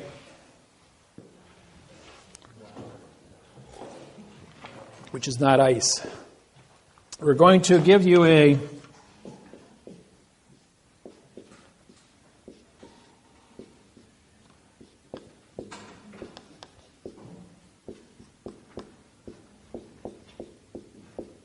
indictment written just like that. What does that say? Does that say indictment? Actually, what it says is adverb, adjective, pronoun. Adverb, adjective, adjective, pronoun. Adverb, adjective, pronoun. Because it's an underlined space, underlined space, underlined space. That's what it really says in syntax. It's called parse. Your vowels are used as adverbs. The consonants, if you look at all the letters in the alphabet, all 26 are nouns because they are the letter that identifies that section of the alphabet. Therefore, they are a fact. But when the fact is used, followed by, put in front of another fact, it's an adjective pronoun. But if it's a letter, and it's a single vowel, A, E, I, O, and U, it becomes a adverb. The adverb modifies the adjective, which modifies the pronoun. 1, 3, 4. 1, 3, 3, 4. Henceforth, you go back up here. 4, 1, 3, 4. Or 1, 3, 4. 1, 3, 4. The patterns are always used. They have never changed from the Constitution of 1775 to present day. The Magna Carta, when I syntaxed it, 1215, written in adverb verb. The foundation of the English Empire. In World War II, Nazi Germany sent 250 stormtroopers into London, into the Historical Archive Center to destroy the Magna Carta, thinking if we do that, London would lose all credibility on the planet. They were met with 350 British crack stormtroopers. 250 people died in the battle. The Nazis were captured. The Magna Carta was protected. And when I syntaxed it, it destroyed it and was sold at Christie's of London for $6.7 million. And London lost all their hold including their constitution, on all countries worldwide, and therefore became a little island with no resources, except the North Sea's oil drilling right now, and that's about it. So in London, for the last... Well, they were claiming all these assets, just like the Kennecott copper mine in Salt Lake City, Utah. Queen Elizabeth was reported to own that until I syntaxed the mortgage contract and showed it was fraudulently conveyed. How does a adverb verb statement say you own anything from a foreign land? That got kicked out. Deutsche Bank, Germany, been buying up all the stuff all over the United States. Syntax their mortgage contract. Now they're facing every contract they have in the United States with false and misleading information at a $25 million a pop fine. Collapsing the Germany's banking hold on the United States, claims and all their assets are being seized by the U.S. Department of Justice under the program I put down. Yes? Going back to oaths, there's 3 specific Indiana State Police troopers that I've been trying to get oaths from, which I haven't gotten anything on paper yet. I asked them in person when they showed up at my house, which they totally ignored. Later, I sent by certified mail the oath request form with the code, the Indiana code that specifically pertains to that, and got nothing. I called Indianapolis, talked to the director or somebody at the state police headquarters, who told me on the phone that they never get anything on paper. They do an oral oath after the academy, and that's all that exists. Send the complaint to the Attorney General, who directed me to, I can't remember the name of the office, Corporation Counsel are responsible to the police officers to protect them against any lawsuits of civilian. Okay, they sent me a complaint, an official complaint form, which I fill out for each individual one and send it back to them, which generated a response from the state police again, and this time, that response, this is on paper this time, says when the officers graduate, they get their copy sent with the individual officer, and they do not retain. So now I got 2 different stories, and still nothing. Secretary of State's responsible for holding all oaths of office, whether it be an attorney's office, judge's oath goes to the Secretary of State. If the population exceeds 500,000 people, they keep it in the house, like Indianapolis. Otherwise, every, I think South Bend is also, Gary's over 500,000 people, and so is South Bend in Indiana here. They would keep the judge's oaths in-house. Otherwise, all the smaller counties would be forwarded to Indianapolis Capital with Secretary of State. Secretary of State, and that includes the state police? Yes. Yeah. Anything that's smaller than 500,000 goes there. And your federal courts are set up in 500,000 population sectors within a state. Was the state of Indiana about 8, 9 million people? 6 million? Yeah, so you'd have 12 federal jurisdictions here in the state of Indiana as a result of that. Thank you. Like you look at Los Angeles, 40 million people, you got 80 federal courts in Los Angeles County alone. I mean, every couple of blocks you got a federal courthouse. And but Judge Pregeson, Dean Pregeson, is the chief federal judge for Los Angeles, and I had him fired for 2 years along with Douglas, his clerk. And his father, Dean Pregeson Sr., I haven't checked in the last few years, but I think he's still alive. He should be about 92 now. He is the senior master mason for the state of California and the senior federal district court judge for all the judges in California. And I'm the chief federal judge over all the district court judges in California. Because I'm the only judge in California that has a quantumized oath of office. Everybody else has got stuff that looks like this, an adverb verb. And yet the judge says to me, Dave, he says, We know you're a judge, and we know we have your senior position. He says, but we got guns and clubs. What do you got? You got a ballpoint pen. Everybody knows a pen's mightier than the sword. I says, yeah, you know what? I says, you can lie all you want. He says, but 3 plus 3 still equals 6. Now, how many of you have seen the movie Matrix? 1, 2, and 3? Okay. You know what happened in that movie? The movie Matrix is this program. It was written completely about this program. This program's been around since 1988. And Matrix is a story of Neo, who wakes up from the illusion, can see fiction, and goes after the machine. The machine wants to kill the humans because the human condition of thinking is flawed. But what kills both humans and machines? Viruses do. The machine can't fight the virus because the virus can multiply itself exponentially and get inside the workings of the machine. And so, and as well as the virus can infect or multiply itself and then go and kill humans in their dream state, because the illusion of a negativity virus exists as a danger. So Neil, as the fact, 3 plus 3 equals 6, says to the machine, the enemy of my enemy is my friend. Susan, Art of War. And the machine says, I have no remedy for Smith. So Neil says, well, I have a solution. If you promise not to hurt the humans in Zion, I will go ahead and take care of Smith. The machine says, all right, we got a contract. If you destroy Smith, then I'll leave you live.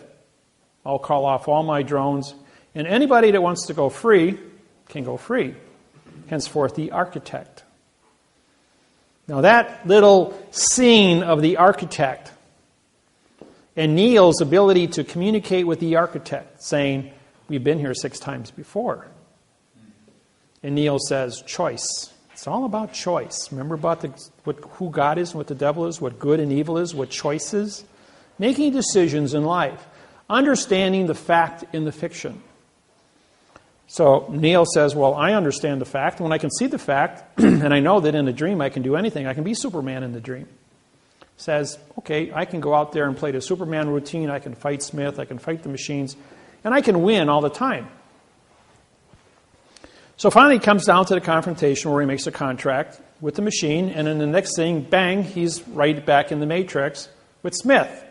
But Smith says, we've been here before. And Neil says, yeah, that's right. He says, if you know, he says, I brought a few friends with me, which is the infinity of fiction. 3 plus 3 equals 6. How many ways can you do it wrong? 3 plus 3 equals 7. 3 plus 3 equals 8, equals 9, 10. Infinity. So the power of negativity in infinity can be wrong indefinitely, which is what our world's been for 8,500 years, and I'm Neil. And I says, no, king's got new clothes. 3 plus 3 equals 6. And the world says, you must be mad. You must be crazy if you're going to use correctness, a mathematical certification, to identify our illusion and disqualify the entire 8 billion population of this planet and wake them up. You must be crazy to do that. You realize the damage this is going to cause? I'm going, 3 plus 3 still equals 6. You can't live a lie forever. And this planet is humans are relatively young on this planet in their ability to reason things out. So, Neil says to Smith, hey, we got work to do here. Let's get to it. So they'd have the big battle scene. And Smith, which is the fiction, representing all the things that aren't supposed to be, against Neil, who just represents 3 plus 3 equals 6, which is correct. And bang, bang, bang, bang, bang. And he fights and fights and fights. And finally, Neil says, all right, you win. You defeated me. And Smith says, well, even if you did defeat me, you'd have to fight number 2 just as hard as number 1. And we have an infinity amount of fights for you to do to prove that 3 plus 3 equals 6. So Smith goes, wait a minute, I've seen this before. This is wrong. But I fought so hard to get this. And now we go back to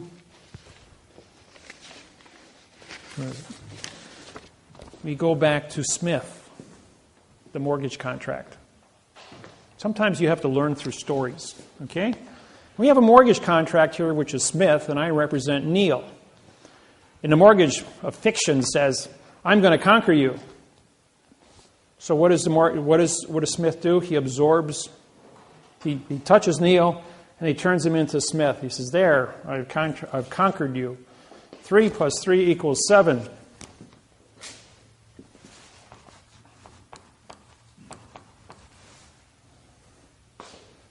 But 7 minus 3 equals 4. And 4 doesn't equal 3, so therefore, wrong. Boom. Smith number 1 blows up. Smith number 2 jumps in. I got a better answer. 3 plus 3 equals 8. But 8 minus 3 equals 5, and 5 and 3 don't add up. Boom, number 2. And at the speed of thought, the billions of Smiths that existed, infinity of wrong is destroyed. And like Sherlock Holmes says, when you remove all the things that can't be, what is left are the facts.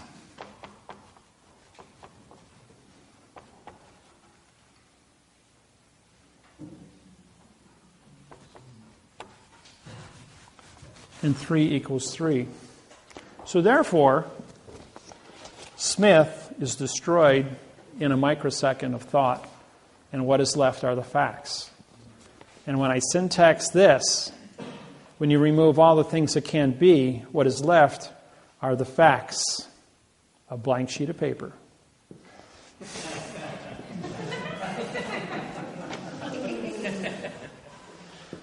And who stands with lodial title at 9 points of the law of possession with no contract written in the correct parse syntax grammar to say you don't own your property?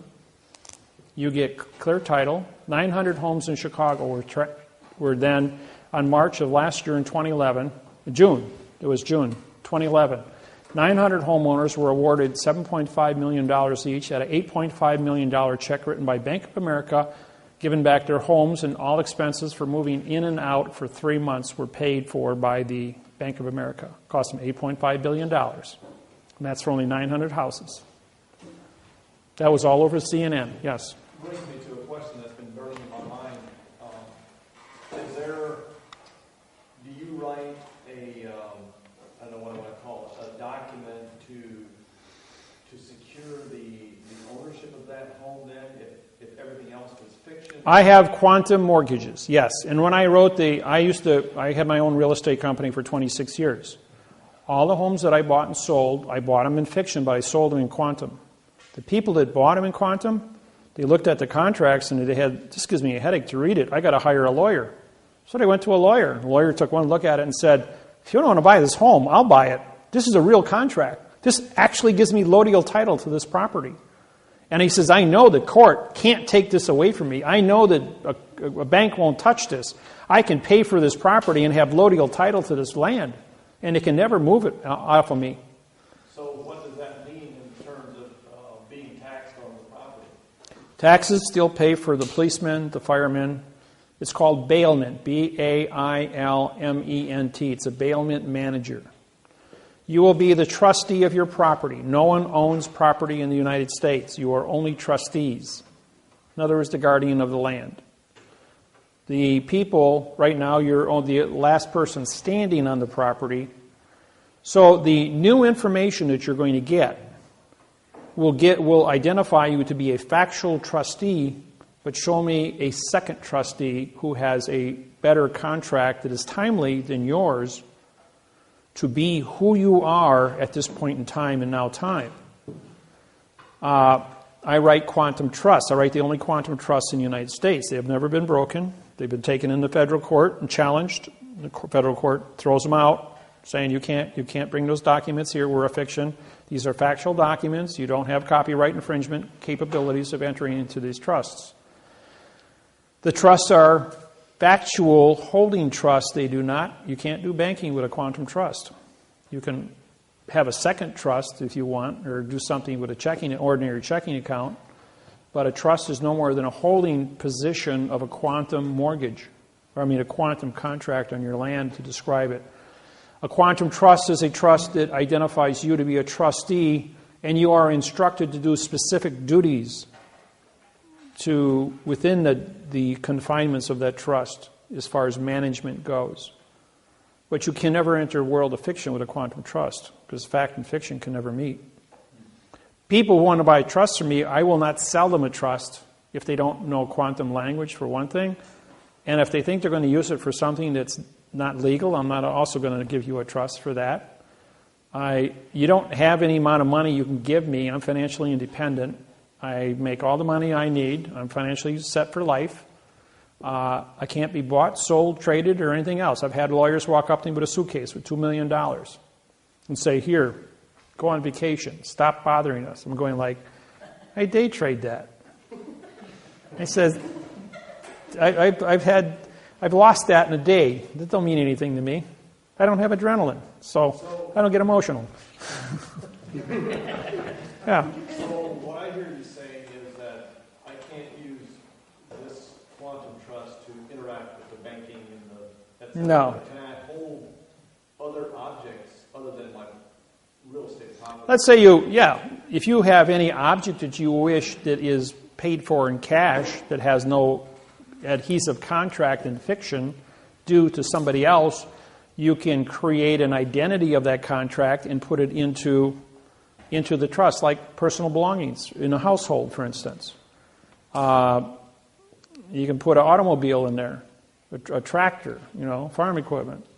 By the way, all of your automobiles titles are owned by the United States government. You are only trustees to operate the vehicles under public safety law.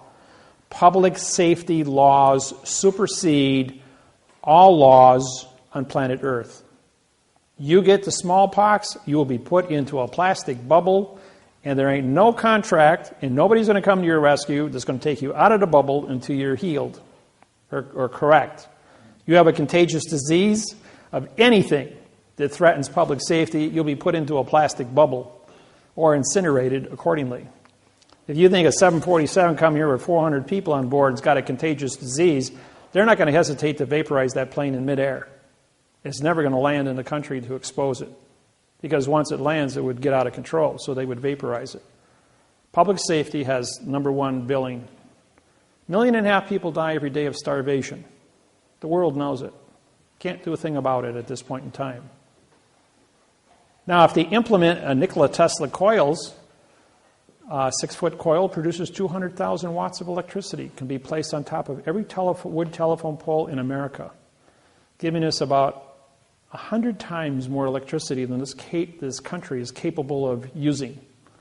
6-foot coil can be transported by semi, set up on top of 40-foot telephone poles, and hooked up with very little cost, has no moving parts, runs on a superconductor, which is 200 times more efficient than a copper wire, generates no heat, produces all the electricity we need. The surplus would be 1 cent per kilowatt. All surplus would be used for purification of water as well as purification of air. 24-hour-a-day sunlight. Globally, the guys could grow crops 24 hours a day, 7 days a week, year-round, with 24-hour-a-day of plant light above your fields. The electricity can be used to create nitrogen, which would be your natural fertilizer through electrical circuitry, and stimulate your crop growth. Instead of waiting 9 months to harvest a corn crop, you could do it in 4 weeks.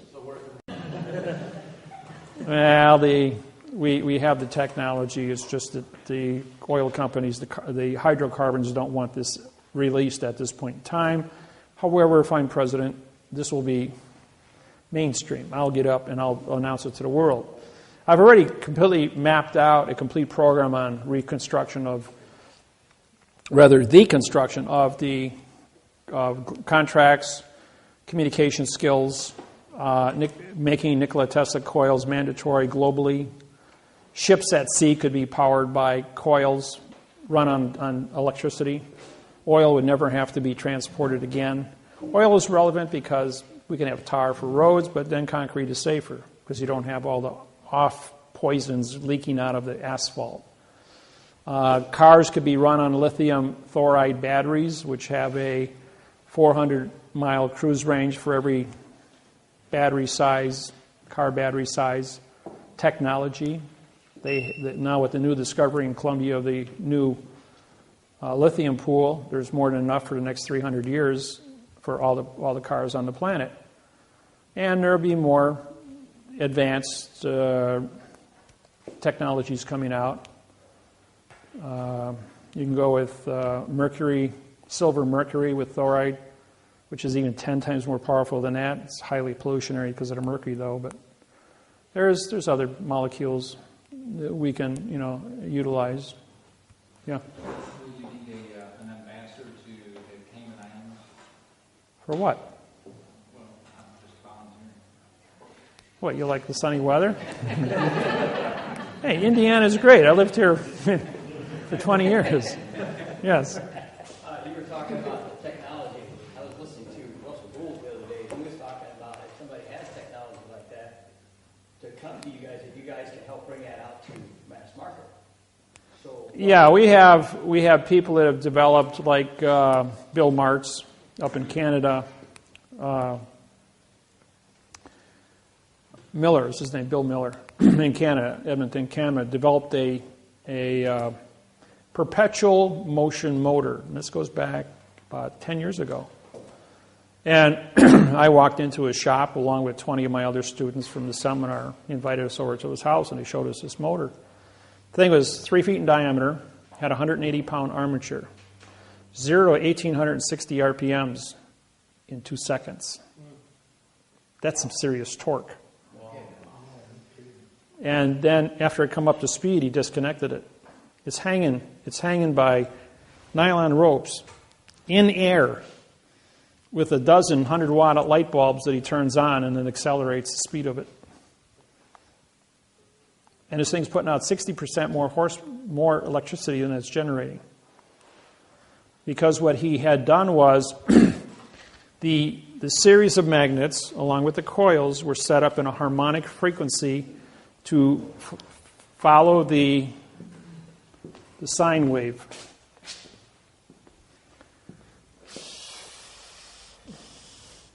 You guys okay with this? Yeah. Okay.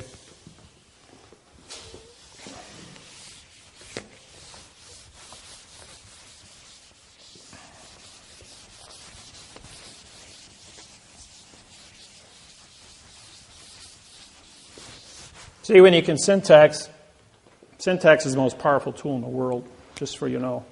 Okay, use your standard sine wave. And if you're going to do harmonics, then you're going to go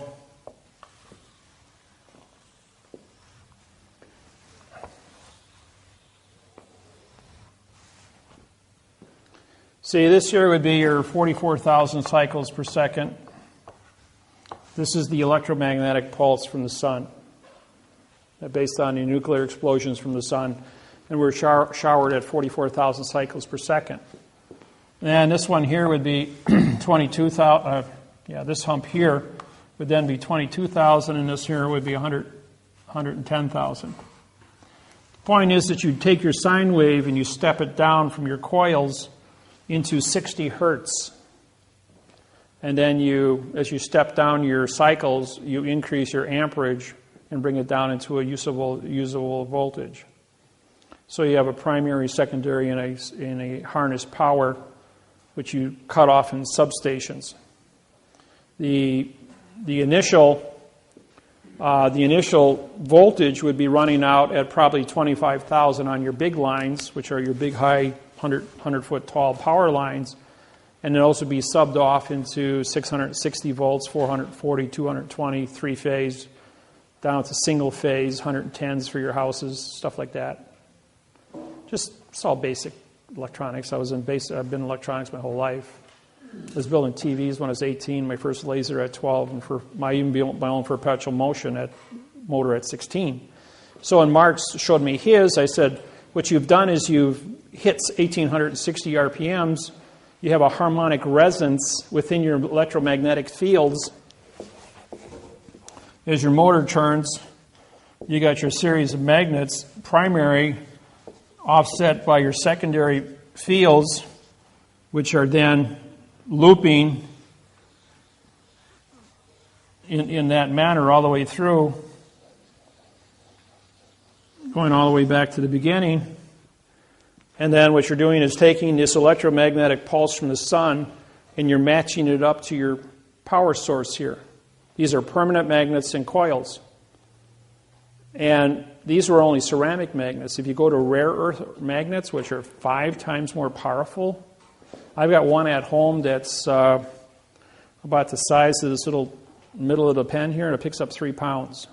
Just to give you an idea how powerful some of these little tiny magnets are in rare earth. And so he's using rare earth magnets set off by these high, these are superconductor coils. This isn't copper, it isn't silver, it isn't gold. These superconductor coils are what's called a eutectic metal that is 60 times more efficient than a gold winding. If silver is 60, I mean, if copper is a 60 on 100 factor, and silver is a 90 and gold is 100, then a superconductor would be 3,000. Generates no heat, and it's really efficient using this technology as the loop, matching this up and harnessing the 44,000 cycles per second. This is in a motor scenario. The other one in coil is just taking the coil, capturing it. So you take electricity flows at 95,000 miles per second. Speed of light is 180,000 miles per second, exactly twice that. Here's the Milky Way galaxy. We're out here. Here's the center. This is a black hole. So the further you get away from, this number changes. Right now we're at a constant where we're located in the Milky Way galaxy. This is all understanding astrophysics. But you take 95,000 miles per second divided by 44,000. So 44 goes in 2. So each winding of the coil has to be 2,000.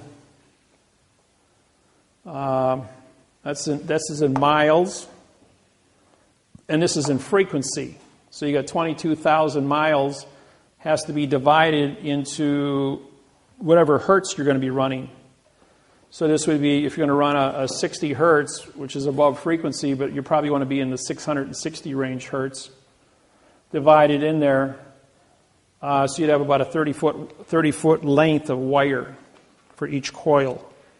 And then you link those together to create the main coil to produce the frequency. A 12-inch diameter coil, about 8 feet tall, would put out about an 18-foot spark at 25,000 volts per inch. And you could stand in the middle of it like you see Nikola Tesla. And I got Joseph, he's my buddy, he's built 3 of these, and he's standing there with 18 feet of sparks coming out of his body. Pretty cool. But they're all high-frequency sparks. But still, this is the science that goes behind it and how you work out the math on it to build a coil. Once the coils are installed with no moving parts, you guys could heat, cool, run your cars for 1 cent per kilowatt, which would be free electricity. No more hydrocarbons, no more pollution. 24-hour-a-day lighting. The population is at 8 billion. For every one born, one has to die of starvation based on our current ability to create food. With this technology, you will have 24-hour-a-day of plant light to grow unlimited amount of plants, up to 100 million people on the planet, to feed them, using airborne horticulture towers, which run on mineral sprays into the roots. All the roots are just exposed to mineral spray atmospheres with 24-hour-a-day ultraviolet lighting, which would produce, in a room like this here, you could make as much food as you would in 40 acres of land using this technology with 24-hour-a-day of sunlight energy. With this technology, be basically free food. They do it at Disney World, at Epcot. They've got a whole center that's dedicated to these sciences. If you've been down to see, that's really, really cool. The Chinese are doing it all over the place in China because of their food population density. So technology exists. We just got to apply it. Question? Also, could you raise more food if you would use genetically modified seed? Yeah, Monsanto's got all that stuff going on in their chemtrails out there, which is made out of aluminum oxide, which creates a special condition in the soil which only their seeds will grow. And that's to control the food, because you control the food, you control the people. And every time you look up and you see all those chemtrails, all your commercial airlines have 5 to 7 little tubes that stick out at the end of the wing. 2 of them are sprayers to keep the chemicals in the toilet area of the plane, because nobody wants to go digging around in the toilet. And that's where they do the change out. When a plane lands, they take out the old pollution, they put in the Monsanto chemicals, and then they spray it out from the wings when you see a plane going over. When a plane goes over and leaves a little trail behind it about 1,000 feet long, that's just vapor because of the temperature change at 65 below zero with jet fuel, and that's gone in a second. If it's a chemtrail, it's there permanently because it's a hard chemical of aluminum oxide. Yeah, there's about a week ago, I've never seen so many, what was it, about a week ago? In the morning. I mean, they were, as long as you could see, they were... Now there's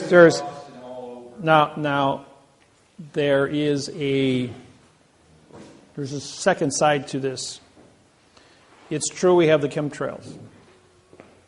But if ET is here that is unfriendly and the chemtrails are a specific type of spray that creates an environment that is harmful to an invasive species from another planet that cannot exist within this chemtrail field, then they're doing it as a global defense mechanism, not alerting the people. It might come out sometime in the future, but right now the cover story is it's aluminum oxide used for controlling the food and the planting scenarios of the world. The other second story would be the ET issue, creating an environment that doesn't taste right so that ET can invade the planet. I mean, we've been sending out radio signals for 75 years now, so somebody's out there looking. So there might be some good side or bad side to it. Question? Talking about ETs, where did we come from before we were here, or before we are here? Your mother and father, of course. No, I can't answer that because I wasn't there. And that's the correct answer, by the way. Next question. I have a question about where did you get your information about the world existing 110,000 years? I wasn't there. Who said it existed 110,000 years? Well, I thought you said, earlier you said about 110,000 years ago or something like that. No, I said 50,000 years ago we had an ice age, and that's where the carbon dating comes from the spacecraft up there. That's all I said. As far as we had dinosaurs, and we know 385 was it 385 million years ago when the asteroid hit the Yucatan, took out the dinosaurs, created a fireball that went around the world because it ignited the hydrogen-oxygen atmosphere. There was a lot of methane back then too. Dinosaurs make a lot of methane. Well, are those dating methods accurate, and how do they know that? Oh, it's in layers. It's in layers of the Earth. I have one of the largest megalodon shark's teeth in the world in my collection. The biggest one I know is at the Smithsonian Institute, which is 6 1/4-inch shark's tooth. I have a 5 3/4-inch shark's tooth from a 330-foot long megalodon shark with a bite radius of 18 feet. The ceiling is only 12 feet, so we're talking about a mouth that could take. It would be from this wall, from this divider to that wall, big around, and the teeth are all just shy of 6 inches apiece, and they're all razor sharp, and this is a 99% pristine tooth. It's got a little tiny chip about the size of a head of a pin on one side of it. And the tooth was found at 11,600 feet in Denver, Colorado, or actually Central City, Colorado, at a gold mine. And it came to me through the Denver International Airport, through a collector. And because I knew what it was, I knew where it came from, and I knew the history and all that kind of stuff, I bought it. I paid $500 for it. It's worth probably around $1,200 right now to any collector. Good investment if you ever find some big ones like that. They were digging. Here's another one about this specific topic. Tarpon Springs, Florida. 20 miles north of Clearwater, Florida. North of Tampa. If you want to they put a canal in 2,000 feet from the ocean in to build a subdivision with water. When they got back about 600 feet into the canal, they hit a cache of over 900 teeth that were 4.5 to 5 inches. And these teeth were all worth about $500 a piece. And the workers got paid more money for the shark's teeth in that cache that they found from one shark than they did in all the money to build a whole entire subdivision. So, and you go down if you want shark's teeth, you go to Naples. And Fort Myers is where people dive for shark's teeth. And they get 2-3 inches shark teeth. They're in the sand. You can sift for them. As divers, about 20 feet of water. Sharks have been going there for millions of years and dying and leaving their teeth behind. Yeah? Back to the chemicals. What will be done to stop clean it up? Coils. Of course, we've got to find out what the cause is. And I guess only the president and a few other men in black know about things like that. So when you become president, who's going to teach us this stuff? Or who's going to teach the people? Oh, I will. I'll get up on CNN. I guarantee I'll have a world audience. Of course, you put this video up on YouTube or MySpace or Facebook or whatever. The world's going to see it anyways. So, and every time I do a seminar, they videotape it and they throw it up on the internet. So there's plenty of stuff up there to study from. Yeah. What's going on at the Denver airport? Denver International Airport, for those who've ever been in Denver International Airport, that little puppy's made out of Kevlar. That's the roof. Looks pretty, don't it? Except it's all jointed, so it can all collapse and be flat on the ground. Now, underneath the Denver International Airport is a 1 cubic mile holding facility for 860,000 troops. It goes down in the mountain. And that's why there's a complete zone of about 6 miles completely surrounding the airport. And that's controlled by cameras and all kinds of other little surprises to protect that facility. And that's why it's way out in the middle of nowhere as nothing. They want to use that. They want to move the White House to the center of the United States, which is Denver. And Cheyenne Mountain, right now is a museum, but Falcon, that's it. Fort Falcon Mountain is where the new Cheyenne Mountain enter of SAC is existing. And they want to move our government into that location because of the safety. Right now, you can bring a submarine in under stealth right into the Potomac, and it's like 1 minute, you know.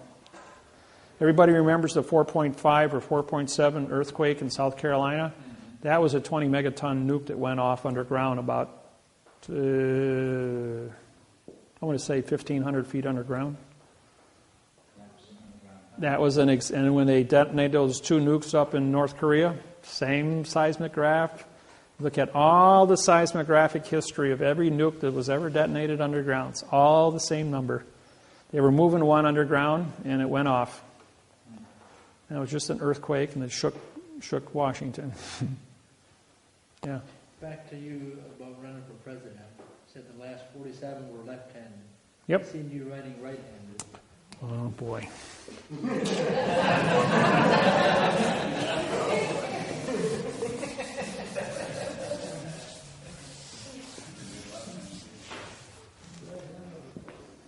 It's a good thing there's 2 pens up here.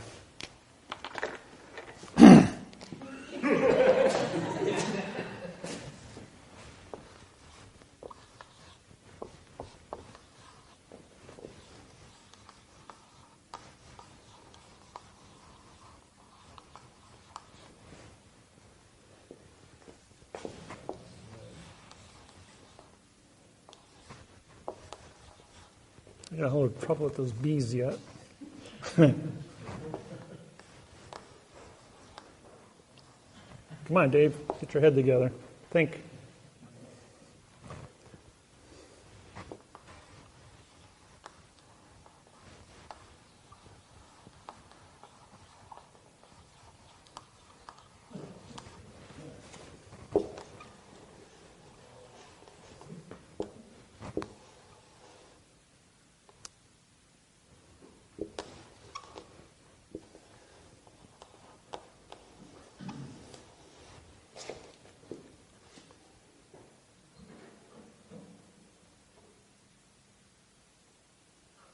I did that wrong.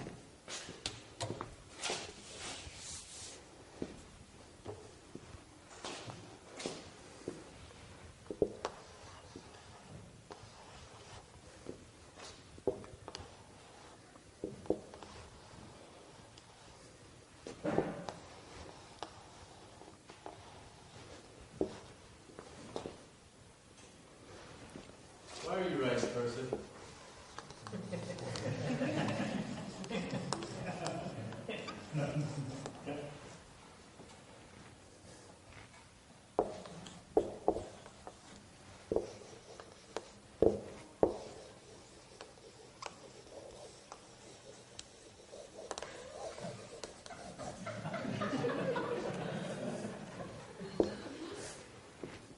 It says, we, the unknown, led by the unknowing, are doing the impossible for the ungrateful. We've been doing so much for so long with so little, we're not qualified to do anything with nothing. So, I can, okay. Oops, wrong way. Yeah.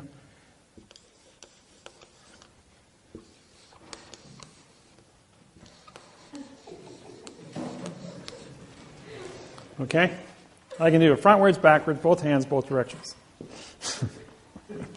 I just run out of words there, that's all. I got to do it in cursive, though. I can't do it upside down yet. I'm working on that. That was. I had a guy in Salt Lake City who came to me and says, "That's good, Dave." He says, "But I can do it upside down too." And he did it frontwards, backwards, both hands, both directions, and he did it. Then he started doing it all upside down. I'm going like, I got to stand on my head to do it upside down. Can't do it that way. Okay, why did all this happen? Okay, why am I ambidextrous like this? Well, it's because, like I told you, I died when I was 25 years old. They took out my adrenal glands. What happened next was, they said, you can't be alive because you don't have adrenaline. I'm going, okay, I'll buy that. Why are we having this conversation then? He says, your blood chemistry came back with 60 times more endorphins than you should have in your system, which makes me jacked happy and calm 24/7, right? Well, the endorphin of amino acid is the same one that used for the brain as food. So my neurons started multiplying because they had 60 times more food than normal, and my IQ exponentialized itself from 140 up to over 200 now, and it keeps going up all the time because of this super amount of food for the brain. And I'm always calm. Then you go ahead, and they said, why can you do that? Well, what happened is when the neurons started multiplying, they grew together. The movie Phenomena with John Travolta, where he has brain cancer of a fibristic cell, fibristic cancer.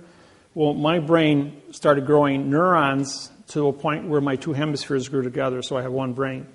I see left and right simultaneously. I read 400 words a second, math codes from right to left, and I read words from left to right, and I syntax at the same time. I can't see, talk, or do anything without completely syntaxing it and writing it in the correct format in my brain as fast as I do it in fiction, both ways. It just happens. And I've been doing it for so long, for 12 years now, efficiently. And so anybody gets in my face about anything, I will give you a complete history lesson going back to the beginning of time and showing you things that are supposed to be. The book, Legenda. Legenda, in 1890, Masonic temple was built in Austin, Texas. It had a footing poured 8 feet by 8 feet by 8 feet to support a 44-foot chimney. Well, back in 1860 they built that Masonic temple. And it was a 3-story building. And what the man did is he took legenda, dogma, and the Masonic codes from 1851 and 1859, all written on original cotton paper. And he wrapped them in paper and dipped them in beeswax, sealing them in beeswax. Then he put a 2-inch plaster Paris case around it in a wood box. Then he dipped that in beeswax and repeated the process 3 times. Henceforth, producing a time capsule that was sealed. That sealed time capsule was then put into an 8 by 8 by 8 foot concrete footing at the base of this Masonic lodge to support the chimney. The chief of the Apache Nation in Arizona was working under contract in Texas, West Texas, or rather in Austin. But he was from West Texas, but he was working in Austin. I was doing a seminar in Dallas at that weekend on Sunday. And his job was to take a 4-foot wrecking ball and they had dug out this footing and break this hunk of concrete up because it was too big to move. And when he hit it with the ball, out pops this chest, and he figures, treasure, but it was a time capsule. Well, when he opened it up, chopped it open, he found all these books inside. And the books were in pristine condition after 140 years. And he opened them up, and it said, property of David-Wynn Miller, punctuated. So he throws them in a paper bag, drives 260 miles to where I was, and he walks into my seminar at 2 o'clock on a Sunday afternoon with a grocery bag, and he walks up to me, and I knew the man. I was a chief in his own Indian nation because I broke the treaties with the United States Department of Interior and got the Apache Nation to put in casinos back between 1995 and 1999. In 1995, there were 92% of all American Indians were on welfare. In 1999, all American Indians were off of welfare. And there's 190 casinos in the United States now in Indian territories. And all treaties have been broken with the Department of Interior because of my syntaxing. So they made me a chief in 14 of the major Indian tribes in the United States. With that said, he calls me a white lighter, for those that understand what that means, and brought me this bag, and he comes in there and he says, Dave, I have these books. Do you know where they came from? I says, yeah, and I told him. And he says, they have your name in them. And he says, yeah, I know, they're mine. And he gives them to me and he leaves. Simple as that. And no, I'm not going to answer any more questions on that topic. Okay. So,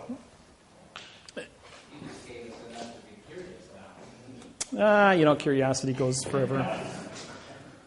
You just put food on the table and told us not to eat it. Yeah, well, ask me your questions. We'll go back over here again. When we disqualified the preposition as being no position, the article being a word of no contract, which gave you a no-no, we now realize that they had mistaught all of us what prepositional phrases were. And so we had in 2000, 2nd of January 2000, we came out with the position loadial fact phrase. We also brought in past time and future time. A 1922 book, maybe reader. It was a 1922 reader from the Depression. I was in Las Vegas, Nevada. And a lady by the name of Joy brought me this book and says, read page 9. I read page 9. It says, to, future time, from, past time. I'm going like, oh my God. All my technology from 1995 published to 2000 was written with the word to and from. As you know, a sentence can only exist with one idea. I'm going to the store from the house. 2 different time zones. The sentence is wrong because there's 2 different times. The future doesn't exist. and the past has no damage. So therefore, we dropped all future and past, and it took me 3 months to rewrite my program, removing all the prepositional facts, bringing everything into now time. Present time, PRE, means no, sent, which is contract. So you had 3 choices, the past, the present, and the future, all meaning no contract. So we had to go to now time. So we created the now time, and then the conjunction, and is a command, and or is an option. Do you know that lesson cost me $1,600 to learn what and or meant? I had a real estate company, I told you, for 26 years, and I evicted one of my tenants. It was December, before Christmas. It said, quit and pay rent. And the judge was ready to sign it, and the clerk goes, you can't sign that. He says, why not? He says, because he gave you a command. He commanded the people to quit and get out. He says, you only have jurisdiction if there's an option, judge. This is the clerk telling the judge. It must say quit or pay rent. Now, if the or doesn't act within a given amount of time, which is 10-day notice, then the judge can sign an order for the sheriff's department to go out and evict the individual. He says, that's right. This is wrong because you used and instead of or. Start over. 45 days later, get a court date. 45 days after that for eviction. That's 90 days. Got to stay in my house for 3 more months, not paying rent. Cost me $1,600 because they used and or. Anybody seen the movie Slumdog Millionaire? You haven't seen the movie Slumdog? I strongly recommend, won the Academy Award that year. Rent it at the video store and watch it. It's a story about a boy from the age of 6 to 18 in India. It was made in India, filmed in India, and he got on a game show. It's a true story. And in this game show, he answered every question correct to win 1 million rubles, or 1 million US, which was 20 million in rubles. And what's unique about it is every question that was asked now flashes back to his position in life, that he lived the experience. He knew the correct answer because he was there and lived it. And that's what's unique. And he won the money, and he became a hero throughout India. Won an Academy Award, and he's done like maybe 10 more movies since then where they've all been really, really great movies. I mean, this is 5-star quality. When I heard it, people told me to go see it. Well, I want to see a movie from India. Well, I've seen it 4 times now. It's probably one of the best foreign movies I've ever witnessed. And for acting, quality, and it's a true story. Myself, I'm the same way. I have been in court. I have written the lawsuits. I have made the mistakes. I've been through all these stupid things, all the landmines that you can step on, I stepped on and survived to stand up here and say, don't go there, don't do it. When I write a lawsuit for you in quantum grammar under the document, contract, federal, postal, vessel, because paper is a vessel, federal court venue, don't go into the United States District Court and talk to these people. They are a fiction. They are a foreign vessel. You are not in Indiana. You are in the Indiana territory. Stay in your territory. In 48 days, we will file a fault judgment because if they don't sign the contract, I have a contract to dock my correct vessel as the correct court, as the correct judge, and the clerk of the court now becomes the correct judge. In the event that clerk will not sign the correct document and be part of that, it goes to the U.S. Attorney's Office, goes to the Attorney General's office, who then will prosecute the case under the False Claims Act for forensic evidence. You'll get your money. Then it goes to your labor, goes to Tyrone Williams in Arkansas, who is working with the Attorney General and the IRS as our collection agency, because they want their $1.5 million for every lawsuit I write. And we're going to pay out next week on these. So this is a real thing that's really happening, and we have cooperation from over 1,000 attorney generals across the United States, both attorneys and assistants. Yes? Yeah, I was told last week Monday that we got 10 days till payout, which is next week. So, if yours went in before March 6th, you'd be in that group. Okay. The ones that we filed were dated for the last 3.5 years, which were settled on March 6, 2012 in California. And those are the groups that are being paid out right now. And they have a continuous rotation now that each one of the quantum cases that comes in is a signed confession. The bank's already confessed that these are legitimate, so they will be paid as fast as they come in or negotiated. Yes? I have a couple questions on for one, on the mortgage fraud suit. I think you indicated that we were supposed to initially send that to ourselves, registered mail, to get the corporation number. Your corporation number was sent on your fault judgment. It's already been filed for you. I did it.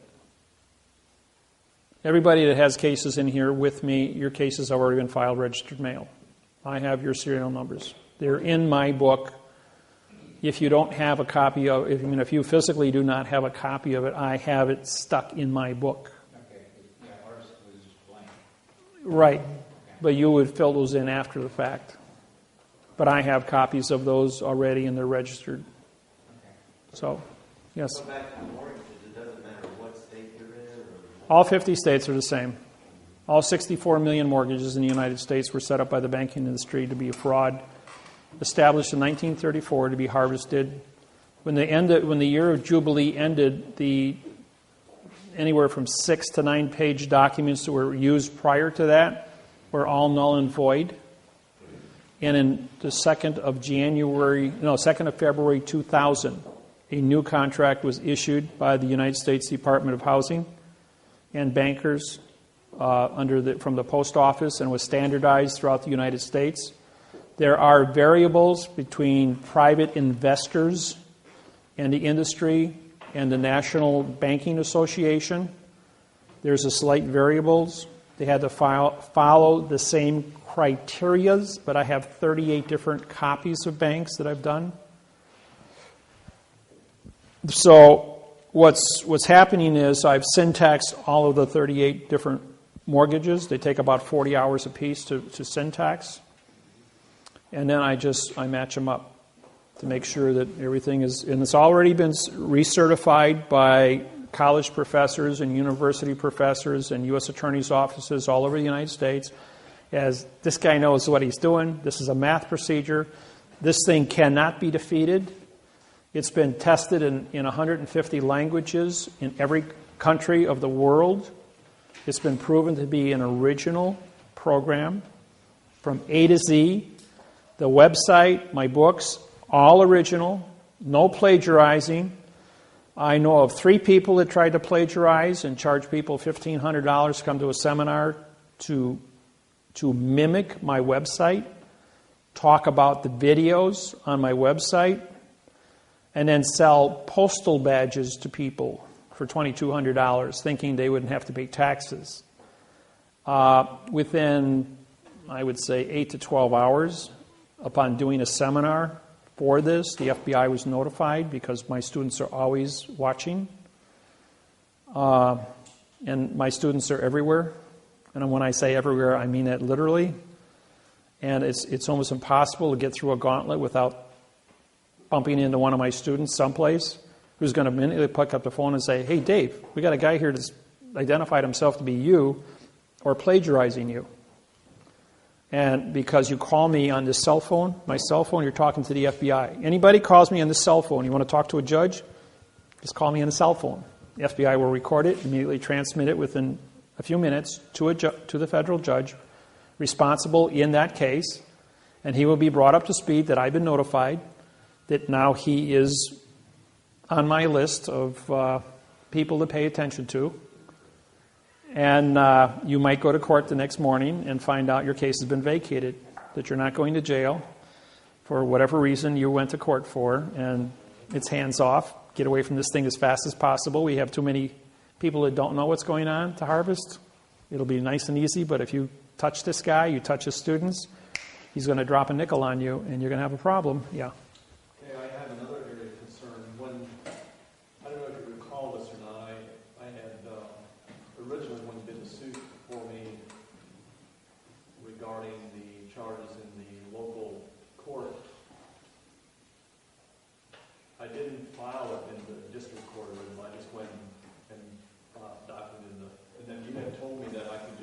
copy that. Yeah, you can file that. That case is clean. It's a federal case. Okay, here's my question. Do I literally just copy everything, or do I have to apply a new stamp and Oh, no, that you have to do. You have to put a new stamp on any new thing. Do not photocopy postage stamps. Postage stamps are legal money. You get caught photocopying postage stamps. That's counterfeiting. That's serious. So don't do that, please. Just for your own public, for your safety, because then you're going to be. The government makes photocopies and they keep it electronically held in the computer, but that's Title 18, Section 1343, mail fraud, wire fraud, to copy a lawsuit and put it into a computer. They have to maintain my lawsuits bonded together as a hard copy paper in the chief judge's vault. It's not even allowed to be filed in the record room. You can go file and come back tomorrow and say, we don't know who you are, you weren't here. That's because the chief judge has it, and they assign a new case number. They take and they put another United States District Court paper over our heading, and they photocopy it into the computer, so if anybody comes looking, which would be an attorney or a judge or a lawyer, that they're only going to see United States District Court bringing you into their fiction under a brand new case number. Don't touch it. It's not your name. It's not your case number. It's not your venue. It's not your grammar. You've got 48 days. They don't do it right, we sue them for fault. Done deal. Attorney General takes it because they're getting $20 million a pop off of these pocket money. So they're not playing games. They're going after the people after the fact. And all of a sudden, like that judge, all of a sudden, you don't work here anymore. Where'd he go? They don't want to advertise that judges can be prosecuted or are going to disappear into the woodwork because of false and misleading statements, because they don't want the criminals, the real criminals, the drug dealers, the bank robbers, the murderers, to know how to get out of trouble. Okay? I don't do those. Yes, go ahead. You had made a comment earlier. When we get these stamps, when we file the claim, yeah, we're supposed to sign it right over the stamp? We'll use your autograph, yes. What happens if we didn't do that? Well, I did it. I'm the federal judge on your case, so I have the authority on there. But as far as personally, you should autograph that stamp, making you a postmaster, banker, and judge of your own claim to bring it to the attention. So whatever documents you still are in possession of at home, autograph those. Fingerprint is a notary. Do not go to a notary. That's a fiction. Use your index finger or your thumb. And that is your notary on your autograph, like what you've got there. He was talking about right here, signing right here. Is that what we should sign? Oh, across their stamp? Yeah. Oh, whether you do or don't, that isn't going to change your authority. Okay, Yeah, no, as long as you signed your postage stamp there, that's the legal one. Okay. Because that's not an imitation. I thought you was applying it to their stamp. I signed that stamp because I'm a federal judge, Okay. and I'll walk in there and say, hey, I signed your stamp. I'm a federal judge here, same as I am on my vessel. So I can trump their ability to move paper from one jurisdiction to another. Question? When we sign across the file here, do we have to take our ink in and I do. Usually when you're in front of the clerk, she doesn't have a stamp, or don't have a stamp pad. We carry stamp pads when I go to court. take that in and use our fingerprint? If nothing else, lick your finger and do it. You got DNA, fingerprint, and autograph. That's a triple certification. Okay, that's another thing. One is an opinion, folks. So if one of you stands up and says something, it's an opinion. 2 is a certification. Now you got to be certified. That's legal. 3 is an authorization. That gets to move things. 4 more is a class action. You need 16 or more to bring attention to the Attorney General, which we have, I think we've got over 16 cases now in Indiana. So the Indiana State Attorney General can get involved. Right now, Kamala Harris in California is the Attorney General that is working with because she's got over 100 of these now. And so they were able to use a class action and go to the different banks and say, here's all the lawsuits The syntaxing on every one of them is identical. They may be 38 different banks, and the sentences may be A, B, C, D, E, F, G, and they may have moved the sentences around, but all the same sentences appear someplace with that exact phraseology. And when you do an overlay of the whole thing, we account for 99% of every one to be identical, but the modification of the grammar with the math codes, you can flip these things and read 300 words a second, and in 15 seconds go through a 15-page document and say, this has got 5,000 mistakes on it, and that isn't a mistake. That's not a misspelled word. That's engineered. And in 2 places of the document it says, false and misleading statements is a criminal penalty, and a misspelled word doesn't change the document. There are no misspelled words. The syntax is wrong in all 5,000 words. It's engineered. It's not a mistake. Now, there's a thing called the McNulton rule. That's M apostrophe N. McNulton. N-A-G. I think that's how it's spelled. It's the very first word under the letter M in Black's Law Dictionary, 4th, 5th, and 6th, 7th, and 8th editions. It doesn't appear before that because the McNulton rule came out in 1966, and Black's 4th edition was published in 1968.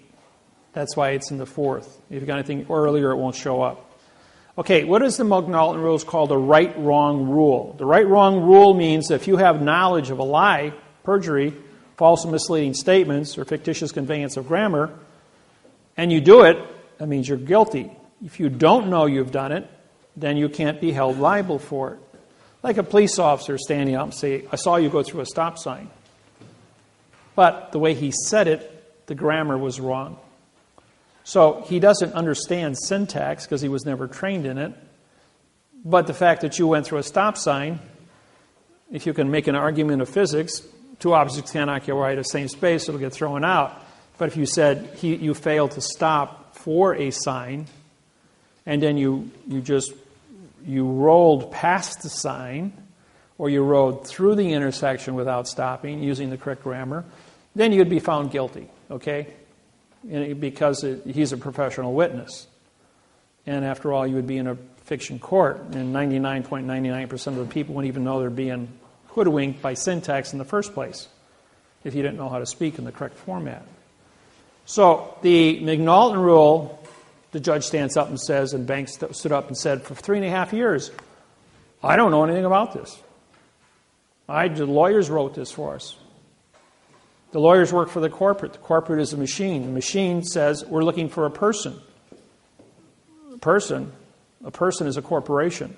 We're looking for a human being. We're looking for a thinking person. The thinking person doesn't exist. So what do we have? We have a corporation with a signed confession, because this corporation stood up and said, I'm responsible for this, give me the house. And then I have a signed confession for false misleading statements, and I can do my job and you can get paid. Pretty simple. And when they, under the McNulton rule, they did this a few times and they got away with it. And then I said to them, doing something 6,000 times to perfection is not a misspelled word. That's a perfection of engineering. And you can't stand up and say you did something 6,000 times and didn't understand what you were doing. That ain't going to wash with any jury. And I got my conviction. They confessed, and we've already picked up $140 billion in damages since March 6th, just to show you how effective I am. The judgments on my technology are the biggest in recorded history anywhere on the planet. And I'm the cash cow for the bank, for the government, for the post office, and for the people. Everybody likes me. Even the criminals love me, because they're going like, if I get into trouble, I'm going to call Dave. So nobody bothers me. I'll tell you a cute story once. This goes back about 10 years ago. I got out of a local watering hole about 6 blocks from my house, and I walked in there. I sat down and have a beer afterwards. About 2 o'clock in the afternoon. And there was a large rumbling outside, and in comes, it was 38 Milwaukee Outlaws, motorcycle gang. with all their chains and their leather and their knives and all their attitude. And I'm sitting there, and a guy walks up to me. He goes, "You're sitting in my chair." There's 200 chairs in here. Go pick a different one. He says, "You're outnumbered 38-1. I said, "No, I'm not." I says, "This is my chair. You go find a different one." So he pulls out a 12-inch Bowie knife, and he grabs my tie, and he puts it underneath there, and he says, "You an attorney?" I says, "No, I'm a federal judge, and I prosecute judges for a living." I says, "And you still go find yourself another chair."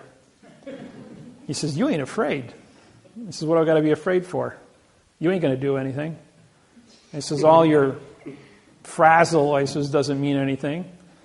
I says, "You think you can pull that knife?" I says, "Go ahead and try it." I says, "I'm going to finish my beer, and you're not going to be here." And he goes, "What does that mean?" I says, "Do I look worried?" I says, "You're not going to be here." So there was an Indian in court with me that morning as he watched me prosecute a judge.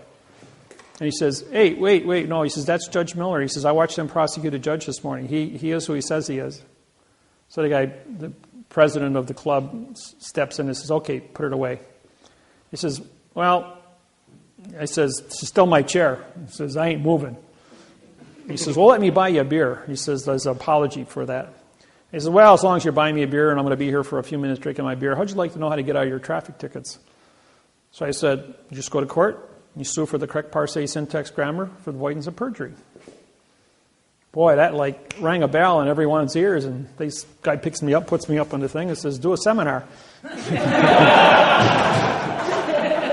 So for 35 minutes, I had 3 beers, and I did a presentation on grammar. And the guy goes, "Here's my business card. Anybody bothers you, you just call me up. We'll break their legs." So, and that was the last time I had a run-in with those boys. And it's been pretty quiet. Nobody's ever bothered me. So, when it comes to court stories, I've got dozens of them. Yeah, go ahead. When we file for the second one, after you say after the 48 days, it's got to be 48 at least. Yes. 48 divided, or what if you don't get on 48 days, like 50-something? Oh, you got a year to file after, so don't worry about, that's as fast as you can file your fault. You're going to take your quo warranto complaint and your fault document contract claim, and you're going to send it to the Attorney General to the attention of the Indiana False Claims Act Task Force. Sent in by a third party? No, by you. You only got to do the first servicing with an independent party for the quo warranto. After that, you can take care of all your own filings. You'll be given that form along with instructions of who to contact. Okay? So I've got all this covered. These forms just came out the 28th of August. Today is the 24th of September. So they've only been on the market for 4 weeks. So as I've been traveling, I've been in Hawaii and California and San Francisco, LA, San Diego, Honolulu, Maui, Big Island. Been here in Milwaukee, But every few days, I'm in a different part of the world. I move around really fast. And the U.S. Attorney's Office, along with the Marshal Service, track me 24/7. And every time I walk into a courthouse, I don't care where it is in the United States, they already have my pictures hanging up that if this guy shows up, you will call the Marshal Service, and the U.S. Justice Department wants to sit down and talk to this guy. El pronto. So it's always a lot of fun, yeah. Speaking of walking into a courthouse, I have just want to know what I need to do, if there's anything I need to do ahead of time on my trial date, and how that process is going to work. You will not have a trial date for the document, contract, federal, postal, vessel at all. Okay, I'm talking about the... Bankruptcy? No, the other criminal side. Okay. The criminal, when that takes place, I'm a claimant on your case. I'm a claimant on all your cases that I've written. That means you can put me on the phone and I can testify by phone. My question to the prosecuting attorney is, can you produce the law, rule, regulation, or code written with the correct parsé, syntax, grammar for the avoidance of perjury? I've syntaxed the lawsuit. I've syntaxed the DA, the indictment. It's physical evidence that have been supplied to you. Your lawsuit should be turned over to the Attorney General in Indianapolis or in South Bend, Indiana, where you have your federal courts, as this individual at the state level is creating an illusion by which he is trying to say there's a law that doesn't exist to prosecute me under the McNulton rule. And you invoke the McNulton rule under the right-wrong, showing why this person under Title 42, 1986, for knowledge of the correct parse, syntax, grammar, stop and correct his own paperwork to do it correct. If you have a complaint against me, then use correct grammar. Show me where the Congress, the Senate, the legislature, and the Supreme Court of the state of Indiana has created a law, rule, regulation, or code that is in the correct grammar by which I've violated. Doesn't exist. I'll tell you that right now. So don't pretend like you understand what they say. The answer to any question is, can I see that in the correct parse, syntax, grammar for the avoidance of the perjury? And I don't care how many times you got to say it. Do it for an hour. You got 50 questions, repeat it 50 times. Repeat that again. Can I see? Okay.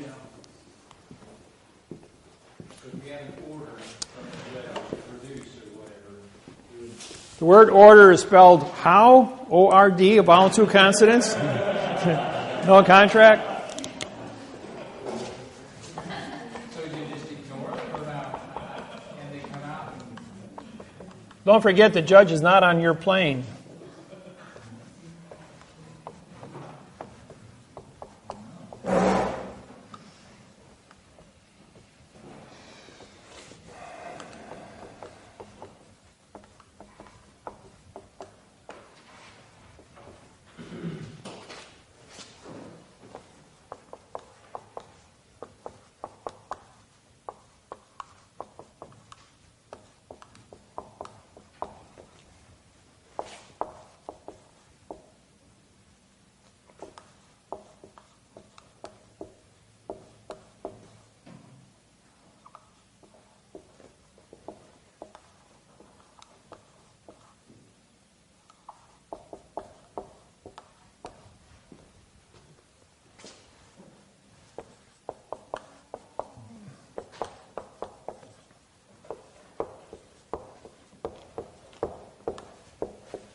There.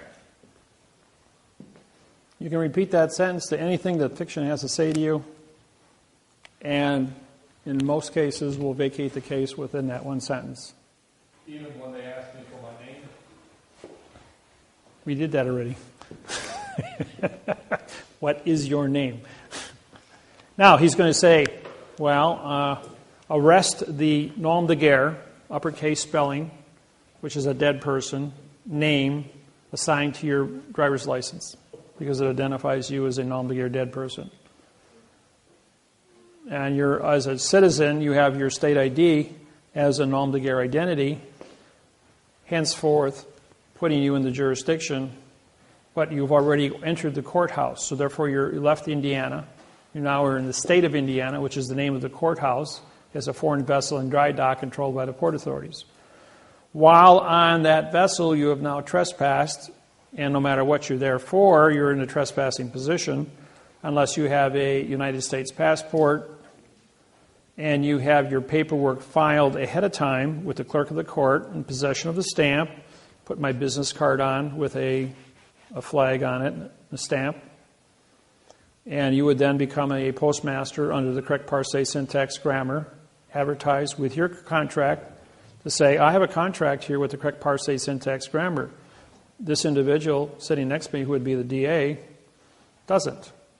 So therefore, you're in a superior position. Because you signed a stamp, you now become the federal court judge in that plane, because that's a federal flag on a federal plane. You have a federal stamp and a federal flag on your paperwork, and you're wearing a federal flag. So how does a state court in fiction, where the judge isn't on your plane, now capture you? Your position then is to turn to the bailiff and say, I deputize you as my tip staff, stand to attention. I have a federal oath, and you can if you had one of my oaths and had the knowledge, you could back that up. I can back it up. But I'm also a sovereign. I'm also granted a sovereign's country, the director of my own country through the United Nations. As the condition of state in a world of fiction is so unique that the United Nations had to make me the 200th member of the United Nations. I don't pay a $1.6 million a year fee to the United Nations, because how does a fact contract with a fiction? But the fiction still has to recognize that the condition of state does exist in quantum. Henceforth, I exist as a sovereign condition of state amongst a world of fiction, and I'm recognized by the fiction not to touch.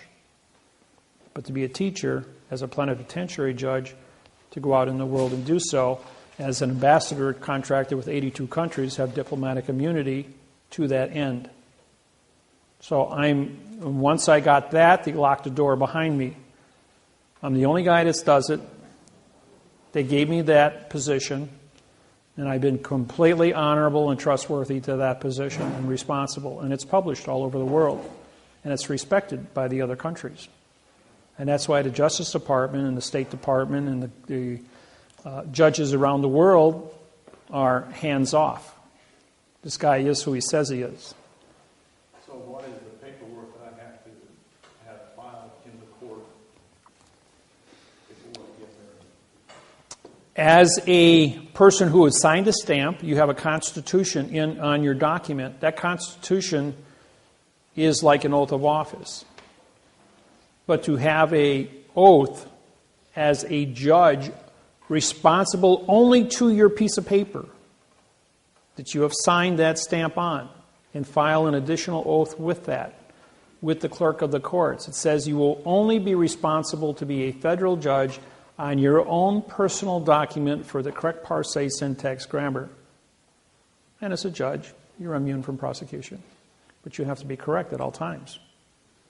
If you don't know what to say, don't talk an adverb verb. Say nothing. You've got your paperwork, speaks for you. 2 plus 2 doesn't equal 4. If you write it on paper, I can see what it equals up to. But if you're going to get me into an oral argument with 150 variables, you ain't going to win. It's nonsense. So don't even go there. Or 4 plus 4 equals 8. FOR plus FOUR equals ATE. Or ATE and EAGHT equals ATE. I mean, we can do this all day long. Did you hear what I said, what I meant, what I said, what I said, what I meant, what I said? Yes? So he would ask, so do I send the mail? Like if the judge would ask you, so what's your mailing address? Or is this your mailing address? This is conversation. This is conversation. So you say, for the claimant's knowledge of the facts is with, would you say that? Yes, exactly.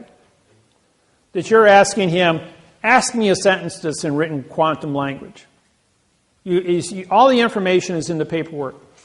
And you can say, for the witness's knowledge of the fact is with the document, with the docked document in front of you. Because that is the court. You've given him written information. He's trying to get you into an oral argument. This is a case with a man by the name of George. This is in Los Angeles, California. George was having his home repossessed. And the district attorney had him in court 12 times in a year. Well, they brought me in on the 12th hearing. 47 people piled into the courtroom because I was there. And my contract with George was to vacate the case and give him clear title to his house.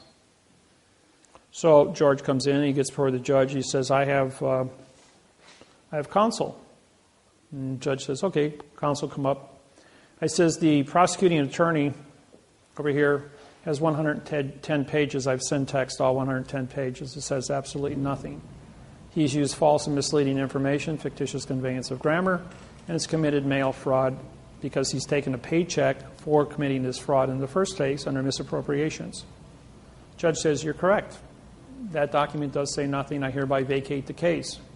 George, you have your house clear title. The court will not take it from you. And then the judge stood up, took off his robe, laid it on the bench, got off the robe thing, came down, walked over to the side door, a room about this size, opened the door up, turned around and says, hey, George, congratulations on your win. George is just still standing there. He says, let's do something different. He says, why don't we say that the paperwork that the district attorney did here, after a whole year now, is actually a fact. And he did everything correct. Will you agree to that? Is that okay with you? And George says, okay. He says, take his house. And walked out the door. And he stood there after he said the word okay in front of 44 people. And he goes, and you, meaning me, he goes, are you Judge David-Wynn Miller from Honolulu, Hawaii? The one that prosecutes judges? I says, yes. He says, you got 10 seconds to hit the door and get out of here. He says, because I'm going to have you arrested for trespassing on my vessel in dry dock. And I was out the door because I was in the peanut gallery and I had 3 marshals chasing me. I got out the door in time. But George lost his house. He stood there and he just glowed like a light bulb. My contract was to get his house back. I won the house, I got kicked out of court, and he lost the house.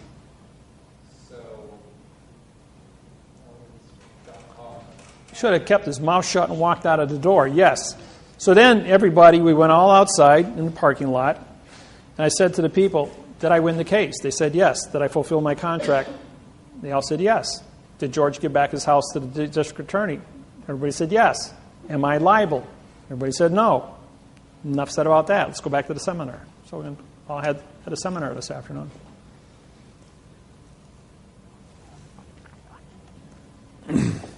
Another case, George. This is a different George in San Francisco. We go into court. This is a state court. George is he's there for illegal detainer, trespassing for the 3rd time on the property he was evicted from. He paid a $10,000 fine and was sentenced to 2 years in prison. This was the morning he was to report at 9 o'clock to surrender to the marshals. So he said, Dave, will you come to court with me? He says, I'm going to go to jail for 2 years. Is there anything you can do for me? I says, well, let's go to court and see what happens.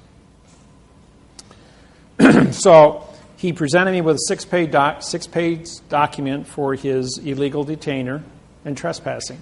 I syntaxed it from the prosecuting attorney and wrote a Title 42 lawsuit, similar to the same ones that you that have mortgages are similar to, or like your own for criminal. That was the basis for this lawsuit. The judge, George, goes into court and says, Your Honor, I have counsel.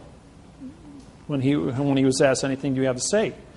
So I walked up and I says, I have bailiff. I says, give these papers to the judge. And bailiff came over, took them, handed them to the judge. Judge immediately stands up, looks at him and goes, this is a federal case. This is a state court. He says, you can't file these here. Take them back. I says, that's a federal flag. That's a federal stamp. I hold a federal judge's oath on this plane in correct grammar. You don't have a correct grammar. I syntaxed your oath, and I syntaxed the district attorney, and if you look at that, I'm prosecuting your district attorney for false and misleading information. And that individual is facing a $25 million fine and 30 years in prison for trying to cheat this individual and put him in jail for 2 years at $75,000 an hour. Under Sanders versus English 950 Fed Second, I have grounds under Title 42, 1986 for knowledge of the fraud that's been perpetrated, and I am here as a federal judge to stop and correct it. Well, this is a federal court. I says, you're not even in court. You're on a different plane than the rest of us. Bailiff, I hereby deputize me as my tip staff. Arrest that individual for impersonation of a judge. And arrest this individual over here as I have a warrant for a federal crime that he has committed, and here's his warrant. Judge goes, wait, stop. We're going to do something different. I'm hereby vacating all charges against George. Bailiff, I want you to go downstairs and erase him from the system. Give him back his $10,000 plus interest for 2 years, which is $3,000. Cut him a check for $13,000. George, all charges have been dropped against you. You are free to go out. Now, Mr. Miller, I have vacated all charges against George. I've given back all of his money. Therefore, there is no contract between the state of California and George. So therefore, you have no complaint because everything's been vacated. Prosecuting attorney is a Chinese man. Stands up and says, I object, Your Honor. He says, I just saved you $25 million. So shut up and sit down. So he shuts up. And then she goes, wait a minute. What's your name again? This is David, David-Wynn, Miller. Are you that judge from Hawaii? He goes, the very same. She goes, oh, okay. I says, bailiff, arrest the judge. She took off and ran out of the courtroom. Meantime, the bailiff took George and went down. And then after she vacated the room, the district attorney just sat there like a bum. The bailiff took George and went downstairs and checked him out. So we're outside. About 20 minutes later, he comes out with his check for $13,000. Free man, didn't have to go to prison for 2 years. And he goes, I didn't get my house. I says, my contract was so that you didn't want to go to jail. My contract was to vacate all charges. My contract was to get your money back. Didn't I fulfill all my contracts with you? And I got 22 people there from my seminar that came with me and they wanted to watch me in court do this. There it was. He said, well, you fulfilled all your terms of the contract, made the case go away. George is free. He bought me a cup of coffee. Third case scenario, IRS, Miami, Florida. Lady comes to my seminar. She goes, can you do IRS? And she says, yeah, real simple. I've won over $10 million in IRS cases, about 12 of them to date. She says, well, I got to be in court tomorrow morning, 9 o'clock, in IRS court down at the federal building. Will you come with me? I said, sure, it'd be fun. So, being in Miami, I was on vacation, and I put on my surfer shorts, my surfer shirt, and my flip-flops, because I was on vacation. I go with her. And she, we walk into the IRS office, and the IRS agent comes in. He's 33 years old, by the way. And she says, she asked me, she says, what do I do? I says, well, give them all of your paperwork. Cooperate 100%. And the IRS agent says, are you an attorney? I'm going, no, I'm not an attorney. He says, do I look like an attorney? I said, I'm on vacation. So she says, oh, well, I want David to come in here with me. I just need some moral support. I'm kind of nervous about all this stuff. And he goes, well, okay, Dave, you can come in and sit next to her. So I sat there quiet for about an hour. Every time he asks for something, she says to me, should I give him the paperwork? I says, yes, fully cooperate. Well, the IRS was real pleased, the fact that I was giving her moral support, helping the IRS get all the paperwork filed. He wrote out all the forms from 2004, 5, and 6, 3 years. After the paperwork was all filled out, 8 pages, she owed $38,000 in back taxes. So she then signs the forms, slides them across the table, and I says to the IRS agent, I says, mind if I ask a question? Are you an attorney? I says, I thought we discussed that already. He says, that's a question. If she committed false and misleading information to you, can you prosecute her? Oh, yes. So can I ask you another question? If she committed perjury in this interview, as you have a recorder here and you recorded it for the IRS, can you prosecute her for perjury? He says, yes, we can. He says, you know, you want her to sign right here, is that correct? Under penalty of perjury?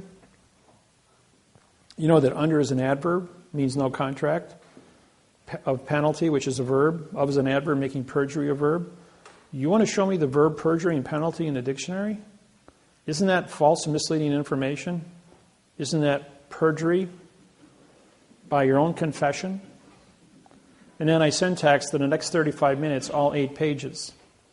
As I identify, I says, oh, by the way, I'm the federal judge of the United States, chief federal judge, and you just committed 47 felonies in front of me. Grabs up all the paperwork. I'll be back. Takes off. About a minute goes by, and all of a sudden there's screaming in the back room. Yell, yell, yell, yell, yell. This goes on for like 5 minutes. Then the supervisor in Miami, IRS, sticks his head out. Oh, Judge Miller, you're here. Well, yeah, I've got a 3x5 picture of me hanging on the wall in there. So he pops his head back in, and more screaming goes back in. It's quiet for about 2 minutes, and about 12 minutes goes past, and he comes walking out. Madam, here's your form. All your taxes have been canceled. You have 0 balance. You're free to go. Have a nice day. She bought me an espresso.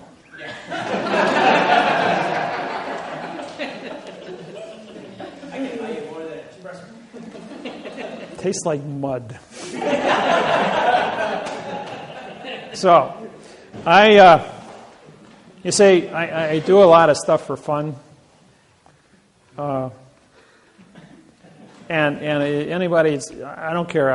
I haven't seen anybody that had a problem from any form of anything in the books of law that qualify, that I can't handle. I do not do murder. I do not do bank robbery. I do not do drug dealers.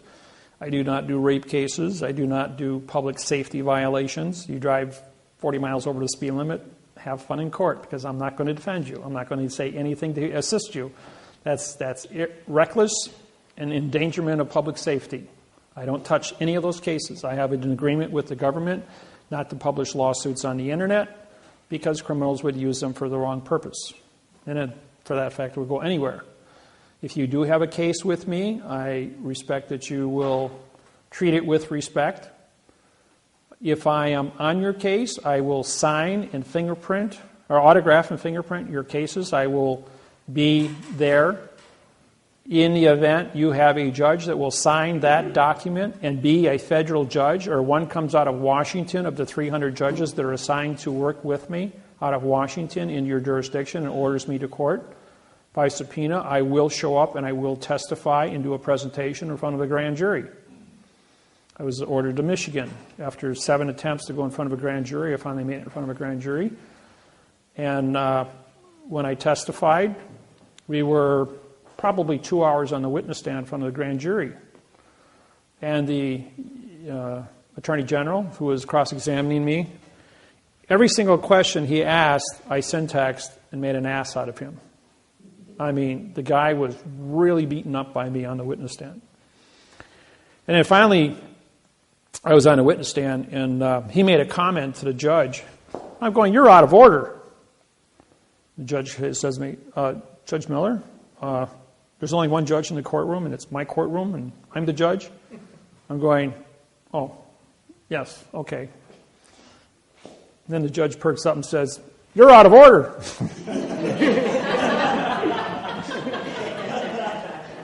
And then the judge says to me, do you have a passport? I said, sure, I got a passport, driver's license, insurance cards, MasterCard, Visa, bank cards, a checking account. I says, I got a mortgage, carry insurance. He goes, I thought you were sovereign. Well, I am sovereign. I'm allowed 2 identities. He goes, yeah, that's true. You are allowed 2 identities. I just tell you what, Judge, why don't we cut to the chase here? In front of the grand jury, it says, here's my passport. You're a federal judge. Why don't you go in the back room and contact the U.S. Department of Immigration and Customs and run my passport. I said, it's going to take you about a half an hour to go through it. It's about 38 pages long. He goes, there's only a couple pages here. I says, run my passport. I says, then you're going to find out who's sitting in your courtroom. So he's gone for 35 minutes. He comes back and he says, Judge Miller, he says, I apologize. He says, here's your documents back. Very impressive. He goes, never seen anything like that before. 38 pages long it was, just like you said. And he says, Davis, he says, he's just made an ass out of you. We have no more questions for him. Judge Miller, you're free to go. Yeah. So what do I need to do to get you here quickly for my court date? When's your court date? October 30th. October 30th? I'm going to be, I don't know, maybe I could make it. I got to be in Court of Claims in Washington, D.C. It's on the way. On the 5th, that's Monday. You got I think you got Friday. Thursday or Friday? Washington's always fun. Around election time. Tuesday, that's a whole week. Well, I'm on your case. I can sit in court with you and, argue the syntax. That's not a problem. Probably be a lot of fun. I'm free those days. I think we'll have an audience.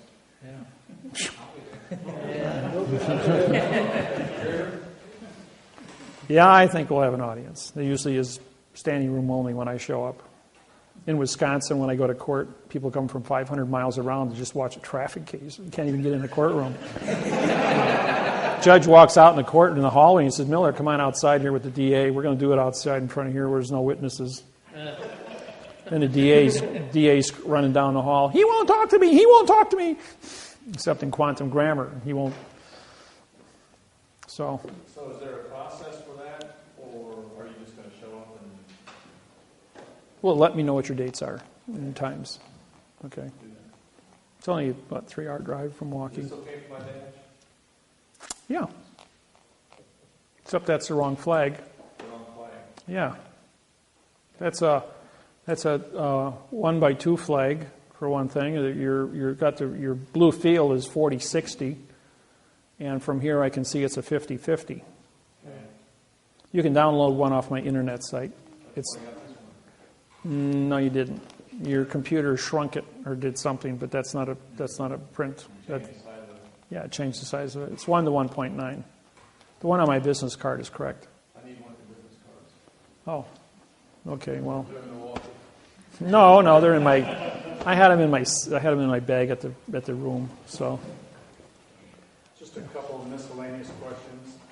If somebody, how about like with the credit bureaus or liens on your property or anything like that? Well, when you guys deal with MasterCard, every time you sign your MasterCard, you're making a promise to pay. I mean, you took the money. Now, here's a little trick that you don't know about. When you guys use MasterCard, it's earned income. If you discharge it in bankruptcy, the government will wait 3 years and come back and sue you for failure to pay your state, federal, and Social Security taxes on the earned income you discharged in bankruptcy. And sue you for 125% from the IRS, which you can't discharge. And you think you were in trouble before you couldn't pay your bills? Now you're in trouble with the IRS. Will sell your home, cars, and anything else you own, and they'll come after you from that location. And you can't file bankruptcy against the IRS claims, especially with that position. Okay, so the syntax wouldn't work in those areas. The syntax works except when you file bankruptcy, you are saying, what's in my hand? Nothing. You filed bankruptcy against nothing. Why do you file bankruptcy? You filed bankruptcy because you want to discharge a fact. Bankruptcy takes the nothing and makes it into a fact. Therefore, the fact is taxable. How do you think England captured New Zealand, Australia, India? Is because England figured out way back in the 13th century that if you file bankruptcy against an invasive people, take the Aborigines. They don't speak or read English. They only have picture writing. So in their pictures, articulate their land, their treaties, their boundaries, and there's 3,450 Aborigine tribes in Australia. But they got 10,000 gold mines. The country is a virtual mine of gold, silver, lithium, titanium, cobalt. I mean, it's just mineral rich. Radiation, radium for plutonium. All of our nuclear submarines are refueled in the northern part of Australia as they go around the world, because our treaties with them. Australia is traded on the New York Stock Exchange as a corporate entity, just so you want to know about that. The people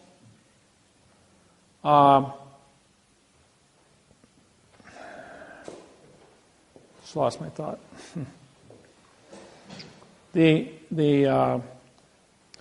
England went into Australia, genocided up until 1957. They had a bounty on Aborigine people that if you kill them, you got to pay a bounty. Imagine that. England was actually hunting human beings like they do deer and putting a bounty on them. Just like the movie with Tom Selleck,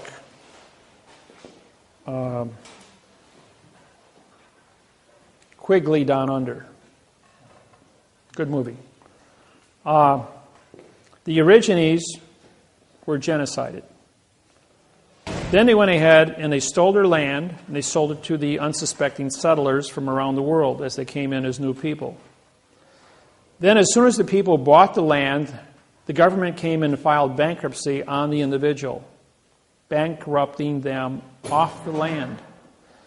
Then filed a Title 46, Chapter 781 salvage claim under 2000 Corporation Act under false and misleading statements, filed bankruptcy against the people, and through the bankruptcy court legalized the taking of the land because now they're saying the nothing contract of seizure was filed in bankruptcy, giving nothing value, retitling it back into the Crown and then selling it to the next unsuspecting buyer, now as only a trustee and a caretaker, leaving the jurisdiction of the government in charge of the land and moving the Aborigine people off who couldn't read and write and defend themselves. When I showed up, I wrote them a new constitution. I gave them international trade agreements. I gave them the ability in quantum grammar to protect themselves against a world of fiction. So they called me the Spirit Walker because I came in and prosecuted 129 judges and nobody touched me. Anybody else that ever tried something was killed immediately by the government. But the government wouldn't approach me. The government wouldn't touch me. So the Aborigines, my name got shot all the way across Australia in a matter of days as we got somebody here that's special. And that's the reason why when I came to Hawaii, same thing. Somebody special showed up and they made me king because I came with a bird. 1848, a prophecy was made that a white man from America would come to Hawaii and set the Hawaiians free. I wrote the apology bill that Bill Clinton signed and apologized to sealing the Hawaiian Islands. Then proved the entire history of the Hawaiian Islands from the international bankruptcy through World War II, and it was the post office that captured the Hawaiian Islands, not the United States court system. Henceforth, giving the Hawaiians now direction by which to prosecute trespassing.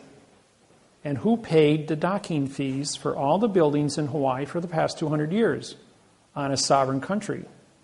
Nobody.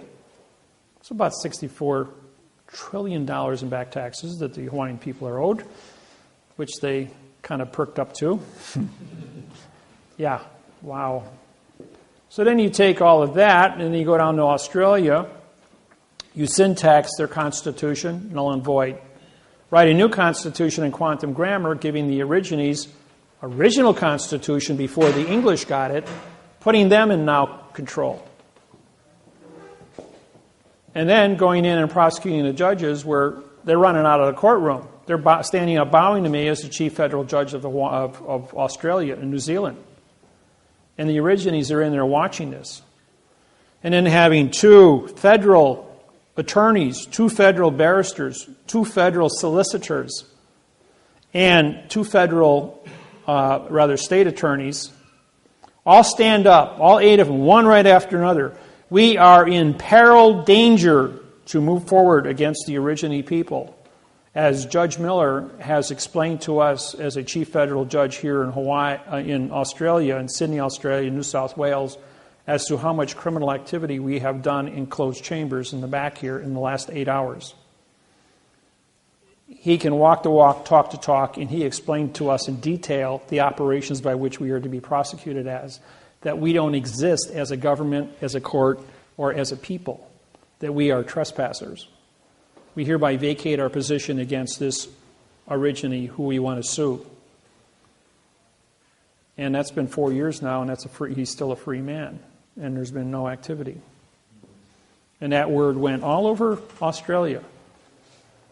And I've gone to court 129 times. Every time I walk in the courthouse, it's like, bzzz, Miller's in the building. Everybody's running and locking doors. Don't let him in your courtroom. He walks in here, it's going to be hell to pay. Yeah. So will you also write that for the Indians? American Indians got the same thing through their treaties and now have 190 casinos on their properties. And guess what? The white man is losing money and they're buying back their own Indian lands with the white man's money. That's poetic justice. Yes. You were saying something about the bankruptcy. Don't do bankruptcy. Don't do bankruptcy. It is. Don't think of how not to pay your bills. Think of how to make money and be more efficient. Learn how.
paper. I says, we agreed on 8%. He says, well, I'm giving you 10%. I says, I didn't ask anybody for any money. I did my work. That was my contract. That's all I'm contracted for is work. If you guys pick up $1.5 million down the road or $7 million from the federal government and you want to do a gift to me after the fact because you have surplus or you feel you want to give me a gift, that's your business, but I'm not asking you for anything. We had a contract. I fulfilled my contract to you, and that's it. When you got a gift, what is a gift? Okay. Most of you are too young to understand this, but some of you are old enough. Remember the movie I Dream of Jeannie? Huh? You're laughing. You must have watched it. All right. What is a genie? Everybody knows it deals with magic, right? Okay, you have a genie and you have a djinn. A djinn is the Grand Master of genies. He's got all the power. So genie was a program where as a astronaut opened up a bottle and let the genie out. And the genie fell in love. She's laughing. She's seen it. The genie fell in love with Tony and did all these crazy things trying to help him. And every time she used her magic to help him, wound up getting in trouble. And the whole TV show was a comedy. Well, along the way, Jeannie goes ahead and she's going to use magic to go ahead and make Tony fall in love with her. There's one thing about the word love. It has to be free will. And if a genie violates violates the free will of love, loses her powers. So Jeannie went ahead and played her trump card and Tony fell in love. Well, Jeannie's dad shows up to Jen and says, you broke the rules. You got no power. So now she's back to an ordinary woman, living a mortal life, having to learn how to cook and clean and iron and do everything domestically. Well, at the end of the show, the Jen goes ahead and gives Jeannie back her power because she learned her lesson. So then I got to thinking about that. What would any of you do if somebody gave you power to snap your fingers and create things out of thin air? Give you absolute power over all things. What does that mean to you? Will you be responsible for power? Will you be a teacher? Will you acquire wisdom from this here? Or will you go out there and practice mischief? Well, I looked at myself in the mirror one day and I said to myself, will you make a contract with yourself, David, that if you were given the power, absolute power, will you be responsible for that? And I said, yeah, I can do that. But would you do that at the point of death? In other words, if you violate the rules of absolute power, which is the word meek, M-E-E-K, that you will be struck down and you will die without cause. I said, yes, I'll make that contract with you. And what I'm doing is I'm talking to the mirror. So the mirror is a reflection of the opposite. But when the opposite goes through your eye, it's put in your brain as the correctness. A correct image appears in front of your brain. So I made a contract with myself and with God that I will be correct if given the power to be correct, to fix it. And what is syntax? Syntax controls all the contracts on planet Earth. Parse, syntax, grammar. And so 7 years later goes by, and I die on the operating table. And I'm reborn. And my whole personality is different. My 6-year-old daughter walks up to me and says, you don't smell like my daddy. You got green eyes now. You don't look like my daddy. My daddy had hazel eyes. You got bright green eyes. You don't look like my daddy. You don't smell like my daddy. My daughter was estranged from me until she turned 16 and then never talked to me again until she was 28. True story. My other children are very close to me.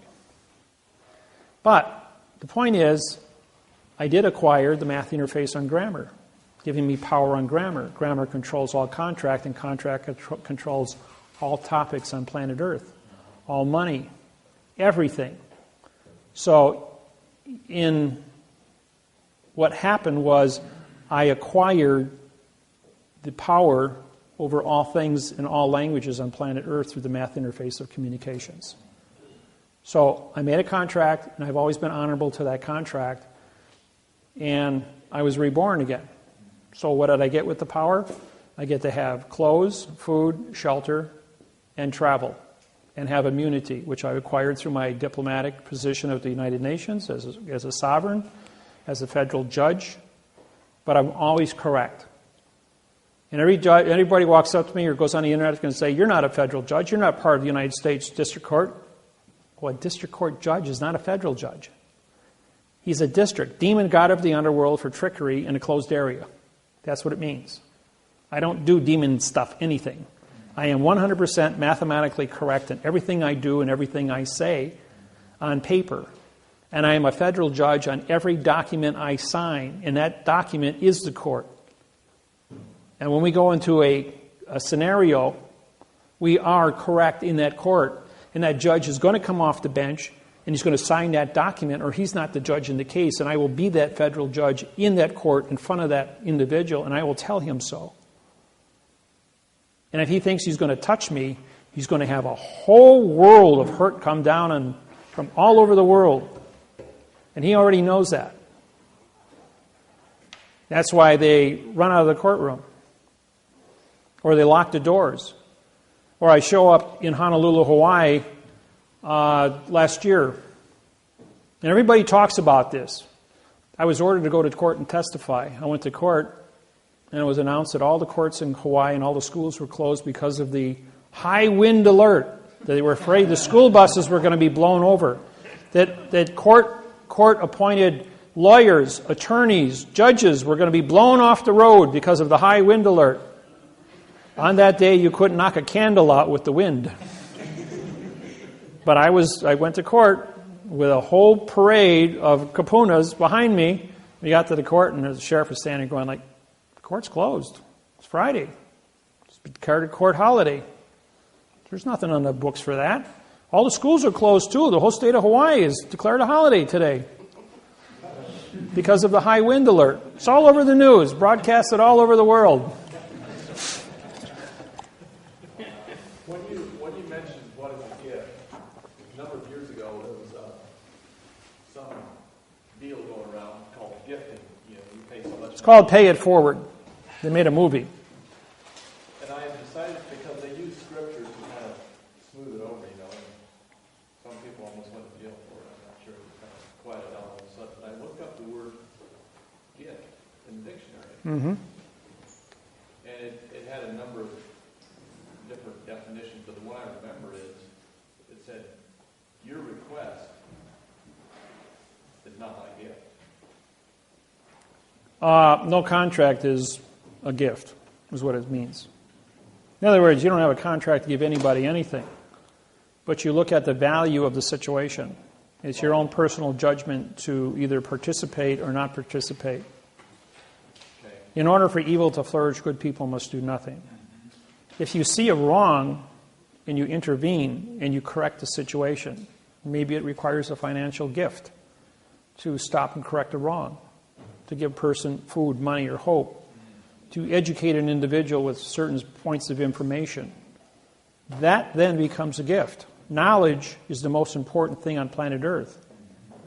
If I take a little slip of paper a half-inch long, a half-inch wide, and 2 inches long, what's it worth to you? It's a little piece of paper. You just throw it in the garbage. And then I write the 6 winning numbers to the lottery tonight at 8 o'clock, which is worth $300 million. Now what's that little slip of paper worth? It's called points of information. Aflac, paycheck. He knew that if he went back and changed time, the company wouldn't exist to pay him his paycheck. So what did he do? He knew what the 6 winning lottery ticket numbers were going to be when he came back. So he wrote them down and put them away 6 days earlier. So when he got there, he'd have a paycheck of $15 million. Kind of a cute ending to a great story. Point is, information is the most powerful thing in the world. If you study and you become proficient and you acquire the gift of syntax, you will know how to answer the questions and save people's lives and make a difference. I do it all the time. I do it as a parlor trick. Maybe 1 out of every 20 people actually pay me to do my job. The rest of them, you ask me a question, I just pop it off to you, have a tape recorder, and I'll give you all the answers you want as fast as you can. That recorder can record. Because if you try to write stuff down, I'm not going to repeat myself. If you want to get into conversation with me, you better have a tape recorder running, because you're not going to believe what you hear in the next 5 minutes, because it'll take you a month of research just to pull it out of the dictionary.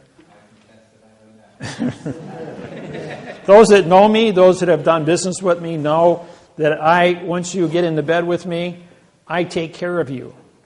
I answer your questions. I'm on the phone, available from 3 a.m. in the morning, all the way from 7 a.m. in the morning till 3 a.m. in the morning. 20 hours a day I'm there available, 7 days a week, 365 days a year. How many judges do you know you can call at 2 a.m. in the morning? They're just going to answer the phone and give you an answer to a problem.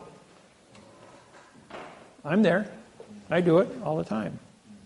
But only the people that are supposed to be there and talk to me get through on the phone. Look at all the billions of people I have on my website, and yet only the people that are supposed to call me with important questions that are under contract with me are the ones that get through. Everybody else doesn't know how to do it. Yes, question? Oh.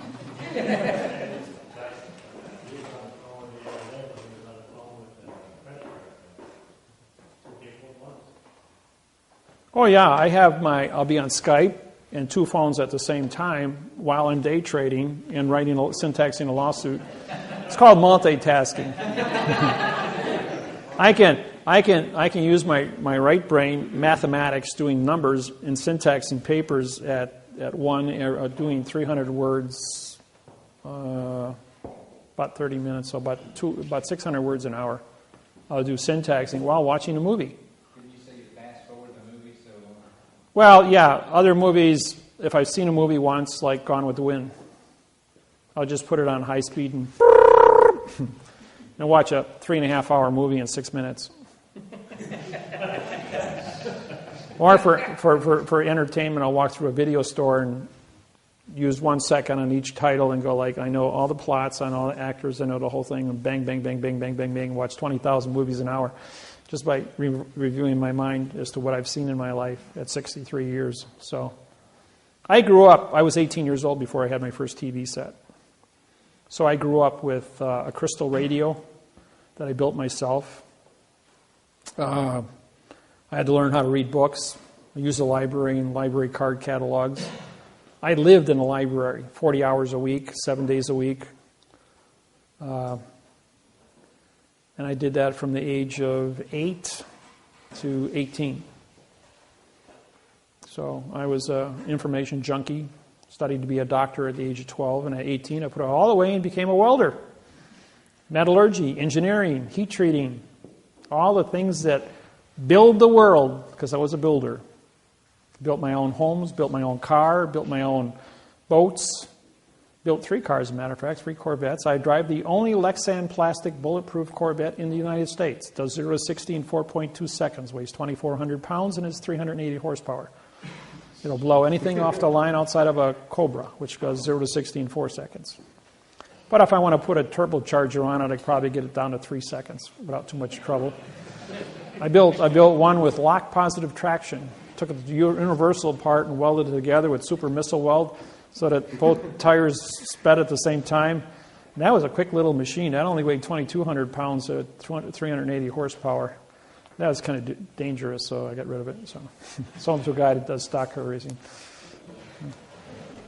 Yeah. You said your bill collector, Hiram William, do you have his phone number and address? They're on the forms I give you. So, yes. There was a gentleman here earlier that wanted me to ask you why, or if your patent would supersede the U.S. patent, and why. Hawaii doesn't have any patents with the United States government.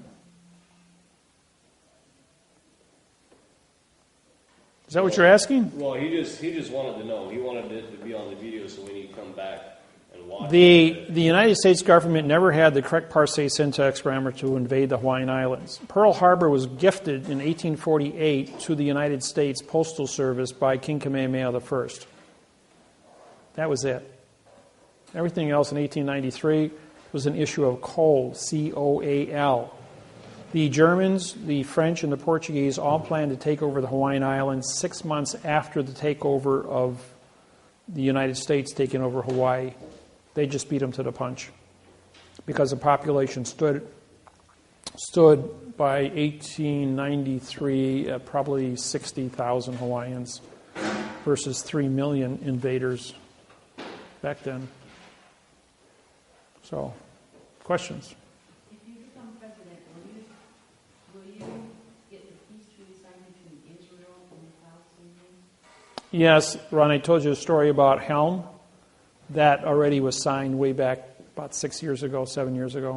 That's why there hasn't been any commotion there. They both are familiar. That was already signed. Yeah, that was already done in quantum 7 years ago. Even though the people are still making noise, those are satellite groups, but the people who originally signed that have not been fighting with each other because of the words. But then there's been the people who were involved with the original treaties are senior citizens, bad health, some have died. So the new people coming in are not familiar with the new terminologies, and so therefore they're drifting back into fiction, whereas they had quantum before. And if you don't take time to study, you're not going to be proficient. So every generation, just like ambassadors at the UN are traded off every two years. They run a 6-year ambassadorship, and every 2 years, 1/3 of all the ambassadors in the UN are changed out. So from the time I got my ambassadorship in 1999, under sovereignty, I'm still hold that position because there's only 2 of us, Russell and I.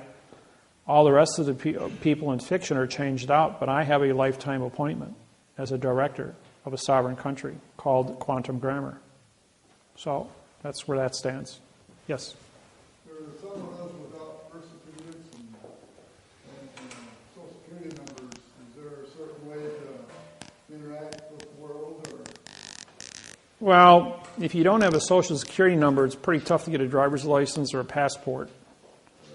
And because the world of fiction, you can travel anywhere you want, except the corporation of airlines, trains, buses, and automobiles are all controlled by Social Security. In other words, you have to have that number to move between point A and point B. As long as you stand still, nobody's going to bother you. It's when you want to go across state lines or federal, international lines, they want to have those points of information. Otherwise, I would recommend you send your identity, do a claim to life, mail it to yourself, registered mail. That way you've got a quantum registered mail with the post office. Use that as your identity to go and mail yourself anywhere you want to go, registered mail. And then send yourself, put a post like I did Russell.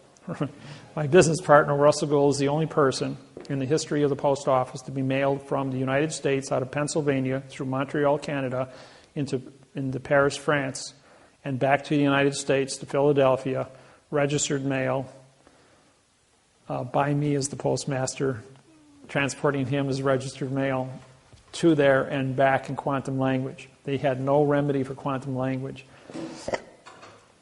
Once we completed that task, all the post offices worldwide passed a law that said you must have 3 forms of identity: a ticket, 2 forms of state ID, which is a passport and driver's license, and a birth certificate certifying your location. Changed all the laws on the planet. He tried to do it a second time, it was not successful. The U.S. Department of Immigration and Customs said, yes, you can go. We have no way to stop you. But the insurance company that controlled the United Airlines flight says, no, we will not insure you to get on our plane. You're not a dead person. Only dead people can fly on our airplane. In case it crashes, there's no liability. You must be a nom de guerre dead person on our plane. That's why all plane crashes never have survivors. Because they don't want people surviving. Otherwise, they'd sue you out of existence. For public, were secrets. And a lot of stuff was lost languages.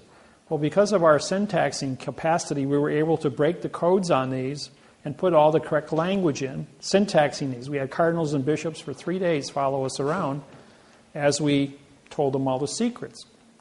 After that exercise was done, we then wrote an international bank treaty for Cardinal Sedana, and we were awarded Keymasters as the first persons to ever write a quantum treaty with the Vatican.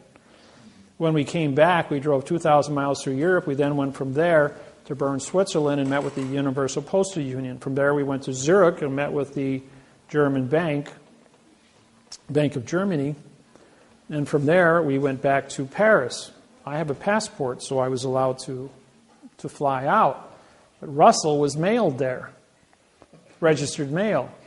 So the Postmaster General of the Universal Postal Union in Bern, Switzerland, and the Postmaster General for the United States in Europe both had to vouch for Russell. But that still wasn't enough to get him through security. They wanted a passport. When the head of the Charles de Gaulle Airport heard that we were there as key masters, he came down to interview us. The man who was in charge of the Charles de Gaulle Airport is the great-great-great-grandson of the Joan of Arc, who was a keymaster with the Vatican. Going all the way back, he's a direct descendant. And when he heard that there was 2 keymasters from the Vatican at his airport, he shut down the airport, held 300 people in a DC-10 for 3.5 hours as he interviewed us for 3 hours, and did syntaxing exercises with us for 3 hours about Vatican secrets using a Bible. After which time he gave us red carpet VIP treatment through security onto the plane. We flew back and were accepted. We had to be debriefed by the post office when we landed in Philadelphia, but everything went smooth. Got him there, got him back. All postmasters in the world were notified that Russell was mailed to Europe and back registered mail successfully. We're the only person to ever do that. And to this day, the post office still tells tales of the stunts that we uphold and the treaties we have. I'm also a muster master for the Pentagon with the Secretary of, and so is Russell, with the Secretary of Defense. Yes? Why are the secrets of the manual so secret? Well, first off, you don't have Manly Hall's Secret of All Ages. There are only 5 copies on the planet. Number 2, you don't have a deluxe copy, which have been syntaxed by me. There's only one in existence, and I own it. So therefore, the secrets that exist are so complex. If you started reading right now on a 6-page book that's 6,000 pages long, this wide and this tall and this thick, it would take you several years to get through that. And you would also have a syntax background to understand what it says. Russell and I both do. And we concur on different things. I'm 25 years older than Russell, by the way. Go ahead. Is there a book of Enoch. Enoch. I know what Enoch means, yes. But no, there's not a book of Enoch. It's a tale about a UFO. That's what Enoch means. It's a UFO tale. They made a movie called Enoch, if you want to watch it. Yes? Do you have with you claim of the life, like a claim of the life, birth, whatever? Yeah, it's on page 2. I would like to see one that's done. Right there, page 3 in the book. There's also the same ones on the internet. Just fill it out, put your picture on it, have your people autograph and fingerprint it, and you're done. It's called a claim of the life. Claim of the live life. What it means is that you have knowledge of what a prepositional phrase is, how to certify what a fact is. You've identified yourself, your mother, your father, and 2 other people with claims of the life have identified you to be a fact. That's all it means. You don't file a claim of life written with the correct parsé syntax grammar with the recorder's office or with the fiction government. Why would you file a fact with a fiction? It's an oxymoron. It's only for you to use. If you want to attach it to a federal lawsuit, and if you want to go to The Hague and file a claim of the life, take a lawsuit into the Hague, showing that I'm a live person who's been violated under a genocide or apartheid situation, then they would accept your paperwork. They will not accept any paperwork from an individual who does not have a claim of the life. People, you cannot file lawsuits at The Hague. The Hague is a branch of the United Nations. You must be a United Nations member who has paid your dues of $1.6 million a year, and you must be a country. Private citizens are not allowed to bring cases. The Blood Diamond case took 14 years to get to court. 235,000 people died under the Blood Diamond Civil War. And that's why the Blood Diamond movie was made. For those that haven't seen it, yeah. A break? 7:30. We're just for an hour?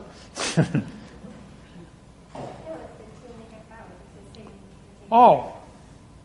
We're almost done. That's all. We're just answering some questions, and you guys can get out of here. Because I'm the guy standing up here for 8 hours. Yes? There's a Republic, they claim they filed with the Hague.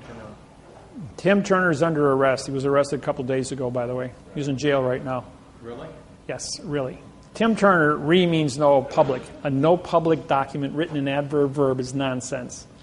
So he's trying to promote a negative condition of state in the world of quantum. Therefore, the U.S. Attorney's Office, or the federal attorneys, are now using my quantum technology to arrest any organization in fiction anywhere in the United States that would take money or mislead American citizens. They're going to shut down the whole thing.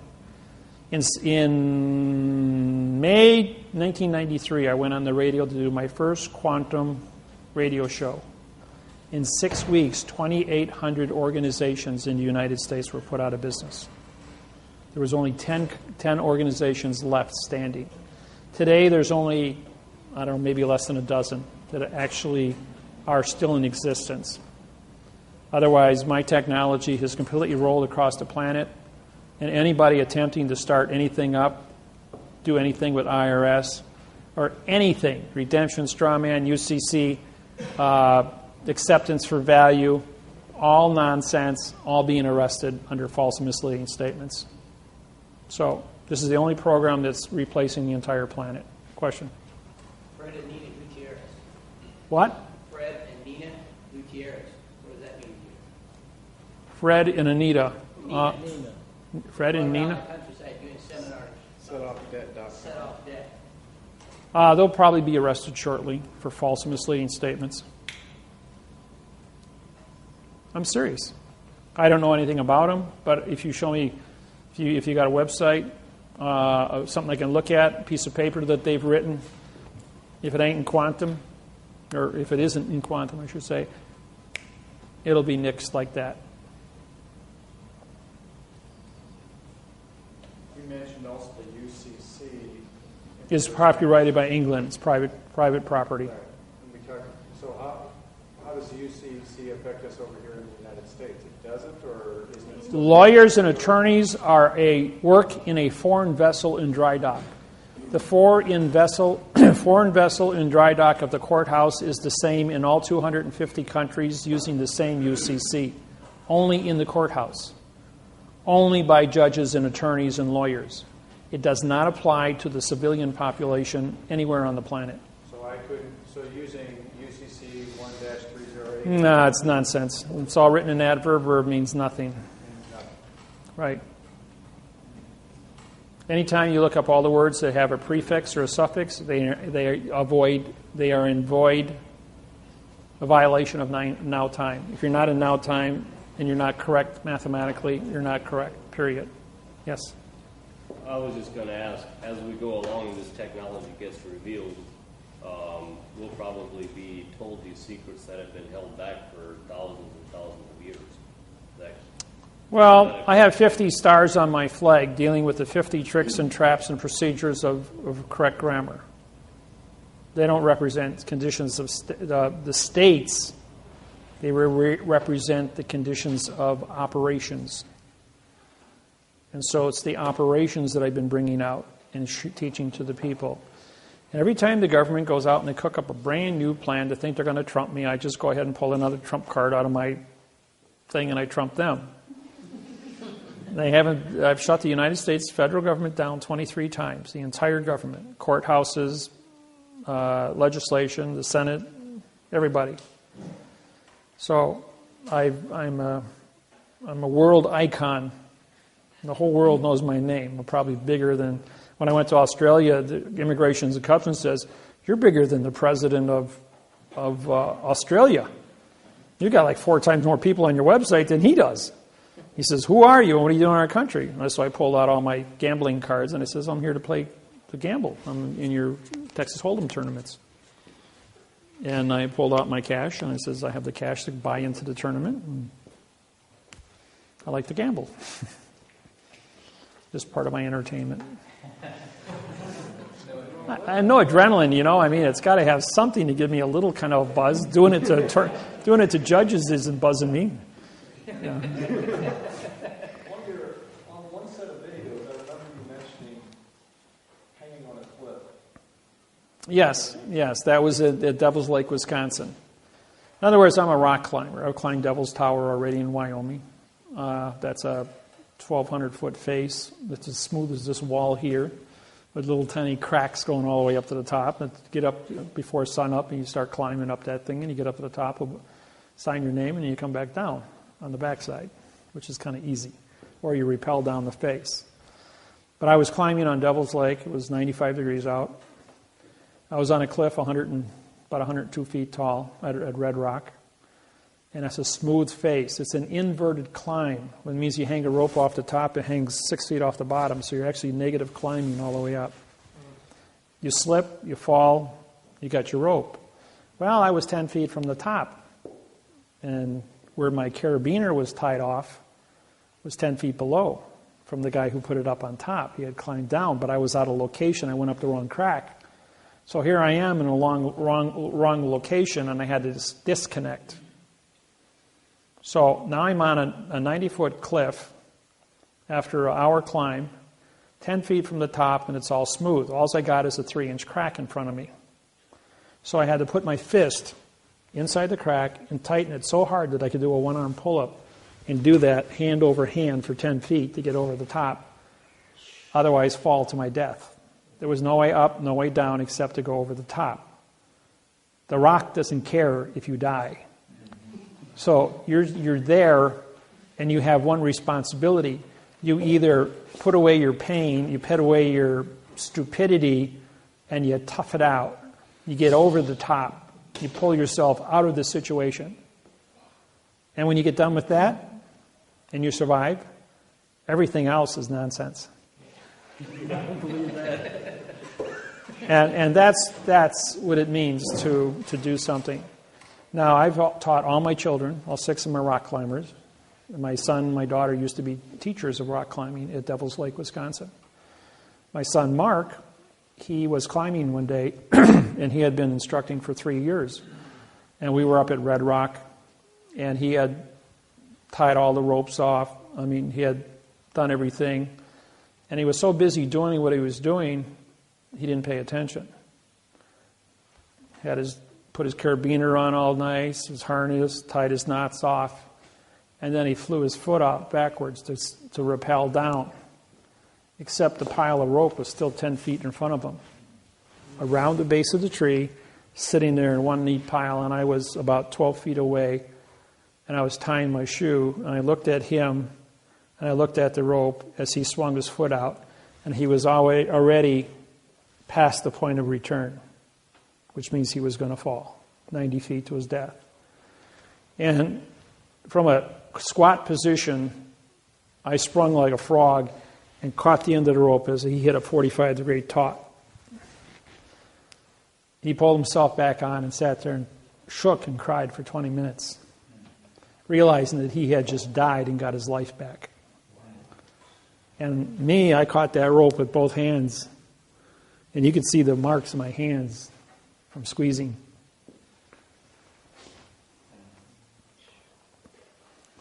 There are relevance in time, just like me dropping the bullet and avoiding things. There are some things that aren't supposed to happen. There are some things that have to happen. And after that, he was the safest climber, does a triple everything. Nobody touches a rope that he touches. He doesn't trust anybody or anything, but he is triple secure at everything he does now. At 18, he's now 38 years old, 20 years later. 8 years ago, he caught the edge of his foot on a roofing nail and fell 12 feet onto concrete off a roof. Crushed his left foot, which is now titanium, and crushed his left wrist, which has pins in it. And so he still roughs, but he wears a harness when he's up on the roof.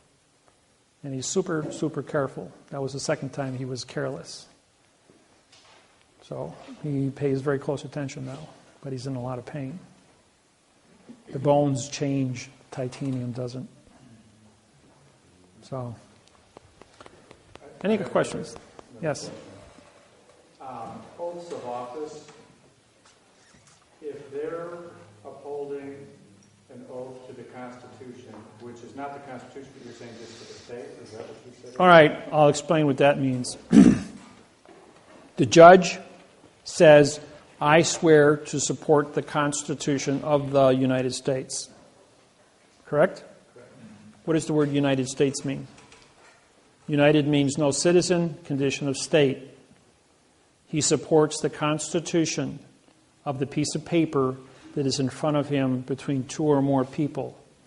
As there are two people that are nom de guerre names on a piece of paper. That piece of paper, which is the lawsuit, yours is traffic, his is divorce, yours is speeding. Doesn't matter what you're there for. Misconduct. Everybody's in court for something. You want to collect rents. The point is, every piece of paper in court is a different constitution of two or more people between him and the person in front of them asking for something. That's what it means. The word constitution means contract. So has nothing to do with Washington. So how can, for example, the oath that I showed you of the police officer, how can I use that to my advantage to avoid something that's going on? Oh, real simple.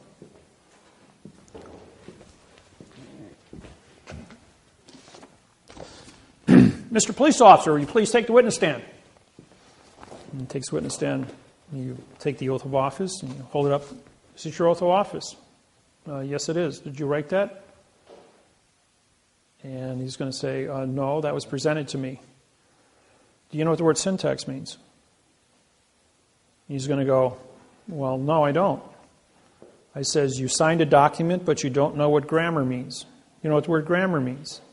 Do you know what the word parse means? Do you know what the word syntax means? If the answer is yes to all three of those, then you're saying then you understand how to syntax this document, correct? He's going to say, no, I don't. So you don't know what you're signing, which means you don't have an oath of office with knowledge. It says you're saying one thing here, but you're just testified because you don't know what you're doing.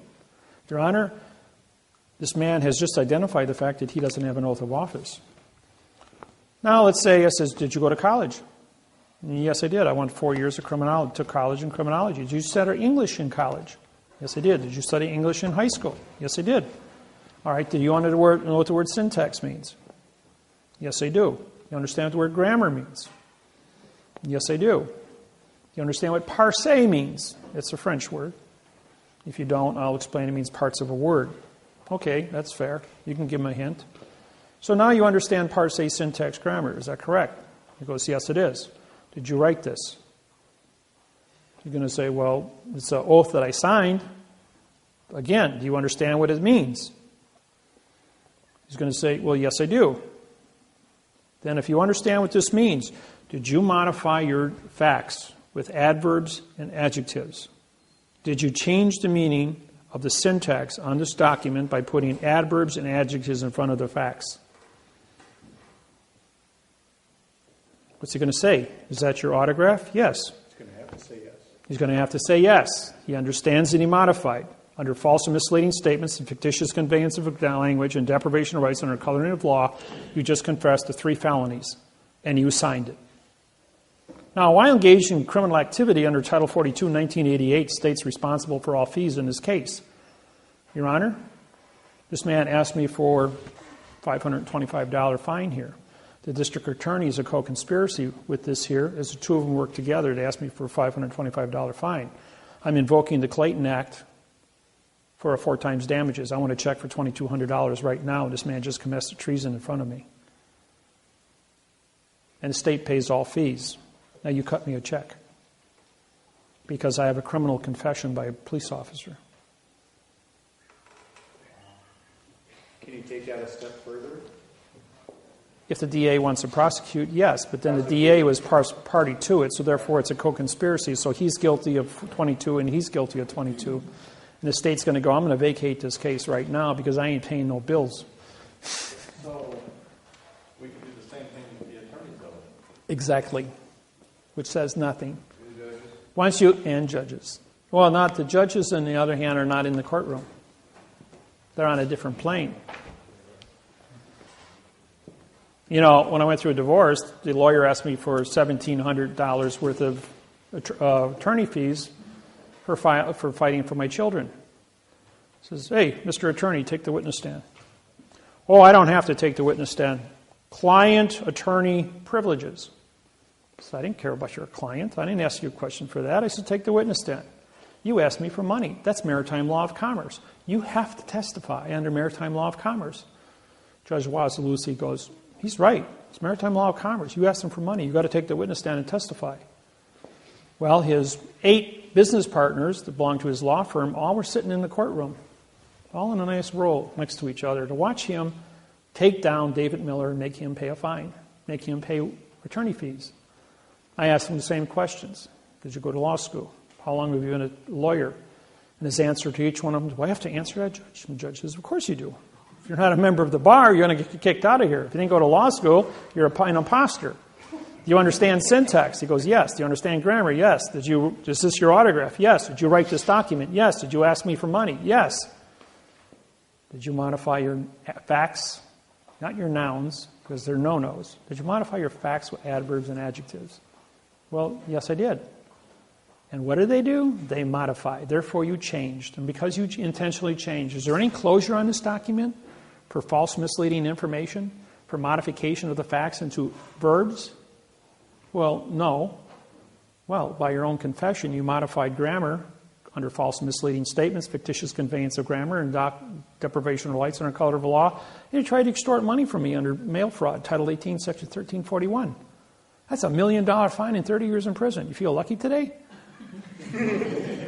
Judge goes, can he do that to me? Wasilewski is laughing. He had to stop himself from laughing. He was laughing so hard when I downloaded it on him. He says, he's already done it to you. You just confessed the 4 felonies. You will write him a check right now for $6,400 or I'm going to put you in prison. And he did. Pulled out his checkbook and his boss stands up and yells across the courtroom, you're fired. I'm not paying that bill.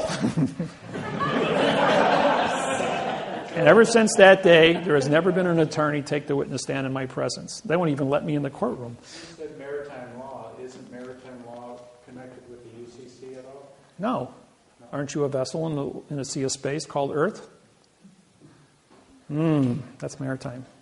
Earth is a vessel in the sea of space, outer space. All things are maritime.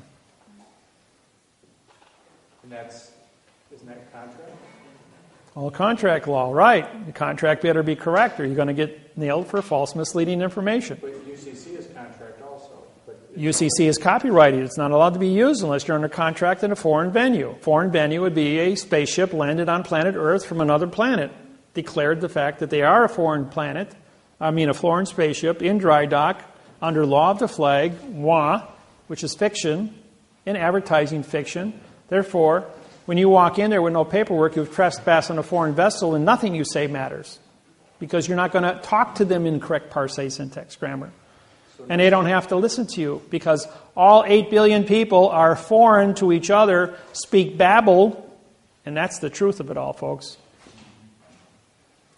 Only thing that matters is what you write on paper with a stamp, a flag, and the correct mathematical grammar, and you take responsibility for every word, your laws, rules, regulations, and codes on that paper. That your punctuation is in the correct place.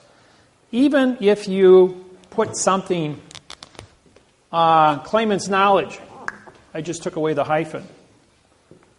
Now I just wrote 4134124. This is a 3. No. 1 2 1 2 1 3 4 1 2 comma 2 2 and 4 no. 1, 1, 3, 3, 3, 3, 3, 3, period. So that would be a 4. No, that would be a 1, 2. But because of the period, because it's abbreviated, then all of these would become 4s. And then that would become a 4 also. 1, 3, 4, 1, 3, 4, 1, 2. Just have all the answers. Judge says, no, all the facts. The judge says, he has all the facts. Judge says, oh, you do? He says, well, how is that you have all the facts? He says, you can ask me anything you want. He says, I'm prepared for traffic court today. Judge says, well, actually, I don't have time for this today. He says, so we're going to continue this for 30 days. He says, in 30 days, you will come back into this courtroom with all the facts, and you will present your argument, as I'll give you a half a day before this court. So the man walks out and he realizes that, and then the judge, before he walks out of the courtroom, says, I want all the facts from all over the world about what you know about your traffic citation. He goes, well, that's a really big order, Your Honor. He says, you said the word all. So you said you have all the facts. I want all the facts, or I'm going to arrest you for perjury, and you're going to spend 30 days in my jail. So he calls me and says, Dave, he says, I really stuck my foot in my mouth. What do I do? He says, practice the handstanding. He says, what do you mean practice handstanding? I says, the judge told me to bring all the facts in the court. I says, yeah, practice your handstanding capacity. So he got to be really good. Go run around the house all day long on his hands, doing handstands. Got his balance all tricked up. So he calls him back the day before court and he says, all right, David. He says, I practiced my handstanding. I can do a handstand for 20 minutes, walk all over the place. He says, I'm really good at it. Now you're going to tell me the rest of the story as to why I had to do handstands for 30 days? I says, of course. So then he goes into court, walks up in front of the judge. The judge says, I'm here with all the facts, Your Honor. The judge goes, well, I don't see any paperwork. He says, you better show me all the facts right now. So he pops a handstand. He says, my feet are dangling in a sea of space and I brought Earth to the courtroom today. I brought all the facts on planet Earth. As my feet are now in a sea of space. After the courtroom got done laughing, the judge says, that was a trick question, and yes, that's a correct answer. You're free to go.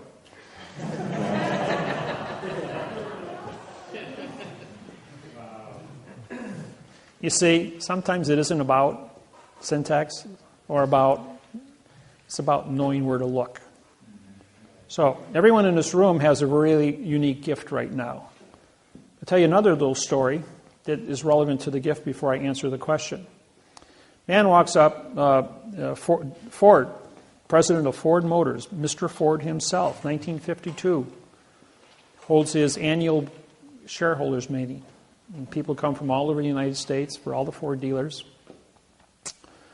And Mr. Ford is amongst all of his executives, and he's having a conversation. And finally, this young executive walks up, 31 years old, graduate, cocky little guy, and he walks up to Mr. Ford and says, Mr. Ford, I understand you can answer all questions. He says, yes, I can. He says, okay, I got a question for you. So he asked the question in front of all the people there. Give me a phone. I want the answer to this question. You got 15 seconds. Calls his think tank. 15 seconds later, comes back and he says, here's the answer to your question. And answers it. He says, is that the correct answer? He says, yes, it is. He says, you can't answer all the questions. He says, you had to call somebody else. He says, is that the right answer? And the man says, yeah, that's the right answer. He says, I know where to look. And that's why I know I can answer your question. By the way, you're fired. For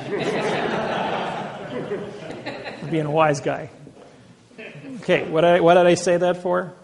I said that because all of you here have a now have access to me.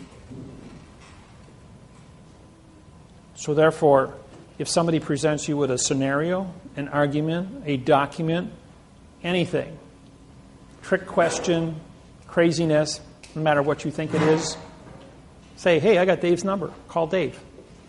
Ask me the question. Make sure you got a tape recorder. I will give you the answer. And you won't have to wait, no, week or so for me to research it. I will give you the answer while you're on the phone immediately. I haven't been defeated in 100,000 questions at 2,500 seminars, so you guys just cook up your best things. I hope I've answered everyone's questions here today and showed you the necessary points of information that are necessary. Yes? I got another question. With all these people that know about you and have your phone number from being on the website, all your students all over the world, how can you have time to answer? I think you'd be getting 2,000 calls a minute. I get 200 emails a day. I hope everybody sends me by email because you can write things out and you get to think about things when you write them out. And so it gives me an opportunity then to answer then when I'm not on the phone, but between the phones and the emails and the lawsuit writing and my day trading and research. I do have a full mental capacity. I don't watch television because that's just...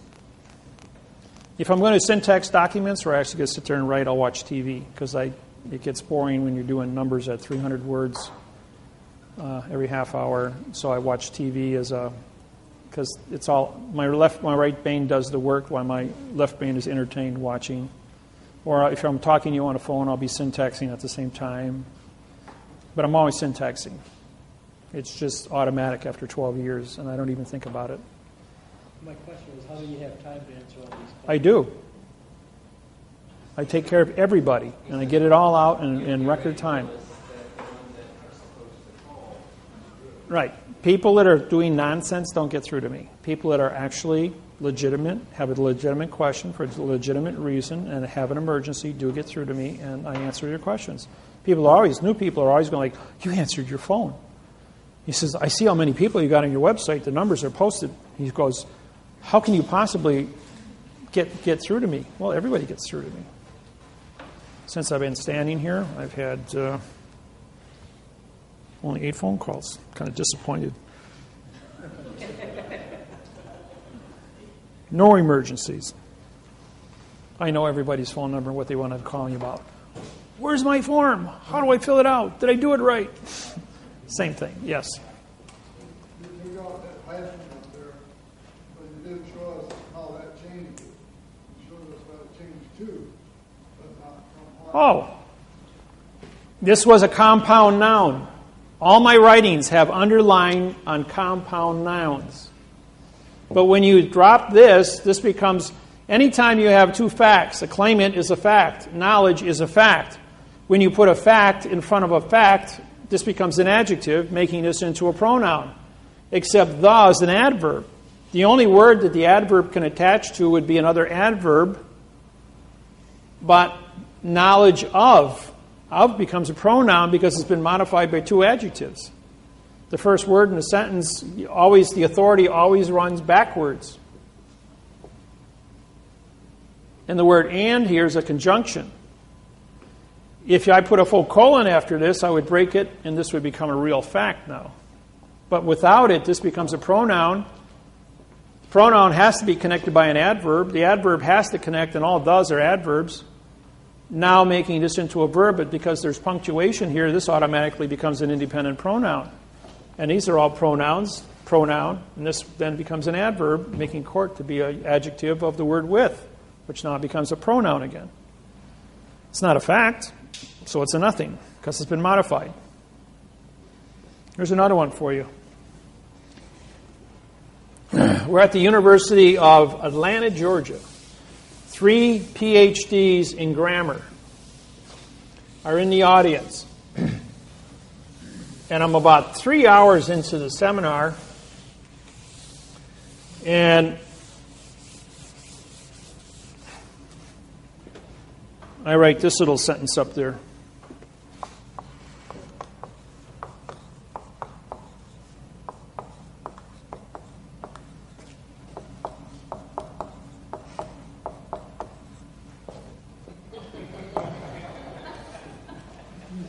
The is for the da. And they're going like, lady stands up and goes, well, that makes a lot of sense.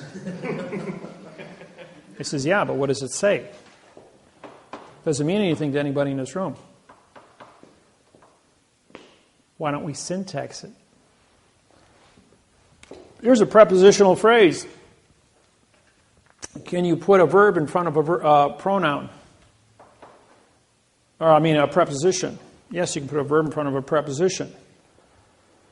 Can you put an adverb in front of a verb? Well, the answer is yes. Can you put an article in front of an adverb? The answer is no. So the only solution here is the adverb modifies the verb, which is connected to the adverb, which modifies the verb, which connected to the adverb, which modifies the verb. So I use the as an adverb and a verb. Or it's a 4-1-3-4-1-2. That's also correct. Because there's no prepositional phrase in front of for the.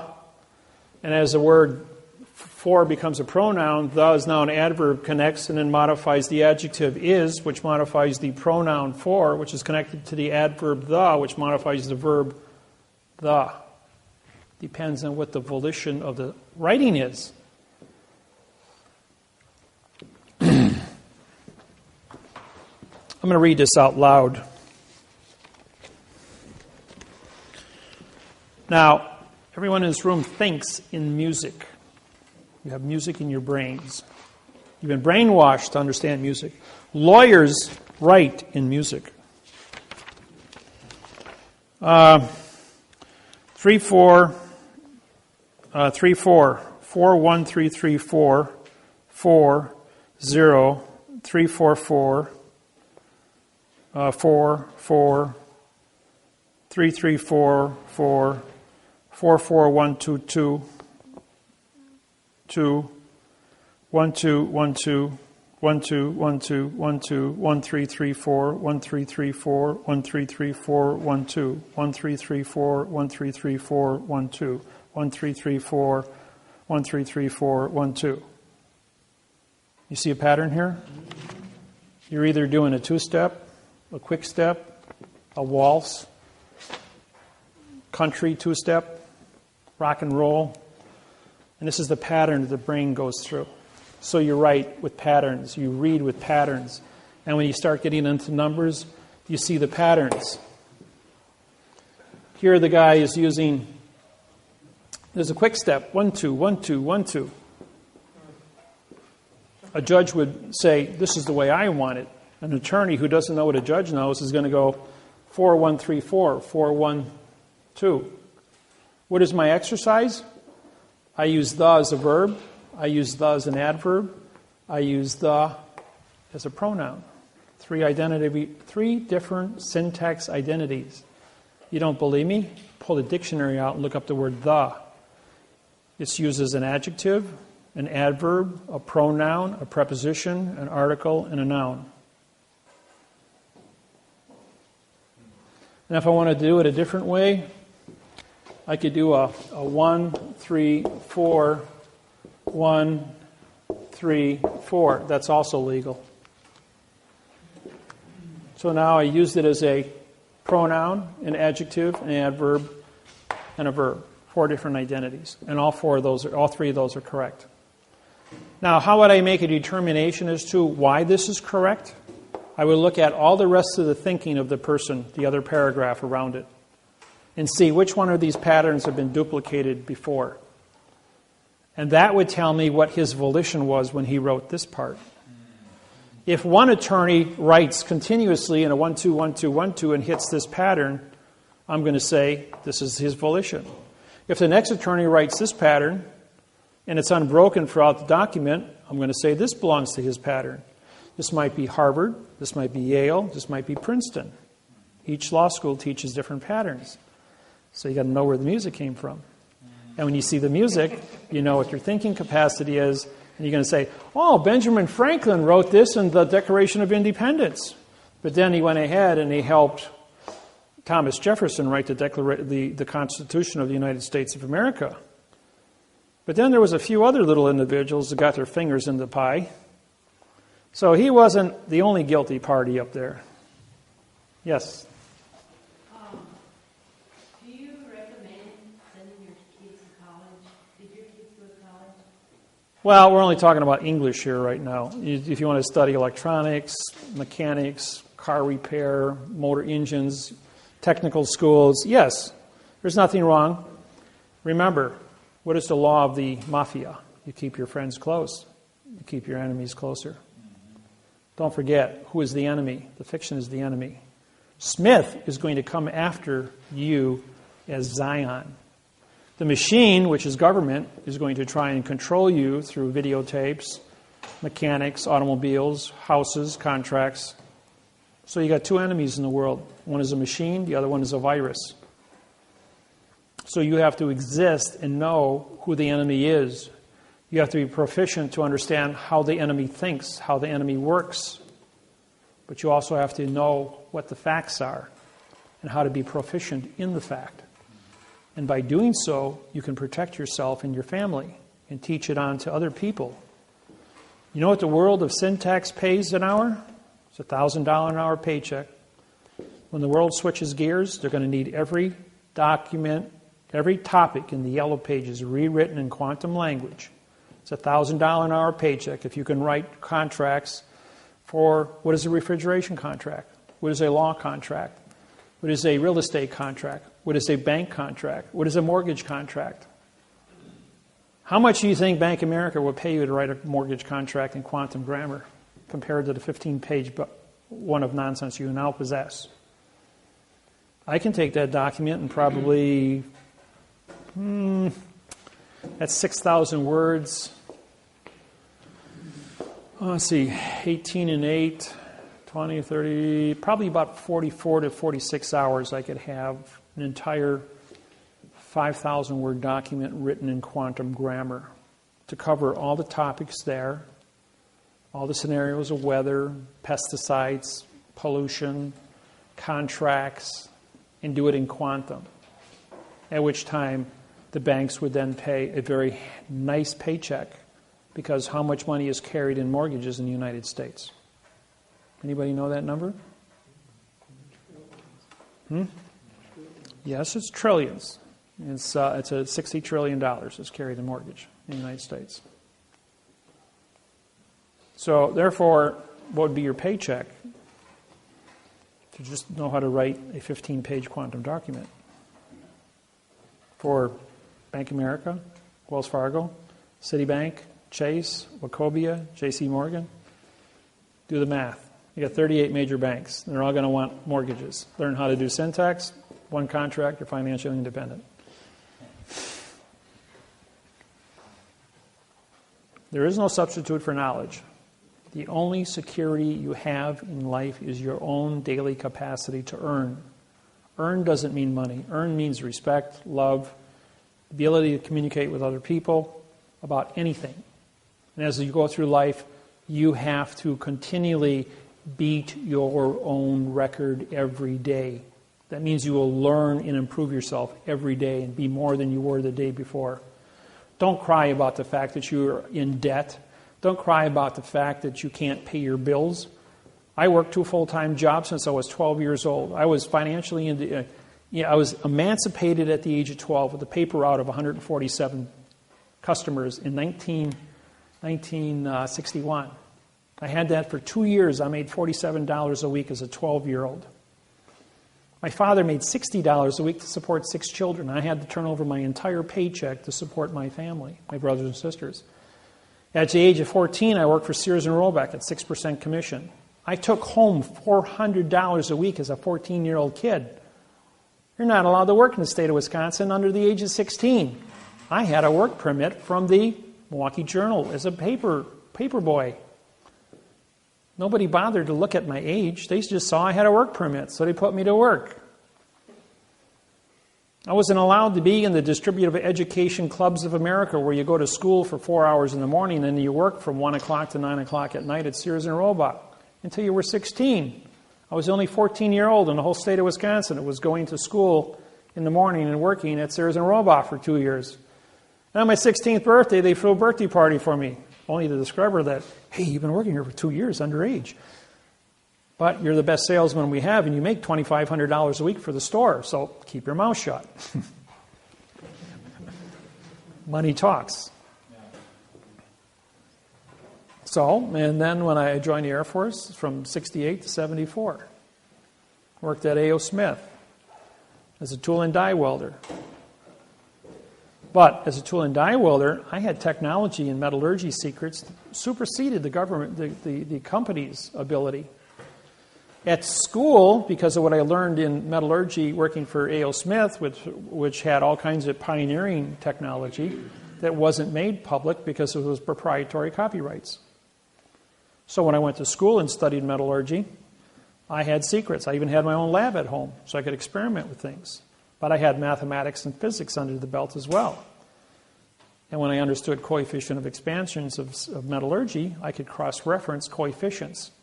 Once all the coefficient formulas were cross-referenced, I then could do grafting. And wherever the dots crossed on the graphs were stable molecules. So then one day, Bud Hahn, who was the senior welding instructor, worked for the nuclear power plants at Point Beach in Wisconsin, and worked on the nuclear reactors as being a state-certified Healy-arc welder, or TIG welder. And he could do everything X-ray. Makes the statement, you cannot weld aluminum and steel together. And I'm going, yes, you can. He says, no, you can't. Never been done. Can't do it. I can do it. He says, that's impossible. He says, I got my own lab. I can do it. I says, I'll bet you your teaching license that I can do it, and I get your teaching permit. I already had 4 years of college under the belt. So he says, I'll take that bet. I'm retiring. I'm 65 years old. So all the welding instructors, metallurgists, engineers at Milwaukee Area Technical College and 150 students were all brought into the weld lab. They set up benches, bleacher benches, so everybody could see. And he gave me a half-inch plate of aluminum and a half-inch plate of steel and a Healy-arc welder. I set it up for argon and 2% oxygen. Oxygen stabilizes the carbon molecule. And I then preheated the steel to 702 degrees and the aluminum to 702 degrees. And I welded it together, and he beat it with a sledgehammer, and it wouldn't break apart. He says, there's no application for a 702-degree weld of steel and aluminum together. I says, that's not my contract. My contract is that I can weld steel and aluminum together, and you can't break it apart with a sledgehammer, and I can weld it together. That's my contract. And he goes, everyone in the room, that was Mr. Miller's contract. And he welded it, and you beat it with a sledgehammer, and you bent it, and it didn't break. But he maintained 702 degrees Fahrenheit at all times. When he hit 706 or 695, bink, broke apart. Coefficient of expansion, 6.3 versus 12.6. Molecules separated, fell apart. Didn't even have to touch it. But at 702 degrees, the molecules are stable. I knew where to look. And no one else ever, and I got my teaching permit. And I taught college for 3 years full time. During the day, and I worked full time at night at A.O. Smith as a tool and die welder. What I'm point of making here is, if you have knowledge, knowledge is control, and control, you can do what you want.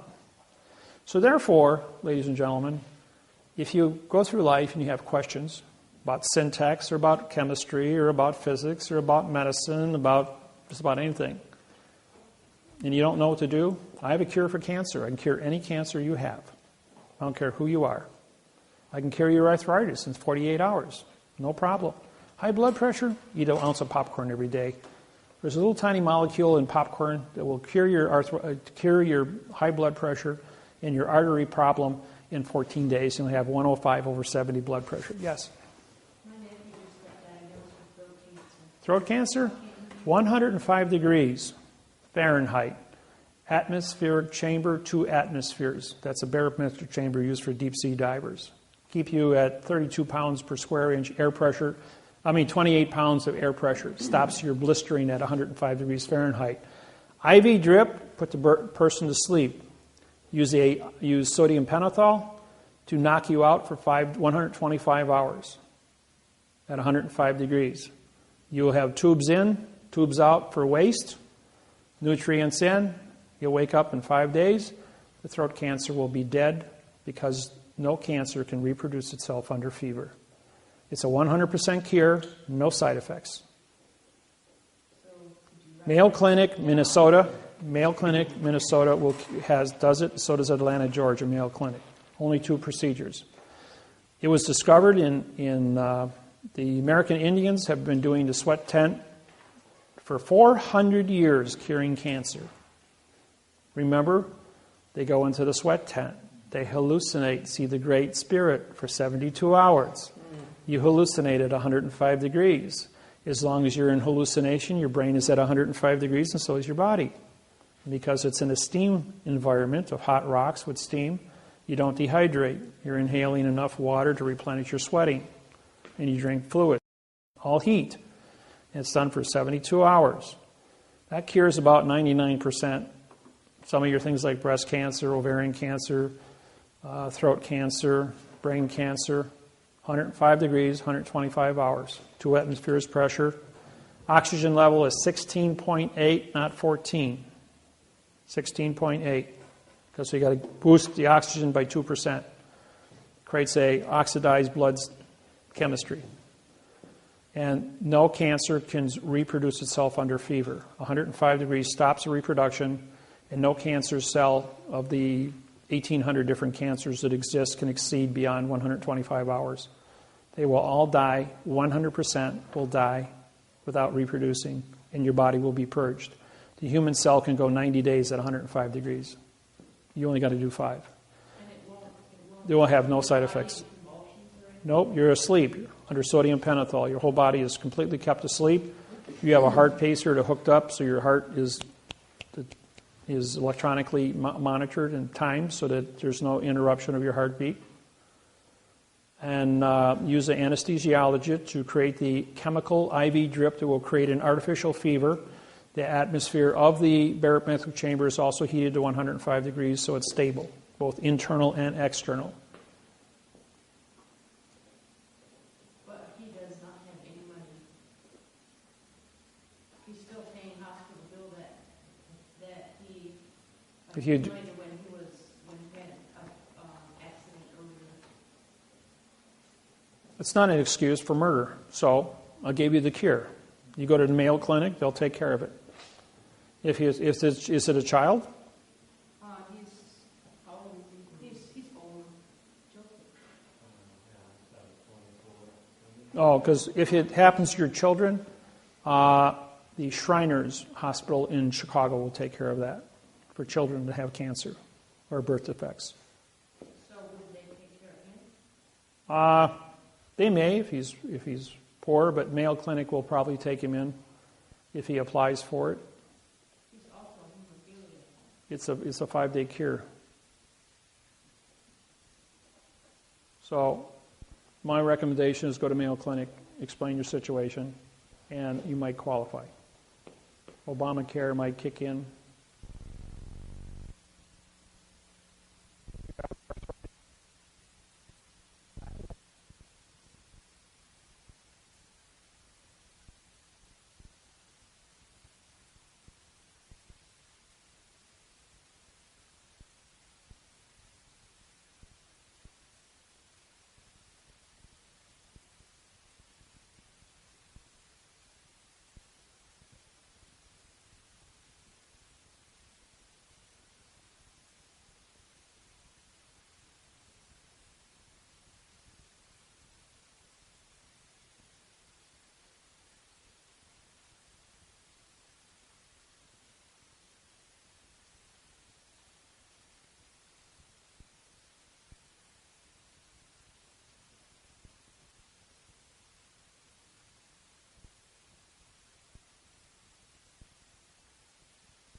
else.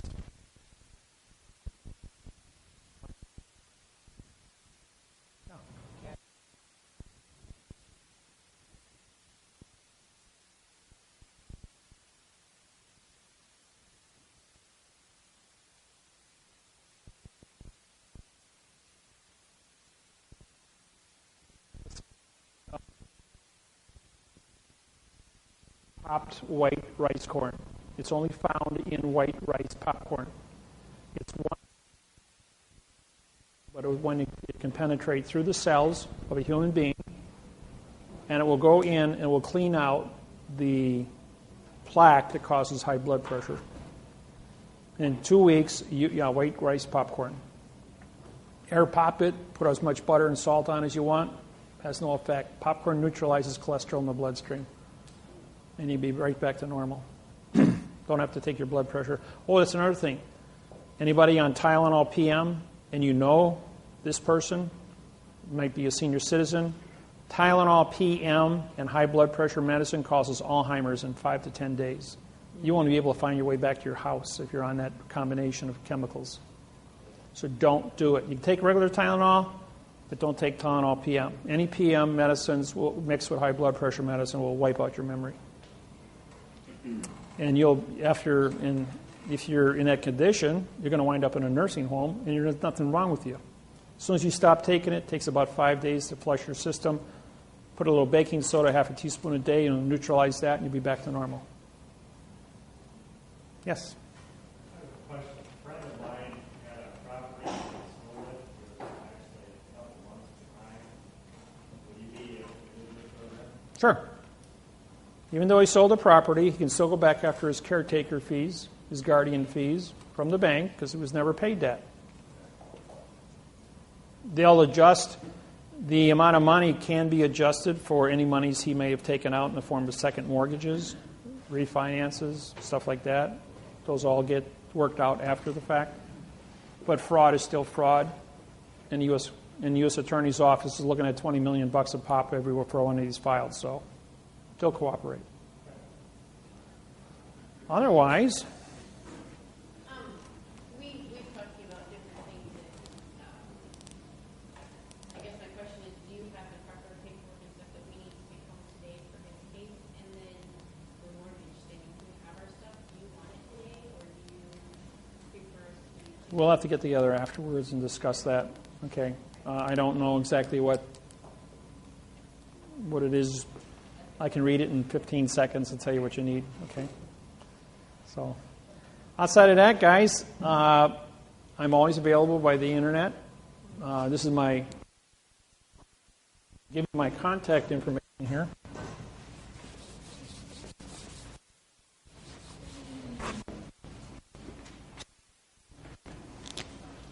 My DWAWRO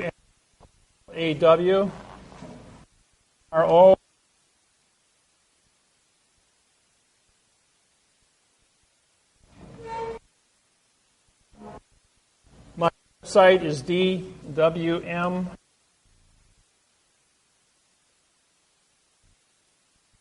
address all correct. And my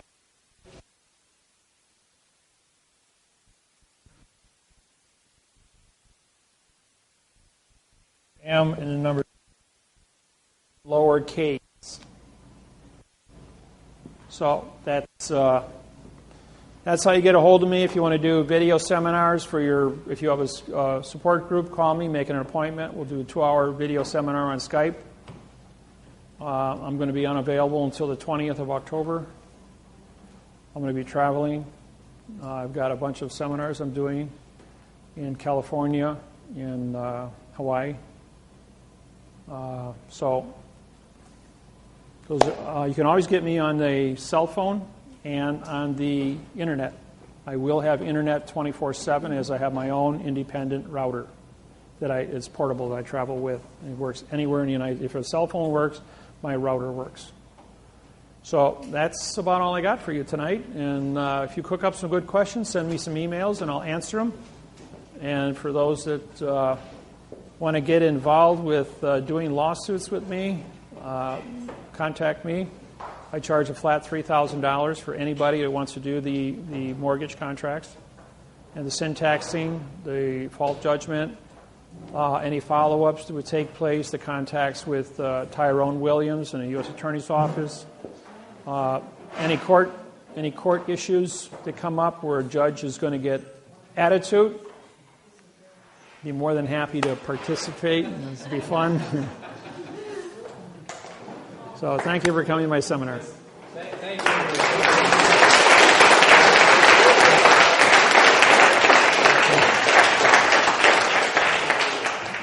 Thank you, everyone.